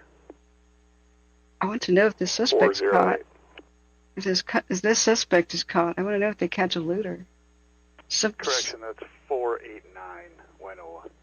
It's 1 in the morning and there's a guy on a roof, That's what listening to the radio can be so fascinating. There's many times I wanted to go to sleep, but then like there's a car chase.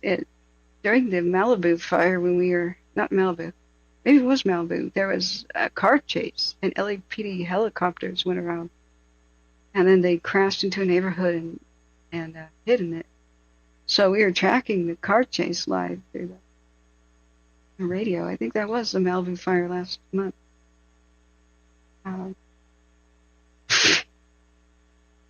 Carney Shill says, I supply Catherine with clean meth. Oh my God, dude.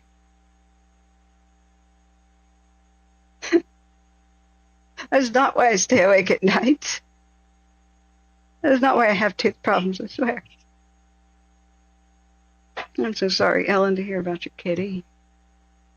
But guess what? If your cats and stuff are acting strange, it could be seismic. I'm just saying. There's a thing called earthquake lights. It would be part of Catherine's Dark Tales, which is something I wanted to have as a YouTube series. There would be no spoilers, Catherine's Dark Tales. Just start listening, and I'll tell you a tale that will somehow become dark. You will know not the subject. It will just be story number 1, number 2, and then thenceforth. Because I don't know about you guys, but I can't stand a disaster show where they tell you about everything in the start. Don't tell me that there's no survivors. For God's sake, you just ruined your own story. Newsflash. This is just my advice to writers, because I'm a writer. That's what I do. You don't foreshadow a disaster show, okay? People already know something bad's going to happen. Foreshadowing is about having a boring story and foreshadowing that something's about to happen to make it not boring. You do that when the audience does not expect something bad to happen, to increase their sense of foreboding and dread.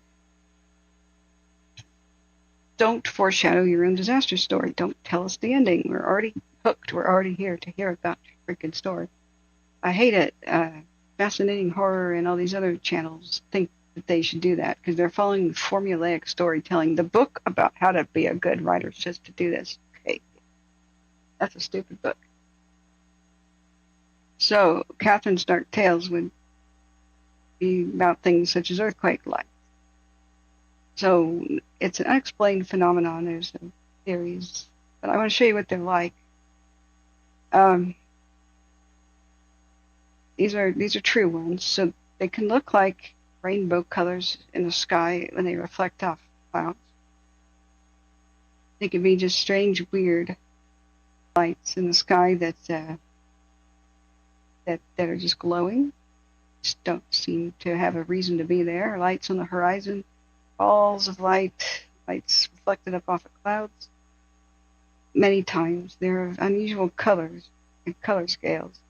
Whites and blues, rainbows, pure whites, fluorescent-esque kind of colors. It can be certain types of clouds reflect more colors.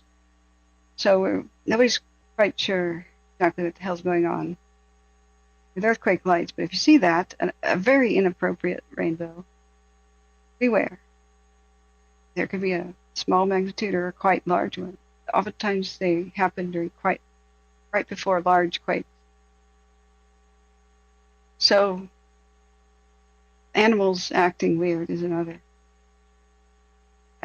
clue to things. So what could be causing them? Ions and blah blah blah being released from the earth, blah blah blah. Ionic blah blah blah. Don't ask me. But they're a thing. So sometimes earthquake lights have saved people's lives because people go out to look at them and they're not in the building that collapses. You got to get the hell out of a building immediately if you can during a quake. That's the safest place to be outside. The only time you wouldn't want to get out is if it would take you too long to get out. Or if debris outside falling could crush you. Like if there's a brick facade of a building and bricks are falling down, then don't take the exit. But for God's sake, don't sit there in a doorway or underneath a table when you could just get outside. That's just dumb. There's a really old myth about doorways being strong. They are not stronger than anywhere else. In fact, they're the weak section of a wall where there's been a hole cut in the wall. The myth about the doorway thing. I've done this before in earthquakes. I've taken shelters in doorways because I didn't know better. Just follow the advice. Adobe buildings in California were a big thing before air conditioning. So when big quakes happened in the late 1800s and early 20th century, a lot of times adobe buildings shook down into a powder, completely and utterly collapsed because they're made out of mud, basically. But they have wooden frames and wooden roof beams. So what would survive is the wooden frame of the door because it's wood. That doesn't mean that all doors are strong. They're not. It's just that's where the myth comes from. It's the weak portion of a wall. You could have just as much protection, just leaning up against the wall.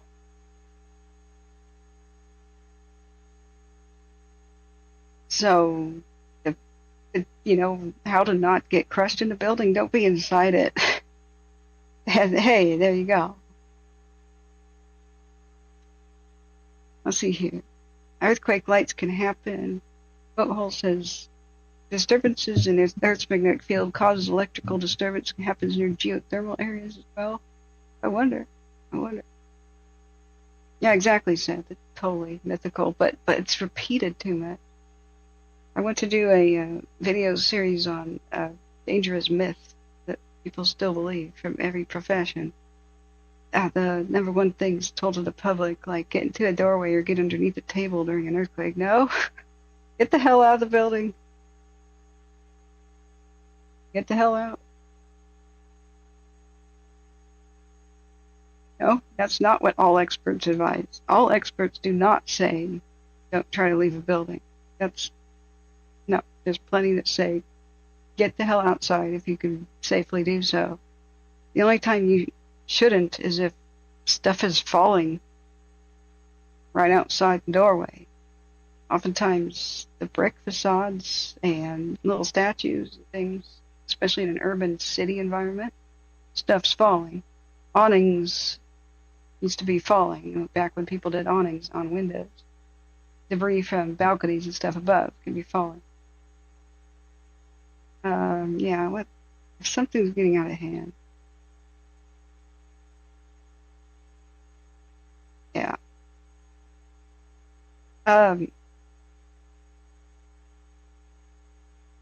Look, if you're having a conversation with anybody and you're making the other person uncomfortable, I'll have to take action or the mods will. That's forbidden. So, and also Carney is a joker. If you're letting Carney get to you, you haven't been here very long. Carney Shill says they had no bathroom in a lunar lander, so did they poo in their suits? Oh God, I don't even want to think about that, Carney. Yeah, Krasik says, I'm about 45 to an hour from LA and there's next to no real indication of what this is going on when you look at it from the outside. Yeah, right now the cams show everything's so quiet there's nothing to look at. Many of the cams are not facing the fires, but the smoke blanket is covered up a lot. Many of the cams are off online, but the view from the cities right now is not like the terrifying red glows of last night. I was quite alarmed by that stuff last night. I forgot the news article about the arsonist.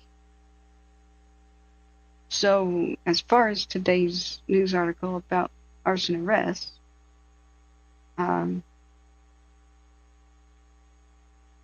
the 60-year-old lady that they arrested starting a fire, presumably by what was it again?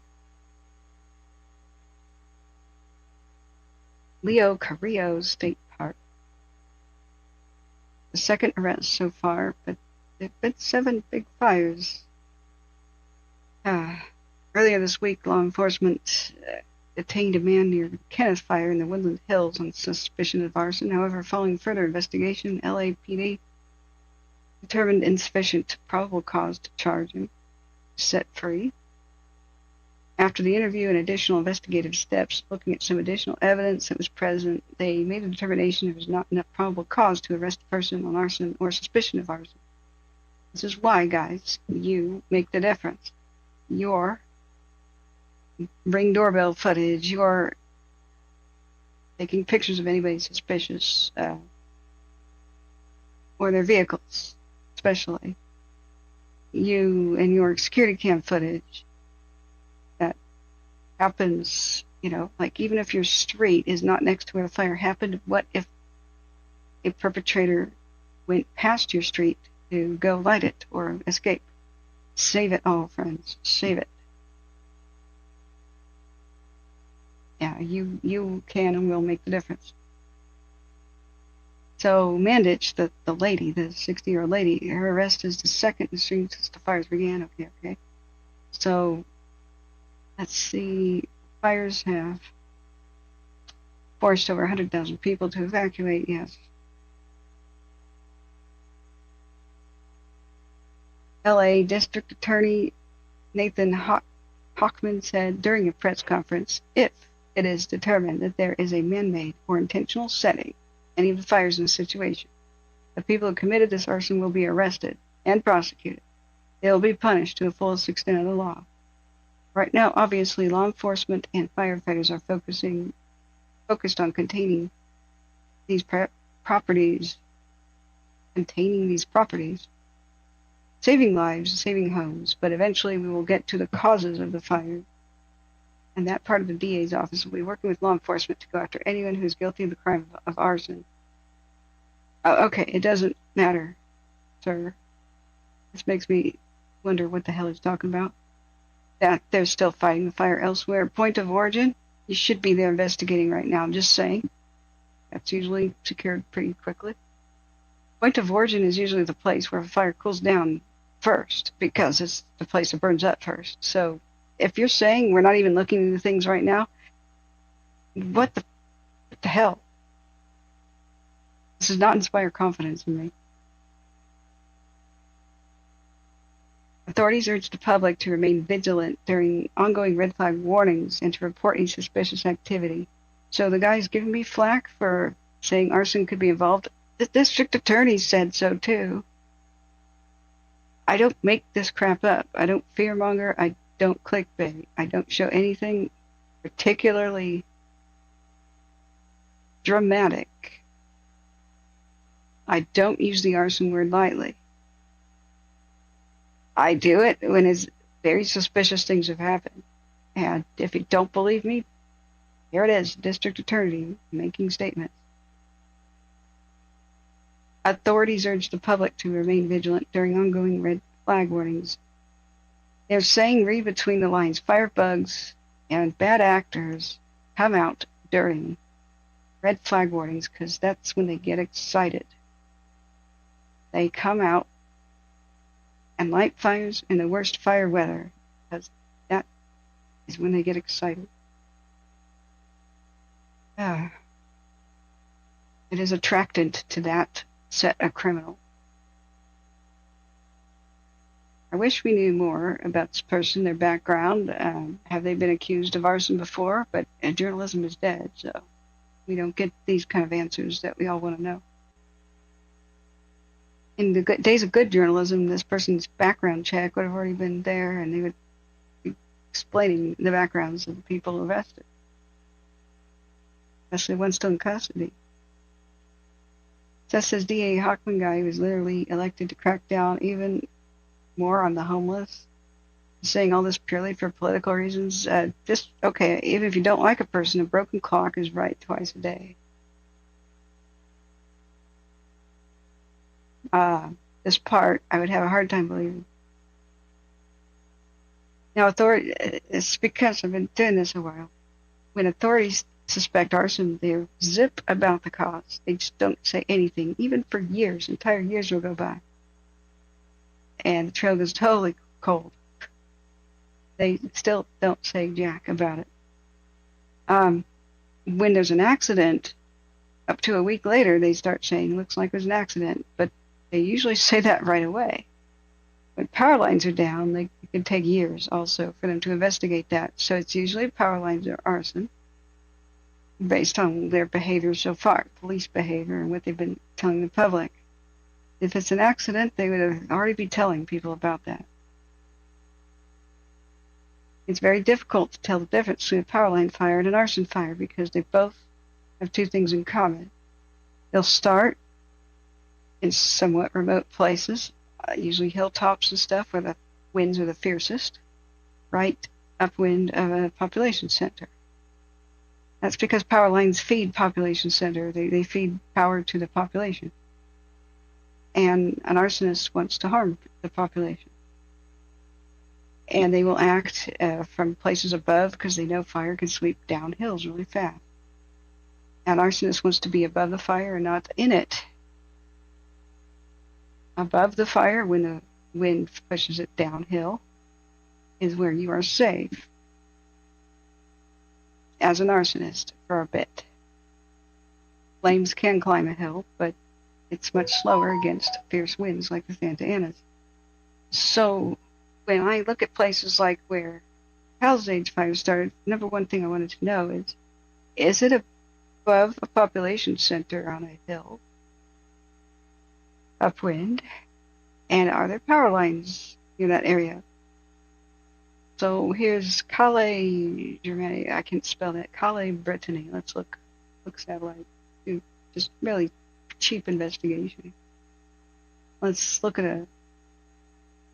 find general point of origin area. Right. Let's see. That's right. Calais, Brittany. Calais, Brittany. Was it Avenue or Street? Palisades, California. There we are. Let's get rid of our fire history and activity. So if it was right around here, we've got a trail, but do you see any power line? Anywhere? Not seeing any. Got a trail, but this is global imagery layer. The others usually have power lines that show, like Forest Service maps are not present here. Scan topo maps. This was an old one. Wow, that's an historical one. Map builder hybrid. Not seeing high tension power lines around here. Are you? This is neighborhood. Have power lines. You can look at Google Street View for that. So Calais, Brittany. Street View. I don't see any power lines, do you? What a damn nice neighborhood. Or it was. I have to remember. God, it was.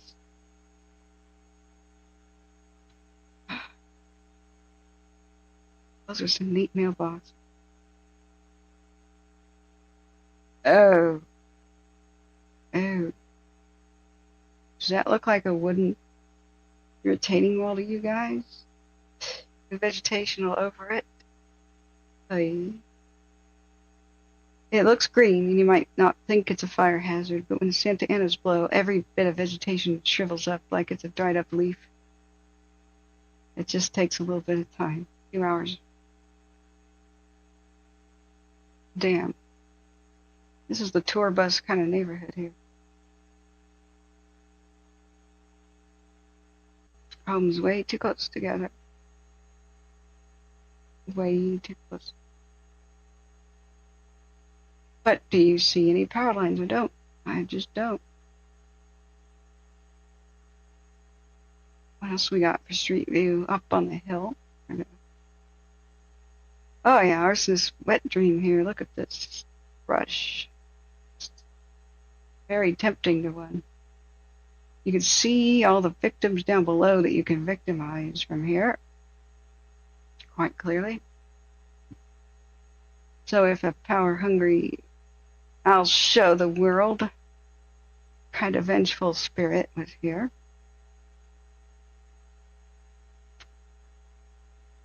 This is a no camping zone. Power line. See how it's hard. See how difficult it is to tell the difference. You got something like that. The same general vicinity of where the fire started.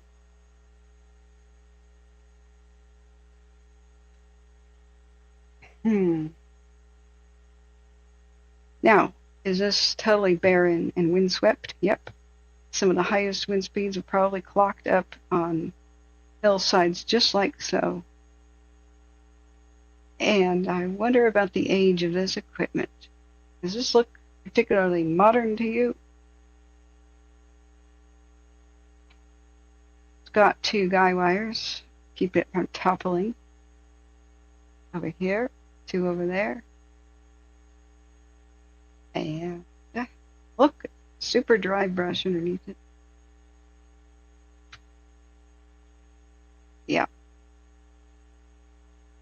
This is why it's so difficult to tell the difference between arson and power line fire. But it was likely one or the other. Because what else? Lightning? No. No. Yep, Barry says it looks like old infrastructure for sure, right?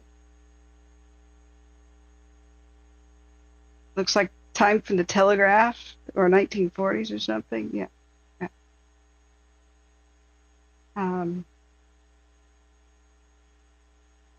Matchbox 20, did they live there? Oh, were they a Portland band? I don't remember. Seth says the mayor made a lot of deliberate choices that contributed to this disaster, but I fault LA City Council a lot more. Oh yeah, it's not just one person's fault. The slash budgets like that requires more than one person, doesn't it? That fire was not the place where any of it was appropriate. That's for sure. Not after a fire season like we had in the summer. And he should have been undoing whatever they decided on after last month's Malibu fire. Yeah. Galactic Jack, hey, welcome, by the way. We need to force these companies to harden their infrastructure. If they can't, they don't deserve to run it anymore. Bingo. Everything is from the World War II era around here, yeah. These updates from everything from power lines to roads and bridges. There's true actual telegraph poles that PG&E had marked as brand new power poles that in Plumas County. I got confirmation about that. Every pole is marked with a stamp of when it's inspected for its stability. It's a little like a lead or tin looking round stamp thing. So let's see, where was the start of the power line? And if we had the progression map, that would be a lot more pinpointing. So how far up the trail did I have to go to get to the power line? Oh God. One could argue this is a trail mostly maintained so power companies can access this crap if they ever freaking do. Oh yeah. Those are some classic ceramic insulator from yesteryear. The neat thing about the insulators is they could be as old as they want to be. Ceramics don't go bad. So there's some cool ones from the 1800s still being reused. I got very upset at a YouTube video where somebody broke the ceramic insulators with a hammer trying to repair a line like way up off the ground. You idiot. Just set it down on the ground gently like you could have. They're pretty expensive to make, and many are made out of porcelain. But going back, how far along the trail did I have to go till we got to the first power line zone right here? Okay. So right downwind, the wind was diagonal. I mean, right upwind from the community. What was the time the image was taken? August 2023, so there's much more brush right now. Well, there was before it burned up. Yeah. Well, I know what I would be doing if I were investigating this. I'd be all over this. All over this spot.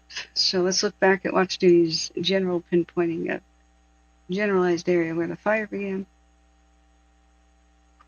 They're showing it like a little bit south power lines was, but they're not that, accurate. They don't care about it. They put it where it generally they got reports of it. Now fires are generally made after the nearest closest road. Palisades Drive may have been the first closest access road. By the time it's called in, the fire may have gone down the hill and already reached this point. So nearest access may have been indeed Palisades Drive. at the time. It would only take a few minutes for it to travel this far.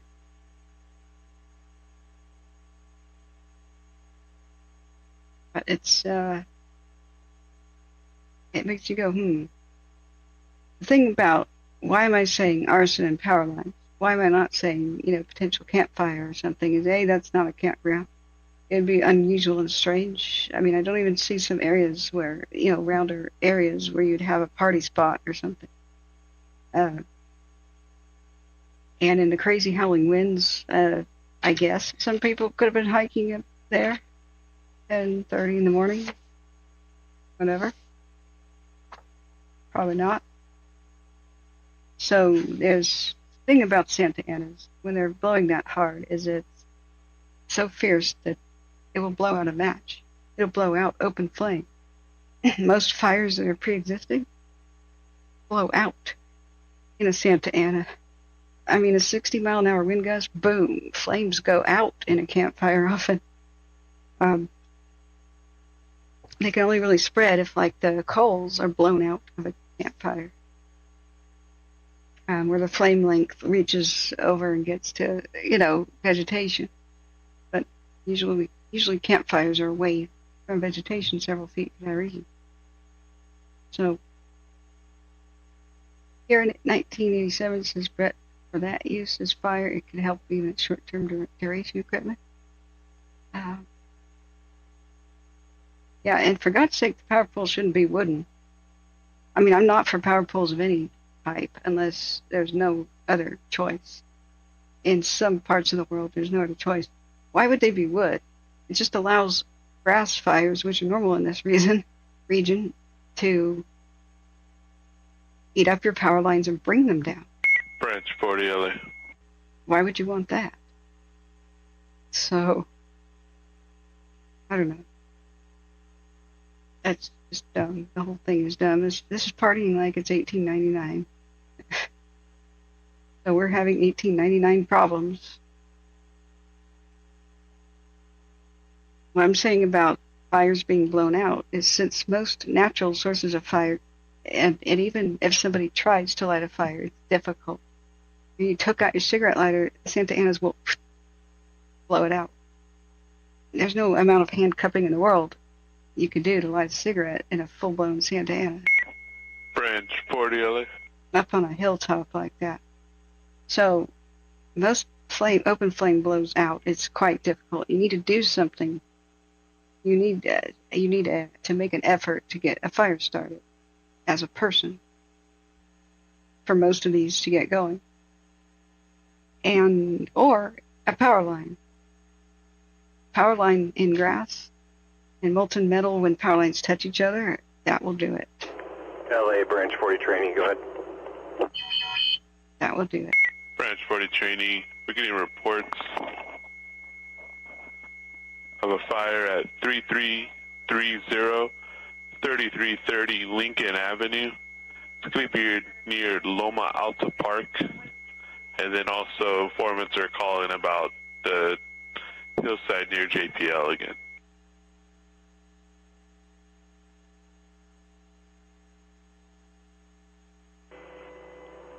Branch 40 training copies 3330 on Lincoln Avenue. Break. Division Romeo Tango, Branch 40 training, did you copy? Affirmative, we'll investigate. Additionally, I'm up above the JPL right now, so. It's so ironic for this beautiful, astonishingly beautiful neighborhood. LA Branch 5. They have buried lines in the neighborhood, but not the delivery line.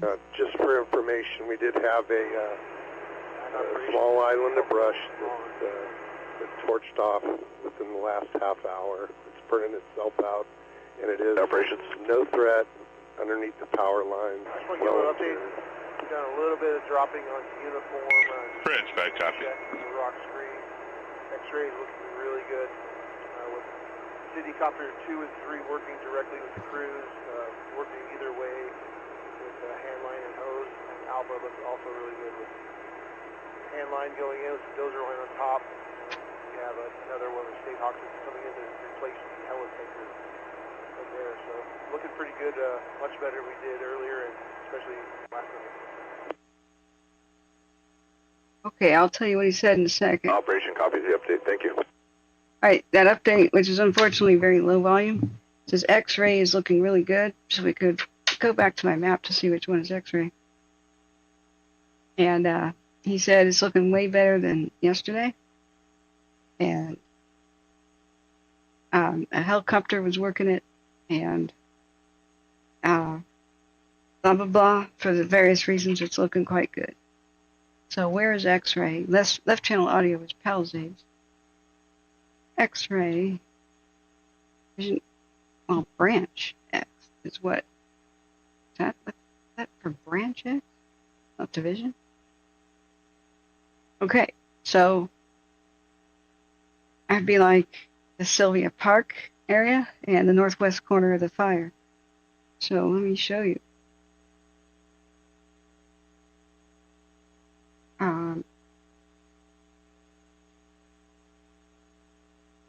Branch X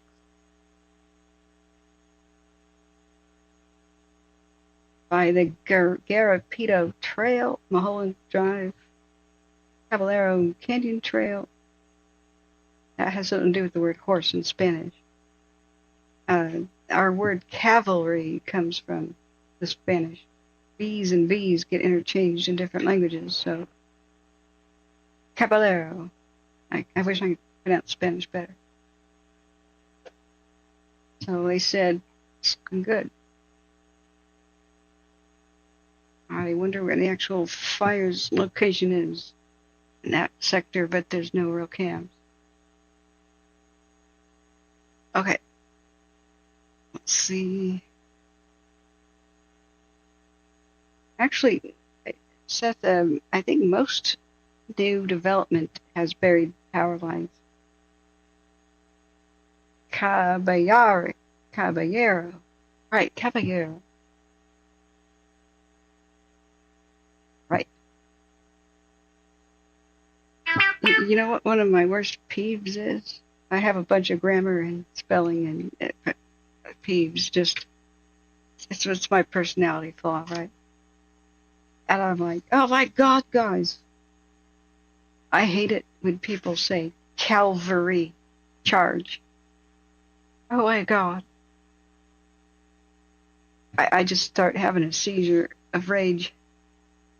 No, cavalry is not a group of horsemen. That's cavalry. Calvary is the hill that Jesus died on, okay? The name of like a group of churches. Calvary Temple. There's a big difference between a group of horsemen and the place where the hill that Jesus died on, okay? Oh, God. That's just one of those. I twitch, you know, but so many people say that. Just my thing. Yep. Try to relax more. I am relaxed. This is where I take my fist and slam the table and say, I am relaxed. Wait, who the hell said PG&E was state-owned? Oh no, they are for-profit. PG&E is a bad word around these parts. Spit. Yeah, Ocean Breeze, New York City, Las Vegas, great examples of cities with underground power. So there's a lot of people who take the side of the power company. Branch 40 training, LA. Even though they're not power company employees or anything. It's just they believe their propaganda. And say... Go for Branch 40 training. Things like, oh, you can't bury lines if you need a lot of power for the city. Branch 40 training, we're getting reports 3415, 3415, Crestford, Crestford. Reports of the hill on fire, just north of that location. Can you repeat the numerics? 3415-3415.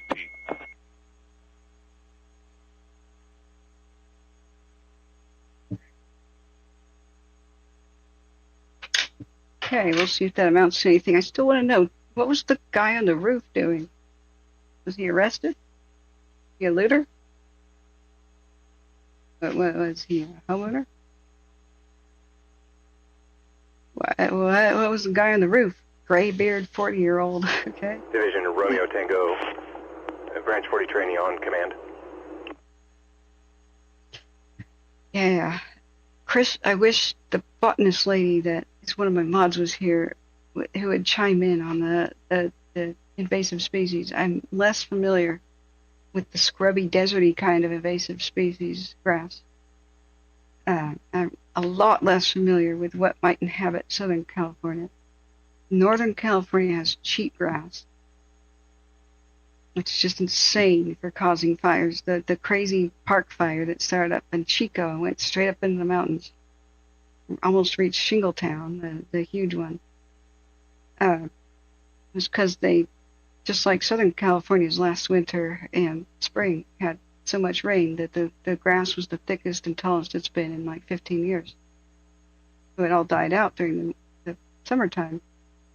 And the stupidity of Butte County meant that they didn't make any they failed to see that cheatgrass that was about nipple high, growing that thick, was like putting gasoline all over your landscape. They didn't do anything about it. And in red flag type conditions, they allowed people to drive vehicles up on the levees into the parks where the cheatgrass was thick, and guy lit his own car on fire, his mom's car on fire, allegedly, and that started that fire.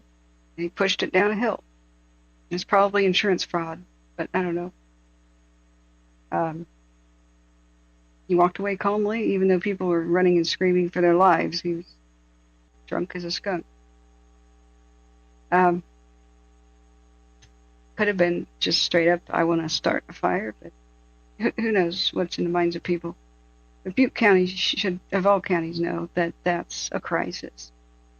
Be just as alarmed seeing cheatgrass like that, the sticker bush grass. That's like animals can eat it, but it messes up your shoes and stuff. It's totally not native. It's from Greece and Turkey, and California imported it on purpose in 1859 or so. The rest of the United States did a little bit earlier, and it's been a problem in much of the United States. I'm sure Southern California has plenty of it. But there's other things I'm not aware of. Wait a second. Oh, it's a light. I thought that one of these cameras had a red glow. It's a red light. Okay. I'm going to keep checking it. I don't know about you guys, knock on wood, but I'm delighted about how calm things are. I decided to get a lot of rest, sleep in, rest my voice, so that if there was a crisis tonight, we could handle it. Fescue grass is the most common natural grass in Santa Monica Mountains. Is it? The Branch 40 trainee, Branch 5 trainee. Oh, tell me about it. Good.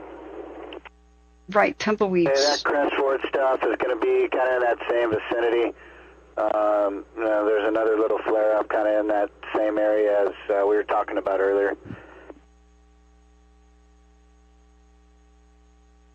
I copy. What's your location?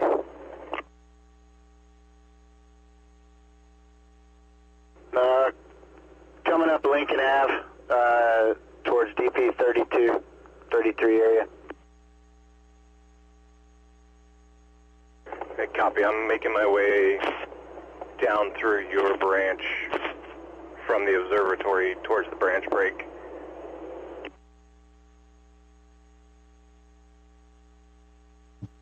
Interestingly enough, we want to find out where that DP 32 is, drop point 32, or the Eaton Fire. It doesn't seem to be a Cal Fire. From the Mount Wilson area?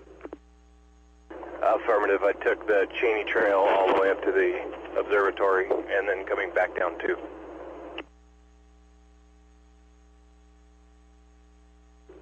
Copy. Hurst is not filed under CAL FIRE either.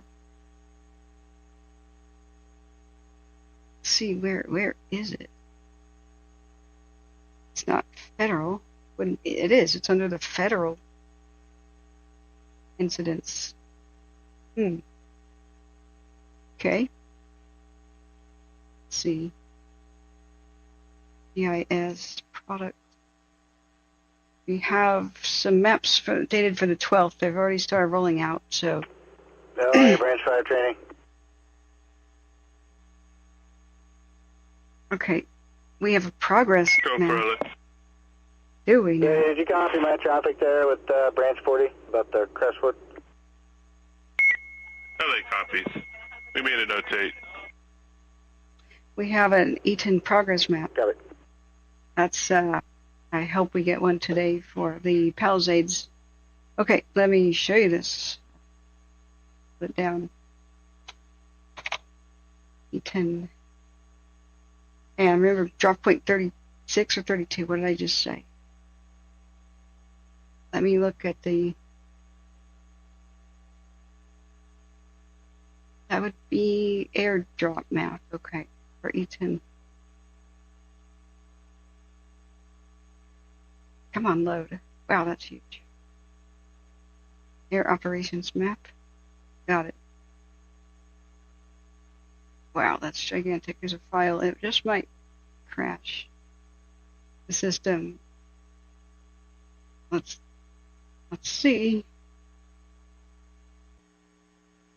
All right, one moment.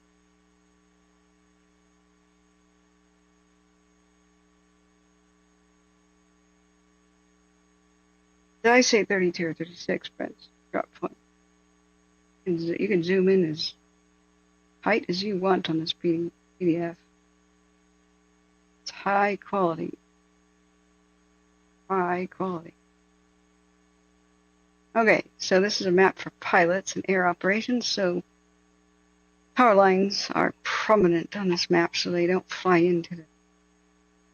We have a progress map too that we can look at in a second.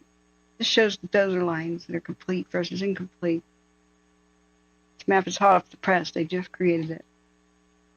So this is up to date, up to the minute of where the fire's perimeters really are. Oh, this is really depressing. It gets into the neighborhood. Yeah. You see uncontained lines in neighborhoods around Pasadena, East Mendocino Street.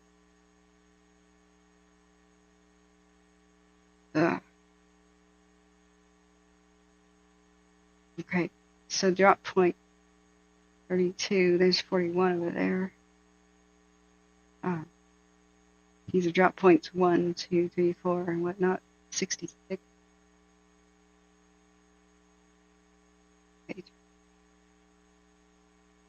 I say 32 or 34?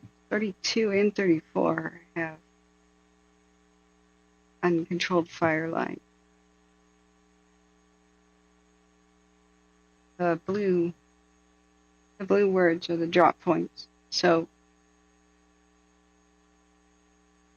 that's where helicopters deliver stuff. Some deliveries can come by road sometimes, but it's mostly where helicopters deliver stuff. So they said not to worry, it was under the power lines. Drop point 34 is. They said it's an inland island, so this is what they were talking about. The Cheney Truck Trail. Drop my pencil in my shirt. So these can really help us orient and give us an idea of the freaking scale of this enormous tragedy. They are still looking for bodies, and they can only do it by daylight. Between the hours of like 6 in the morning, around 5 in the evening, so that's when people are not allowed in, period. Gross decontamination site right there. The only consolation about these robbers that go in and rob people of the last things they have is they're getting exposed to so much bad stuff. Their health will pay later. It's like that thing, taunting somebody that drowns because they steal all the gold of the ship. Yeah. You're lost at sea. What do your riches do for you now?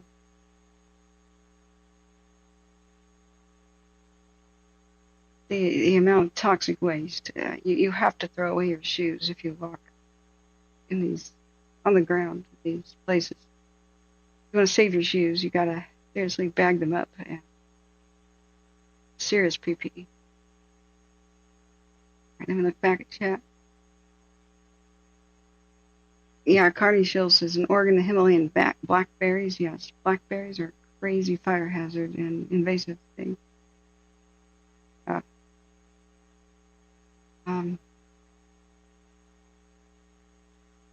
Ruth B says he found a dead body a few days ago with a hose in his hands. Oh, God. Yeah, the thing about civilians trying to help the situation is they don't know when they should stop.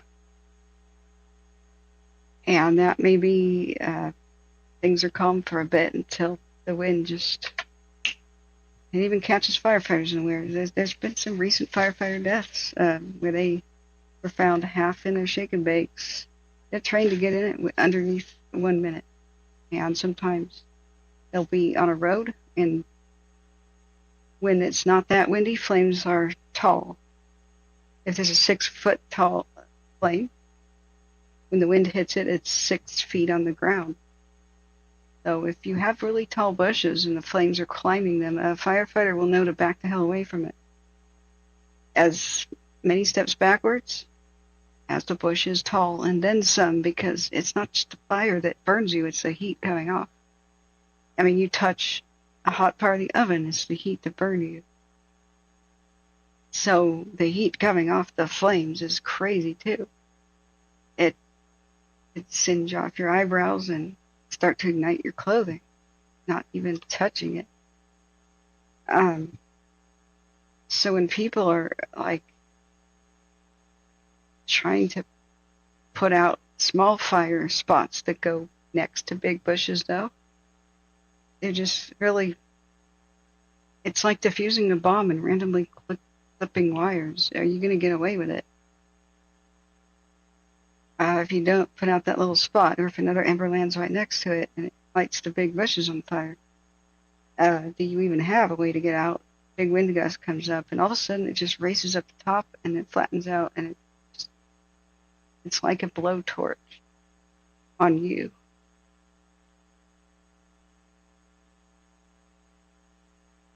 I know, Seth, so many multi-generational working class homes all over the city, just ash and trash right now. Right out. Ocean Wild says, I had to leave for a bit. Did we get an update on the civilian with the bucket? Nope. And we did not get an update on the guy in the roof who is a potential looter. So, what you have to be a civilian that stays, you absolutely have to have your own shake and bake. You could buy them, but you better take training courses, and you have to drill getting into the things. You can't whip out the manual or fumble around with it the moment that you need it. Retired Fire Captain John Bruno teaches in Shasta County classes for firefighters plus journalists. Journalists have no business being behind fire lines either unless they can do the same thing. He will not allow you to pass his fire survival class if you can't get in a shake and bake in 45 seconds. I think that's great. But once you shake it out, I think it's a one-time use thing. I don't think you can pack it back up, so it's an expensive endeavor. But my God, you need it. I don't know where to buy an authentic shake and bake. But that's another thing I'm thinking about, is perhaps I could test fire gear and then be able to recommend stuff with the local fire department's help.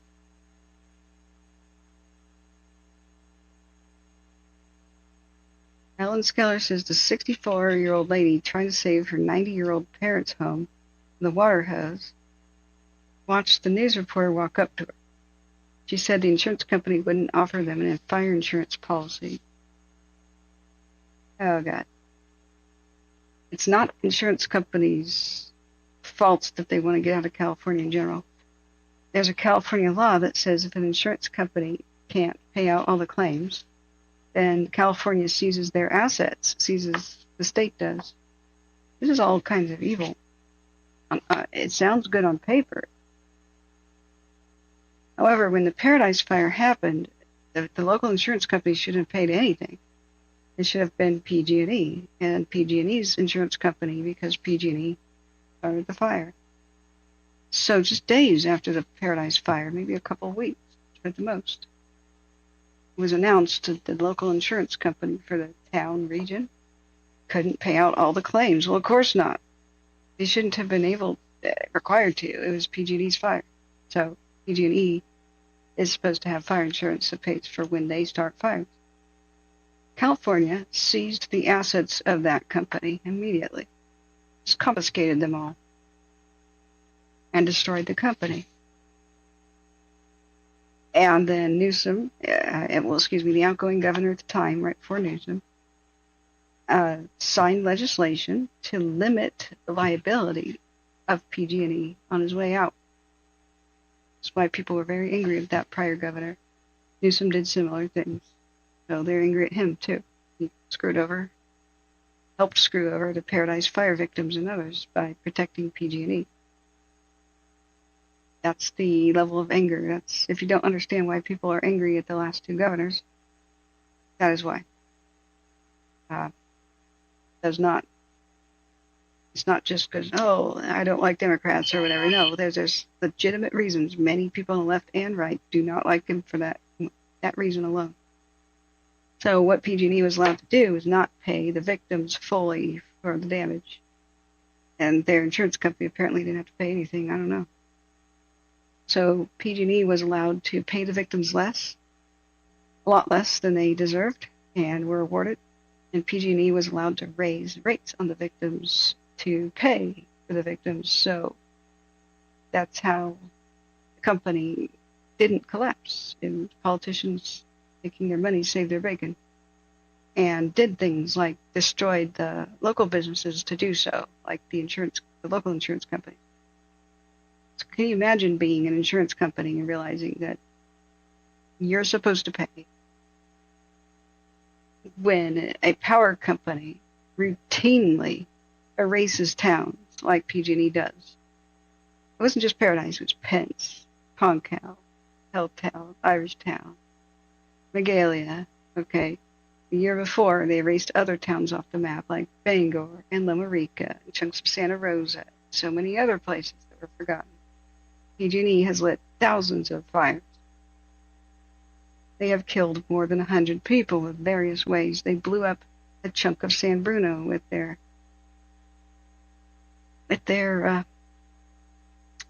bad maintenance, let's just say, of their gas pipeline.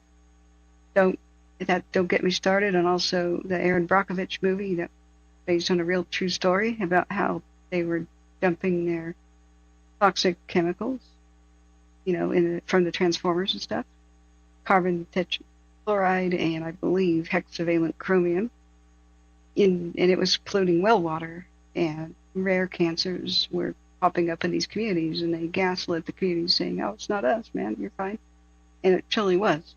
So they just watched entire families, generations of them, get rare brain cancers and stuff because they were poisoning them over time. That's PG&E for you. That's why I'm disgusted by any politician taking their money.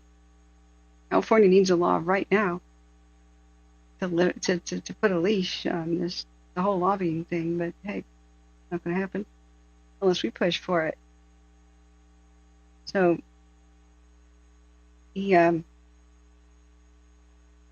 by God, PG&E is not state controlled. It really needs to be. Why didn't the state seize PG&E's assets when it's really painfully obvious? even after Paradise, they still erased towns and destroyed people's lives by having their rickety power lines fail and keeping the power on when they know that they're going to fall down and kill people. They did that simply because they can't charge people for power they don't deliver. So they keep it on, even though there's high winds.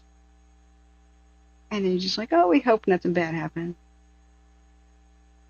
God, who was California's governor? It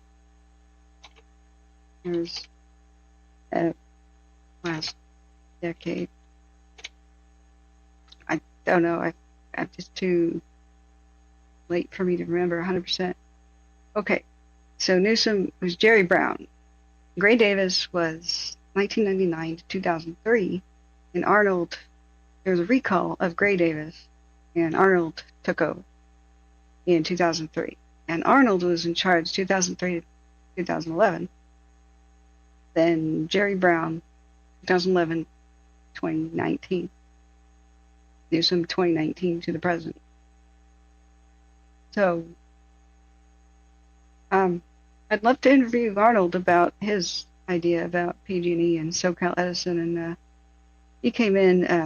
The reason that Gray Davis was partly replaced was the rolling blackouts that hit California with power shortages at the time, supposed power shortages. In reality, it wasn't his fault. It was Enron doing that crap. Enron was buying up power companies to run them into the ground. Big long story about that. It's just another reason why power companies should not be privately held. Their priority is not to deliver safe power. It's profit, and you make more profit delivering unsafe power. You're right here in 1987. Change will only come when there's enough people standing up with pitchforks and torches, demanding change. Not to burn things, but to destroy the careers of the people on top, yes. If more people knew about it,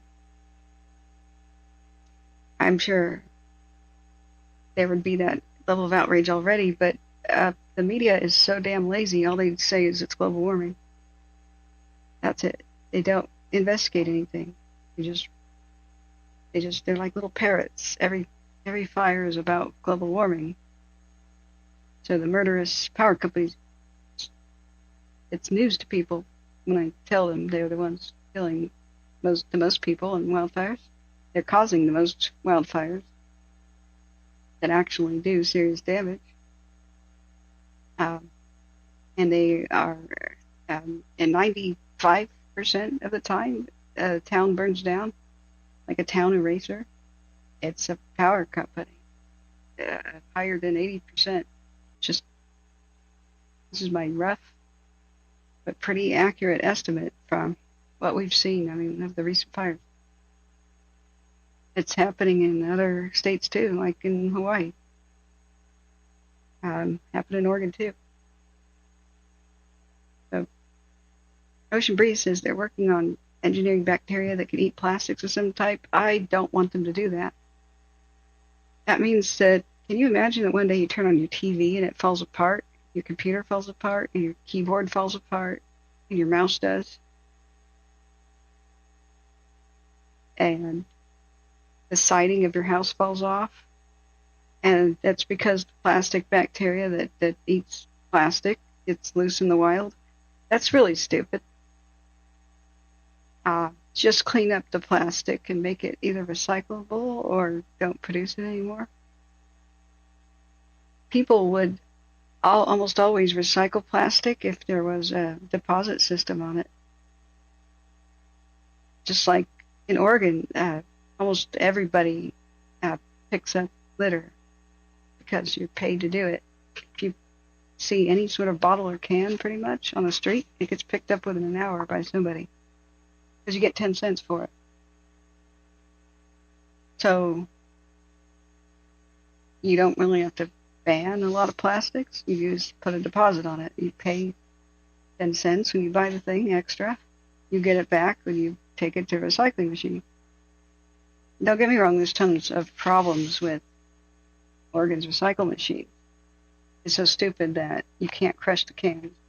So everybody has these gigantic trash bags full of cans. It's annoying and stupid. You should be able to crush them, but the stupid machines read barcodes for some reason. They should put the barcodes on the bottom of the cans so we can crush them. Just saying. But it's not perfect, but it's a lot better than other places where you just see bottles everywhere. I'm too warm to be violent. Oh, you know me so little. Okay. Let's see. Boat hole says they just throw labels and misinformation out there to keep us fighting amongst ourselves so they get fatter on the hog. Bing, bing, bing. You know how it works. You know how it works. So, Jack Ramones is what was I talking about Cuomo by any chance? No, the prior two governors. But that's why I would like to talk to Arnold about some things. I had a little bit of pity for Gray Davis. Mind you, I haven't lived in the state in such a long time, so I don't follow the politics because I don't want to blow a gasket. I don't want to die of a stroke one day from pure rage and anger. The political situation and corruption of California is intolerable. It's really difficult to even watch the nightly news. It's just so depressing. It is a fabulous paradise of a state ruined by management. Utterly ruined by management. It's to the point where you might just want to fire everybody in state government and start over. The corruption is so bad. It's hard to even wrap your head around it. So I try not to follow California politics. Like, I try not to. But every time I visit my relatives, I hear so much about it during dinner. And when I have relatives, a huge amount of relatives, a huge family on each side of the aisle. The one news station is playing at one house, the other news station is playing at another house. So I see all kinds of different viewpoints. I'm the miserable moderate in all of these conversations. Because I tell the right side, hey, there's a little bit of propaganda going on that you shouldn't believe X, Y, but Z is okay. And then they hate me. Then I tell the other side, the liberal side, there's legitimacy at X and Y, but Z is not really a thing. And then the left hates me. So I'm a miserable moderate with my head on straight. And I just don't like hearing about it. It's because we can't do a lot. It's not my state right now. But I do get to hear about some of it. But I have some pity for Gray Davis because Enron was screwing with him. But the public didn't understand that. They didn't want... He was not very nice to Enron, so they wanted somebody else. So they did rolling blackouts, and they caused a lot of them on purpose to enrage the populace. And boy, there was a recall, because people hated losing power. Branch 40, Trini, LA. Randomly. I don't have that much sympathy for him because he was so weak he couldn't take on Enron successfully, and Enron destroyed the lives. Branch 40, we're getting reports of a structure fire. 820 Heritage Oak, 820 Heritage Oak. Info came from SoCal Gas. Really?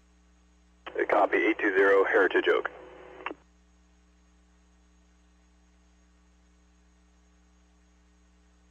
That was a structure fire, right? The call came in from SoCal Gas Company? So it's probably a legit call.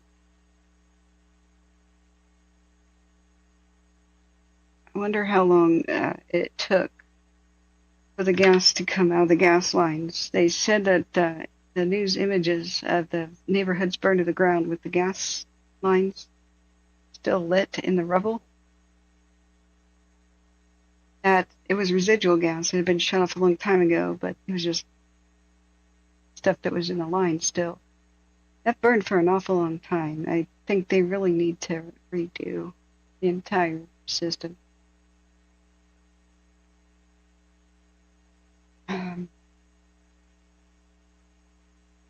Yeah, you are getting very 2 a.m. stuff. Sanity is in the center. I'm talking about a basic level. I just don't fall for most propaganda because I investigate everything, and if there's nothing to it, I don't freaking believe it. I have a general policy and a general personality type of not believing a damn thing anybody says until I verify it. I'm just like that. So I never believe anything that I can't test 100%. I always have in the back of my mind, no matter how certain it seems that it could possibly be a misunderstanding, I have a historical, philosophical rationale for that. If you look at history for even 50 years ago, you read the textbooks from 50 years ago, they're so wacky. We've come such a long way in understanding things. I have a trophy California history textbook, for example, that says we have no idea why earthquakes happen. And it shows the old, it was like a 1963 textbook. I got it as a kid because they were cleaning out the back of the school. So it was a school, elementary school textbook from the 60s. And these were stacked up on the street, ready for like disposal or something. I was like, this is fascinating. This is cool. I wish I had it in my bedroom. It's in my attic. So it says we think that earthquakes may happen in California because of erosion. It's possible that after many hard winters and severe erosion of our mountains, and enough sediment moves from the mountains to the coast that unbalances things, and it makes the faults rumble and settle again. What's containment? Is that what we were asking? So if you just look at it, if you pick up a textbook about evolution from the 50s, holy crap, or the 20s, where all these hoaxes and stupid things were believed to be different species, and I mean they just, wow, like Piltdown Man hoaxes in the older textbooks that try to claim that man evolved in England, you know, it's just, ooh, science has come a long way. Yep, plate tectonics is fairly recent, so it was a nice, honest explanation of we don't know what causes earthquakes. We're still not 100% sure because we're not sure exactly why faults appear. We know that plates bash into each other, and that's part of it, but there's some really weird non-plate-based faults in the middle of plates. We're still not sure why volcanoes erupt. We've got a general idea. More volcanoes where plates collide, you know, like the Pacific Ring of Fire. But what the hell is Hawaii? It's in the center of the Pacific plate. And the hotspots of certain volcanoes that are eternal, like Yellowstone. And one in Hawaii, Kilauea, for example, they stay in one spot on the Earth and the plates drift past. So there's craters from Yellowstone in Oregon because the plates have just been drifting around. Some people say Tillamook Bay. I'm talking about Nick Zentner, the rock star geologist. He theorizes Tillamook Bay is partly a crater of Yellowstone. Whoa. This sector right here. It's got a generally round shape. Whoa. So that would have been a long time ago. That would be controversial. LA, Branch 40 training.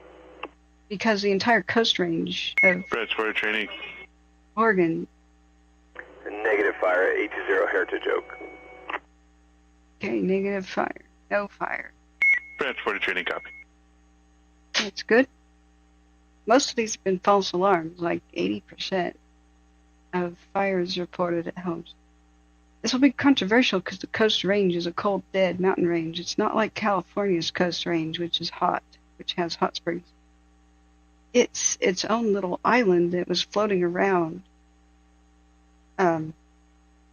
and millions of years ago bashed into Oregon and merged it with Oregon. But a long time ago, Portland was beachfront property. So because it's a cold, dead mountain chain from somewhere else in the world, it doesn't have the hot springs. It's just fused with the rest of Oregon, and that's it. So there's no gold there, guys. Despite all the rumors of, like, west of Portland, the Tillamook Forest having gold, that was, Indians got gold there from a Spanish galleon that crashed. And they found it in a beach, in a cave, I believe, parts of the galleon. So that mystery was finally solved, the beeswax galleon. Because for a long time, Indians were crossing the mountains like they did every winter, and came to Forest Grove, which is close to where the Tillamook Burn was. Tillamook Burn started in Gales Creek. They came to Forest Grove to trade, and they had gold, dust, and it's coins and stuff. So it was a mystery about where they were getting it, and they never revealed it to white men. But it was obvious. They also had weird stuff like beeswax, and the seals was from Spain from the 1500s. So yeah, the Goonies was partially based on that. The Goonies is back in theaters right now as an anniversary thing. God, I should go see it.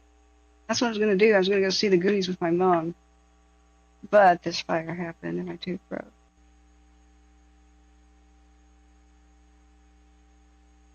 I'm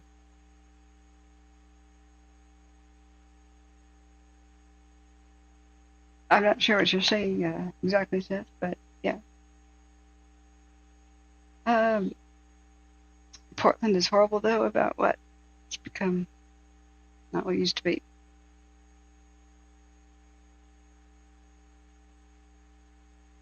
This plate that separated it. Yeah, I think so. Yeah, good night, Carney. Good night. Galactic Jack says, in early America, all fire brigades were for-profit, and it caused many problems. That's why we ended up having city fire departments. The private brigades would sometimes let whole cities burn back in the day. You know what?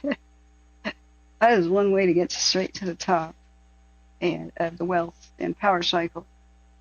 There was something called the triumvirate in ancient Rome that Julius Caesar, Pompey Magnus, and the third guy was part of. Yeah, the third guy's name was Gracchus something. The biggest power brokers in the city had a little alliance, you know. And all is quiet on the Western Front. I could have gone to bed or done my own thing a while ago, but you guys are fun to talk to.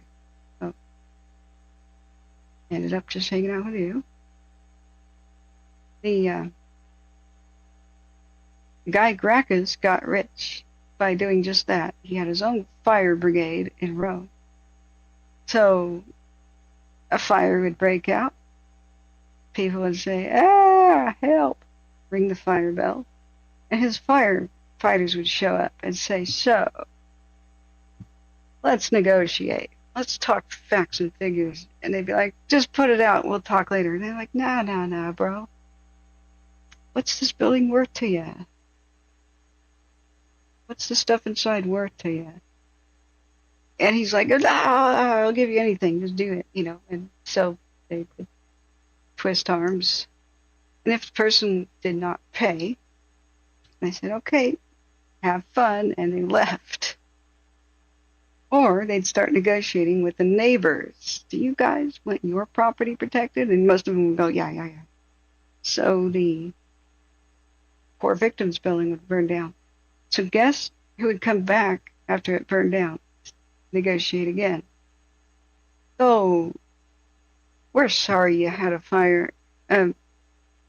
Are you desperate for cash right now? Would you like to lease your property or have a loan against it? We're in the loan giving business for reconstruction." So that was what he was about. So he was not liked very much.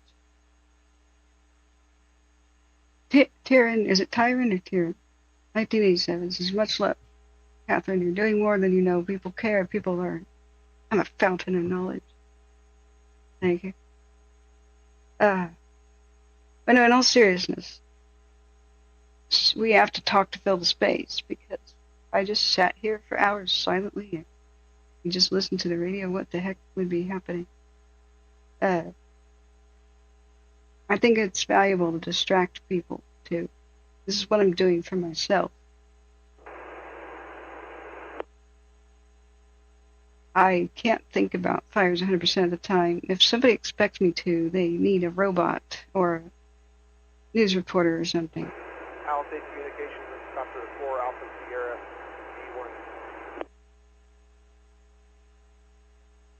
E1. I'm not a reporter. Palisades Communications. Reporters don't look at disasters 24/7. They have shifts. They have coworkers. Copter 1 November Charlie is now Palisades Telco.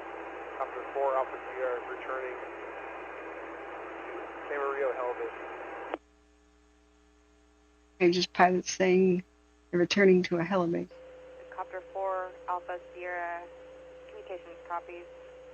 Copter 1 November Charlie be on the fire. Okay, there's a repeat. So here's a nice, satisfying ending to the story about Gracchus. He was the very disliked guy. Of all three people, Julius Caesar was liked by his own camp. Branch 40 training. I'm always interrupted. If I want to use the bathroom, they'll be quiet. But if I want to talk, they'll speak. LA, go for branch 40. What? Branch 40, we're getting reports of a fire coming from a burned chimney behind the school of Lincoln and Altadena. Lincoln and Altadena. That's so horribly ironic. We copy Lincoln and Altadena.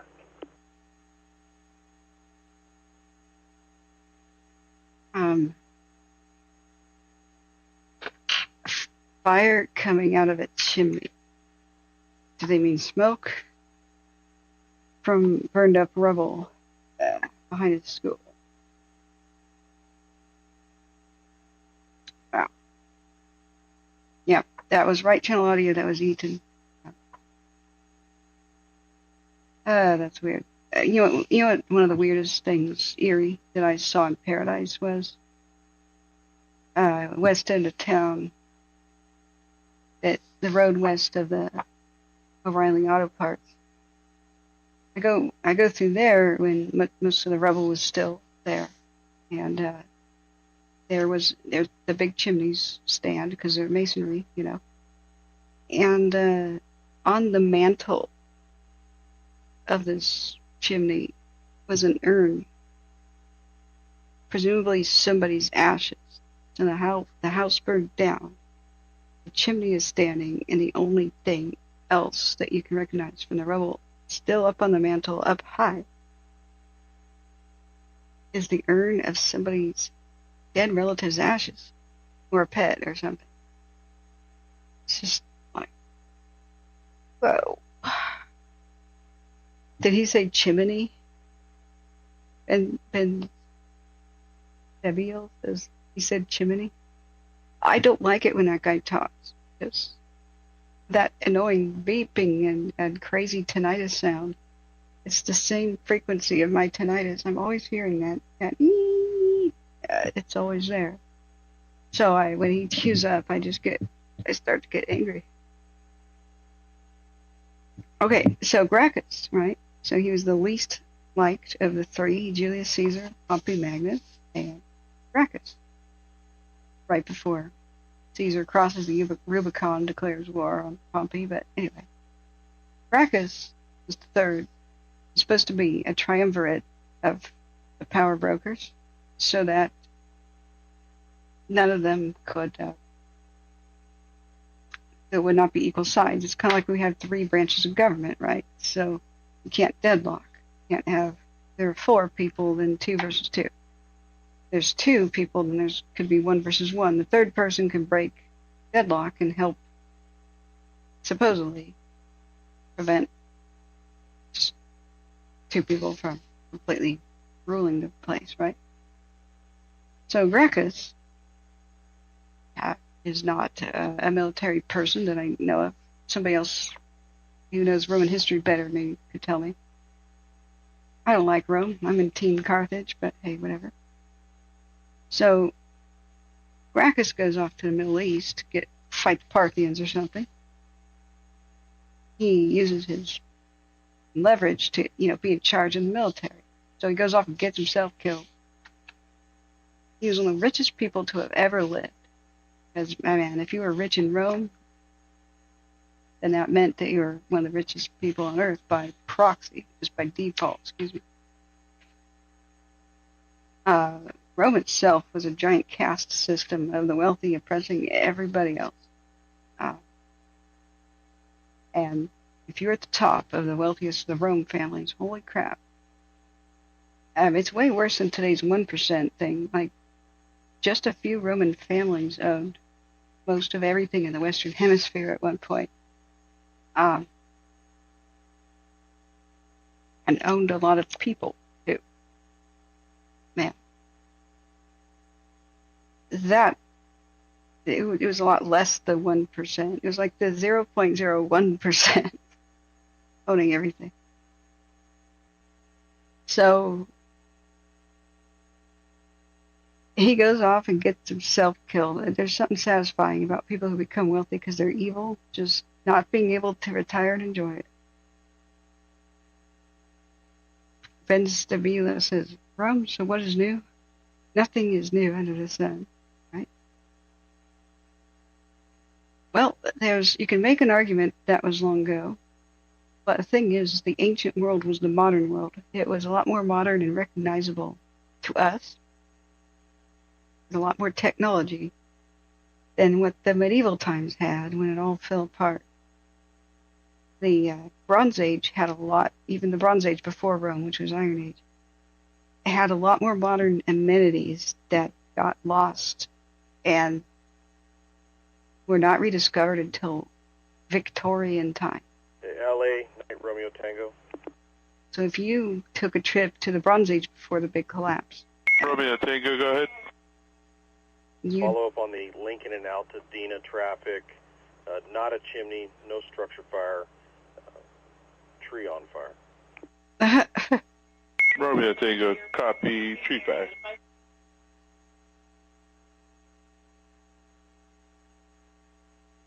It makes you wonder what's going through the heads of some people reporting these fires. Are they just really far away and reporting them from blocks away and there's a tree behind a chimney or something? I don't know. But if you went to medieval times and Renaissance times, you would think that you would recognize more stuff. That's modern life. It's actually really not the case. The ancient people had much greater technology than we expect. And no, I'm not talking about like lasers and stuff, no. But they had more very impressive ancient structures because they had developed technology. It all collapsed in an instant. Likely because of the eruption of the Thera volcano in Santorini, Greece. Most of the civilizations collapsed and some were erased so entirely that humanity forgot they even existed. Like the Minoan civilization on Crete was Europe's first civilization. Everybody forgot it existed until it was dug up in the Victorian times. And here's what they discovered in Victorian times. They were astonished. Victorian times is when London finally got a sewer system again. It didn't have one since the Roman time. When Rome collapsed, everybody forgot how to make pipes. They forgot. So everybody forgot how to build a building out of stone too. So none of that happened anymore. People forgot how to build buildings out of bricks. So really none of this happened again until the Renaissance. You can believe it. So in Victorian times, London finally gets a sewer system again. And can you imagine the British archaeologists in Crete, Victorian times, right? They go there, they dig up a Bronze Age, early Bronze Age, okay, just straight out of the Copper Age civilization, to find out there's running water, flushing toilets, and hot and cold water taps up to the 3rd floor of the palace building. And this civilization had these amenities as a standard building thing. And they had yard fountains and the whole 9 yards. Straight out of the Copper Age. And Europe, especially London, especially England, doesn't get that again until around 1870. Damn. So someone might ask, well, hot and cold running water on the 3rd floor of a building in the Bronze Age? How the hell did they do that? Did they have electricity and pumps? No pumps, actually. It doesn't seem that the Bronze Age had any pumps, although it wouldn't surprise me if we were wrong about that. You could have real primitive affairs, for sure, like bladders, skins, and you could push on a leather bag of air. You could push on a wet leather bag of water, right? But for the most part, they were geniuses in other ways. They figured out that you can make water go up against gravity in a pipe by simply narrowing down the pipe to increase the pressure. So as long as you can make the pipe narrower and narrower, you can go up to about the 3rd floor when that above that gets complicated. Yep, it's just gravity and pressure with real simple means. Can you imagine just realizing that your own countrymen were too stupid to figure this out for a couple 100 years? Like somebody in England could have dug up an old Roman bath. They maybe just studied it, you know? Just maybe look at it.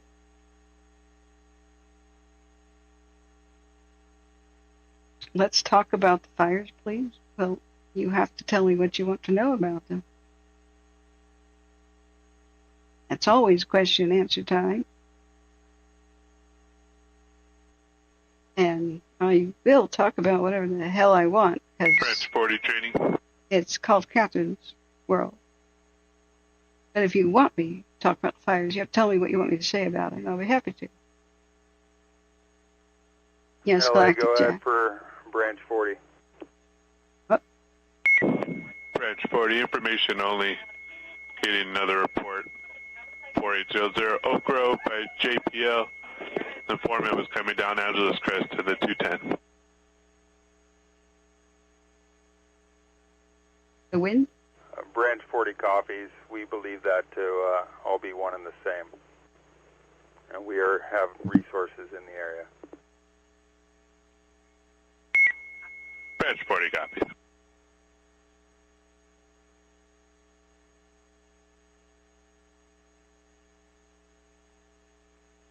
Let's look at the wind. I wish the cameras were like looking at the fires, but what they do is an important thing is look around elsewhere for new fires too.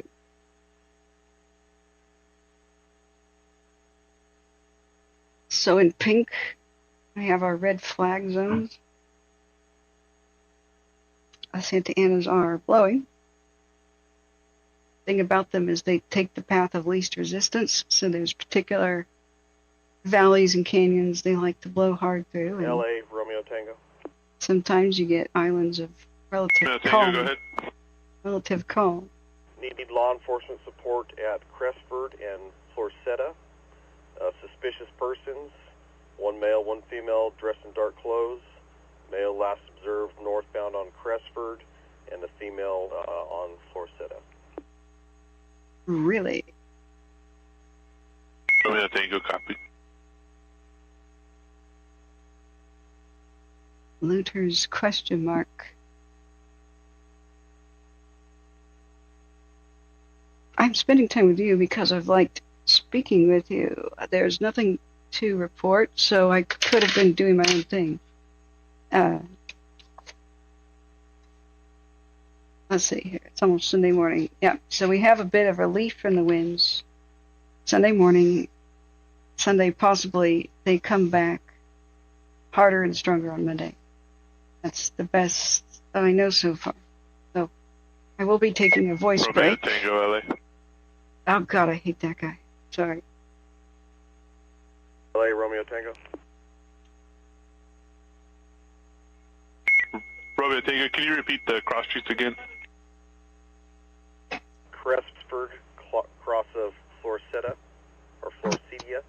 I want to hear about these looters. I want to hear them. LA copies Crestford and Forsythia. Thank you. I want to hear them get caught. Caught. That's okay, Drunk Rock. I get it. But the way you worded it kind of poked at me and triggered me because that's the way that Karens talk to me. Excuse me, real Karens, but I meant figurative Karens. You won't believe, I had to rename it Catherine's World of Wildfire Tracking. You won't believe the entitled jerk faces that if I deviated and just talked about anything else other than fires, let's just stick with the fires. And other such rude comments.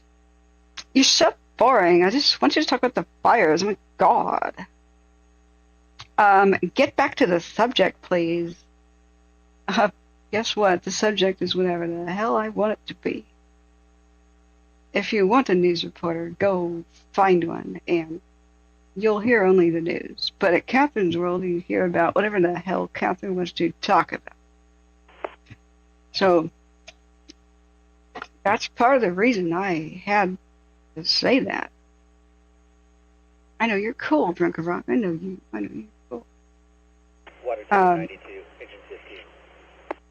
But it's, like I said, the way that you exactly said it is the number one way that they do that. Yeah, fire Nazis. Oh my God. Yeah, you know the type we've had in here before. I once had a mod even get like that with me, which is so bizarre. The purpose of a moderator is to protect the streamer from harassment and crazy stuff. And the second purpose of a mod is to protect the rest of the people in chat from crazy stuff, right? From bad stuff. So when I needed protection from that kind of thing, like, time out the people who are demanding that I only speak about fires, I was like, yeah, they deserve a timeout. And it usually came with quite a bit of harassment, I must say. It usually accompanies harassment. With plenty of abuse, such as, you're a dumb blonde, beep, beep, beep. Just tell us what the officials said about the fire because you're stupid. Just weird stuff like that. So to have a moderator who went off the deep end on me and had to fire, get like that too, that was just some weird, bizarre stuff. Yeah. Let's see, LA Fire's budget, not Cal Fire's. Yeah. You know what's interesting is Cal Fire has a folder, though, for the Palisades. I think they took over. I'm not up to speed on that, exactly, the behind-the-scenes stuff. So these are our Santa Ana winds. You got the no rain or precipitation guide up here. The color code for my radar.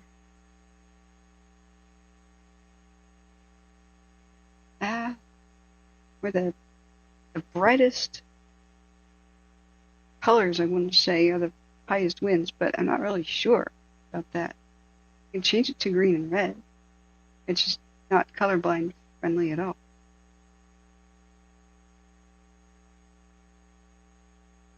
doesn't give us much more help.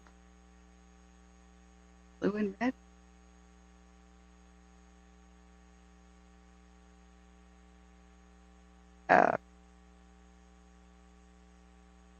Okay.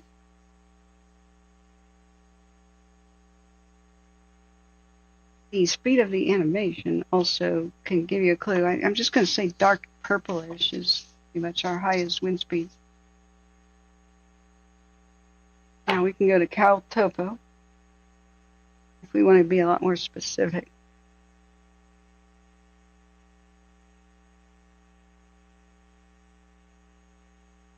Let's see, wind. Okay. I have a darker base layer. It'll contrast better. Sort of. So for our color code here, we're having a lot of the oranges and the purples further west by Malibu. The Santa Monica's, those are 40 to 50 mile an hour sustained. Across the Palisades, though, it's much more fortunate, and it's 20, 35 miles an hour. Probably on the low end of 20. If we go to gusts, then we have 30, 35 mile an hour wind gusts across the Palisades, as far as our current stuff is. However, this doesn't mean that the wind's always doing it. It's generalized. There can be periods of dying down. Okay. Seth says, yeah, very distracting. I feel it doesn't really inform at all. It seems decorative. What, the wind thing? Or thorium energy plant. Oh, God. Okay, if they can't even handle Branch 40 training. A basic disaster like a fire, can you imagine them handling a nuclear one? LA Branch 40. They already did, and it melted down. Branch 40. Foreman sees smoke on the hill at 811 Green Ridge, across a briar tree.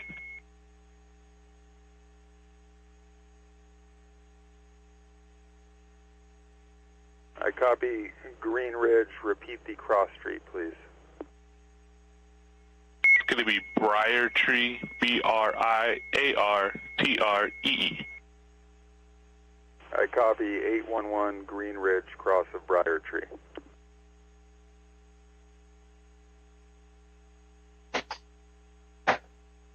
Yeah. Okay. Yeah, there was a nuclear meltdown already in Simi by an experimental reactor. And so here's another example of LA County incompetence. I think it was LA. Is Simi in Ventura County? Wait a second. Let's see. Find out.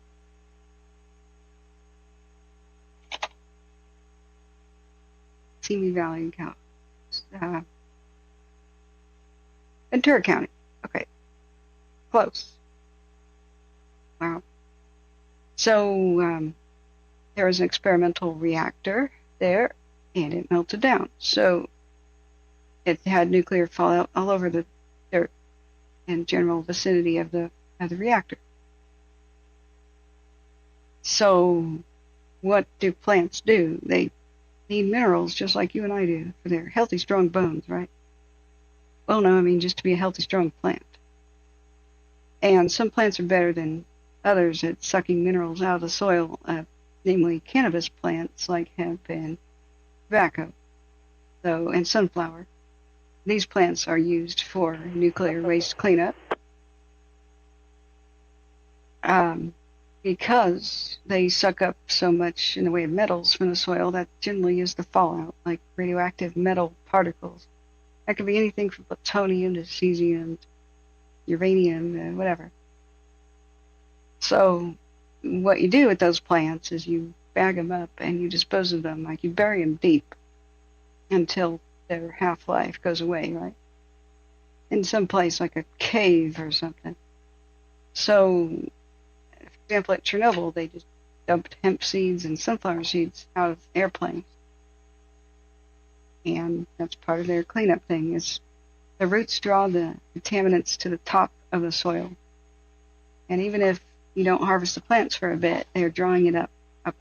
So you only have to scrape the top of the topsoil. So what about regular plants like weeds that just grow over, say, abandoned nuclear site? Well, they also, trees and whatnot, grass, everything, will suck up nutrients, metals, radioactive metals. So naturally, the residents of Simi area were pretty upset that they found out that a wildfire would burn up the plant, and the smoke. What is smoke, children? Smoke is a product of incomplete combustion. What the hell does that mean? Little bits of stuff that didn't burn become smoke. If the thing burns 100%, there's no smoke. It's called burning clean. So alcohol, for example, burns clean. There's no smoke. Pure alcohol.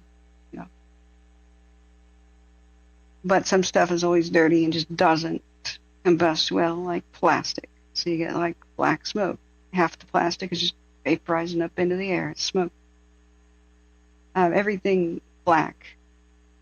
Like if you fail to trim your wicks, starts burning dirty. The wick starts burning. I mean, the candle wax burns without smoke, but you don't want to have a long wick, otherwise it starts making smoke. And that's what the black is on a candle.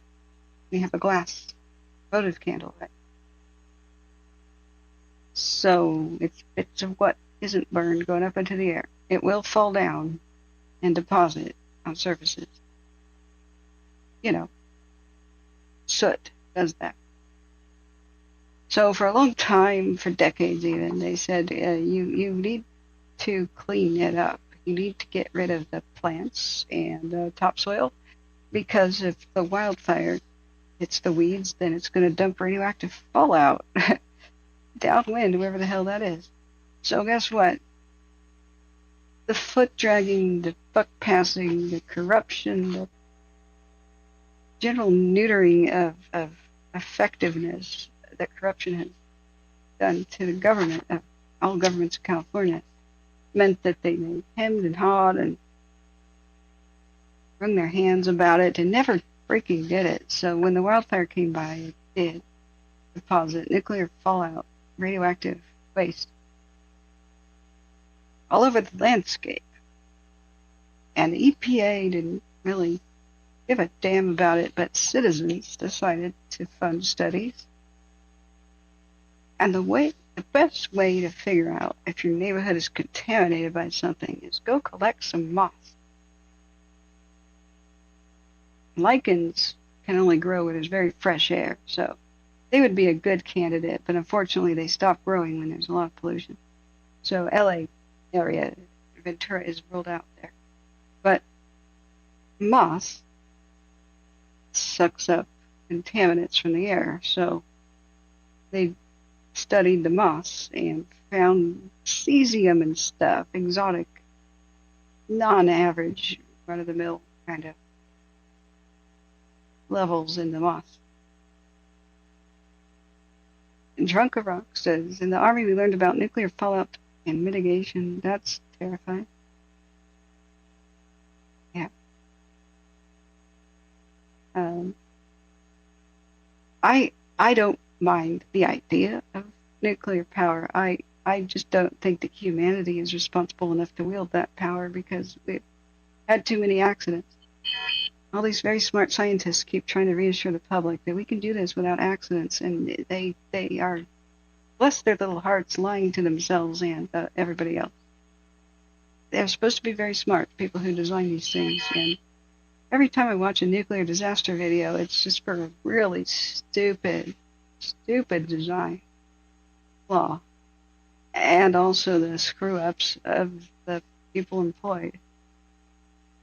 It's phenomenally stupid. the wind scale disaster in England. Like, wow, that was stupid. A fire at a nuclear power plant, and they failed to realize their nuclear power plant was on fire for like 2 days. Branch 10, Branch 40, command. There was a fire in their nuclear power plant for 2 days, and they didn't realize that. They didn't have any Branch 10. windows to visually look and see if they're... 10, inquiring if you have any golf crews that may be available to come to Branch 40. Unfortunately, we have no crews here. What? Don't tell me there's still a shortage. That was the 8th, it's the 12th. Okay, it must have been a scratch on my IAP showed that you had several CAL FIRE agency golf crews assigned up there on Delta. Yeah, when we got out here tonight, we found out that they had all been taken and sent, I think, to Palisades. So we had no one when we got out here. I copy, Wow. thank you. Wow. There's a fail of communication on so many levels. So the left hand does not talk to the right still in this fire situation. The system is broken. 9275 Golf, Branch 40 on command. Wow.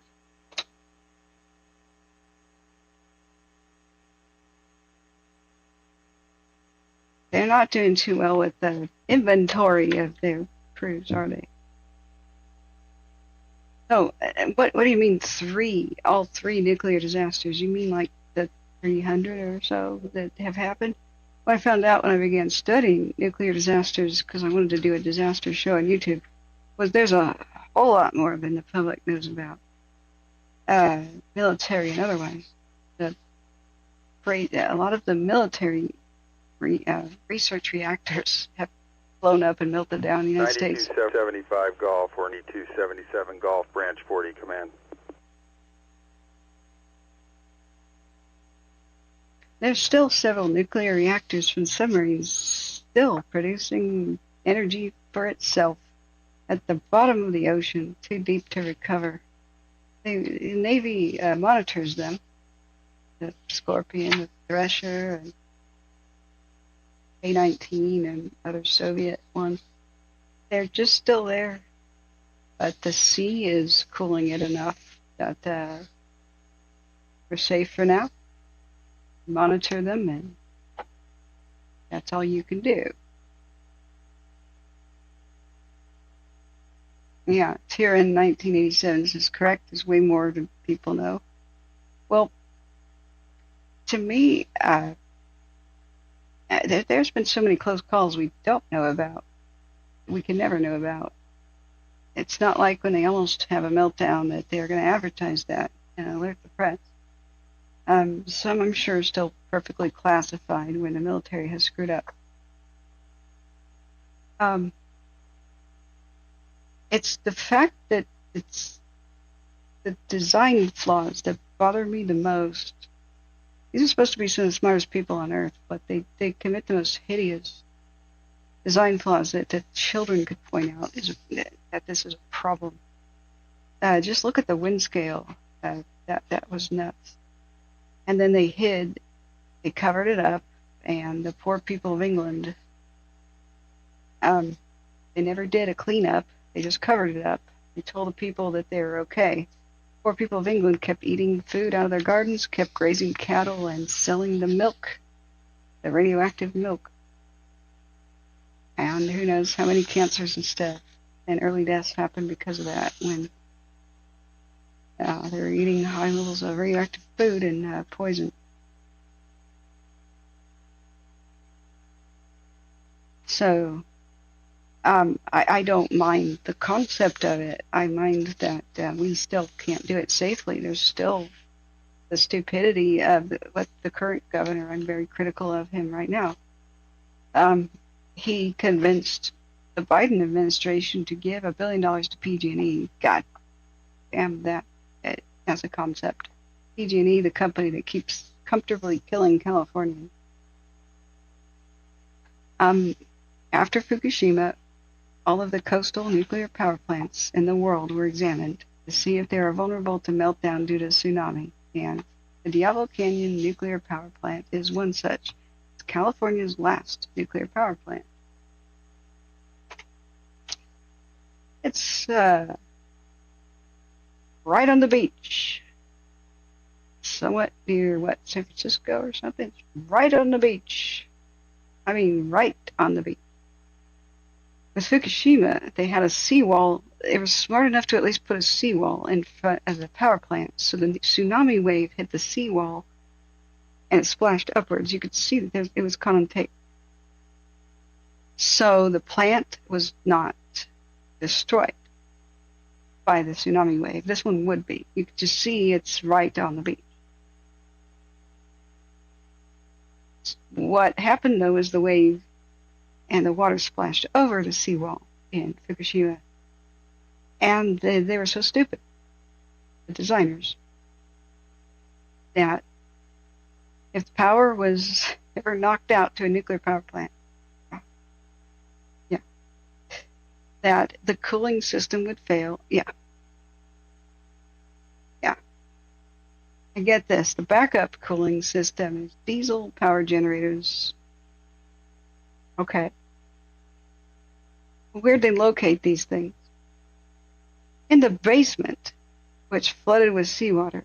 So, the smartest of Japanese, they make design flaws is freaking bad. At least they had a seawall, otherwise it would have just, the wave would have destroyed Branch 40, 92, 92, certified golf. The water pipes, and it would have just melted. All of them would have melted down with no hope of stopping. And they had 2 partial meltdowns with a third on its way, the third reactor on its way. Yeah, 9275 Gulf, Branch 40. What is your location? What division or branch are you currently in? So guess what Governor Newsom did? Oh wait, no, it's not by we're Frisco. on Division Delta at the observatory. The Diablo King. I copy. Break. Branch 10. Branch 40. Yeah, 40, take them. Newsom. Okay, I'm requesting 9257 Golf, 9275 Golf, and 9277 Golf to report to Branch 40, drop point 13. Thank you for your kind support, Terry. This is why I don't like him. He's putting Californians in danger by supporting PG&E. Diablo Power Plant was this. It does not take a rocket science to see how vulnerable this is to tsunamis. It's right there. So every single power plant in the world that was tsunami vulnerable was slated for shutdown. They wanted to do it immediate, but a couple of years went by before some of them were shut down around the world. But Diablo Canyon stayed open, and it was supposed to be shut down this year. So they didn't really keep the maintenance up, as you could imagine. They kind of let it start falling apart. It's not in good repair. Governor Newsom, who is the big buddy of PG&E, they wagged that dog's tail. He called up the Biden administration and says, hey, we want to keep this nuclear power plant going.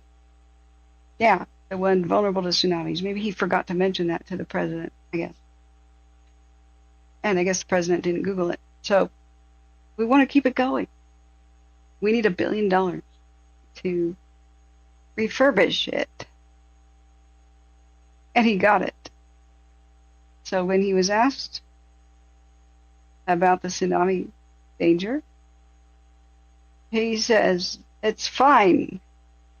It is worth it to allow California to be at risk of a nuclear disaster because global warming is worse.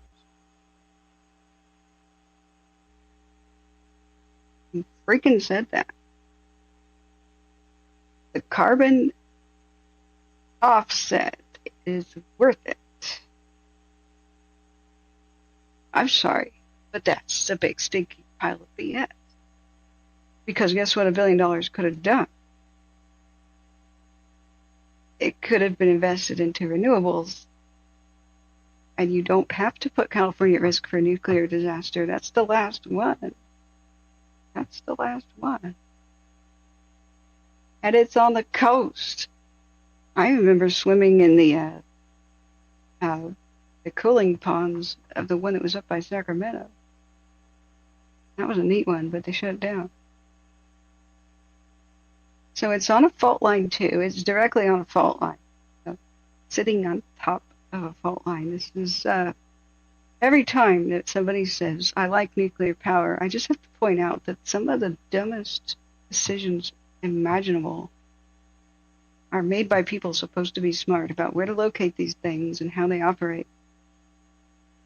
It's just too stupid for me to endorse nuclear power. I can't stand this whole thing. I mean, we just had a 7.0 earthquake while I was in California right before I went live. And that's a giant wake-up call. A 7.0 happened right here. Right here, next to Eureka. There's a tsunami warning all the way down the coast. Hello, wake up, please. That's all the warning we're going to get.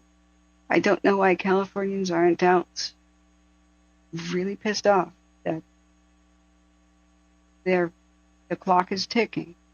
Remember, I taught you how to think about disasters, about wildfires. It doesn't take something to make something happen. Everything that is possible is inevitable. It will happen if the dice can roll enough time.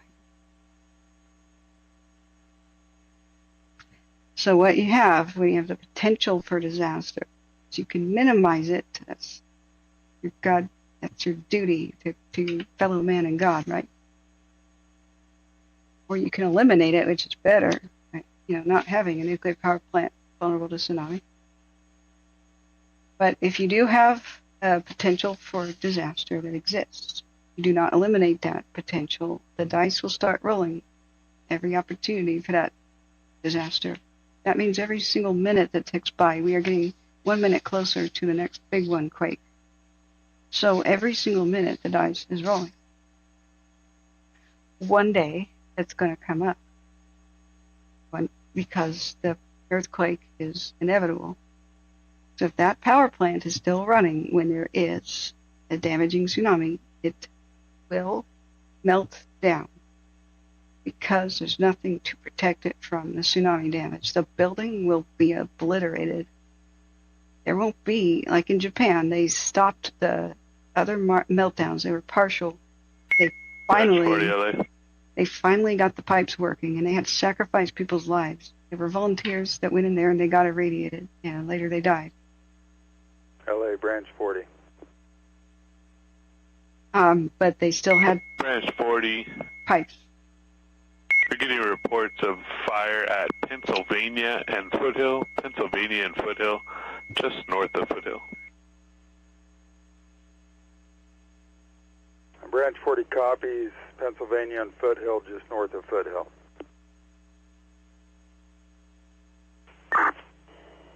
LA Branch 22 training command. Branch 22, go ahead. Can you check the FSO on that? I believe that's going to be 63's area. If that is, that's going to be outside the front.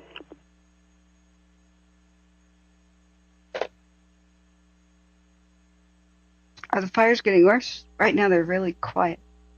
William Zander, welcome. It's all quiet. Branch 22, that's affirmative. It'll be in 62's area. We'll get them started. Yeah, you're right, Seth. The dice rolls get riskier in a non-functioning society that doesn't invest publicly in science and in disaster prevention. Right? Ding, ding, ding. Drac Romana says, you need a channel. It's just about you. Fire stuff is cool and all, but you're more than just fire stuff. Oh, you're stroking my fur. Continue. It's nearly 3. I came here to rant, but you're very somber and melancholic. What a street. Got to go. Good night, dear. I wouldn't classify myself entirely that way, but I do have a Victorian Gothic heart, and I am haunted by it.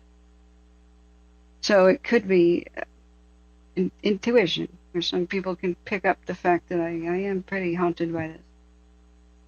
When I'm alone, it's harder. So people wonder, or even scold me sometimes, why did you stay up at night? I was talking to you guys. Good morning, James. Because otherwise I'd be alone. But thank you for the pat on the head. Galactic Jacks is the Atomic Energy Act of 1954 allowed for private ownership of nuclear facilities in the United States. That's just, see, that just doesn't, ooh, I don't like that. Bilbo Jenkins says, just a lot of Catherine's rambling and crazy nonsense. I am sorry, but since everything I said you could verify, I have to question a lot of things about you. Such as, why are you here, dude? You must be a masochist. You must like hearing crazy random nonsense. I'm delighted to be torturing you. There's nothing quite like understanding that you irritate a troll. It lets me know that I've touched their lives. And I feel good about that. I feel awesome, in fact, that I've irritated somebody of an unkind, cantankerous, generally unlikable disposition. Because if I want to annoy anybody, it's somebody like that. Sorry, you've found my secret, and that is I love to troll a troll. Gets me high like nothing else. Galactic Jack says 3 a.m. haters lol. What's even better is the troll activity. Boosts my channel. Every time somebody makes a comment, my channel gets a boost. And YouTube has a penchant for promoting controversy. It's weird. They're little bots. Maybe they're monitoring chat. More controversial. No, I'm talking about Bilbo Jenkins, the guy who just tried to troll me, I guess. Unless he was being sarcastic. I don't know. But if somebody wasn't being sarcastic, then that's all I have to say to the haters is, hey, I question a lot about them, which is why they're here listening to me if they say I'm full of nonsense, right? Rambling and crazy nonsense. The next thing I would do is say, so what did I just say in the past couple hours that could be disproven? Waiting. They never have a reply. On a fixed income says, about the fires, is there anything new and crucial? Nope.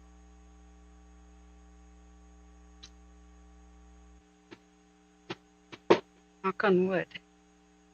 It's been nice and quiet. So, instead of, say, watching a movie or whatever I could do this time of night before bed, I decided to hang out with you guys instead. If you want just information about fires, I suggest you go to a news article that's about fires. If you want to hear only about fires, I suggest you watch the news when they decide to cover fires. Good night, fixed income. See you tomorrow.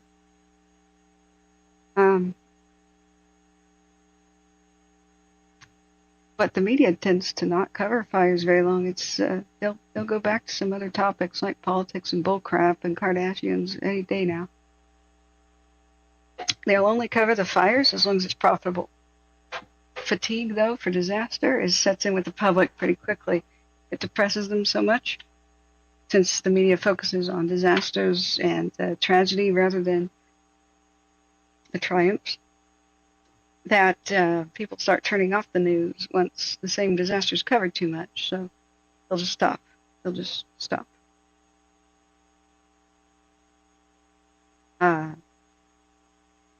So, since there's other places to get this information, at the moment, you better get it while it's hot.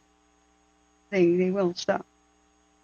MC, good morning, says, I'm enjoying the off-topic commentary. Thank you. I'm glad some people are. Fitness Life says Roman concrete. That is another example of ancient technology that we still can't really figure out, or we're very surprised by. Tyranny 1987 says there's nothing wrong with governing, but the way it is now, it's bad for the people. Yeah, California corruption is so bad, I can't begin to explain. And like we were saying a bit ago, the Bronze Age and Iron Age people, that was modern times. You would recognize everything about modern times if you went to Bronze Age Babylonia, Assyria, Jerusalem, Crete, Mycenaean Greece, Turkey, like the Hittites, Egypt. You'd have the rich people, the masses of the poor scraping by, and the masses of people so poor they don't even have freedom. The people toiling. You would recognize modern amenities such as plumbing, sewer systems that, if not a push-button flush, they usually tended to flush constantly, just constantly have running water pushing away waste. Even in places like China and the Indus River Valley, where today's Pakistan is, had those amenities. You had writing mostly for business transaction. It existed, like poetry and stuff, and stories and history books, but mostly the vast majority of ancient writing was business transaction. That's why writing was something that became acceptable. There's so much business and trade going on, especially in the Middle East and the Mediterranean, that writing is required to make sure your books balance and people are not stealing and stuff. It's required for taxes and running a government that gets funded by taxes. The rest of the world did not develop writing because they didn't need it. Not necessary for just everyday stuff. When you don't have companies, taxes, and the like, stationary cities and stuff. In fact, writing is taboo. When people think about other cultures, well, the Native Americans just didn't develop writing. They didn't know what writing was. Of course they knew what writing was. Everybody knows what writing is. Not rocket science. I'd like to request to get air attack up and take a look at a couple things over here in Branch 5. Really?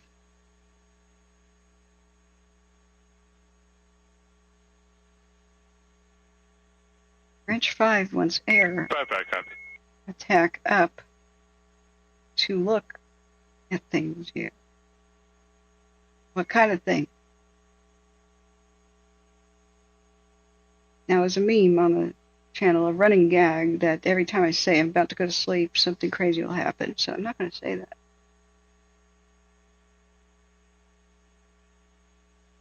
The winds are still blowing, so I'm still here in case something big breaks out, like, for example, over closer to Malibu.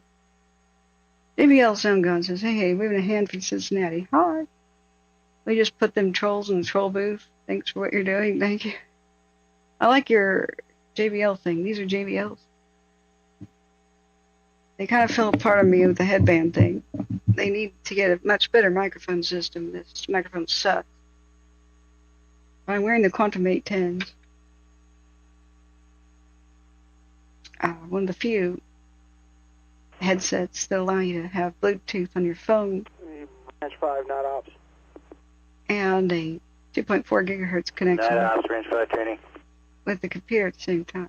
Hey, have you had anybody take a wind reading, what's going on, and get a better idea of the winds?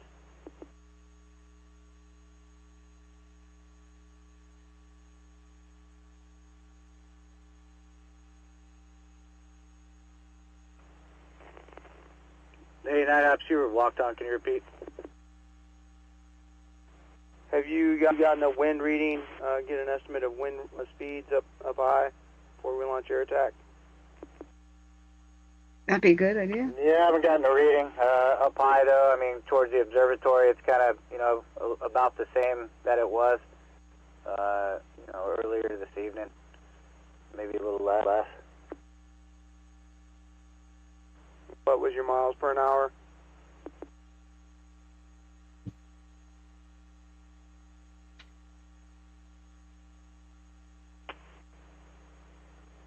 Yeah, I couldn't give you an exact number. Wow.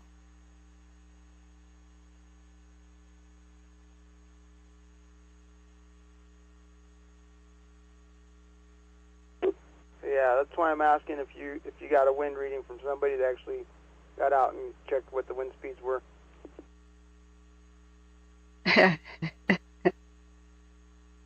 The guy is so mild-mannered, I'd be like, go find out! No, I haven't, but I can get a hold of Alpha and have them do it up top there, if that's what we need. Yes! Well, I don't know if you've been in a small airplane in a high wind situation, but it's not that much fun. Right. Do it now.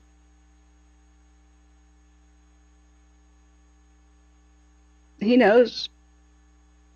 It's treacherous as beep, man.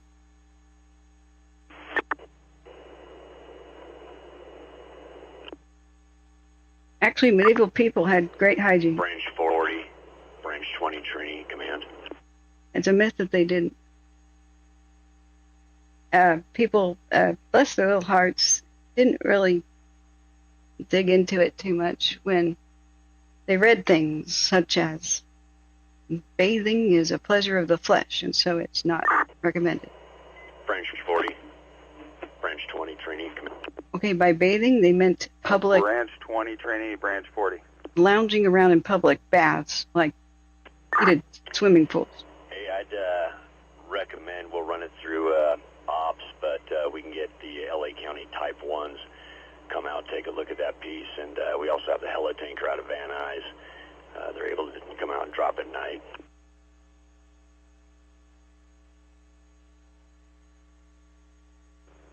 Branch 40 copies. The area of concern is currently still within Branch 5, and they are aware and monitoring it. Please elaborate.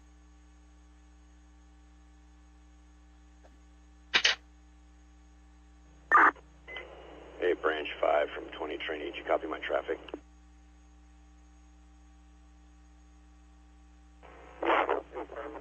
Hey, Branch 20, Trilom, Branch 5, Trinity. If they can get up and at least get eyes on it.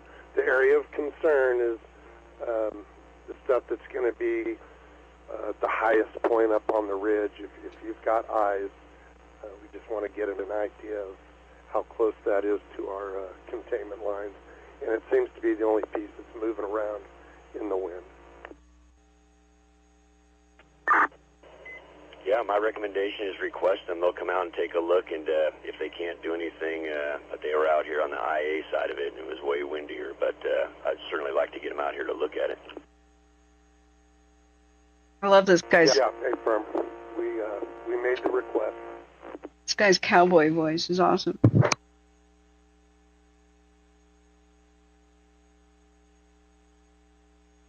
Okay, there's still nothing... Ow! Branch 55, Yeah. LA. Oh, my ears.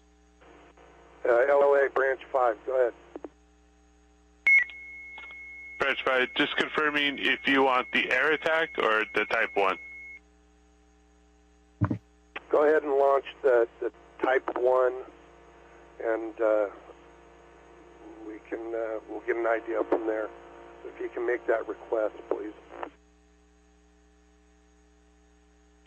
Branch 5, copy. We'll cancel the air attack and launch the Type 1.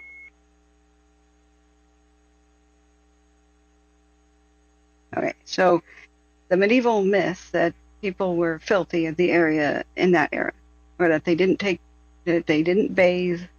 that they didn't shower, that they went months without bathing or something, that they smelled bad, that they were dirty. That's all horse crap and myths. And it was partly the black, like you're saying, the Black Death mythology is part of why people thought that.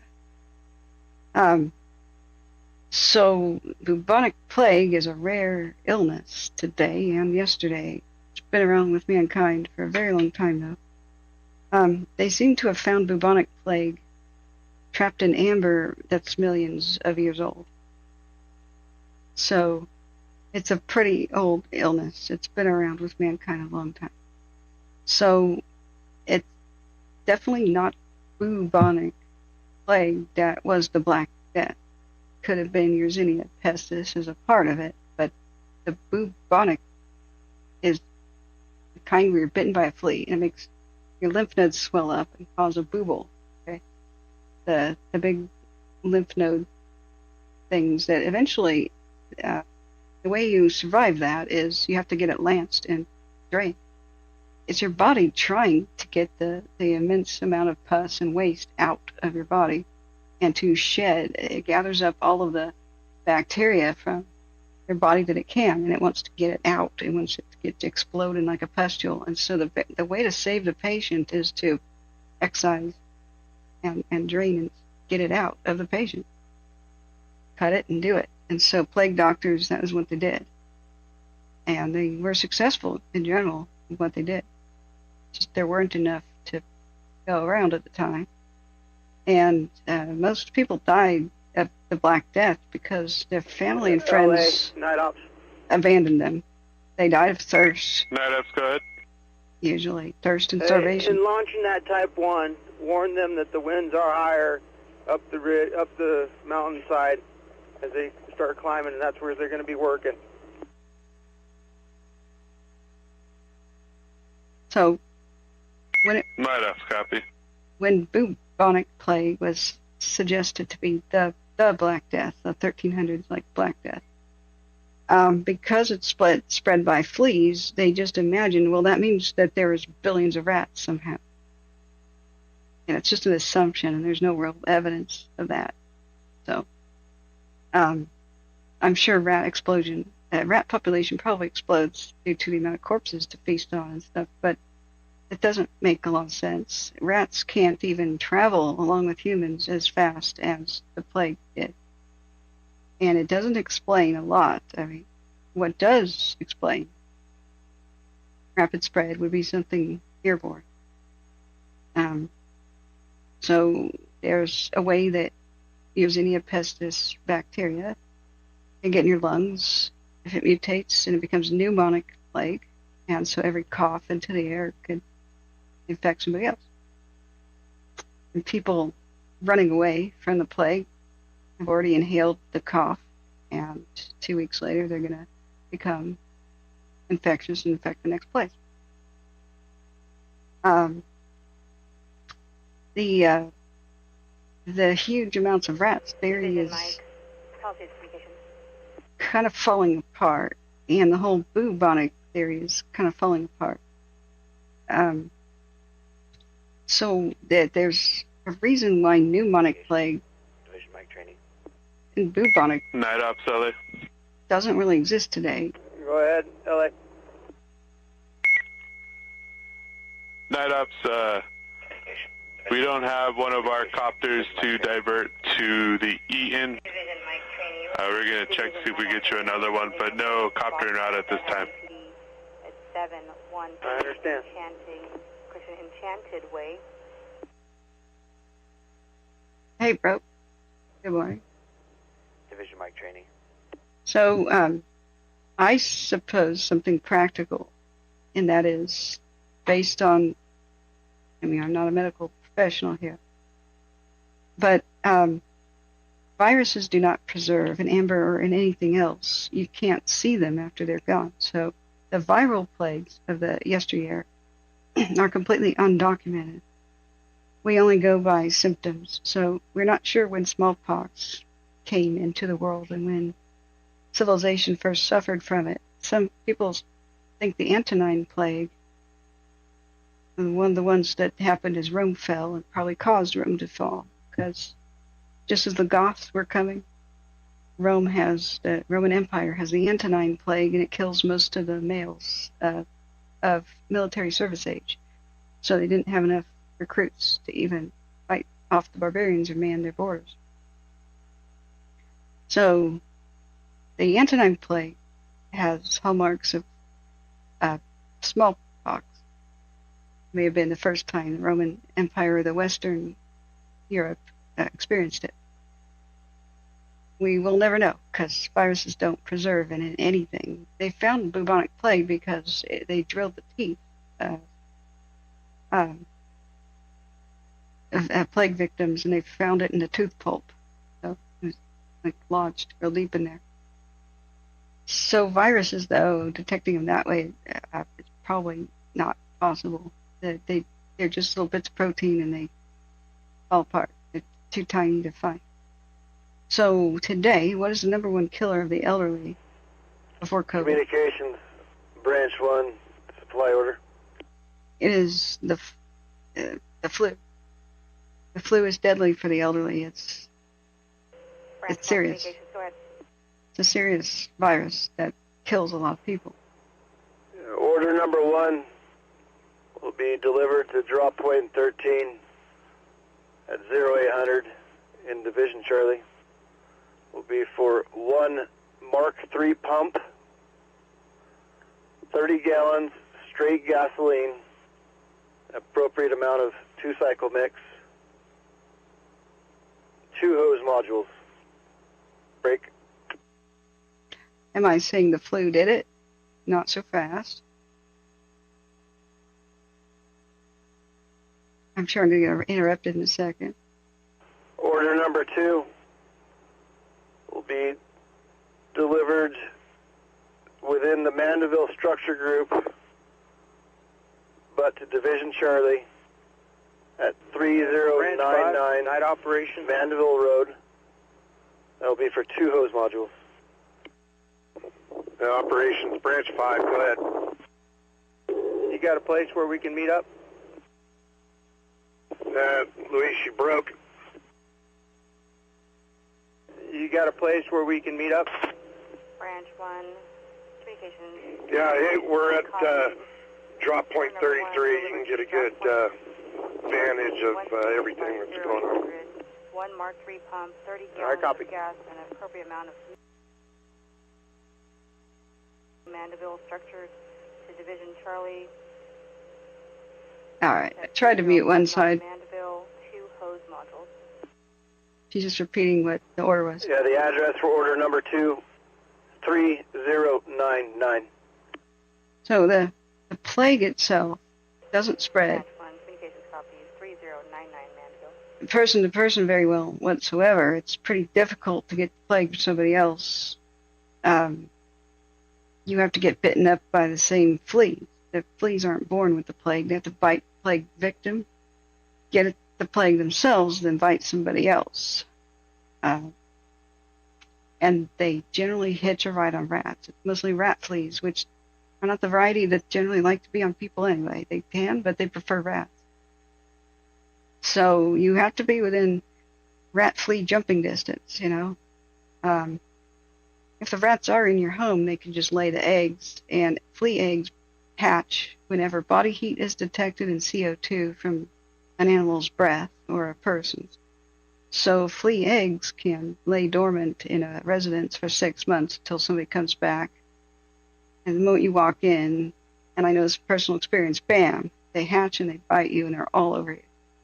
I've gone into plenty of vacant homes where people trashed it with their pets and went in to do real estate photography and got assaulted by the fleas because I was that one person that entered the home. I just ended up hosing myself down with cedar side and other natural insect repellents and learned things. So what I'm talking about is the only thing that really explains, bacterial plagues exist, but it's really hard to get them going. It's stuff like cholera, it's waterborne bacterial diseases and plagues can exist because you can contaminate water supply, lack of sewer systems and such. But bacterial, otherwise, it's really hard to get them going. But there's one thing that could explain it. The number one cause of elderly deaths is the flu. Communications, branch 1 in correction with the delivery address for order number 2. I swear to God, I can't finish that sentence. I'm not allowed. Branch 1, go ahead with the new address. Yeah, the address will be 2981. And additionally, there was a request for law enforcement at about 2300 for the 3099 address, and Ellie never showed up. Great. Cops not showing up again. Copies on the law enforcement and confirming new address is 1. So. Affirmative 2981. Branch 1. The number one killer of anybody over the age of 65 today is the flu. As a disease, communicable disease goes. So the flu isn't the thing that usually kills. It's pneumonia. Because when you have a respiratory infection like the flu, we're always inhaling bacteria. Our immune system is every moment of our lives killing off what we inhale. And that can be molds and, spores and whatever we're inhaling. It can be a lot of things. It's actively at work, constantly inhaling bacterial spores and fungus, all kinds of stuff. So it's always busy in our lungs. And the way that the immune system delivers helpers, white blood cells and whatever, is through droplets, through moisture. So what does bacteria want, friends? To thrive, bacteria wants a temperature above 41 degrees Fahrenheit. That's why your refrigerator should never be above 41. It wants moisture and something to eat, right? That's all bacteria wants, and it can go nuts. The higher the temperature, the faster it can reproduce. So it loves a fever. Oh yeah, it loves a fever. The only thing bacteria doesn't like is like boiling temperatures, because that's when it dies. So it loves human body temperature. It loves anything higher because 41 and kind of squelches it down. It dampens its activity, but it's human body temperature of 98.6, and boy, that's doing great. It reproduces like crazy within us. So what happens when you get a viral respiratory infection? That's an emergency. The immune system needs to kick in. It needs more helpers. So it comes in the form of droplets. They have to be in droplets. Fluid begins to fill the lung because it has to. It's delivering the fighters for your immune system. The more virus replicates, the more fighters need to fight it. Because the virus will start infecting the lung cells and exploding them when it reproduces, and blood cells and the others. So not only is that happening, but there's just more and more immune cells arriving to fill the lungs with fluid, and they just keep filling. So the pneumonia, which means fluid in the lungs, kills the patient. That is usually what the death is about. It is not just the flu, but other respiratory infections. That's the main problem that the patient has, but the patient's true cause of death is fluid in the lungs, the pneumonia. These are the reasons I've outlined.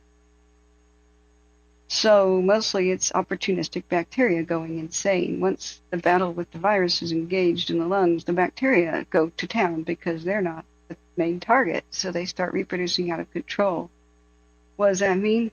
That more fluid is delivered to the lungs to fight the bacteria, and it's a losing battle.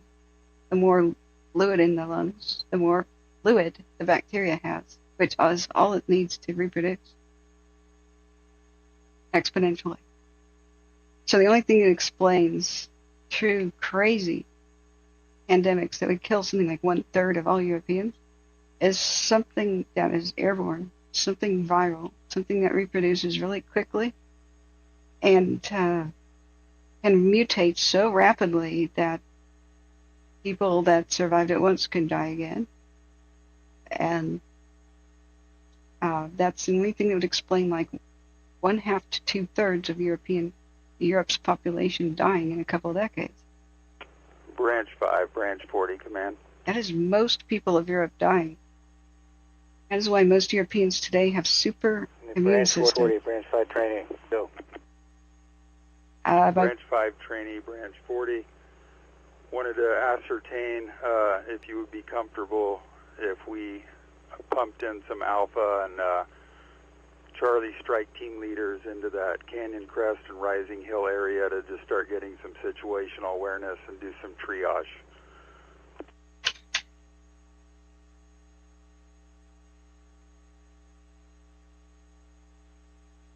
Triage.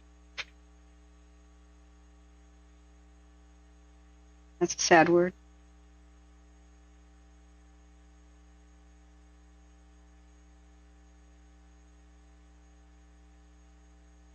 We are 9 hours into the stream. Yeah, I think if you wanted to, have a couple strike team leaders poke around, I think that's fine. Take a look at some of this lower stuff.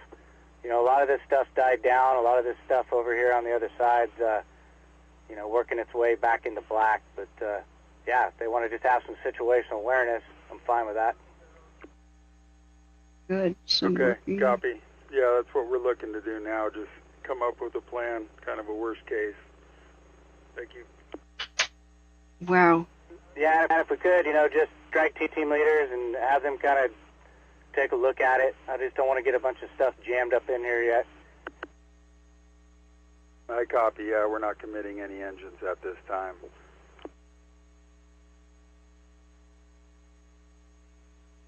Okay. Night Ops, Eaton Helibase on command. Wow. That Eaton Helibase, Night Ops on command. that brings it home, doesn't it? Yes, sir. Were you looking for a Type 1 helicopter? One of the branches is, or one of the other folks is, and I'm just kind of concerned with launching with the air that we've been seeing. I don't know if we'll be affected with it right now with the high winds that are happening. Okay, I copy you. Currently, you have 608 sitting here, and you have 531. And if we can launch one of those and just give us a situational update on what's going on, just a second. Let me pull over. I don't know. Okay, I'm going to go ahead and give you a 608. We'll launch him and see if he can give you some intel. Division, Mike, communications. I don't like this plan. I don't want helicopters in these high winds. I don't. They said, look, the fire's not doing anything right now. And they're like, well, we want to form a triage plan for the worst case scenario. Do that later. Use some drones. Don't risk a crew right now that are it's really iffy. And they just said, look, we can't do much right now anyway in the high winds, meaning even if they saw flames to attack from the air, they couldn't really do anything. This is reckless to me, a reckless idea. You could develop a plan right now just with what I'm doing. Eaton Helibase, Night Ops on command. Yes, sir, go ahead. The maps. What map are they running on, so I could probably give them a little bit more situational awareness of where to go? Yes, exactly. Use a map. Use a map.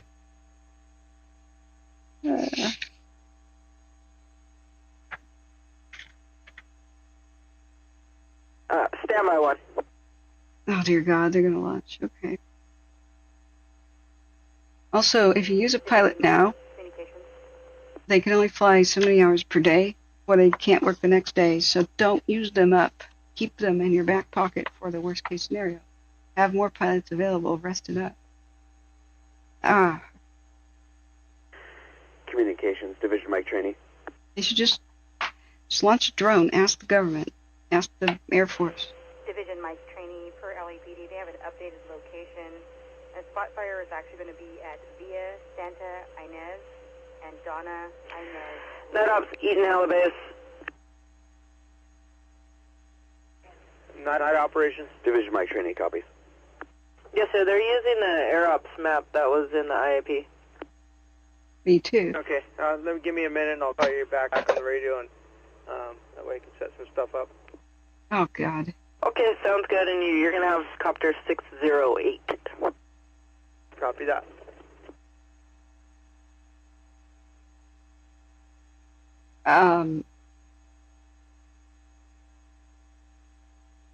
That would be this map. The hell do they want to look at? Over by Mount Wilson, I guess.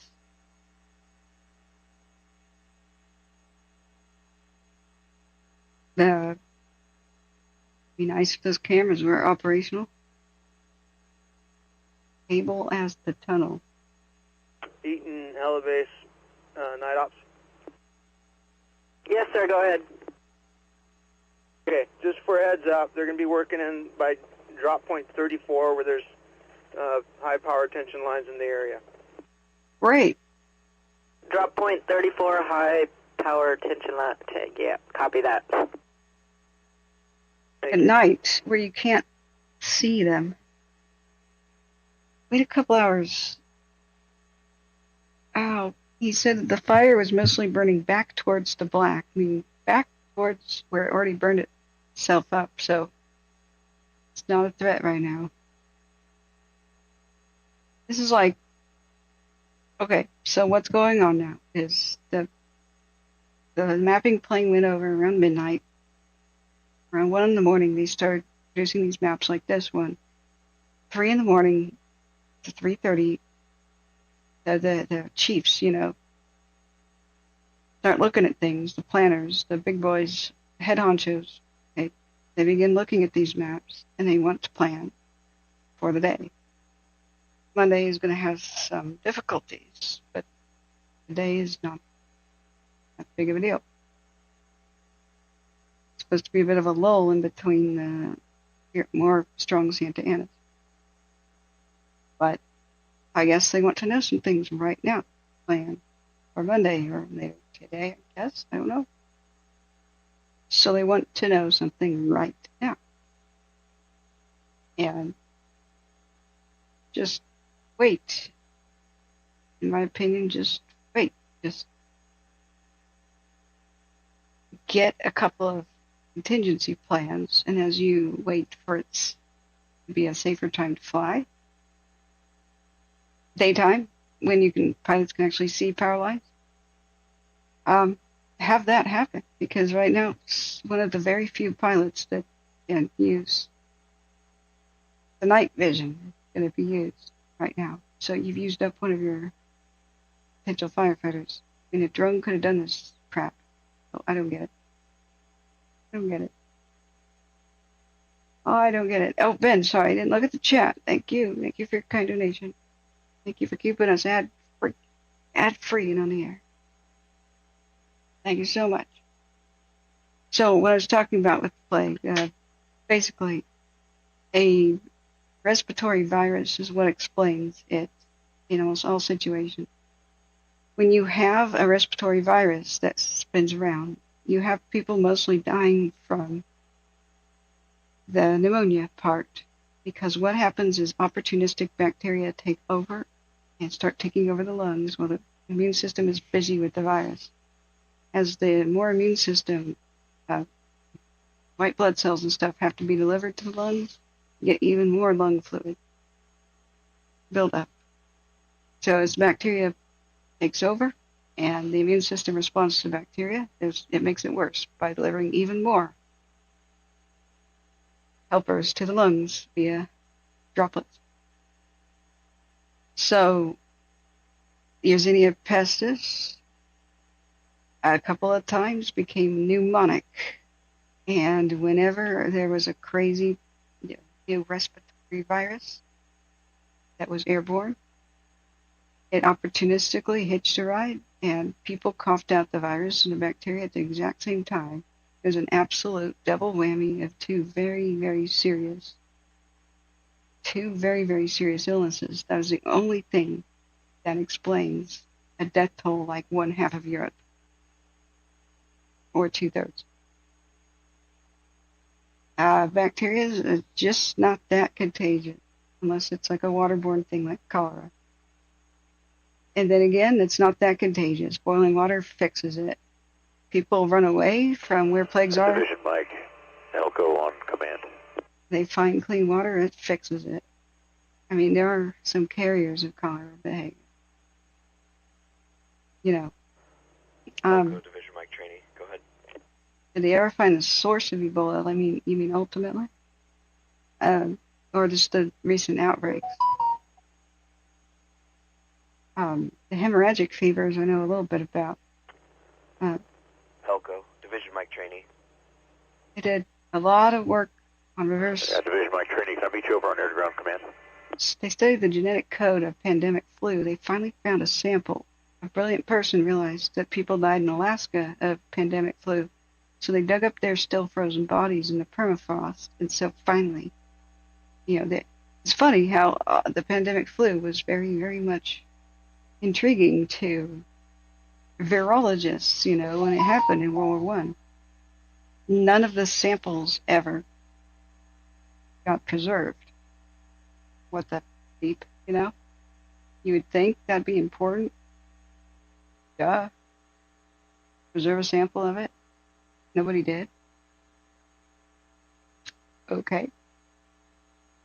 But I think that there's just too much reaching and too much BS. In order for Yersinia pestis and bubonic plague, or even just pneumonic, to be the thing that was the Black Death of 1300s Europe, you have to make all these crazy assumptions that are stupid, but people have. And that is, assume that rats are everywhere and people are filthy and don't bathe and they have fleas. There was medieval pest control. No, rats were not everywhere. They were prevalent, but not everywhere. People hated them, so they developed all kinds of dog breeds to get rid of them. There were rat catchers as a job. They were employed by cities, so they had rat traps. Okay, they kept them in a minimal. Rats would only get out of control once people actually started dying, so that doesn't make sense. Even today, the Yersinia pestis bubonic plague is still around in the Arizona, New Mexico area. Every once in a while, somebody dies from it. There was a Fish and Wildlife guy who found a dead cougar, and he wanted to examine the carcass, so he put it over his shoulders to load it in his truck, and he got fleas on his neck. They bit straight up next to his brain, and so the boobles and stuff, the bubonic plague went straight to the brain. And he died, but it's extremely rare. Places in Asia where it's endemic, it's still extremely rare. It's still with us. It doesn't do plagues anymore. It's not just because of antibiotics. It's just not that many people get bitten by rat fleas.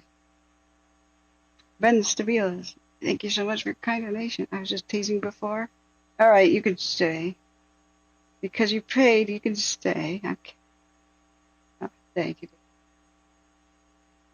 So no, medieval people were not dirty. There's no surviving medieval manuscripts or drawings of medieval people being dirty.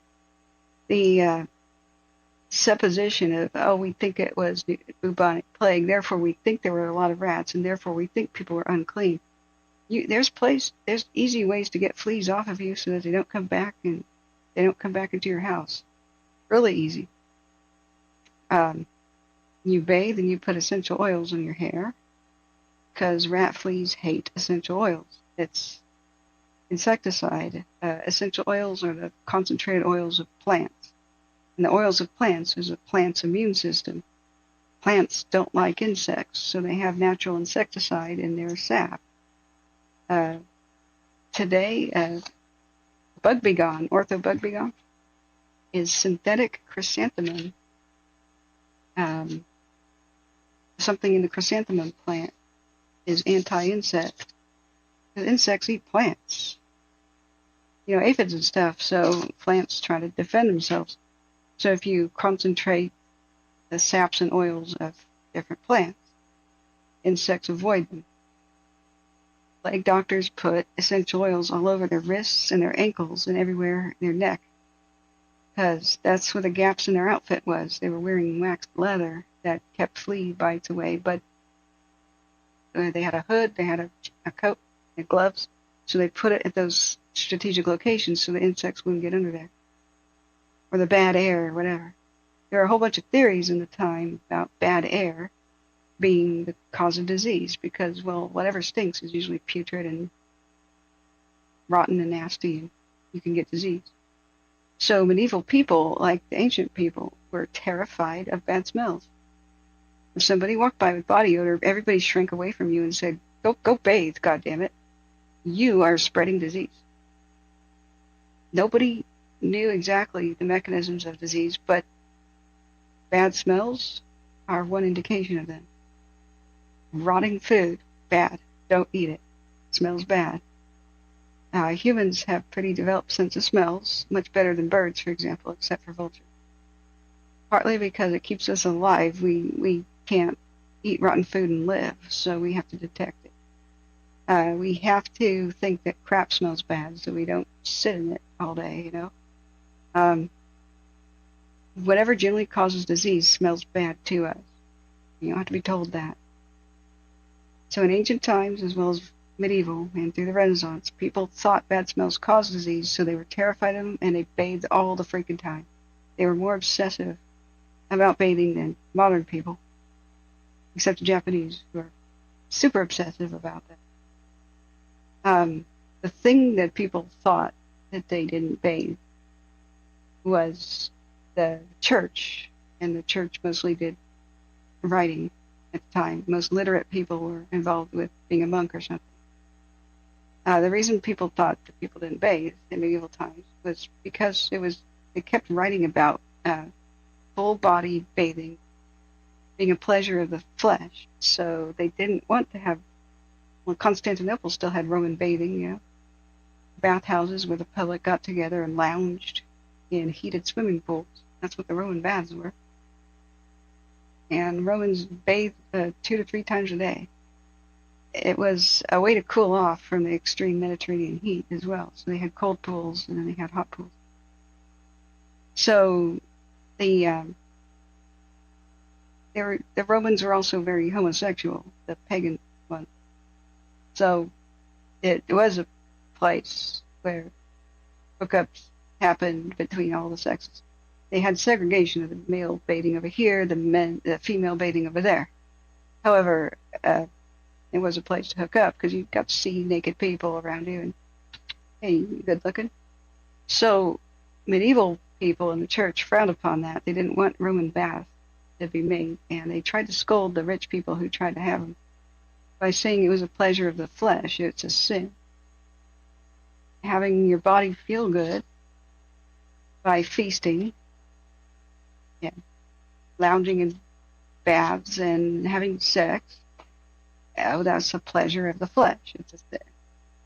So, it's something that people scolded people about. So the people bathed mostly with wash basins. They had little sinks, little bowls, but they did it very frequently, and they oiled themselves up with essential oils and perfumes, which were basically made out of essential oils and tree resins and whatnot, thinking they were warding off illness. And they actually were, because essential oils are bug repellent. So the fleas don't like that. They don't like the insecticide that comes with essential oils. Some have it more than others, so it's going to depend on the oil that you choose. Essential oils are actually extremely powerful antimicrobial agents. It will just vary between plant to plant, and it'll vary about which plant does what, but myrrh and frankincense are about the two most powerful on earth that we know of. That's why it's always been worth its weight in silver, if not gold. From time to times, Jesus had a gift of three things: frankincense, myrrh, and gold. Frankincense and myrrh was powerful medicine. That's a great gift for a family with a newborn. I mean, it's a tale, but you get the idea. Topically, frankincense and myrrh can destroy MRSA, so it's something you can use, and it can be more powerful than an antibiotic for a topical wound. We're talking like skin broken and wound, infection on the surface. Unfortunately, it doesn't work like for ingesting unless you have a stomach bug or something, and then it's hit and miss. So antibiotics have their place. Where if you have an internal like blood infection, you better have antibiotics. But if you have an open wound, with today's superbugs and antibiotic resistance, sometimes you're better off with essential oils. Citronella for the win, right? Yeah, that's example of one of the insect repelling things. Cedar oil, though, is pretty much the king as far as I know, other than frankincense and myrrh. So cedar side is really something I've been using as a mosquito repellent and tick repellent, and it's worked pretty fabulously. I'm pretty happy that I don't have to go with DEET anymore, which is quite toxic. Ocean Breeze says most fires started from cookouts or campers, I suppose. Where at and what context? Like most fires, where? Chris Lowe says, yeah, the mountain lion plague infection occurred at the Grand Canyon. That's terrible. It's just, it's part of just general stupidity. I just don't get it. Why people don't, when these crazy big theories occur, when there's nothing to support them, such as medieval people didn't bathe or had poor hygiene. Like, nope, there's no evidence to support that whatsoever. But because of a different theory, like rats had to be everywhere and everybody had to be filthy, because that only explains how everybody died of fleas. Why don't you just think about it? Not everybody died from fleas. That's not possible. There are plenty of people who retreated to their, were totally away from people and fleas, retreated to their mountain estates, shut the gates, didn't allow anybody indoors, and they died anyway because they already had the infection. It was respiratory, it was viral. They were already exposed. They retreat to their mountain estate, and they died 2 weeks to 3.5 to 4 weeks later, whenever the incubation period wore off. You didn't need to have no fleas. Wig Party says, what do you think of DMSO? Don't know what it is. That's what I think about. CDC Dream Courses, there's an old book that talks about tsunami and earth cycles and changes. I guess the nuclear energy debate's still going on. Yeah, Ocean Breeze said in Japanese in World War II, they sent balloon bombs over to start fires. Yeah. And that's why they did that. They were going to start fires the normal way via sabotage. So their secret codes were intercepted, and that's why FDR rounded up the Japanese and put them in camps so that they couldn't blend in with society and do the sabotage. They were going to do more than start wildfires. But they specifically wanted to start Pacific Northwest fires because that's where the shipbuilding was happening on the West Coast.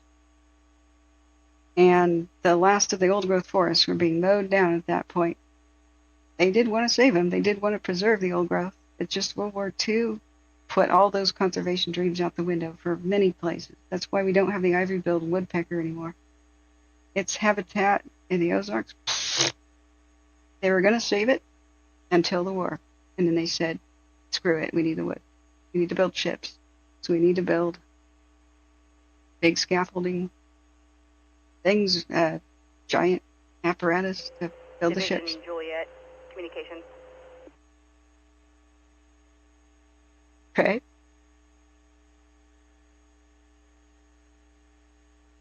Pet Survivor says, you really should look into getting clean because drug use and addiction is a serious matter, and I'll pray for you. Guess what? I don't use drugs. But thanks for praying for me. Go ahead, communications. Division, Juliet. Communications, we're getting a report of a small fire at 17041 Bollinger. Bollinger. 17041 Bollinger. Small fire in the Palisades side. Affirmative. 0924. Kind of jealous of the people who use drugs, including alcohol. Like, they say that it takes away their pain and makes them feel good.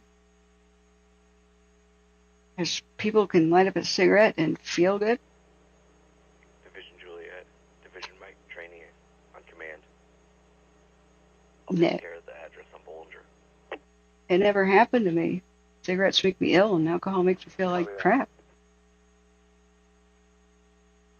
I highly doubt that, Kathy. It's obvious. You should not lie to yourself or your viewers. I don't. So. Are you, by the way, the mod that I fired who was trying to spread that rumor about me? Like, when I was obviously really ill, and then I had surgery to remove this thing in my face. I had a mod that I had to discipline for being a bully to others. She went off the deep end. So I said, I'm sorry, I'm not taking your side. Because you're bullying other people. So when you're saying that you're being bullied, that's BS, dude. She got really mad. She got really mad at me and started to spread rumors about me. Like that one. So is that you, by the way? There's help out there. You have a whole community that supports you. Yeah. Yeah, I do. If I had drug addiction or problem, I'm the kind of person who would definitely talk about it. I talk about a lot about my life. And I would definitely seek help. And I definitely tell people about how I conquered it. So, I don't have one. I'm kind of jealous of the people that they say that what drugs do for them is it takes away pain, makes them feel good. Tried cigarettes and alcohol. Branch 1, communications. I'm one of those people that get Nick sick. They're studying. Communications, Branch 1, go ahead.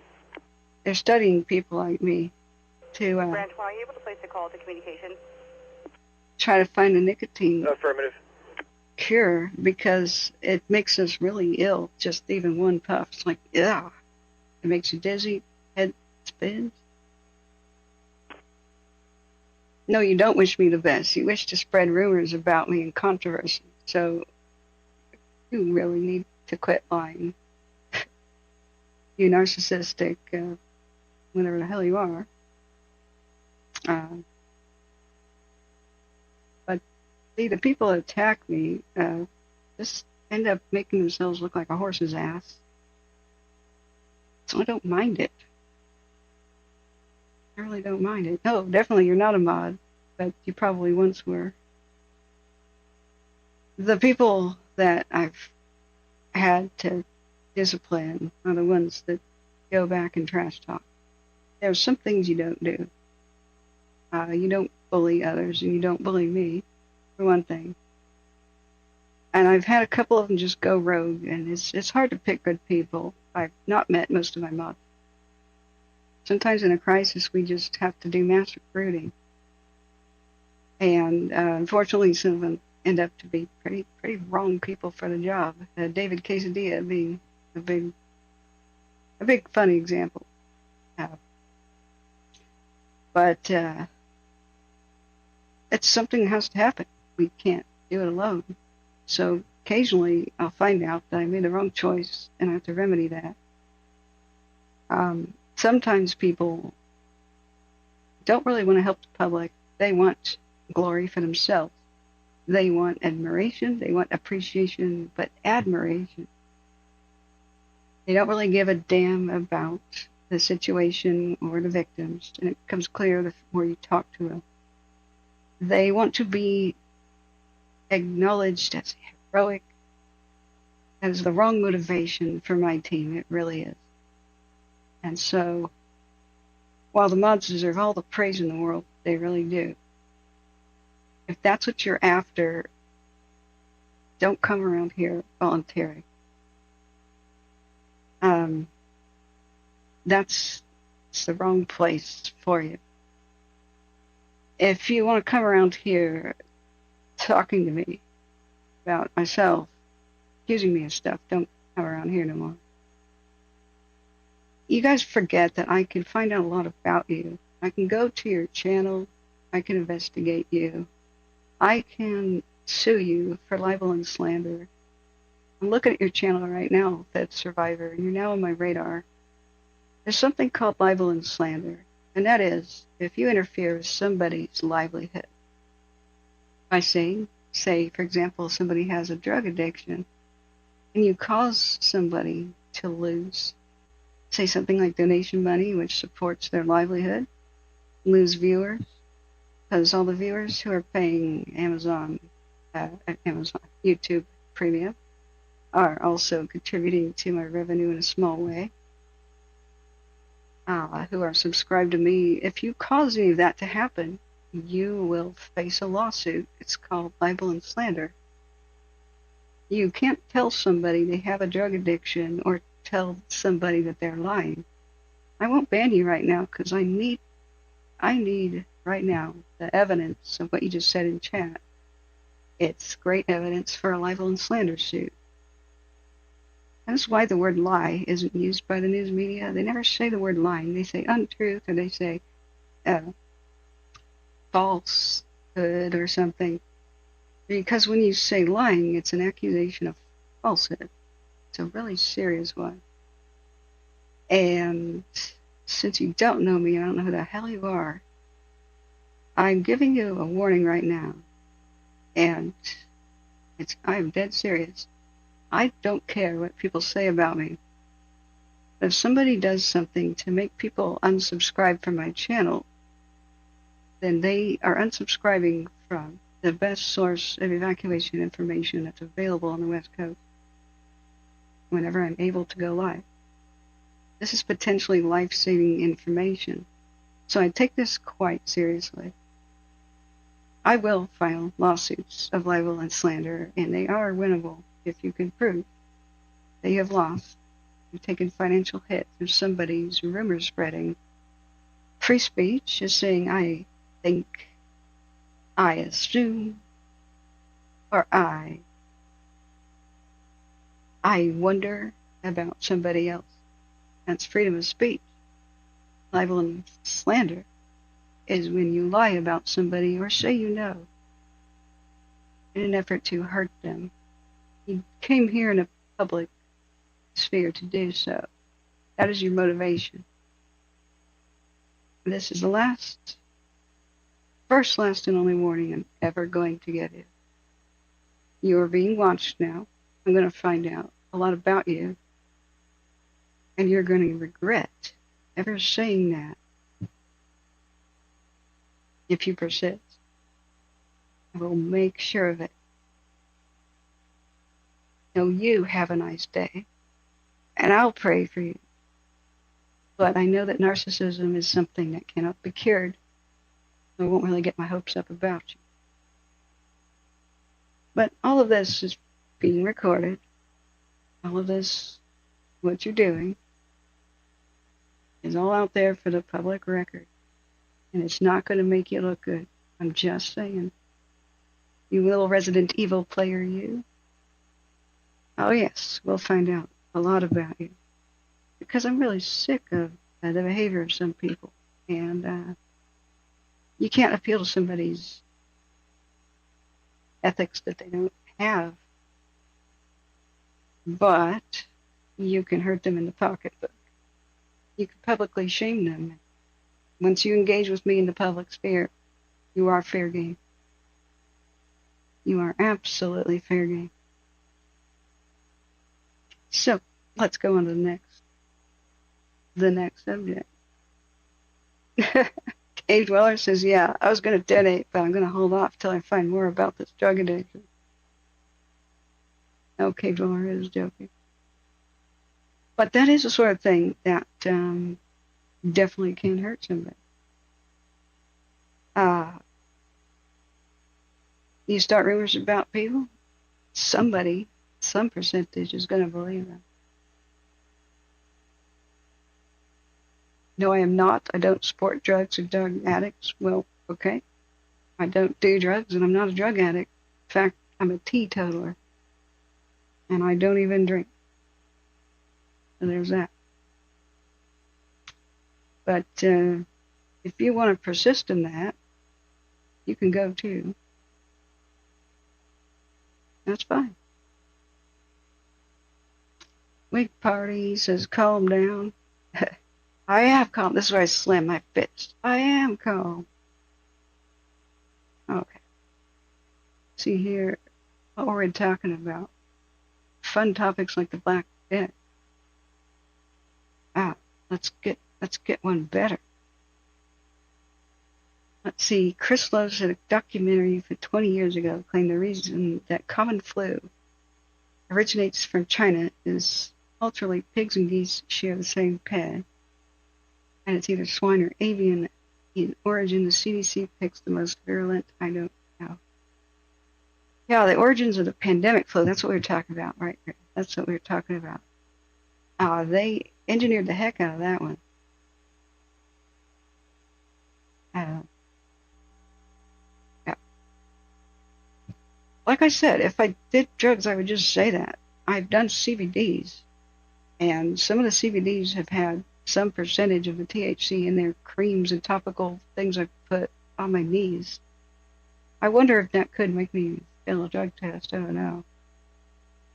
I don't care, honestly. But I just generally don't like intoxication. I like to feel nice and sharp. Hey, Camping Mom Life says, thank you. No, thank you. Thank you for your kind support. I don't know. I wear my heart on my sleeve. The thing is I'm anti-drug war because it's stupid. It's a war against substances. You can't win such a thing, and it's not possible. Wars are fought between armies. It just is a corrupt, money-making affair for the corrupt. If we wanted to truly find the solution to addiction, we should put all the money that goes into the drug war and put it into science to cure addiction. Because it is something that happens within the brain, and some people are born way more prone than others to addictions. People who sit there in casinos, they drink, gamble, and smoke at the same time. It's because they're very prone to addictions. There's genetic, cultural, and other factors involved in the whole thing. Addiction is a coping mechanism. Hey guys, I'm on a 3-point rail where you're at behind me. Oh, I don't worry about them. I worry about, I do worry about the whole libel and slander thing, because only truly the fear of God of lawsuits is something that stops people like that. A lot of times they're trying to promote themselves by attacking me. That's just something that pisses me off.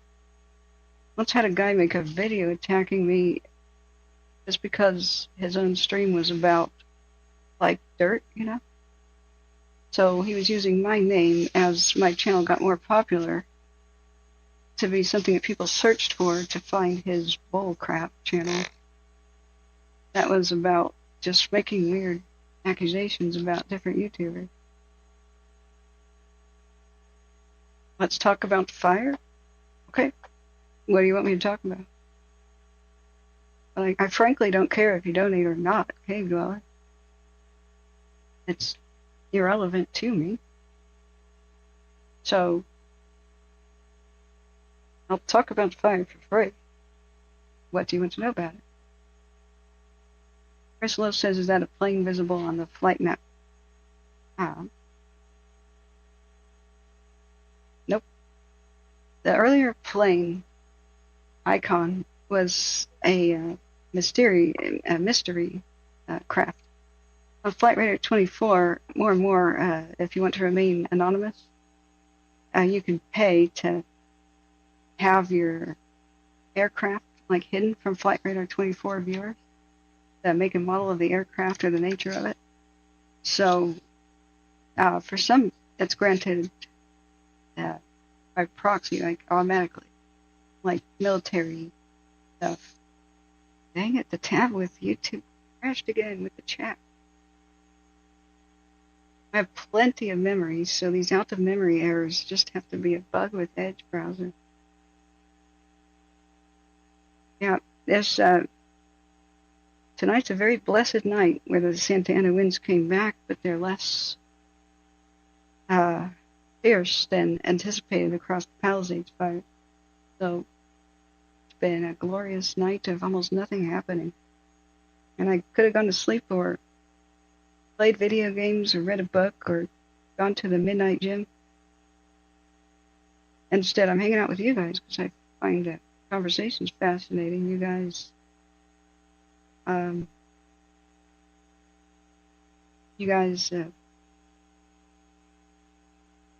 help me cope with it too. Cave Dweller says, I came here for the fire talk and not this stuff. So I think you came to the wrong place because it's Catherine's world. I do wildfire tracking, but it's not my job. I'm not employed by you. I do wildfire tracking because the government's incompetent and the system is broken for evacuation. So if you want timely life-saving evacuation info, I'm sorry, you have to tune in. Because nobody else is doing that. I hear your feedback that you came here for fire talk and not this stuff, but I still don't understand what you want. I don't understand what you want to know about the fires right now. You still haven't asked me a question about them, so you're not interested in the other talk. That's okay. I did find, though, that if I stop speaking, most people tune out within 48 seconds because it's called dead airspace.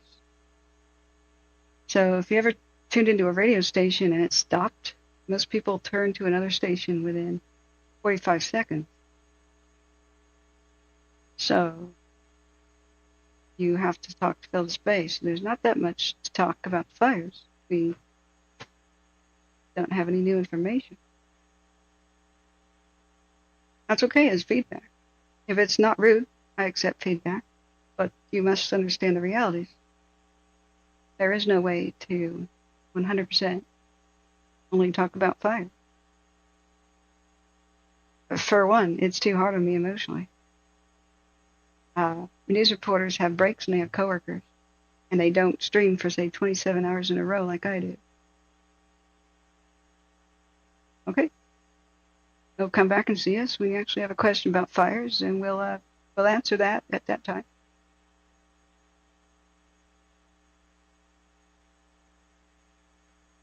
Because people are attacking it. Okay. This is a pretty mild response. I think they're giving you general suggestions that you may not like it here because you seem new or something.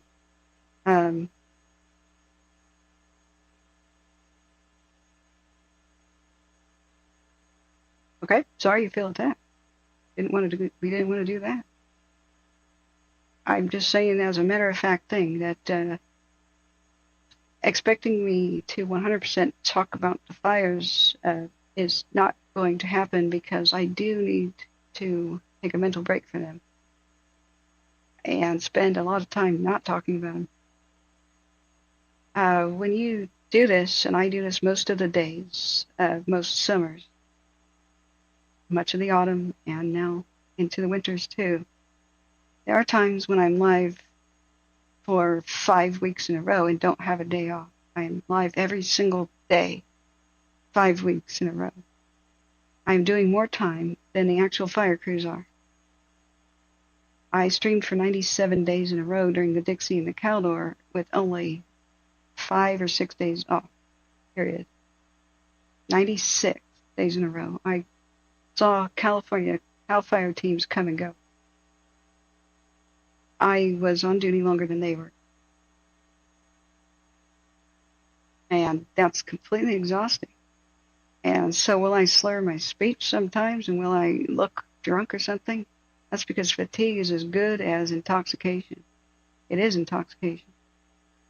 So I will skip days of sleep. Like I did when this first broke out and be like for like 27 hours in a row. Nobody else on the planet does that. So psychologically, nobody who actually cares about these fires, especially not somebody who's lost a friend to wildfire like I have, can sit there and talk about them and only wildfires. It's a completely, utterly unreasonable expectation. As soon as you find somebody else in the entire face of the planet that does that, you let me know, but nobody does. Just go ahead and search. Not possible. Doesn't happen. Yeah, Ben Stabilos is just a suggestion for any doubters. Try talking on the air for a full day without any incoming news. It's very difficult, if not impossible. Yeah, they try. They have to choose a lot of topics. Yeah.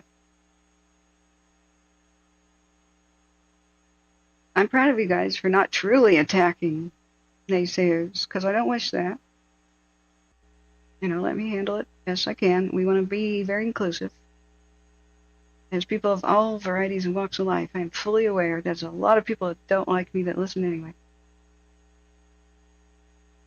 Agenda-free TV is also in the topic. He's not live all the time like I am, though. I mean, I respect the guy. I've seen some of his broadcasts. We tend to overlap our broadcasts, so I don't see many of it. But, yeah, Blanco Lirio also covers Wildfires. Pasadena Engine 2, Night Juliet on command. He's a good resource. Holt Hanley, great resource. I've got their links in the description of my video. I can recommend Zeke Lunder too. But they have lives and day jobs. So they can't drop everything and go live. Like I can. I decided to quit my day jobs so I could do this. KTV Productions, hey, welcome back. So Steve is a trooper, though. Lol, he's been through some stuff out there. Pasadena Engine 2, Night Juliet in command. Like what? Give me the juicy details. I'm kidding. No, but I would like to know what you're talking about.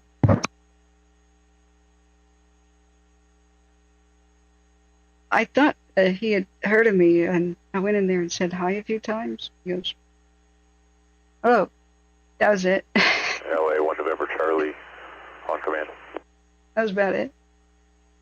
Stone River says, do you think the increased winds 1 November Charlie, go ahead.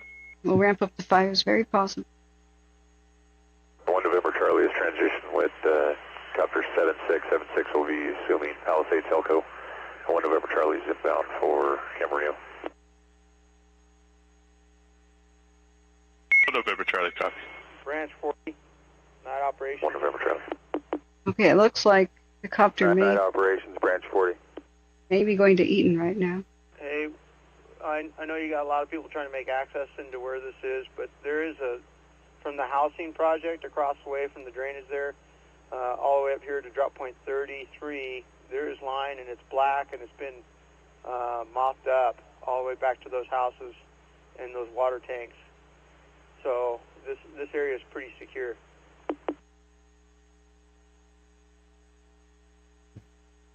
Okay, I copy. Just wasn't sure, being that West Contingency was just established today, I believe, and not seeing any prep in there. Just we have the resources to get in, take a look, and come up with a plan if needed. Attempting to LA Palisades Elko, and then B1. made the request with Branch 5 if he was comfortable with our resources. Elko, go ahead. So. I'm not comfortable with... Request a helico out of LA City over the fire at 045, a couple of engines or 0545. There's a last house on where there's a trailhead that comes off, and that's where the line starts. Elko, can you repeat the time needed for city? And then just below drop point 33 starts climbing the hill, coming out of the drainage, and then like I said, it's all direct, black, and been mopped up. I copy. Thank you. Damn it, the other V1 queued up for no reason, talked over them. So the soft-spoken gentleman on the ground keeps trying to tell everybody there's nothing to survey right now. You don't have to put a helicopter over here in the high winds next to the freaking huge power lines when they can't see them in the dark. But somebody keeps insisting, yeah, we want to get an action plan. And like, look, it's not doing anything. There's a house at the end of the street, okay, but over here, put the map back up on the Eaton here.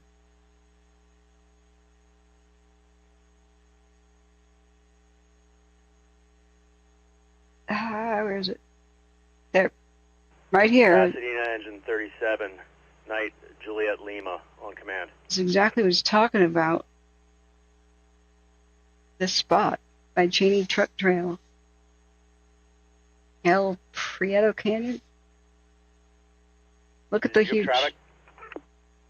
Look at the huge power lines, and he's asking somebody to fly right next to him in high winds. Please don't. Wait. Fly a drone. Hell. Alright. This is some of the most dangerous flying in the face of the planet that you can ever do when wildfires are occurring. When they're at night. Street address, I can send some resources that way.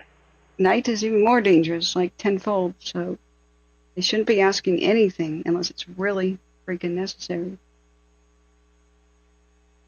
Yeah, that's a battle map. That's the fire line for the Eaton. You haven't seen it before? I can bring it back up. I've got the battle map so I can show you where the desert lines are being completed. I copy. So North Michelinda and Hastings Ridge.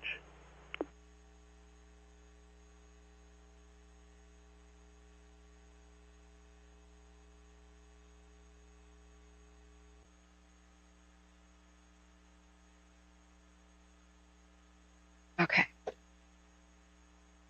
Look back up, chat.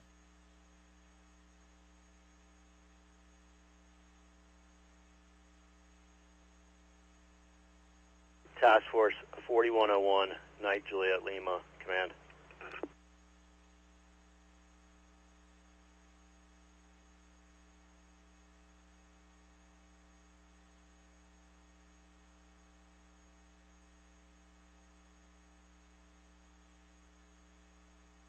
Michelinda and Park Vista. Okay. Just took some notes on the trolls. Division Night Lima 4101.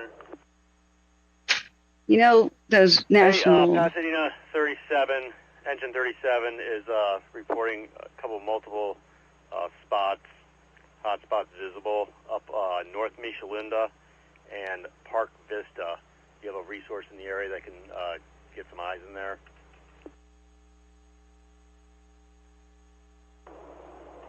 It's affirmative. We're headed that way as well. Okay. I'm all the way out drop point 3, so I'll start making my way. Okay. I can now tell you where all the drop points are, whatever you need to know.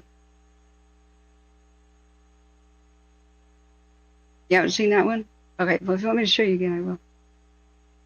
Okay. So the thing about the public data breaches that just happened... Go ahead. Is thank God I wasn't in them. I have services that remove me from people finder sites and all that. But not that many other people do. So if I want to find out anything and everything about a troll, I really can now.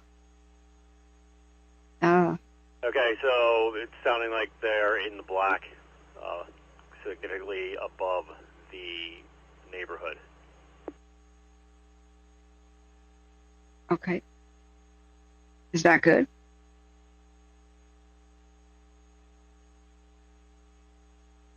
Copy that, thank you.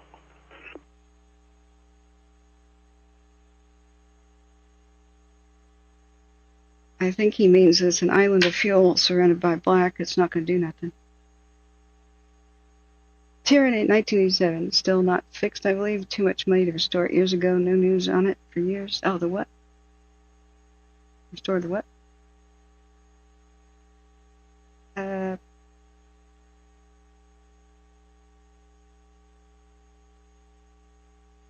Yeah, Shaz Dibs, I'm so sorry. Anyone have info on Kent Street, Pasadena? My mother-in-law still doesn't know if her house is gone. Okay, I'll try to find out. I can't. And please try to get my attention by putting my name there, like at Catherine. If you're on a desktop, if you say at and then KATH, my name will pop up, and you click the pop-up, and that highlights it orange, and so I can see it. On mobile, it's not going to work, but let's try to find out. There's a couple things we can do. Night Division, Julia Lima, safety went in on command. Okay. Julia Lima, go ahead. We are at the end of Park Vista. Nothing showing. Copy that.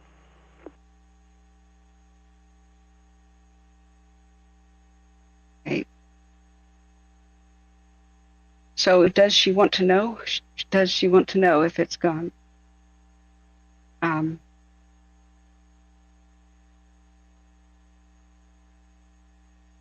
That and it can be a real hard thing.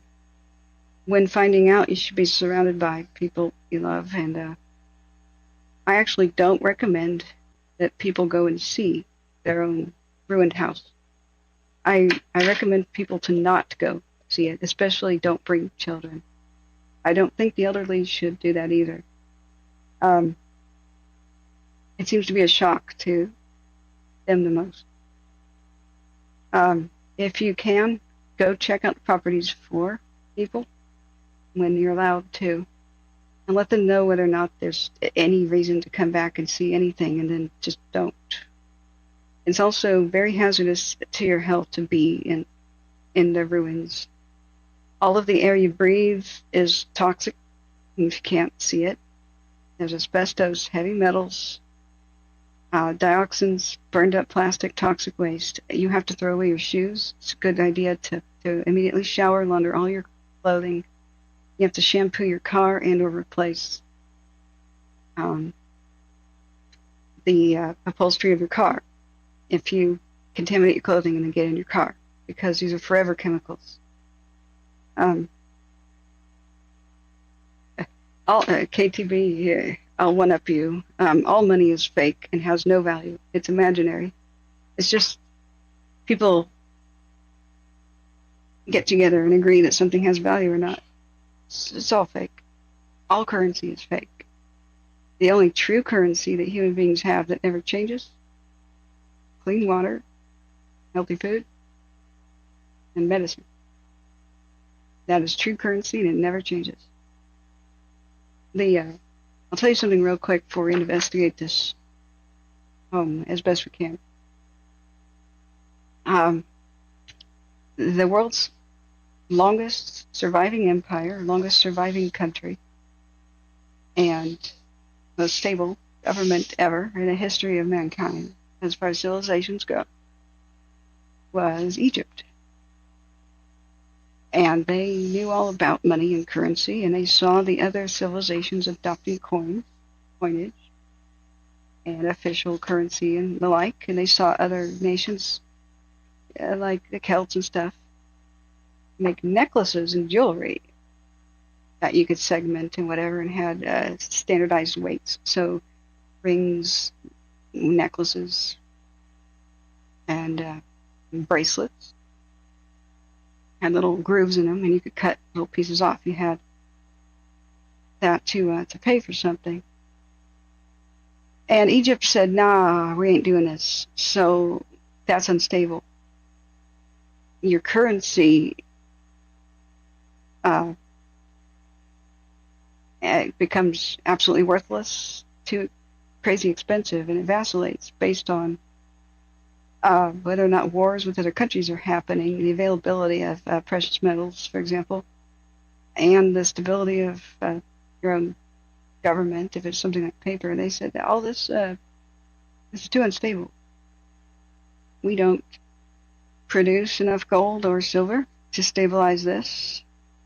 It's too also vulnerable to people hoarding and manipulating the prices that way. So we're not going to participate in that. And so they didn't, and they did not make currency. They knew the truth, that currency's food. So that was their taxes, was food, grain. Almost everybody was employed as a farmer, so you paid your taxes in grain. So people who didn't farm paid the farmers to pay their own taxes. And the farmers paid a lot of taxes.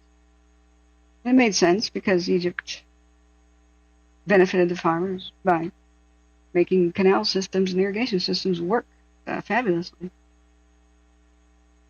10th Street.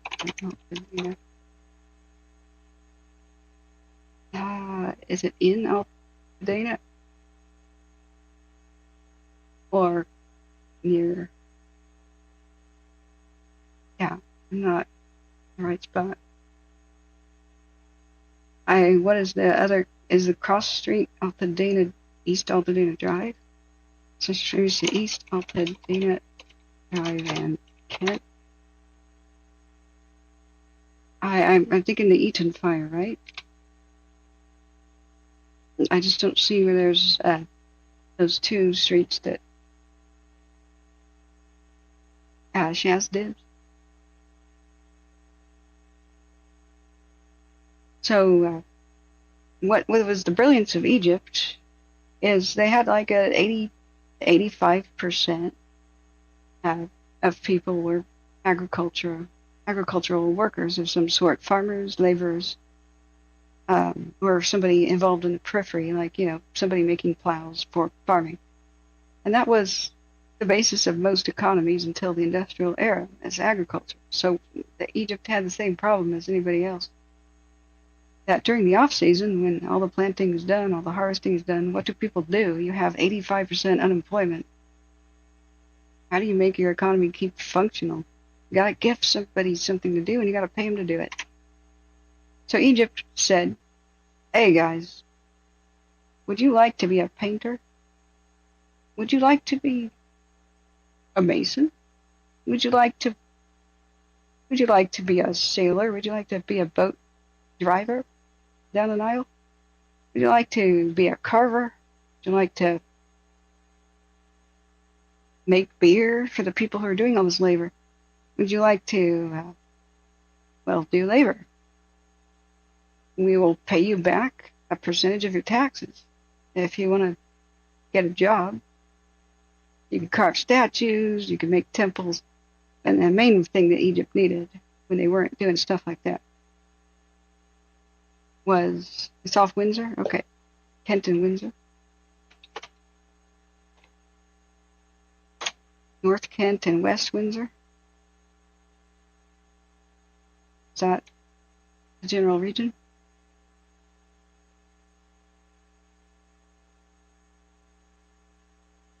Okay. So the problem Egypt had was every year the Nile flooded, and sometimes it flooded and raged and changed its course. So these riverside communities, which depended on the river for all their transportation, they didn't really make a lot of roads. When you have a river, you don't need to. And that's the water supply of your big population. That's the street. Okay. Well, you orient myself. We do have a scary image that, see where did I put it? I don't think that street is within this image, but I just want to kind of bring this home. That some of these satellite images are, they're pretty difficult. I haven't, I even seen all of these myself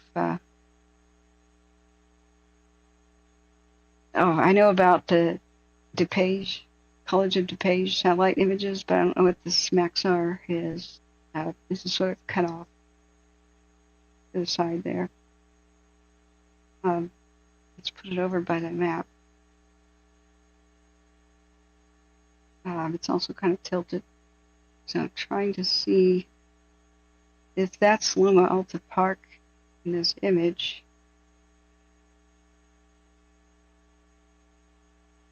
Okay. Then this neighborhood probably got hit. If that dark spot is by Oak Grove Drive here.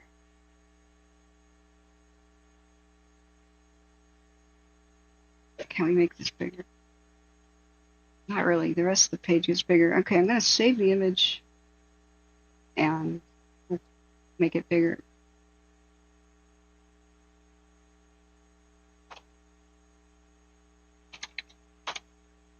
All right. Open the file.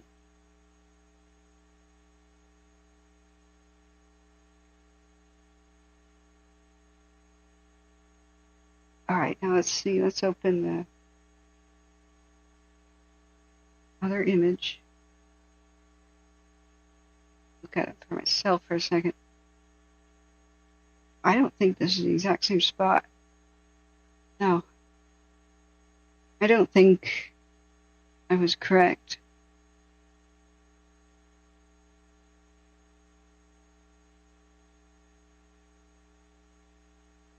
I think Altaloma Park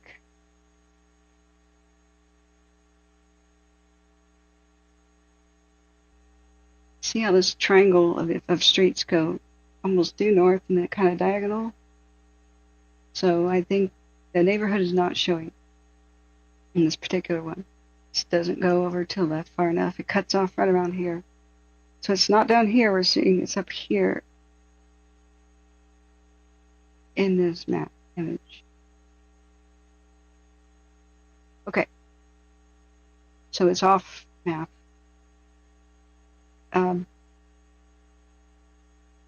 We could find some other images. Let me look at chat for a second.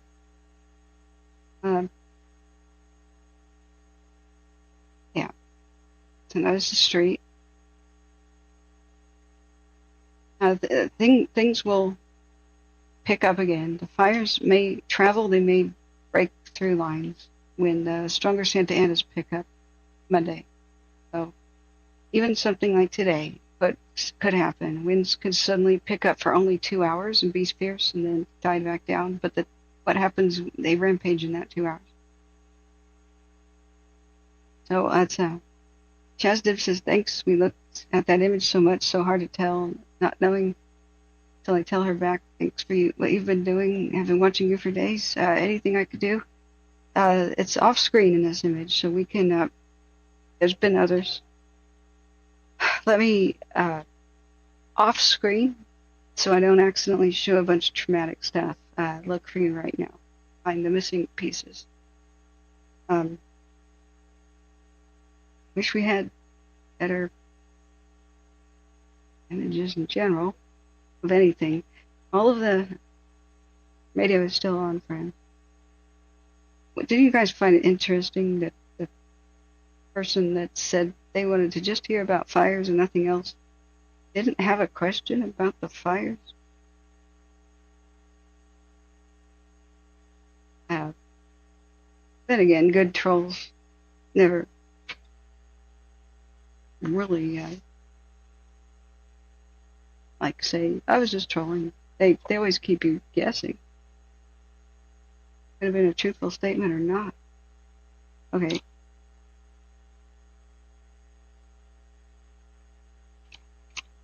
I know there's been a few news articles saying the before or after images of the Eaton Fire. The one I was looking at, Action News.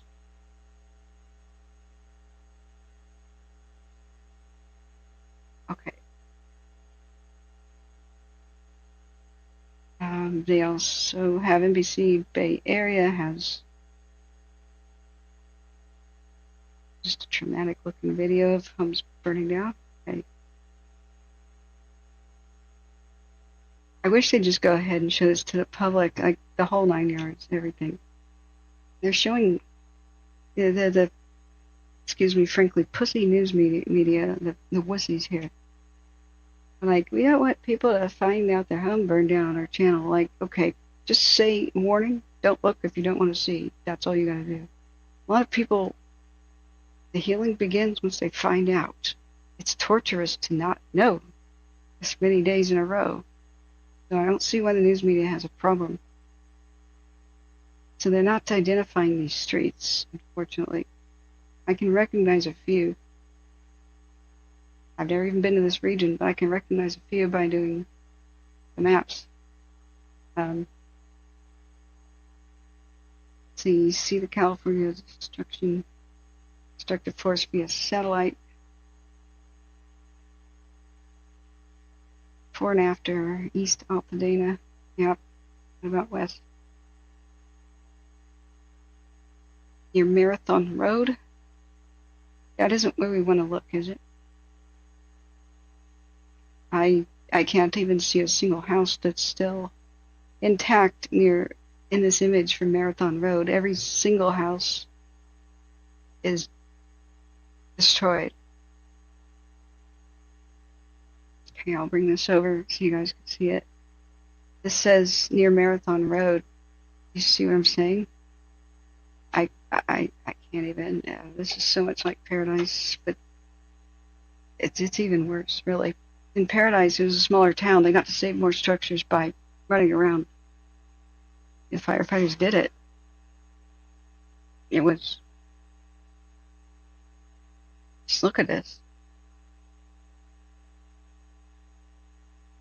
Toka Charlie says the Hollywood Hills are blazing. Where? What do you mean? The Sunset Fire's over, right? There's some new development I'm unaware of. So this one house here is the only thing I can really see that looks untouched. This one is damaged by fire, or fire's breaking through the roof at the time the satellite image was taken. Firefighters should have access to the stuff in real time. It was clear they didn't from all the radio calls. I know satellites can't hover, but some can come back every 25 minutes.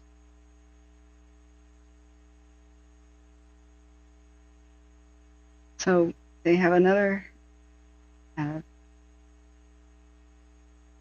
this says East Pasadena. And for some reason that's not clicking right. Refresh. There was one of those slider things on the other page. This one is having trouble.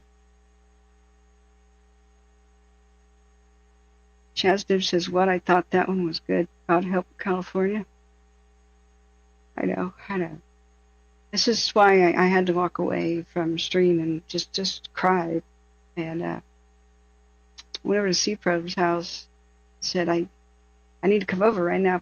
And he goes, but I'm eating. I said, I don't care. I already ate dinner, but go ahead and eat in front of me. It's fine. I don't care.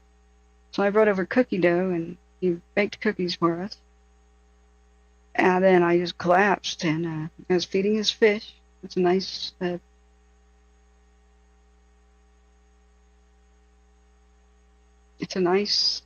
distraction, feeding his fish.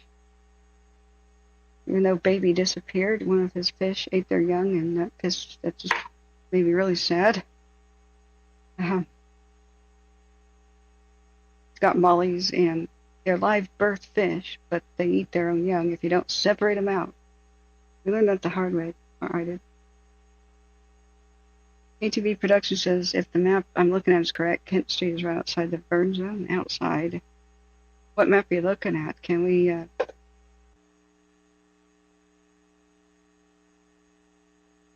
Sorry, there's something about the conversation I'm totally missing.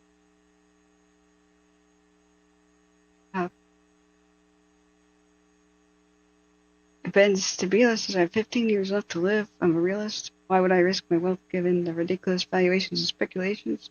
I've been on Wall Street for 40 plus years, never seen anything. I'm so sorry that yeah, make your last 15 years freaking awesome. But everybody, and I try to do this, I fail a lot, but I should have a poster on my ceiling above my bed. Live today like it's the last one of your life. Conduct yourself with the function and gravitas, you know. Conduct yourself in a way you can be proud of your own behavior. One day it's going to be true. It is the last day of your life. You probably won't know that. Would you change your behavior if you knew it was the last day of your life? Would you be nicer to people? Would you be more generous? Would you realize a bunch of stuff you usually get mad at is just a bunch of crap? Not with it? Would you forgive more people? Being irritable and snappy? Recognizing that you used to behave that way all the time? Yeah. I mean, don't give everything you own away, but you get the concept. The more people are aware of their own mortality, the better they behave.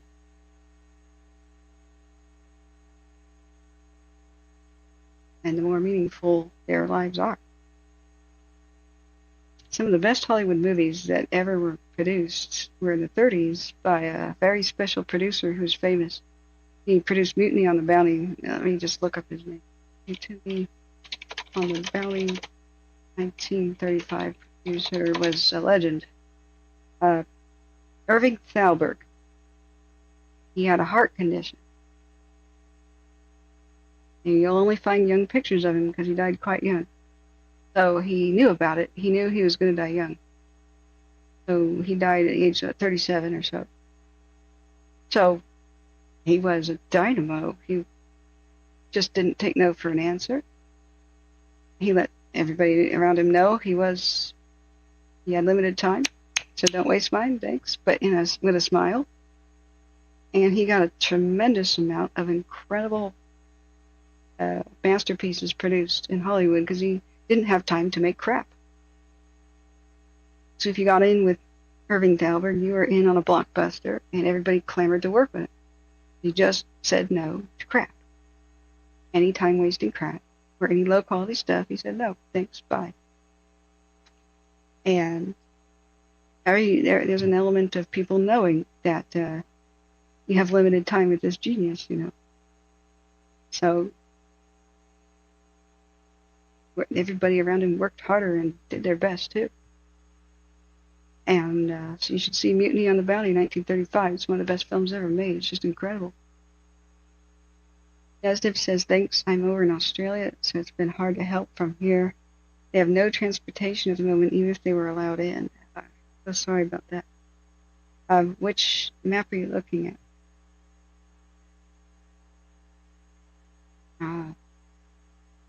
KTB. The burn line stops at North Lincoln Avenue. That's right. We should just look at the stupid map I was already looking at. I'm starting to get fatigued. This one is new. It was made around midnight. Now, it's the general line. So the big disclaimer that Watch Duty does, and so do I, is that the map doesn't mean your structure survived if it's outside, right outside the line, and it doesn't mean it was destroyed if it's inside the line. It doesn't reflect things down to the individual road very well. It's pretty broad brush stuff. So, let's see, where is it? Where did we decide that was?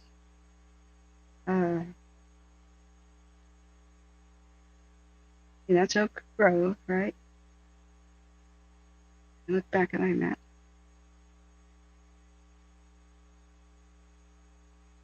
So what I'm looking for is that big, like, You would think the big reservoir thing would show prominently on their maps. It says dip.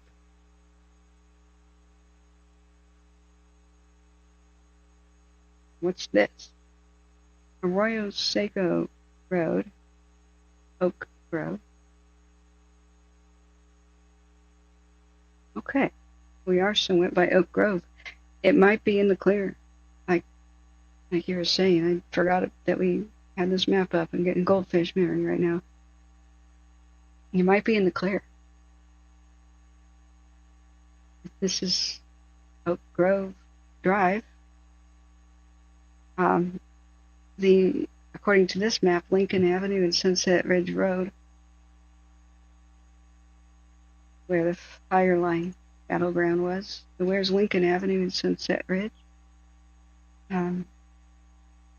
Lincoln Avenue. Lincoln Avenue and Sunset. It says Sunset Ridge.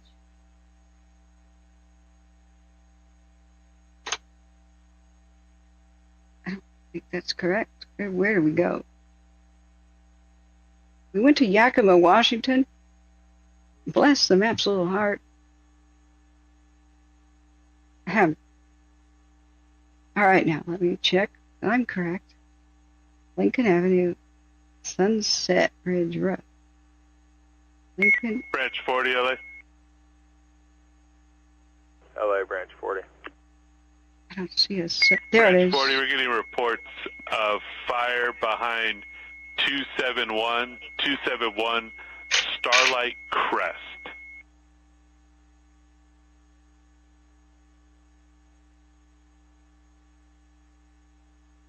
Branch 40 copies, 271 Starlight Crest.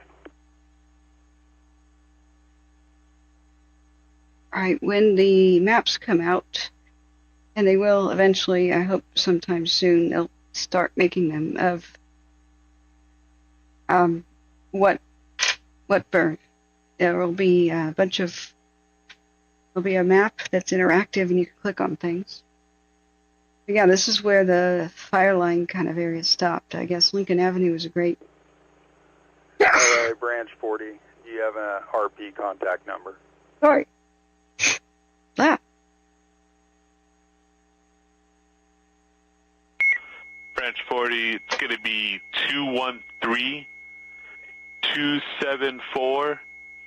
213-274-4806. 213-274-4806. Okay. Sorry, about to sneeze.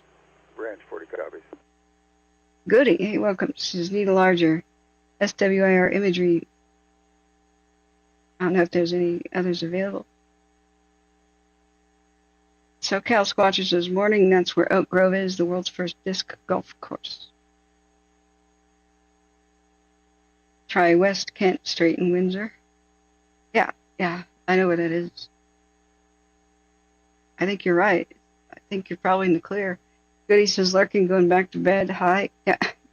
Hi. Have a good sleep.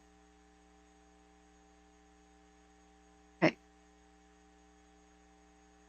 Yeah, according to the maps, but here's the thing. I don't want to get people's hopes up because it's still an active fire situation. So at Paradise and others, it just kept spreading, and people that had their hopes up and said, woo, it didn't reach my, well, a couple days later. You know, Paradise burned for days. That's another thing that people don't realize is the winds would pick up again, and then the embers went fresh, and then they lit few portions of the neighborhood back on fire. It had to be patrolled. They chased it up into the mountains. They chased it across the valley floor. And they called crews in from everywhere.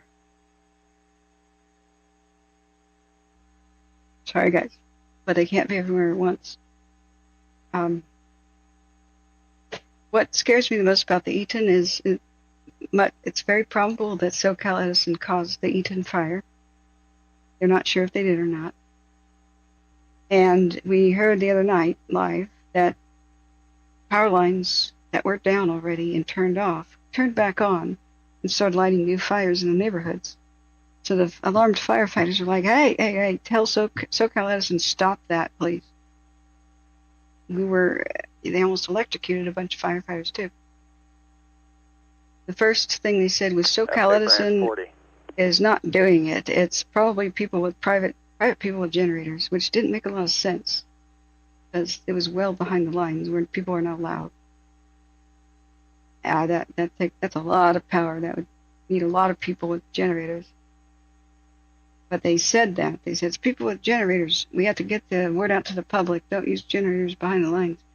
Well, fast forward 20 minutes. 30. And the radio call came back on. Actually, it is SoCal Edison. They are re-energizing the lines for line tests. And they almost killed a bunch of firefighters, and they lit new fires doing it. Because they re-energized down power lines. They were that stupid.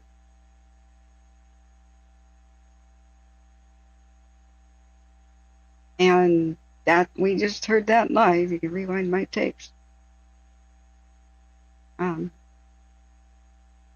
ATV Production says power lines definitely caused the Hurst. It was reported LA Branch 40. as soon as it was lit up by SoCal Edison. Branch 40, go ahead.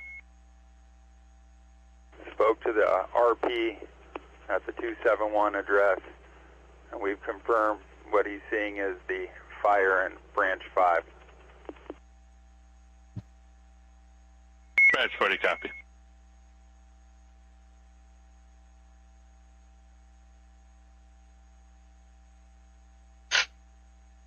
Okay. They're talking about an earthquake now, too. Well, California is pretty due for some, and there have been some recent shakes. People like Husky felt down there. When you have a series of smaller quakes, it can lead up to a big one. You never know if it's relieving pressure from a fault or a sign that it's giving. We don't know that much about earthquakes yet. SoCal Squatcher says PG&E and Edison need some serious oversight. They need some serious, destruction. They need to be broken up. I don't know how many people you have to kill or how many towns you have to erase before the state shuts you down. But when you bundle the politicians, the state doesn't shut you down. I've lost count of how many people PG&E killed and how many towns they erased.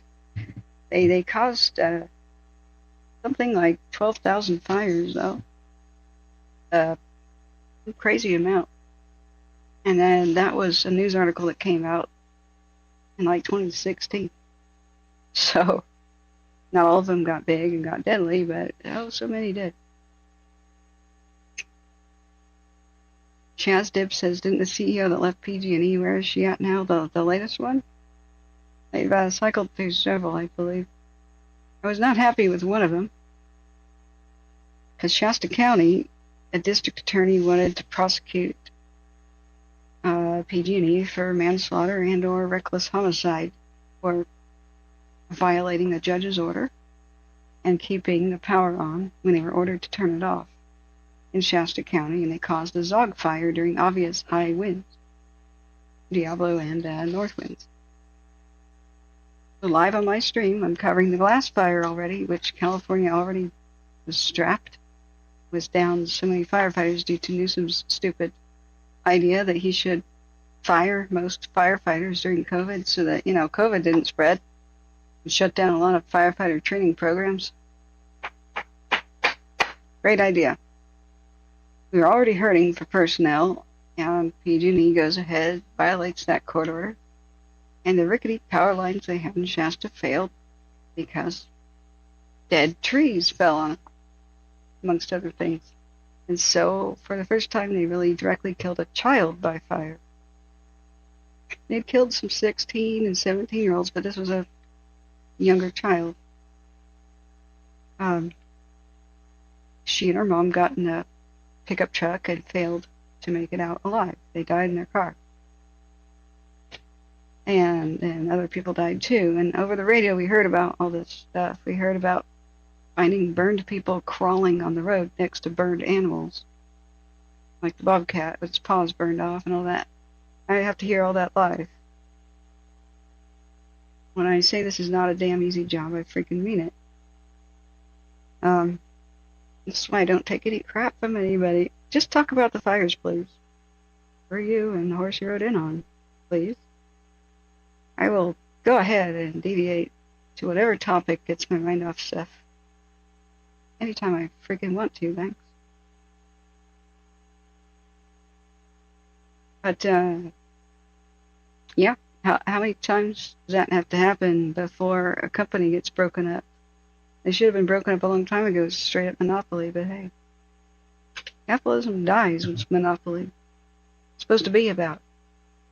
It lives and it thrives on competition. And it's to be lived. Well, thank you for your kind donation. Thank you again. I went bankrupt in my 40s. If you think life is over, you are wrong. Life begins at 40. That's another good quote, isn't it? Exactly, SoCal Squatcher, and it's not speculation. Go ahead and read Butte County and their report on the campfire. This is where I get my information. Go ahead and verify it. PG&E was caught in their internal memos saying, let's not repair power lines anymore. Let's not trim back vegetation that's dangerous and leaning towards power lines. Or the dead trees. Let's violate the law. Let's let trees grow up underneath power lines, because if we just let them fail, it's cheaper to just replace them than maintain them. Will that start fires? Oh yeah, but most of them, mostly storms are wet because there's rain, right? So most of them will fail during storms and won't cause fires. I've spoken like a true moron. Because California only has a wet season in winter. Rain is almost unheard of any other time of the year. So, most of California's water comes from snowpack. It doesn't really rain in California. It snows in the mountains, and then that's where we get the water. And occasionally, it rains on the snow. Then you have the crazy flooding. Financial stability helps. It really does in this era. But it's infrastructure decaying all over the nation, even the publicly owned stuff too. It's just not a good idea to let that happen. Infrastructure is what the trade thrives on. And if you play civilization, you know that if you build better roads and bridges, trade thrives, and then when you have trade thriving, you can tax it, and then you have thriving economy. And with thriving economy, you can have a robust military. Then people don't make you their beep. You can make other people your beep if you're so inclined, but at least other people don't make you their beep. You don't become the beep of other nations. So every military runs on the economy. This is why I have to shut down the arguments and just don't get them. And then people say, the government did this. What, like commit suicide? Burn down neighborhoods with no strategic importance, like sleepy bedroom and retirement communities, like Paradise? Doug government would burn down a sleepy tourist town like Lahaina? For what friggin' reason? That's when the crickets start chirping. Cause trillion-dollar disasters in your own nation, then you don't have the money for whatever you need it for. What exactly would be the point? Ocean breeze is so much debris. It catch fire with power on. Oh yeah. Lake Ratatouille says this is so much. The thing about bloated bureaucracy, holding up fire trucks because of smog certificates, is that actually real? I've heard about it in my channel from people saying that, but God, I hope to God that's not real. But California is hurting firefighters and making ridiculously stupid things a rule. Not just California, the entire country is hostage to this. In the 60s, there was a Wilderness Act which wanted to take remote wildernesses that had never really been developed much before and keep them that way. So unfortunately, I mean, yes, it protected the wilderness from development, which is great, but unfortunately, they casually said, what defines a wilderness? And they unfortunately said a lack of roads. Well, guess what? You can have a road through a wilderness. It doesn't make it a wilderness. If you are alone on that road in a wilderness, away from people, and you have a medical emergency and you can't contact anybody else, you die. There's nobody else there. People not living in the area is what creates wilderness. It doesn't matter what buildings are there or what roads. If somebody doesn't live there, it's wilderness. So there's campgrounds and stuff. There's still wilderness. If there's trails, there's still wilderness. That's how people... What good is a wilderness? You can't access it. There's two different lines of thought. Save the environment from people or save it for people. The last one is the winner, because people care about the places they can see, touch, and feel and visit. People bond with the environment that they've been to. They consider it dear to them. They develop appreciation. It's a stupid idea to think that people will care about somewhere they can't go, can't see. They can't figure out what's important about it either that way. Make people care, they'll want to protect. And there's an argument that humans have a right to be everywhere. We have the right to visit anywhere we want on this planet. If somebody tries to stop you, you better have a damn good reason, such as the place is dangerous, or like a military facility, or like a quarantine facility. But the argument can be made that no human being has the right to tell you you can't go to some place for a really stupid reason. We're all born on this earth. This is our environment, not any one person's. It belongs to us. So, here's the problem. By casually saying a wilderness is defined by this, that, and a lack of roads, lack of development, general lack of development and roads, they doomed so many wildernesses to die by fire. So that made putting in fire access roads illegal and continuing to maintain fire access roads to many of our forests illegal. And it also did something worse. This Wilderness Act is absolutely stupid. And it's only gotten stupider over the years as individual states kind of tack their own things onto it and customize it for their own states. Get this wastes a ton, millions of dollars of our Forest Service budget. In a wilderness, you can't use any technology basically from the steam era onward. You can't use a chainsaw or a car. So even if there's a wildfire, you can't use a chainsaw to help fight the wildfire, and you can't use a car. You can't bring in a fire truck. If you want to make a fire line, you walk in there, or you ride a mule. Honest to God, you ride a mule with shovels. You can use a shovel, a rake, and a crosscut saw. Like you can party like it's 1879. If they want to build a fire line and cut down trees and dead trees and cut bushes, they use a crosscut saw. Even in the middle of a fire crisis where quickly making the line is your only hope of containment, This is why so many wildernesses have burned to a crisp and will never be the same. Because there's no way to stop the fire spread except basically with roads.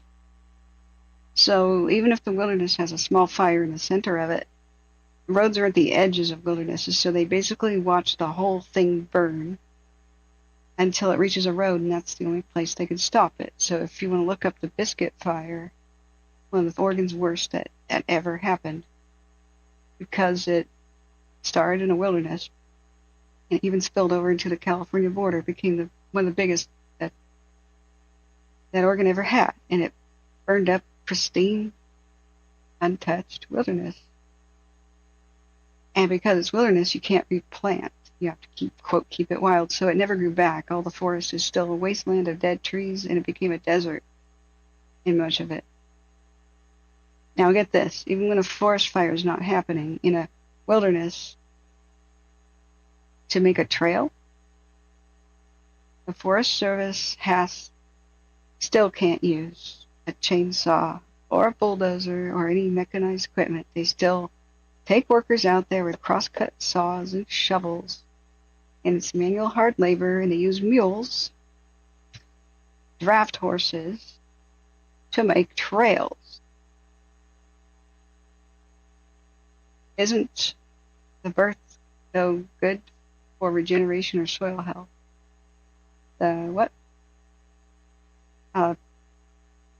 If you mean fire, there are renewing fires. The ones that are low-key, they fertilize the land with ash, but they don't happen much anymore because we suppressed fire for so long, for like 100 years, so that these days there's too much fire load, there's too much dead stuff on the ground, too many bushes, there's 100 years of dead sticks, pine needles, pine cones, sap. The fire load is so great that it's no longer a renewing fire when they occur. It's a raging mega fire that incinerates everything into ash, even seeds, so the forests know they don't grow back. The Tillamook burn was one of those great examples in 1933. They thought it would just grow back. But since all the pine cones became ash, it was still a wasteland of black stumps from driving all the way from Portland to the coast into the middle of the 1960s. It was 35 years later, and there's still nothing growing back. It just doesn't grow back because there's no seeds. So generally what grows back first is the invasive weeds from the poop of birds flying overhead. So you'll just get invasive weeds that take over. And then the invasive weeds will choke back any trees trying to grow back. So you just get a wasteland of invasive weed bushes. So in the Biscuit Fire, the wilderness never grew back, and they didn't do replanting. So if you think about all this money that, why are our forests not maintained? Why is there almost no presence of rangers and anti-poaching brigades? And why are the bridges and trails and fire access roads falling apart? It's because all the money spent on maintaining trails, even without fire season, is so stupid. They have to build a trail, and it costs like 10, 20 times more than it should, because the wages of the workers has to be beyond minimum wage. So a worker with a bulldozer could build a trail in no time, but you have to pay like 15 different people to do the work of one bulldozer per day, or even more than that. So the work is atrociously slow. You have to have a huge crew to do it, and that's where all the budget goes. It's just absolutely ridiculous. So right now, what's even more ridiculous is the people who have a brain, who know that to preserve the wilderness, you have to stop these mega fires. You have to build a lot of fire access roads. Once we have them, we can reintroduce fire on the landscape real gradually, real carefully, like the Indians were doing before we banned it. It has to be extremely carefully done. You have to groom the landscape first, but fire access roads mean that you can trap a fire in between roads and stop its spread if you have to. You should have these before the fires begin, because Making the dozer lines after the fire begins is like trying to build city walls after the Huns have already arrived. It doesn't work. That's why so many fires get so bad. Right now they're building dozer lines around LA. Even though these same hills are on fire all the time, they abandon the dozer lines and let the trails and fire access roads dilapidate. And then a fire crisis happens and they try to rebuild everything. It's too late, sorry.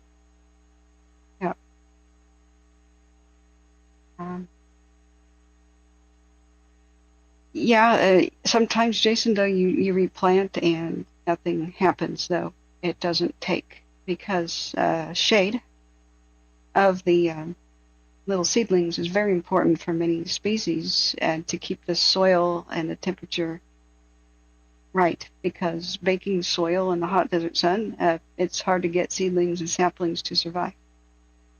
So there's no guarantee after a mega fire that the landscape will ever be the same. Desertification can be completely permanent. If your topsoil gets baked out to a cracked up, worthless powder and blows away in the wind, your seedlings die. It's just the water table is also down, feet, at least. So the older trees with the deeper roots can survive droughts and reach the water table as it lessens, but not the younger trees. They don't. Nope. We have a stupid system of extremes where extremists get their way. Extreme capitalists like to destroy forest and clear cut and don't give a damn about anything. They replant because they have to, but the forest is not the same.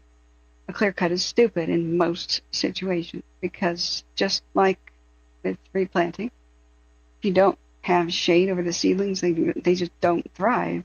Half of them die and it's not good. Okay, we just had Edge browser crash again. Then you have the people who are extremists who say you should never cut down any forest ever. You should never cut down a tree. Trees feel pain and other nonsense. They don't. So extremists will do anything to stop it. We don't have sanity, which is in the center, which is just thin out the forest, keep the brush low, and do prescribed fire to refertilize the land. What we also did is we created monoculture. They only replant trees they can harvest as wood. So we have a crisis of extinction happening. Very rare plants with cancer-fighting properties and sometimes fire resistance, like Pacific yew and cedars and redwoods and such. They just don't get replanted. The lumber companies want to make lumber, so they plant the fastest growing trees, which are the weed trees like Douglas firs, the kind that wrap themselves around oaks and destroy them and kill them. And that's about the only thing that gets replanted. So what does that do? If you don't have a diversity of forest tree species, you have worse fires. Redwoods, cedars, sequoias, yew, and plenty of others resist fire. But they're not the replants. The fire-resistant trees grow slowly. They love to cut them down. They don't like to replant them. So, even right now, what's considered wilderness is sometimes what's once logged or destroyed in some way, and it's an unnatural mix of trees.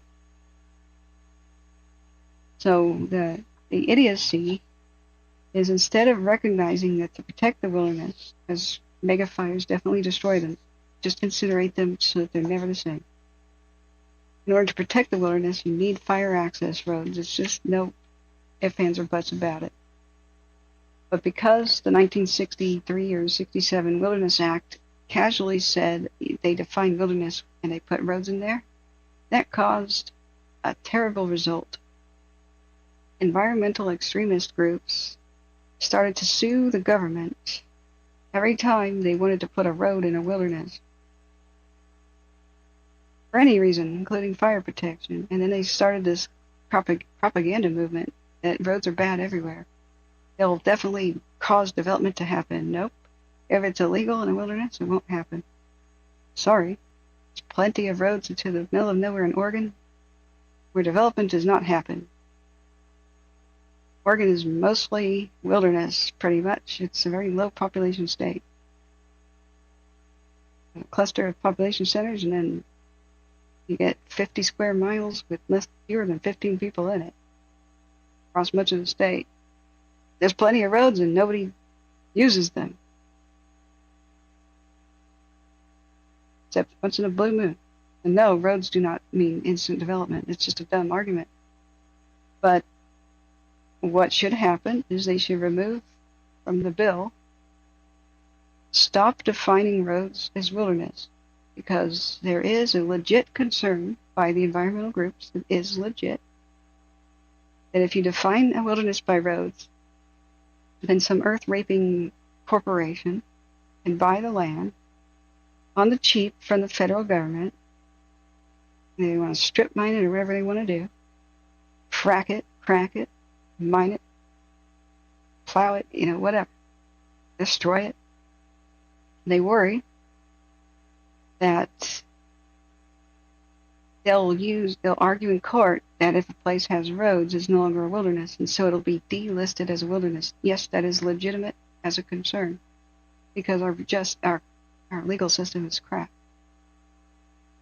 So it'll go by legal definitions, not common sense definitions. So instead of pushing for change, just remove it from the bill. Just no longer define wilderness as a place without roads, because that's stupid. You need fire access roads. You need roads for people to enjoy the wilderness and come as a tourist, okay? Instead, they did the wrong thing, and they decided to try to keep roads out of the wilderness, and this is why so many of them are burning up. It's, and I don't mean the general forest, I mean wilderness designated areas. We are losing them at a record rate to wildfire. You can't do prescribed fire in a wilderness without roads, because the ability for it to get out of hand, you can't stop it till the next road. So like I say, sanity is in the center, but extremists are calling the shots. I despise the extremists on both sides. I just can't really stand one. There are few. There's entire articles written about how extremists with extreme beliefs, like PETA, like for example, hold a lot more clout than over the nation's laws than actually the populace does. Extremists take control of things, even though they're few in number, mostly through propaganda and lying, but through other ways. And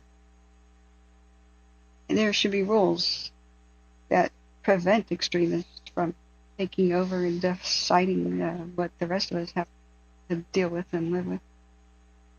But they're not in place. So that's part of the hell that we live in right now, is us normal people with our heads on straight find out ridiculous stuff like this happens, that we're going to lose to fire almost every bit of the environment that we're trying to protect. The boat hole says California fires are extreme and only getting worse.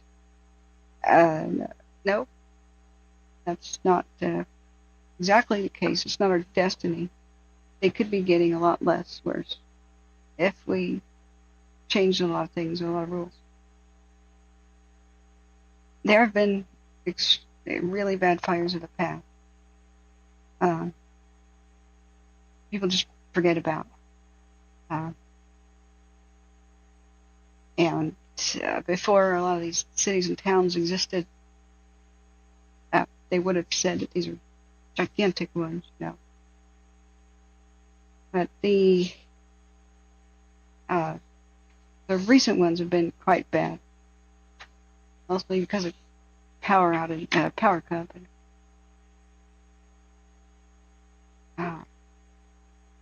Budget cuts and like. But I just want to say it's not our destiny. It's only if we allow it. If we push for change, it doesn't have to be. Stone River says, how are the fires started? Which ones? You have to ask about which ones in which era. There's a lot of lies and fake propaganda that even CAL FIRE is guilty of spreading. They mostly blame the populace and say really bland, unsubstantiated factoids like wildfires are mostly caused by humans, when that's absolutely not true. A corporation is not a human. Corporations, power companies cause the vast majority of the town and racing fires, the big massive death events. Before Paradise, before the Camp Fire of 2018, the last big mass death event due to fire was in the 1920s in Southern California, because a bunch of volunteer firefighters who had not had any training all got swept up in a fire and tried to race it uphill. But there were plenty of really bad, awful fires and such in prior years. Designed for Disaster is what a fire captain told me to watch. And save this cluster beep of a video. The 2025 fires. Designed for Disaster. It's not so much that the fires are worse, as that there's more people in the way and less competency fighting them. And we've designed death trap neighborhoods and continue to do so. Okay. I may have seen this. Design for Disaster. The story of the Bel Air conflagration. That's it. I have seen this. You know, this is a very good ephemeral movie here. Publicresource.org, yeah. Somebody else uploaded a different version. Now, produced by members of the LA City Fire Department, William L. Miller, Chief Engineer, so this is very relevant to today.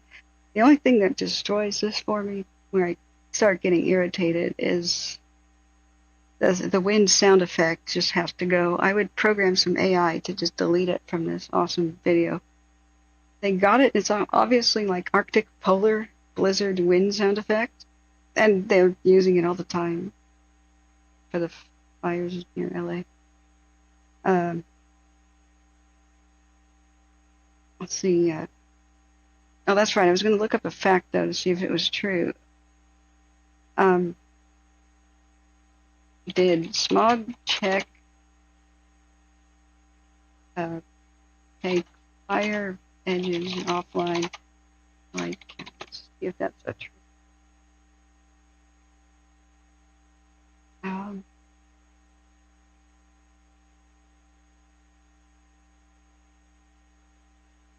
It wouldn't surprise me if that was stupid and true.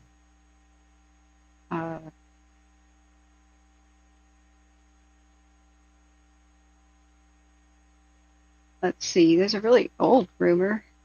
Fact check. Oregon fire engines not allowed to fight wildfires in California due to them not passing California smog. This is a rumor that went around in... it's an article from today. It says, ATU, Oregon. I'll show it to you guys next. And we'll watch a little bit of this fun documentary. KTU News has been made aware of a post on social media site claiming that 60 fire engines from Oregon would not be allowed in California to help the wildfires due to emissions from the vehicle. A spokesperson with CAL FIRE says it's patently false. No vehicles from Oregon have been turned away or refused service at Davis Mobile Equipment, and all out-of-state vehicles have been services. Okay, that's a typo. And are headed to or have arrived in Southern California. No emissions testing have been performed on them. All repairs are complete the same day, with the exception of a couple because of parts, but turnaround was nearly next day. For the Davis Mobile Equipment Station, I guess. These inspections ensure that all the engines on an emergency scene are equipped, mechanically sound, and able to respond. That's because if you break down in a fire, you die in it.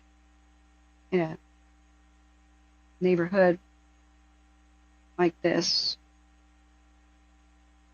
Yeah, that scary image we had. If you have your engine break down, you ain't getting out of that neighborhood. It's pretty rational to do a vehicle inspection before entering the fire zone. Because you have to drive from Oregon, you're driving 10 hours straight. And to get to Davis, that's probably 12 hours of a drive from Portland down I-5. And something could have gone wrong with your vehicle in between then. It's a good idea to check it out.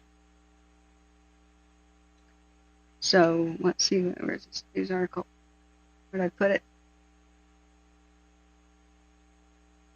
That's another example of the fake news politicization thing that goes on. California, I thought the rumor was this, that some fire engines of California were offline until they could pass smog check and not allowed to come back to work yet or something. I would kind of believe that might be possible, but no, not incoming from other states. You know what? The wildfires are the biggest source of pollution in California, so how in the hell would that even make sense? Nobody would give a damn about a fire engine's smog when the air quality is already a little bit, you could say, compromised. ATU says safety checks related to mechanical operations such as brake inspections, because you know what? When you come down the Siskiyou Summit and you ride the brakes, you are really tearing up the brakes of your vehicle, as many runaway truckers would tell you about. So after passing the mechanical inspections, the teams arrived in LA. The Oregon teams are on the fire lines now. And we heard them arrive last night on my last stream I had. Night before last. CAL FIRE posted a video on their social media channels showing out-of-state equipment undergoing the state safety checks. And that's when some a-hole had to twist the narrative to some stupid-ass lie. Because, you know, people do that. All right.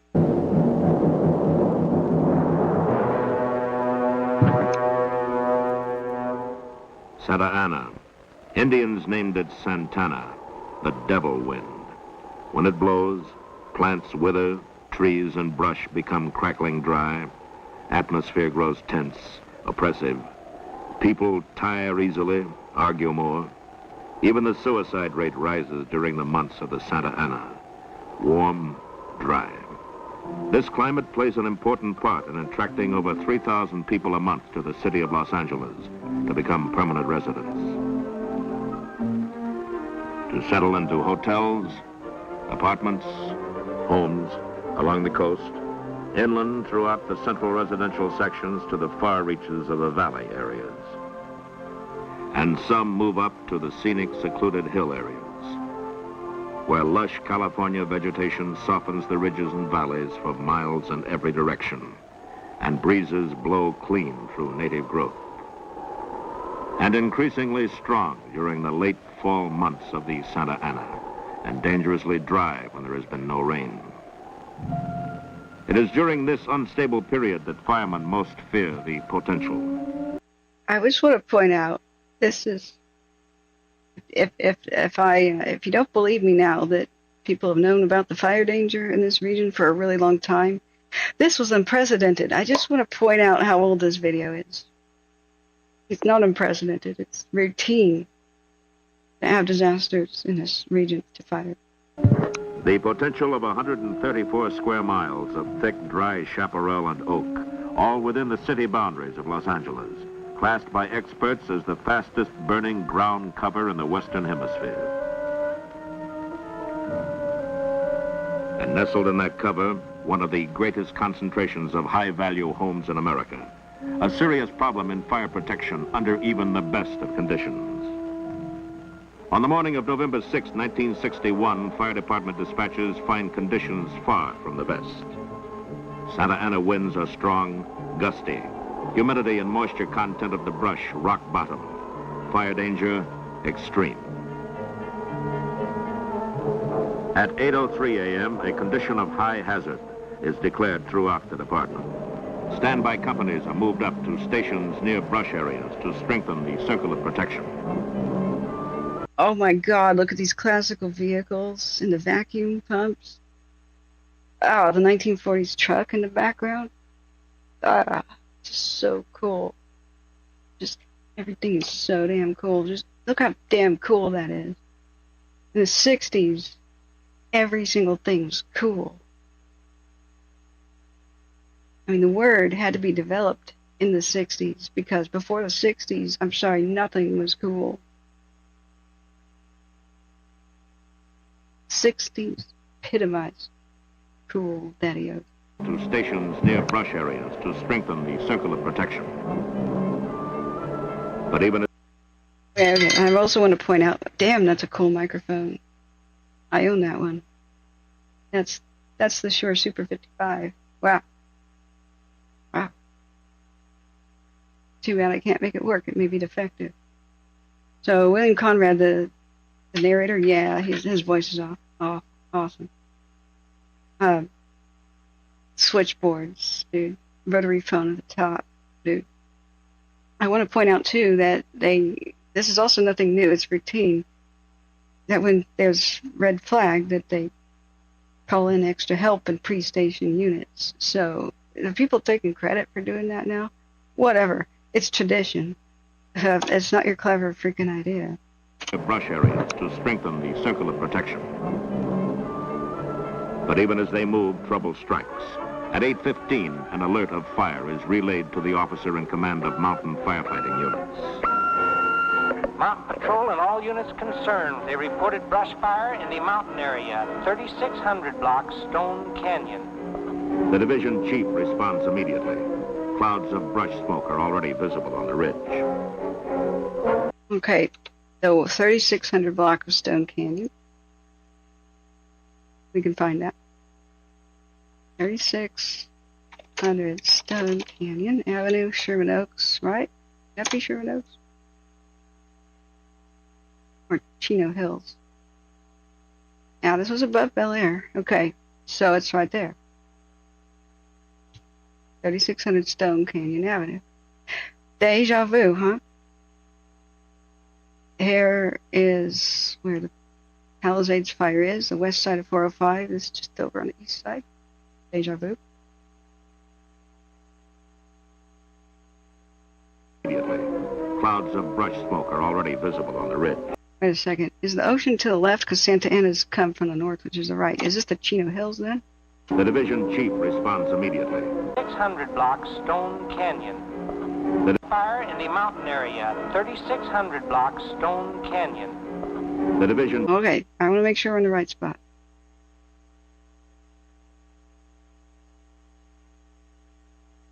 There we have right there as an option. Or over here, just by the proper side. Bel Air, Stone Canyon Road on the south side. That makes a lot more sense, doesn't it? Yeah, because when the Santa Anas blow, they blow the smoke offshore, out to sea, you know. So, yeah. Oh, yuck. What was that? So where are we? It's 3600 block of Stone Canyon. Looks like there's a reservoir back there now. I think this is what they're talking about.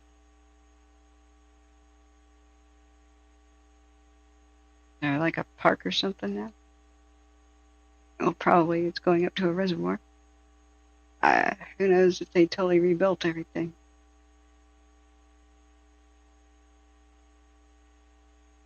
Doesn't it look so much like everything we've been seeing the last few days? This stuff today is what's in the path of the Palisades if it jumps to 405 and continues east. Hopefully it won't. but hold on to your butts. I don't know what's going to happen. Let's continue. Chief responds immediately. Clouds of brush smoke are already visible on the ridge.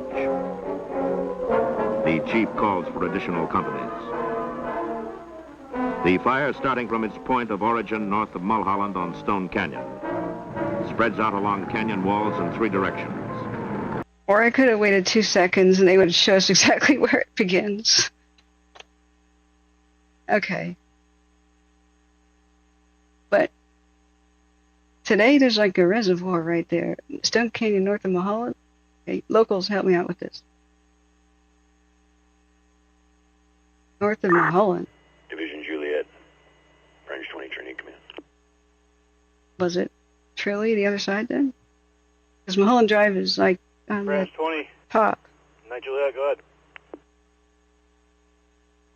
I'm confused. Yeah, just heading into pre-ops there. I copy. Okay. So, just north of Mulholland. So, it's not a north-up map. I'm ultra confused. I'm more confused than I was now. Is this... Where the hell is this, guys? All right. The fire, starting from its point of origin north of Mulholland on Stone Canyon, spreads out along canyon walls in 3 directions. First arriving units succeed in stopping it on the north, east, and west flanks before it reaches threatened homes. But there is no stopping it on the south. Winds are driving the flames fast and hard toward Mulholland. The chief declares a condition of major emergency. The master plan of defense against a serious brush fire begins. Wait a second. Is that a car phone? Or a phone radio? It's 1961 or something? Winds are driving the flames fast. No, 1965?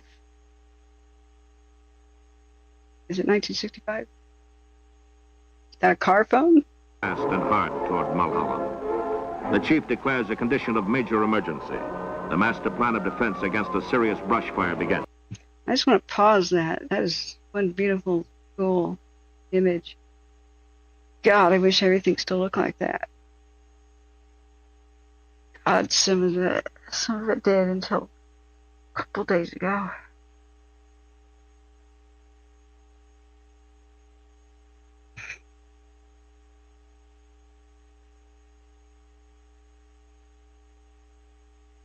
It's a radio phone and it's 1961. Okay.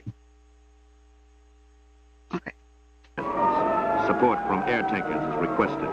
15 additional engine companies roll out. All key personnel are alerted and special mountain firefighting equipment dispatched. Deputy and division chiefs move up to take command of field units as radio messages crackle in.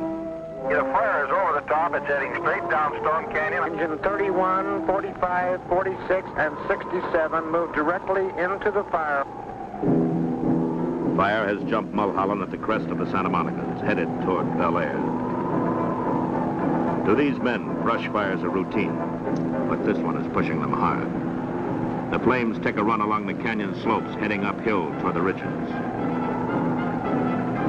Firemen with high-pressure hose streams knock the fire down as it tries to make the jump as it did over Mulholland. But in the canyon between, along the wide sweep of fire front traveling unchecked with the wind, there lies the problem. Rough terrain impedes fire crews in meeting the flames head-on. Fire fans out to sweep up canyon walls, threatening residential areas ahead.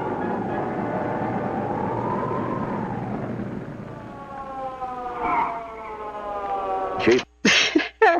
All right, so I just want to point out, none of the sound effects are real. This is probably filmed with like Super 8 or something film. It's a great documentary, and most of this is staged, after the fact, with a little bit of true, like the firefighting scenes are real, like filmed at the time. But for the most part, scenes like this and getting on the car phone, those are recreation things for later. Or the Point-to-point radio, as Michael Koo was saying. Point-to-point telephone connected to base. Point-to-point radio telephone. Cool. I'd love to have one. So all of the sound effects are fake. They're added later. The narration is on top of things, and all sound effects are fake. They generally are. They usually, just like in a movie, just the microphone goes to the actor's mouth and everything else is... They use a shotgun microphone, so they just focus on the actor's mouth. It tends to not pick up anything else around the actor. So every time a door knob is twisted or a pencil is picked up and dropped or whatever, all of those are added later into a movie. And for this one, it's Arctic blast wind, blizzard wind sound effects, great job. And I just have to point out some hilarious stuff, like the car pulling up and screeching to a halt when it's obviously not going to make that sound in a dirt road. This is just great. Chief Engineer.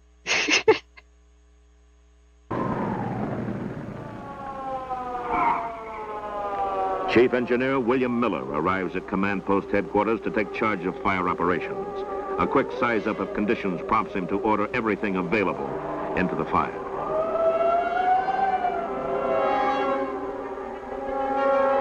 Time is vital. Fire is spreading, growing by the minute. Air tankers sweep in. Fire is... Dang.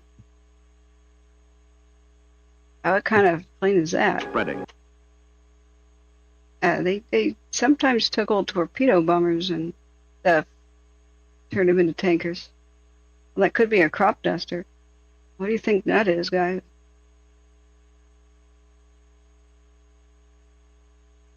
I bet half of those vehicles, if they were kept running today, would be more reliable than what we got now.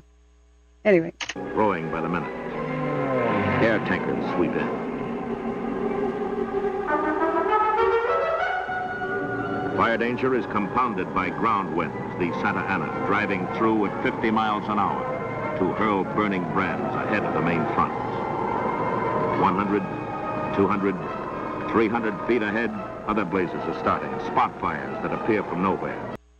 Nice eucalyptus in the background. Yes, they are a huge factor in making these fires worse. All off-duty firemen are recalled to hold back what may come if the wind plays tricks.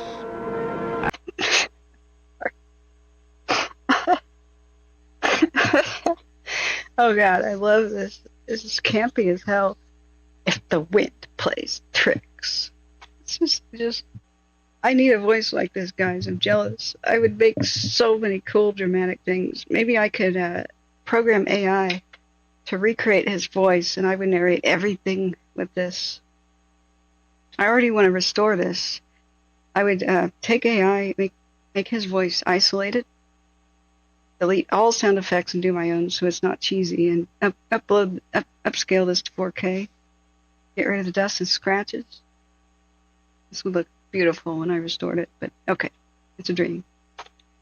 But the wind's going to play tricks. That appear from nowhere. It looked like a TBM air tanker. Yeah, it looked a lot like a Dauntless or something, didn't it? All off-duty firemen are recalled to hold back what may come if the wind plays tricks. Sorry. And the wind does. Embers blow ahead of the fire to fall on the opposite side of Roscommon. Fire is now west of Stradella, out of Stone Canyon. Fire officers alert the command post to the new outbreak. On top of Stradella, I can see the fire on the west side of Roscommon. It has jumped at least 500 feet further south. Fire has jumped Roscommon at about Yarnell and Roscommon. It's now out of control. Responding apparatus is directed in by helicopter. Okay, helicopters are a new thing. There were no helicopters in World War II. They get invented in the 50s. If this is 1961, they're pretty primitive still. That's impressive. Defense forces are split once again to handle the two additional fronts. As equipment and manpower thin out, fire grows with the wind, and flames begin spreading at the rate of 13 acres per minute. Tactics change from offense to defense. Fire crews are directed to positions between structures and the approaching fire to begin the necessary technique of hit-and-run firefighting. Get ahead of the fire. Take a stand. Knock it down. Move ahead again. Always stay ahead of the fire.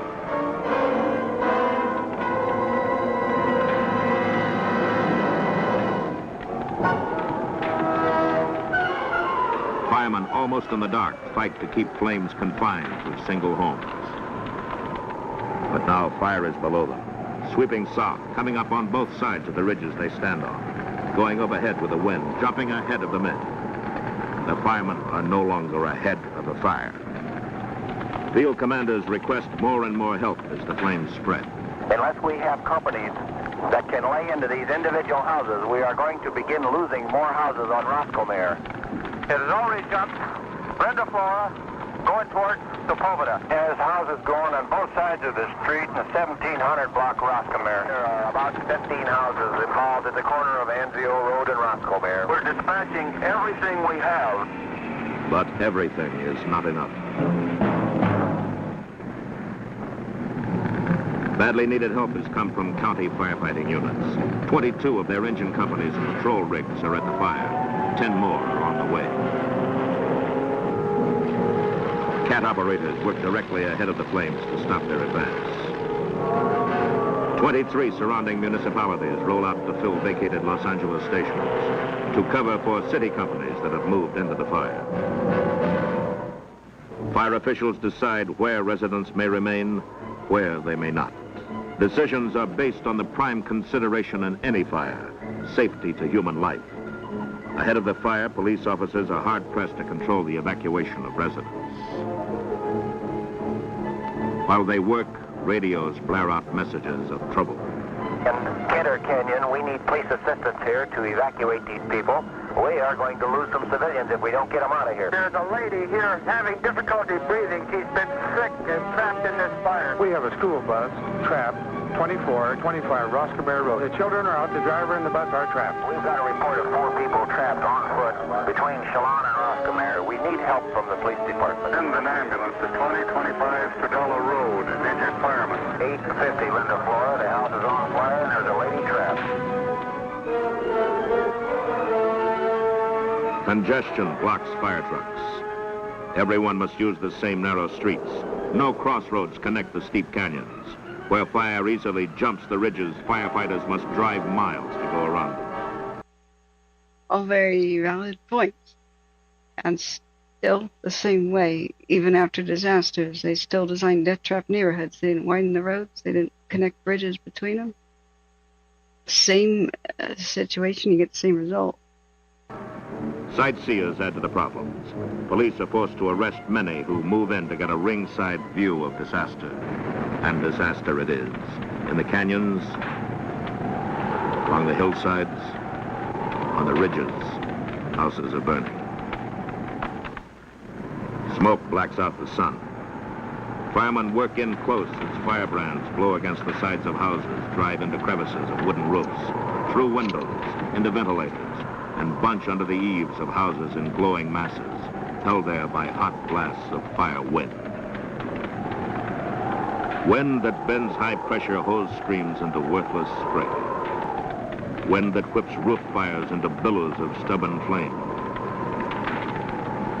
Where the men have water to fight with, they're holding their own. And then, without warning, some don't have water. First the pressure, then the water itself recedes from ridges. Fire companies are backed off by waves of flame. Along Stradella first, then Roscommare, then Linda Flora. The situation becomes one of scattered running battles as fire crews pick individual targets. Water is drafted from swimming pools wherever possible. But where water is limited to that in apparatus tanks, homes that are furiously burning must be passed by. Of the hundreds of others threatened or just starting to burn, a difficult choice must be made. Which to fight, which to forfeit. Houses with combustible roofs and those too close to brush are poor risks. Once extinguished, they catch fire again and again. Nevertheless, the firemen try. Air tankers come in low and often, despite collision hazard and the smoke. Only a limited number may operate. Even their biggest loads will not affect the huge central fires. They do their best work in conjunction with ground crews on the flanks to prevent fire spread. Wow. That plane, I gotta have a second look at that one. Woo. Looks a lot like an Avenger, sort of. Or Douglas Dauntless.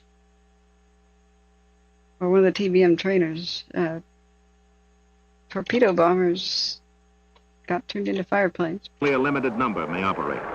Even their biggest loads will not affect the two-engine one. What is that? That is fascinating. I'm not familiar with that, whatever that is. It's probably a plane of the 50s. The first one might have been an Avenger. That's a Catalina flying boat, isn't it? That one. I think that's a Catalina flying boat. Air tankers come in low and often, despite collision hazard and the smoke. That could be an Avenger. Avengers are the largest single-engine planes made. Only a limited number may operate. I mean, the one we saw earlier. This is a twin-engine, though. I don't know what that is. Even their biggest loads will not affect the huge central fire. That could be an Avenger. I mean, they're huge. They had a 5-man crew. The Douglas Dauntless was a mini version of it, really. Yeah. Edward Schwenk says one thing that's changed is like the 61 ladies' hairstyles. Well, 60s is always cool. Dressing like it's the 60s is always makes you cool. Yeah. Eric says, morning, how are things? They were a blissfully uneventful night. They do their best work in conjunction with ground crews on the flanks to prevent fire spread. More equipment is moved in as fire sweeps south on a solid front at incredible speed. Every burning thing that can be torn loose by the wind is hurled ahead in this horizontal, leapfrogging, wind-driven advance. Burning brands rain down in clouds as fire leaps from wood roof to wood roof.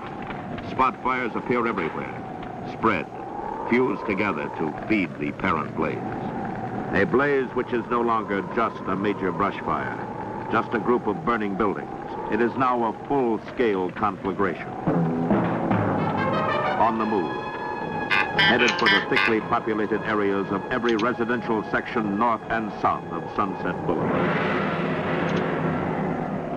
There is one chance. Every piece of firefighting equipment not actively involved in saving structures is being ordered to the area north of Sunset to head off the flames. Homes by the score disintegrate into white-hot embers carried high into the atmosphere by thermal columns of heat. Firestorms boil upward along residential stretches of Linda Flora, Chalon Road, Stradella, Samara, Chantilly. There is no clearly defined fire front. It's as if an enemy force had suddenly launched a paratroop attack behind the lines of defense. Sector chiefs attempt to maintain order where sectors no longer exist. Flames loom up in scores of homes on scores of streets. Firemen fight in smoke-imposed darkness throughout the fire areas. Some have no water, others have. In their concentration on the jobs at hand, none can know that 4 new crises are taking form. 6 miles northwest in a remote area of Santa Ynez Canyon, a second major brush fire has broken loose, destroyed 9 homes, and is racing toward the main fire to eventually blacken 10,000 acres. Companies are pulled from Upper Stone Canyon to help county units fight the new blaze. In Benedict Canyon, 1/2 mile east, another brush fire is deliberately set. As ground crews respond, an air tanker is directed in ahead of their arrival to delay the fire's progress. And in Brentwood, a third crisis. 1.5 miles west of furiously burning Bel Air, a completely unexpected phenomenon takes place. Thousands of firebrands are literally dumped from the skies on this heretofore untouched section. In residential areas and hills above, the embers spread. From 60 to 70 fires suddenly blaze up, as if an aerial incendiary attack had been launched. Vitally needed equipment must be pulled from critical areas and diverted to this new front. At the same time, a fourth emergency hits. Clouds of sparks soar high over the new 600-foot San Diego freeway complex to envelop ridges of West Sepulveda Canyon. As fire in the space of a few minutes leaps the largest man-made firebreak in the city. Controlling this host of new fires seems hopeless. Everything possible is being thrown into the path of a conflagration that will not stop. The county, civil defense, and neighboring municipalities are taxing their own fire defense to the utmost in this fight against time and a 20-mile perimeter of sweeping flame. Men do not know where the fire stops or where it begins, or how far it will go, or how much longer. Moraga, Kenter Canyon, Bundy, Tagatale. Too many streets, too many homes, too many fires for only 3,000 men to fight. And to these men, the whole thing seems unreal. This is the heat that will not cool, water that will not quench, wind that will not stop. This is a fire that simply will not be whipped. And then in late afternoon, they get their first break. The Santa Ana diminishes. The racing fire slows to a run. And those still left in the burn area get a look at the path it has traveled. But there is no time for contemplation. Fire is still burning heavily on the south and west flanks, still moving. In the early evening, the wind changes, grows stronger, swings the fire west, then northwest. In its path lies the long, deep richness of Mandeville Canyon, one of the most heavily populated, most exclusive, most hazardous canyons in the Santa Monica Range. As darkness moves in, apparatus is safely withdrawn from the burn, manned by tired crews and shuttled into the mouth of Mandeville. Firemen stand by their lines as they watch a sky full of smoke turn red from embers and reflected flames. Fire once again is on the rampage. Like devils running before the wind, flames begin their climb to the top, to crest over the ridge, shoot skyward, and start down into Mandeville on a direct run for the homes below. And the fight begins.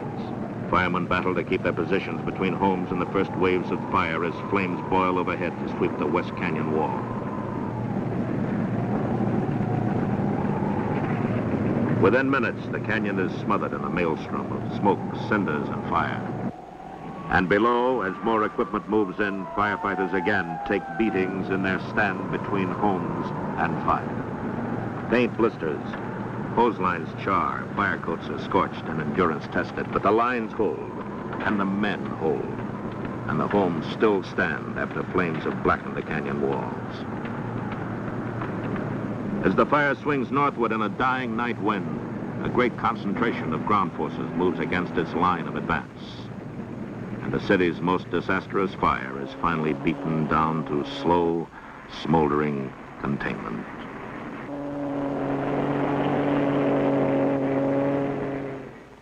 On November 7th, the morning sun reveals the ruins of what yesterday were homes and trees and irreplaceable possessions.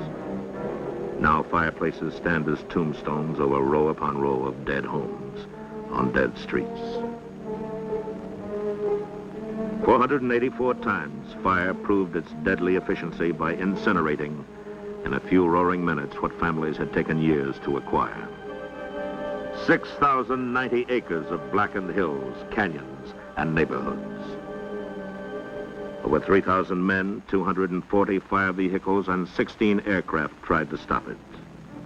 Did stop it, but only after a hard driving Santa Ana died down and gave them a chance. They broke the fire's back in 12 hours, saved over 2,200 homes, a major college.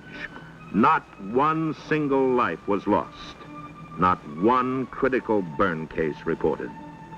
Firemen had set a new record according to national fire experts. But still people wonder. Fire victims, as well as those who merely read about the fire, ask the same question. How can a brush fire get so far out of control within a well-protected city and do the things it does? Let's analyze this fire and see what did happen. Some phases are difficult to explain. Why is a framework of bare wood left unharmed in a furnace of heat that crumbles masonry around it? Why does a roaring fire suddenly stop in heavy brush as if cut by a knife? Why do flames spare one house and consume identical dwellings on all sides? A general pattern of fire behavior, however, can be explained. When a brush fire is traveling downhill, it is most receptive to extinguishment. A wide clearance around a house gives firemen a break to make a stop, provided water is available, provided winds do not start spot fires across the canyon, and combustible roofs do not ignite from falling embers. The fire preheats canyons to ignition temperatures. As flames move uphill, the reaction can be almost explosive. A parallel to this reaction is demonstrated with a branch from a specimen of hillside brush. Held upright with fire moving downward, the fire travels slowly. But reverse the situation. Place the fuel above the fire. On a hill fire, burning brands carry over the top to start spot fires on the opposite side. Where those spot fires merge with the original blaze, you'll see fire that leaves only chimneys and brickwork. And no amount of wetting down can stop it. Now let's take another look at fire in action. Brush fires create their own wind. Turbulence and heat bring winds of tornado velocity. Erratic, twisting, treacherous, and unpredictable. Even seasoned news cameramen can be trapped. Where these fire drafts are further compounded by the Santa Ana, results can be disastrous. On the morning of November 6th, Santa Ana winds were moving in a southwesterly direction from desert to coast. At the same time, numerous ridges of the Santa Monica's were channeling ground winds almost due south. So it was that winds were traveling in two directions at the time of the fire. When the fire reached Bel Air and consumed homes in such numbers that firestorms resulted, thermal heat lifted burning shingles and brands 2,000 to 3,000 feet in the air. Caught in the upper-level wind currents, these burning brands were carried well over a mile across Sepulveda to rain down onto the Brentwood area. Scores of spot fires began spreading to present a new crisis. This action is demonstrated in these pictures taken by UCLA's Meteorological Department. Now the same picture increased to many times its original speed. Deep within the smoke, burning shingles carry a mile and a half to start new fires, as shown by black smoke columns, which grow to join the main fire, approaching from the east. This leapfrog phenomenon, coupled with powerful ground winds, created a unique fire problem. As one of the nation's foremost conflagration experts puts it, no one has ever faced this problem before. No definite line of defense could be found, and when a chain reaction of this type occurs, a fire department can do nothing more than pick out individual houses and try to save them.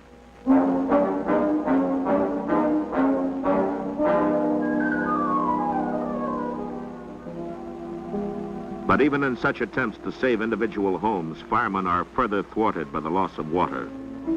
How can a modern water system properly designed to meet emergency fire conditions fail to function? Let's look at this simplified diagram of houses on a hill being supplied by a water tank above. When thousands of outlets are opened below the hill, water pressure is lost in the overtaxed main, regardless of the amount of water above the houses.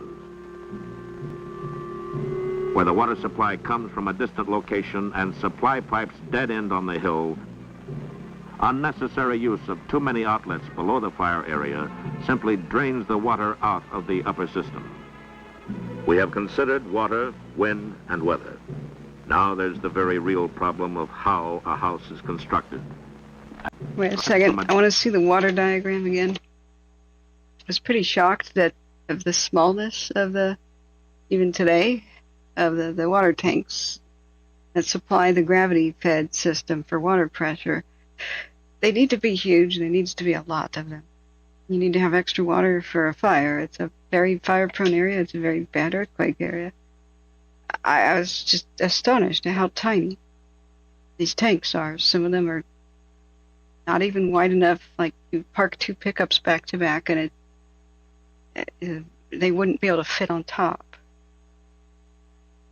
So this was identified in 1961 as one of the problems, and why the hell have they not upgraded? They glossed over the water part real quick. Designed to meet emergency fire conditions, fail to function. Now, how could a system designed to meet emergency fire conditions fail to function? Good question. Like it did the other day, it still is failing. Let's look at this simplified diagram of houses on a hill being supplied by a water tank above. When thousands of outlets are opened below the hill, water pressure is lost in the overtaxed main, regardless of the amount of water above the houses. Where the water supply comes from a distant location and supply pipes dead end on the hill, unnecessary use of too many outlets below the fire area simply drains the water out of the upper system. We have considered water, wind, and weather. Now there's the very real problem of how a house is constructed and where. Suppose we live in a house above the congestion of the neighborhood below, or in a stilt house built over the brush, or in a typical home with a combustible roof, wide, low eaves to catch sparks and fire, and a big picture window to let the fire inside. Under any such conditions, there's not much of a chance.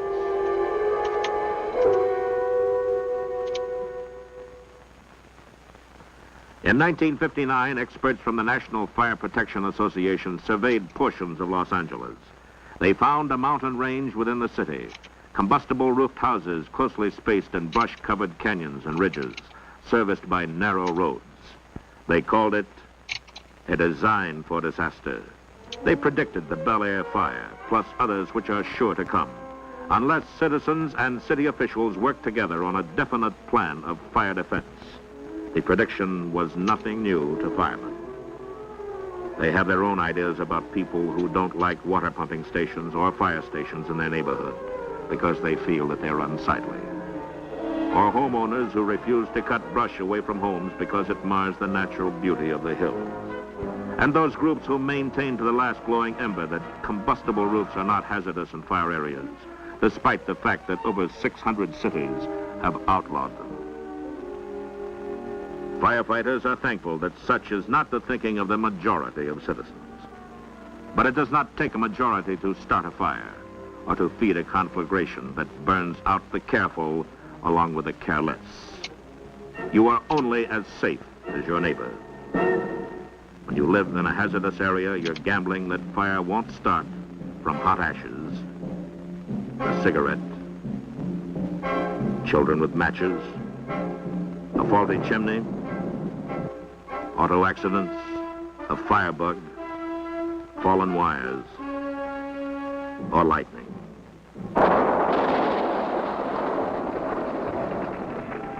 These are the odds. Well, that was a pretty rad special effect. Sorry, I whacked the microphone. Let's watch that one again. Fallen wires or lightning. Not bad. These are the odds. If you win, you get to keep what you already have. If you lose, fire, the winner, takes all.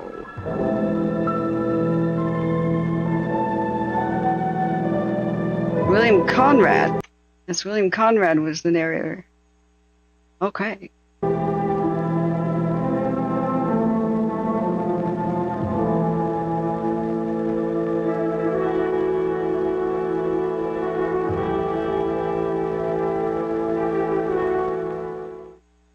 So the wood shingle roofs were identified as a big part of the problem, like what they have the summary at the end.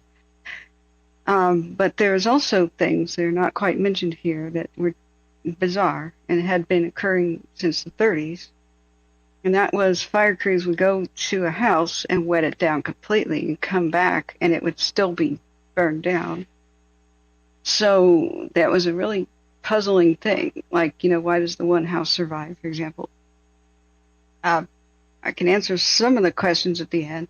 Like, why would fire stop at brush? Like at a straight line, like it was cut with a knife. That's really easy. Wind change. The wind changes direction. The fire can't fight against it. Fire is a slave to the wind. So that explains that part.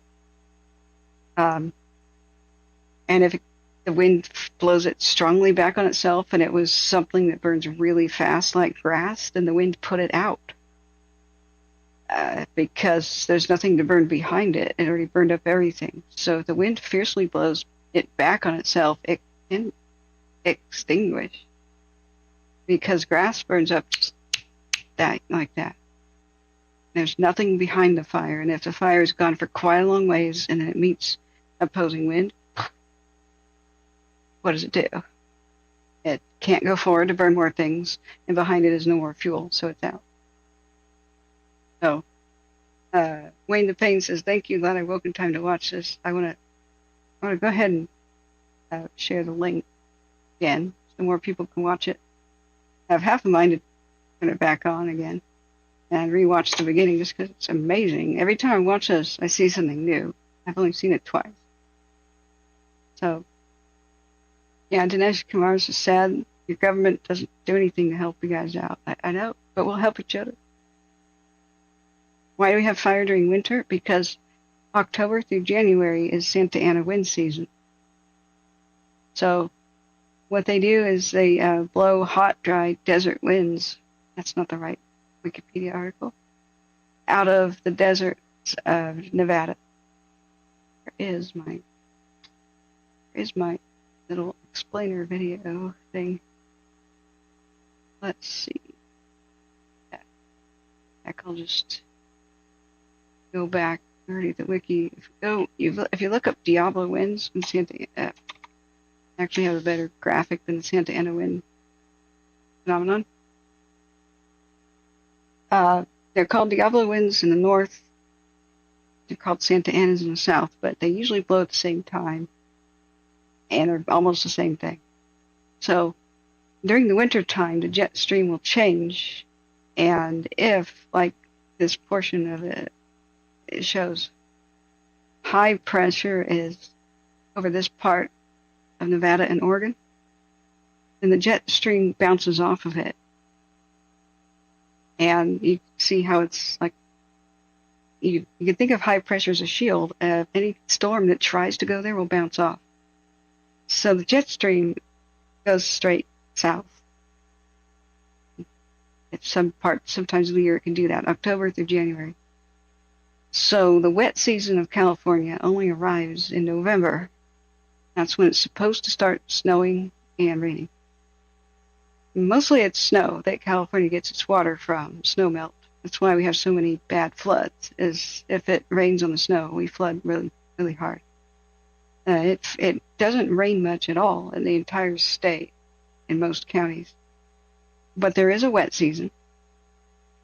And in the elevations where it's too low, it will be rain. And usually it arrives by early November, usually mid, but typically late. It's already here. Every once in a while, when there's La Nina or El Nino, we had El Nino this summer, we have a strange situation where the wet season does not arrive until well after Christmas. So that is when Southern California gets incredibly vulnerable. This doesn't happen every year. The years of incredible vulnerability are what I'm going to call red Januaries. And they are tied to El Nino and La Nina. It's not a climate change thing, so it's not a good example of that. These winds happen every single year. And when El Nino or La Nina is happening, we're in a weak La Nina right now. And in between their transitions, you can have very unusual extreme weather, like extreme drought or extreme flood. Last year we had El Nino, and that created heavy flooding in a very, very wet winter.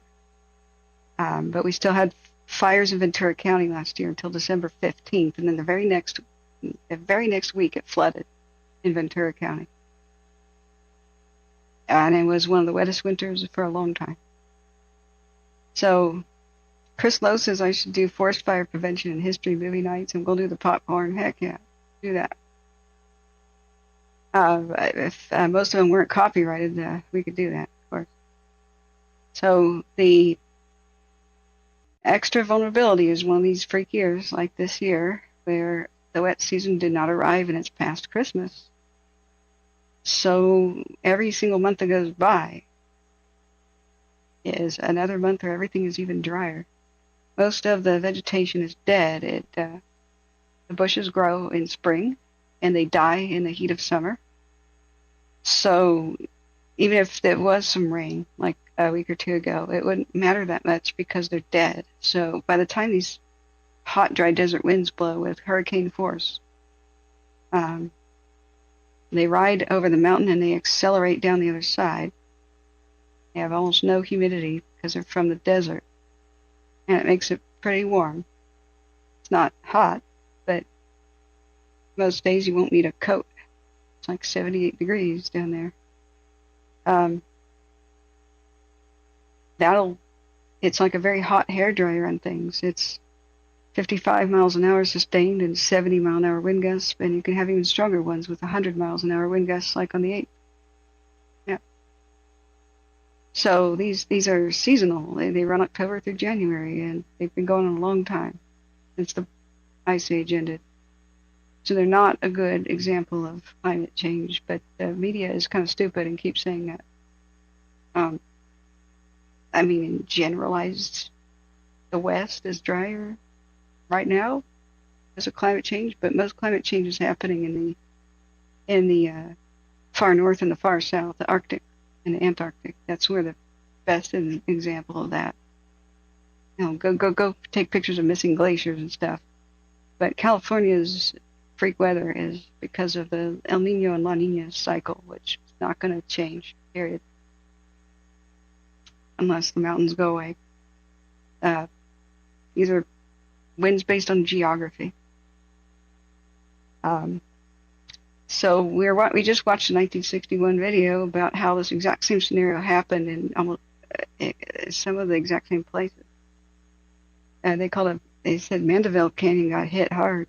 That's at risk, and there was a battle to save it yesterday. So the humidity is coming out of the desert. It's like 9%, and the failure to put more. Oops. Brought to you by. Didn't mean to go to the next video. When havoc struck. Really, this is okay. Bel Air Fire 61. Oh, we've got more to watch. I didn't realize, guys. Do you want to watch this one? The radio's on, by the way. They're just not saying anything. So we gotta find something to do. Yep, we got Palisades V1 left channel, Eaton right channel. Palisades was a little low, so I turned up the volume.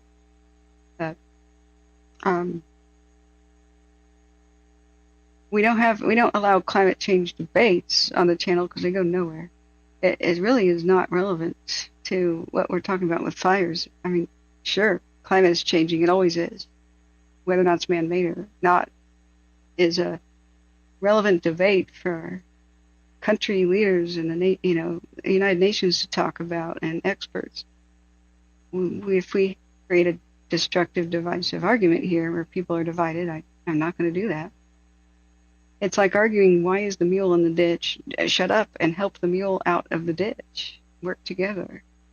So I don't allow the big debates that divide people here. They just don't come to any positive conclusion. So even if climate change was fixed tomorrow, these disasters would still happen because of the Santa Anas are not going to stop. There's still going to be hot, dry desert winds because the Nevada desert is still there. You don't need high temperatures or a drought even for this disaster to happen. There just have to be a couple of weeks without rain, and these dead bushes dry up within hours of the Santa Ana's blowing. It's like a hot hair dryer on them. So they keep getting bigger because just like the videos said, there were shortcomings where humans could have designed the systems better. They could have had bigger water mains, bigger water tanks, pumps that would fight against the gravity system that didn't have to be reliant on electricity, like the big grid that could be reliant, say, on generators. We still don't have that, so we lost water pressure again, just like in 1961 in the same neighborhoods, because we didn't upgrade the system to modern standards. So we get the same results. If crews had arrived very quickly with adequate amounts of water, this would have been a pretty small fire. It's a hellish Santa Ana wind, but much smaller than what happened, I should say. You saw that the other problem repeated itself where other fires happened at the same time, one of which was arson, which they kind of touched upon. In fact, I'm not sure what caused the Bel Air 1961 fire cause. But the firebugs came out of the woodwork and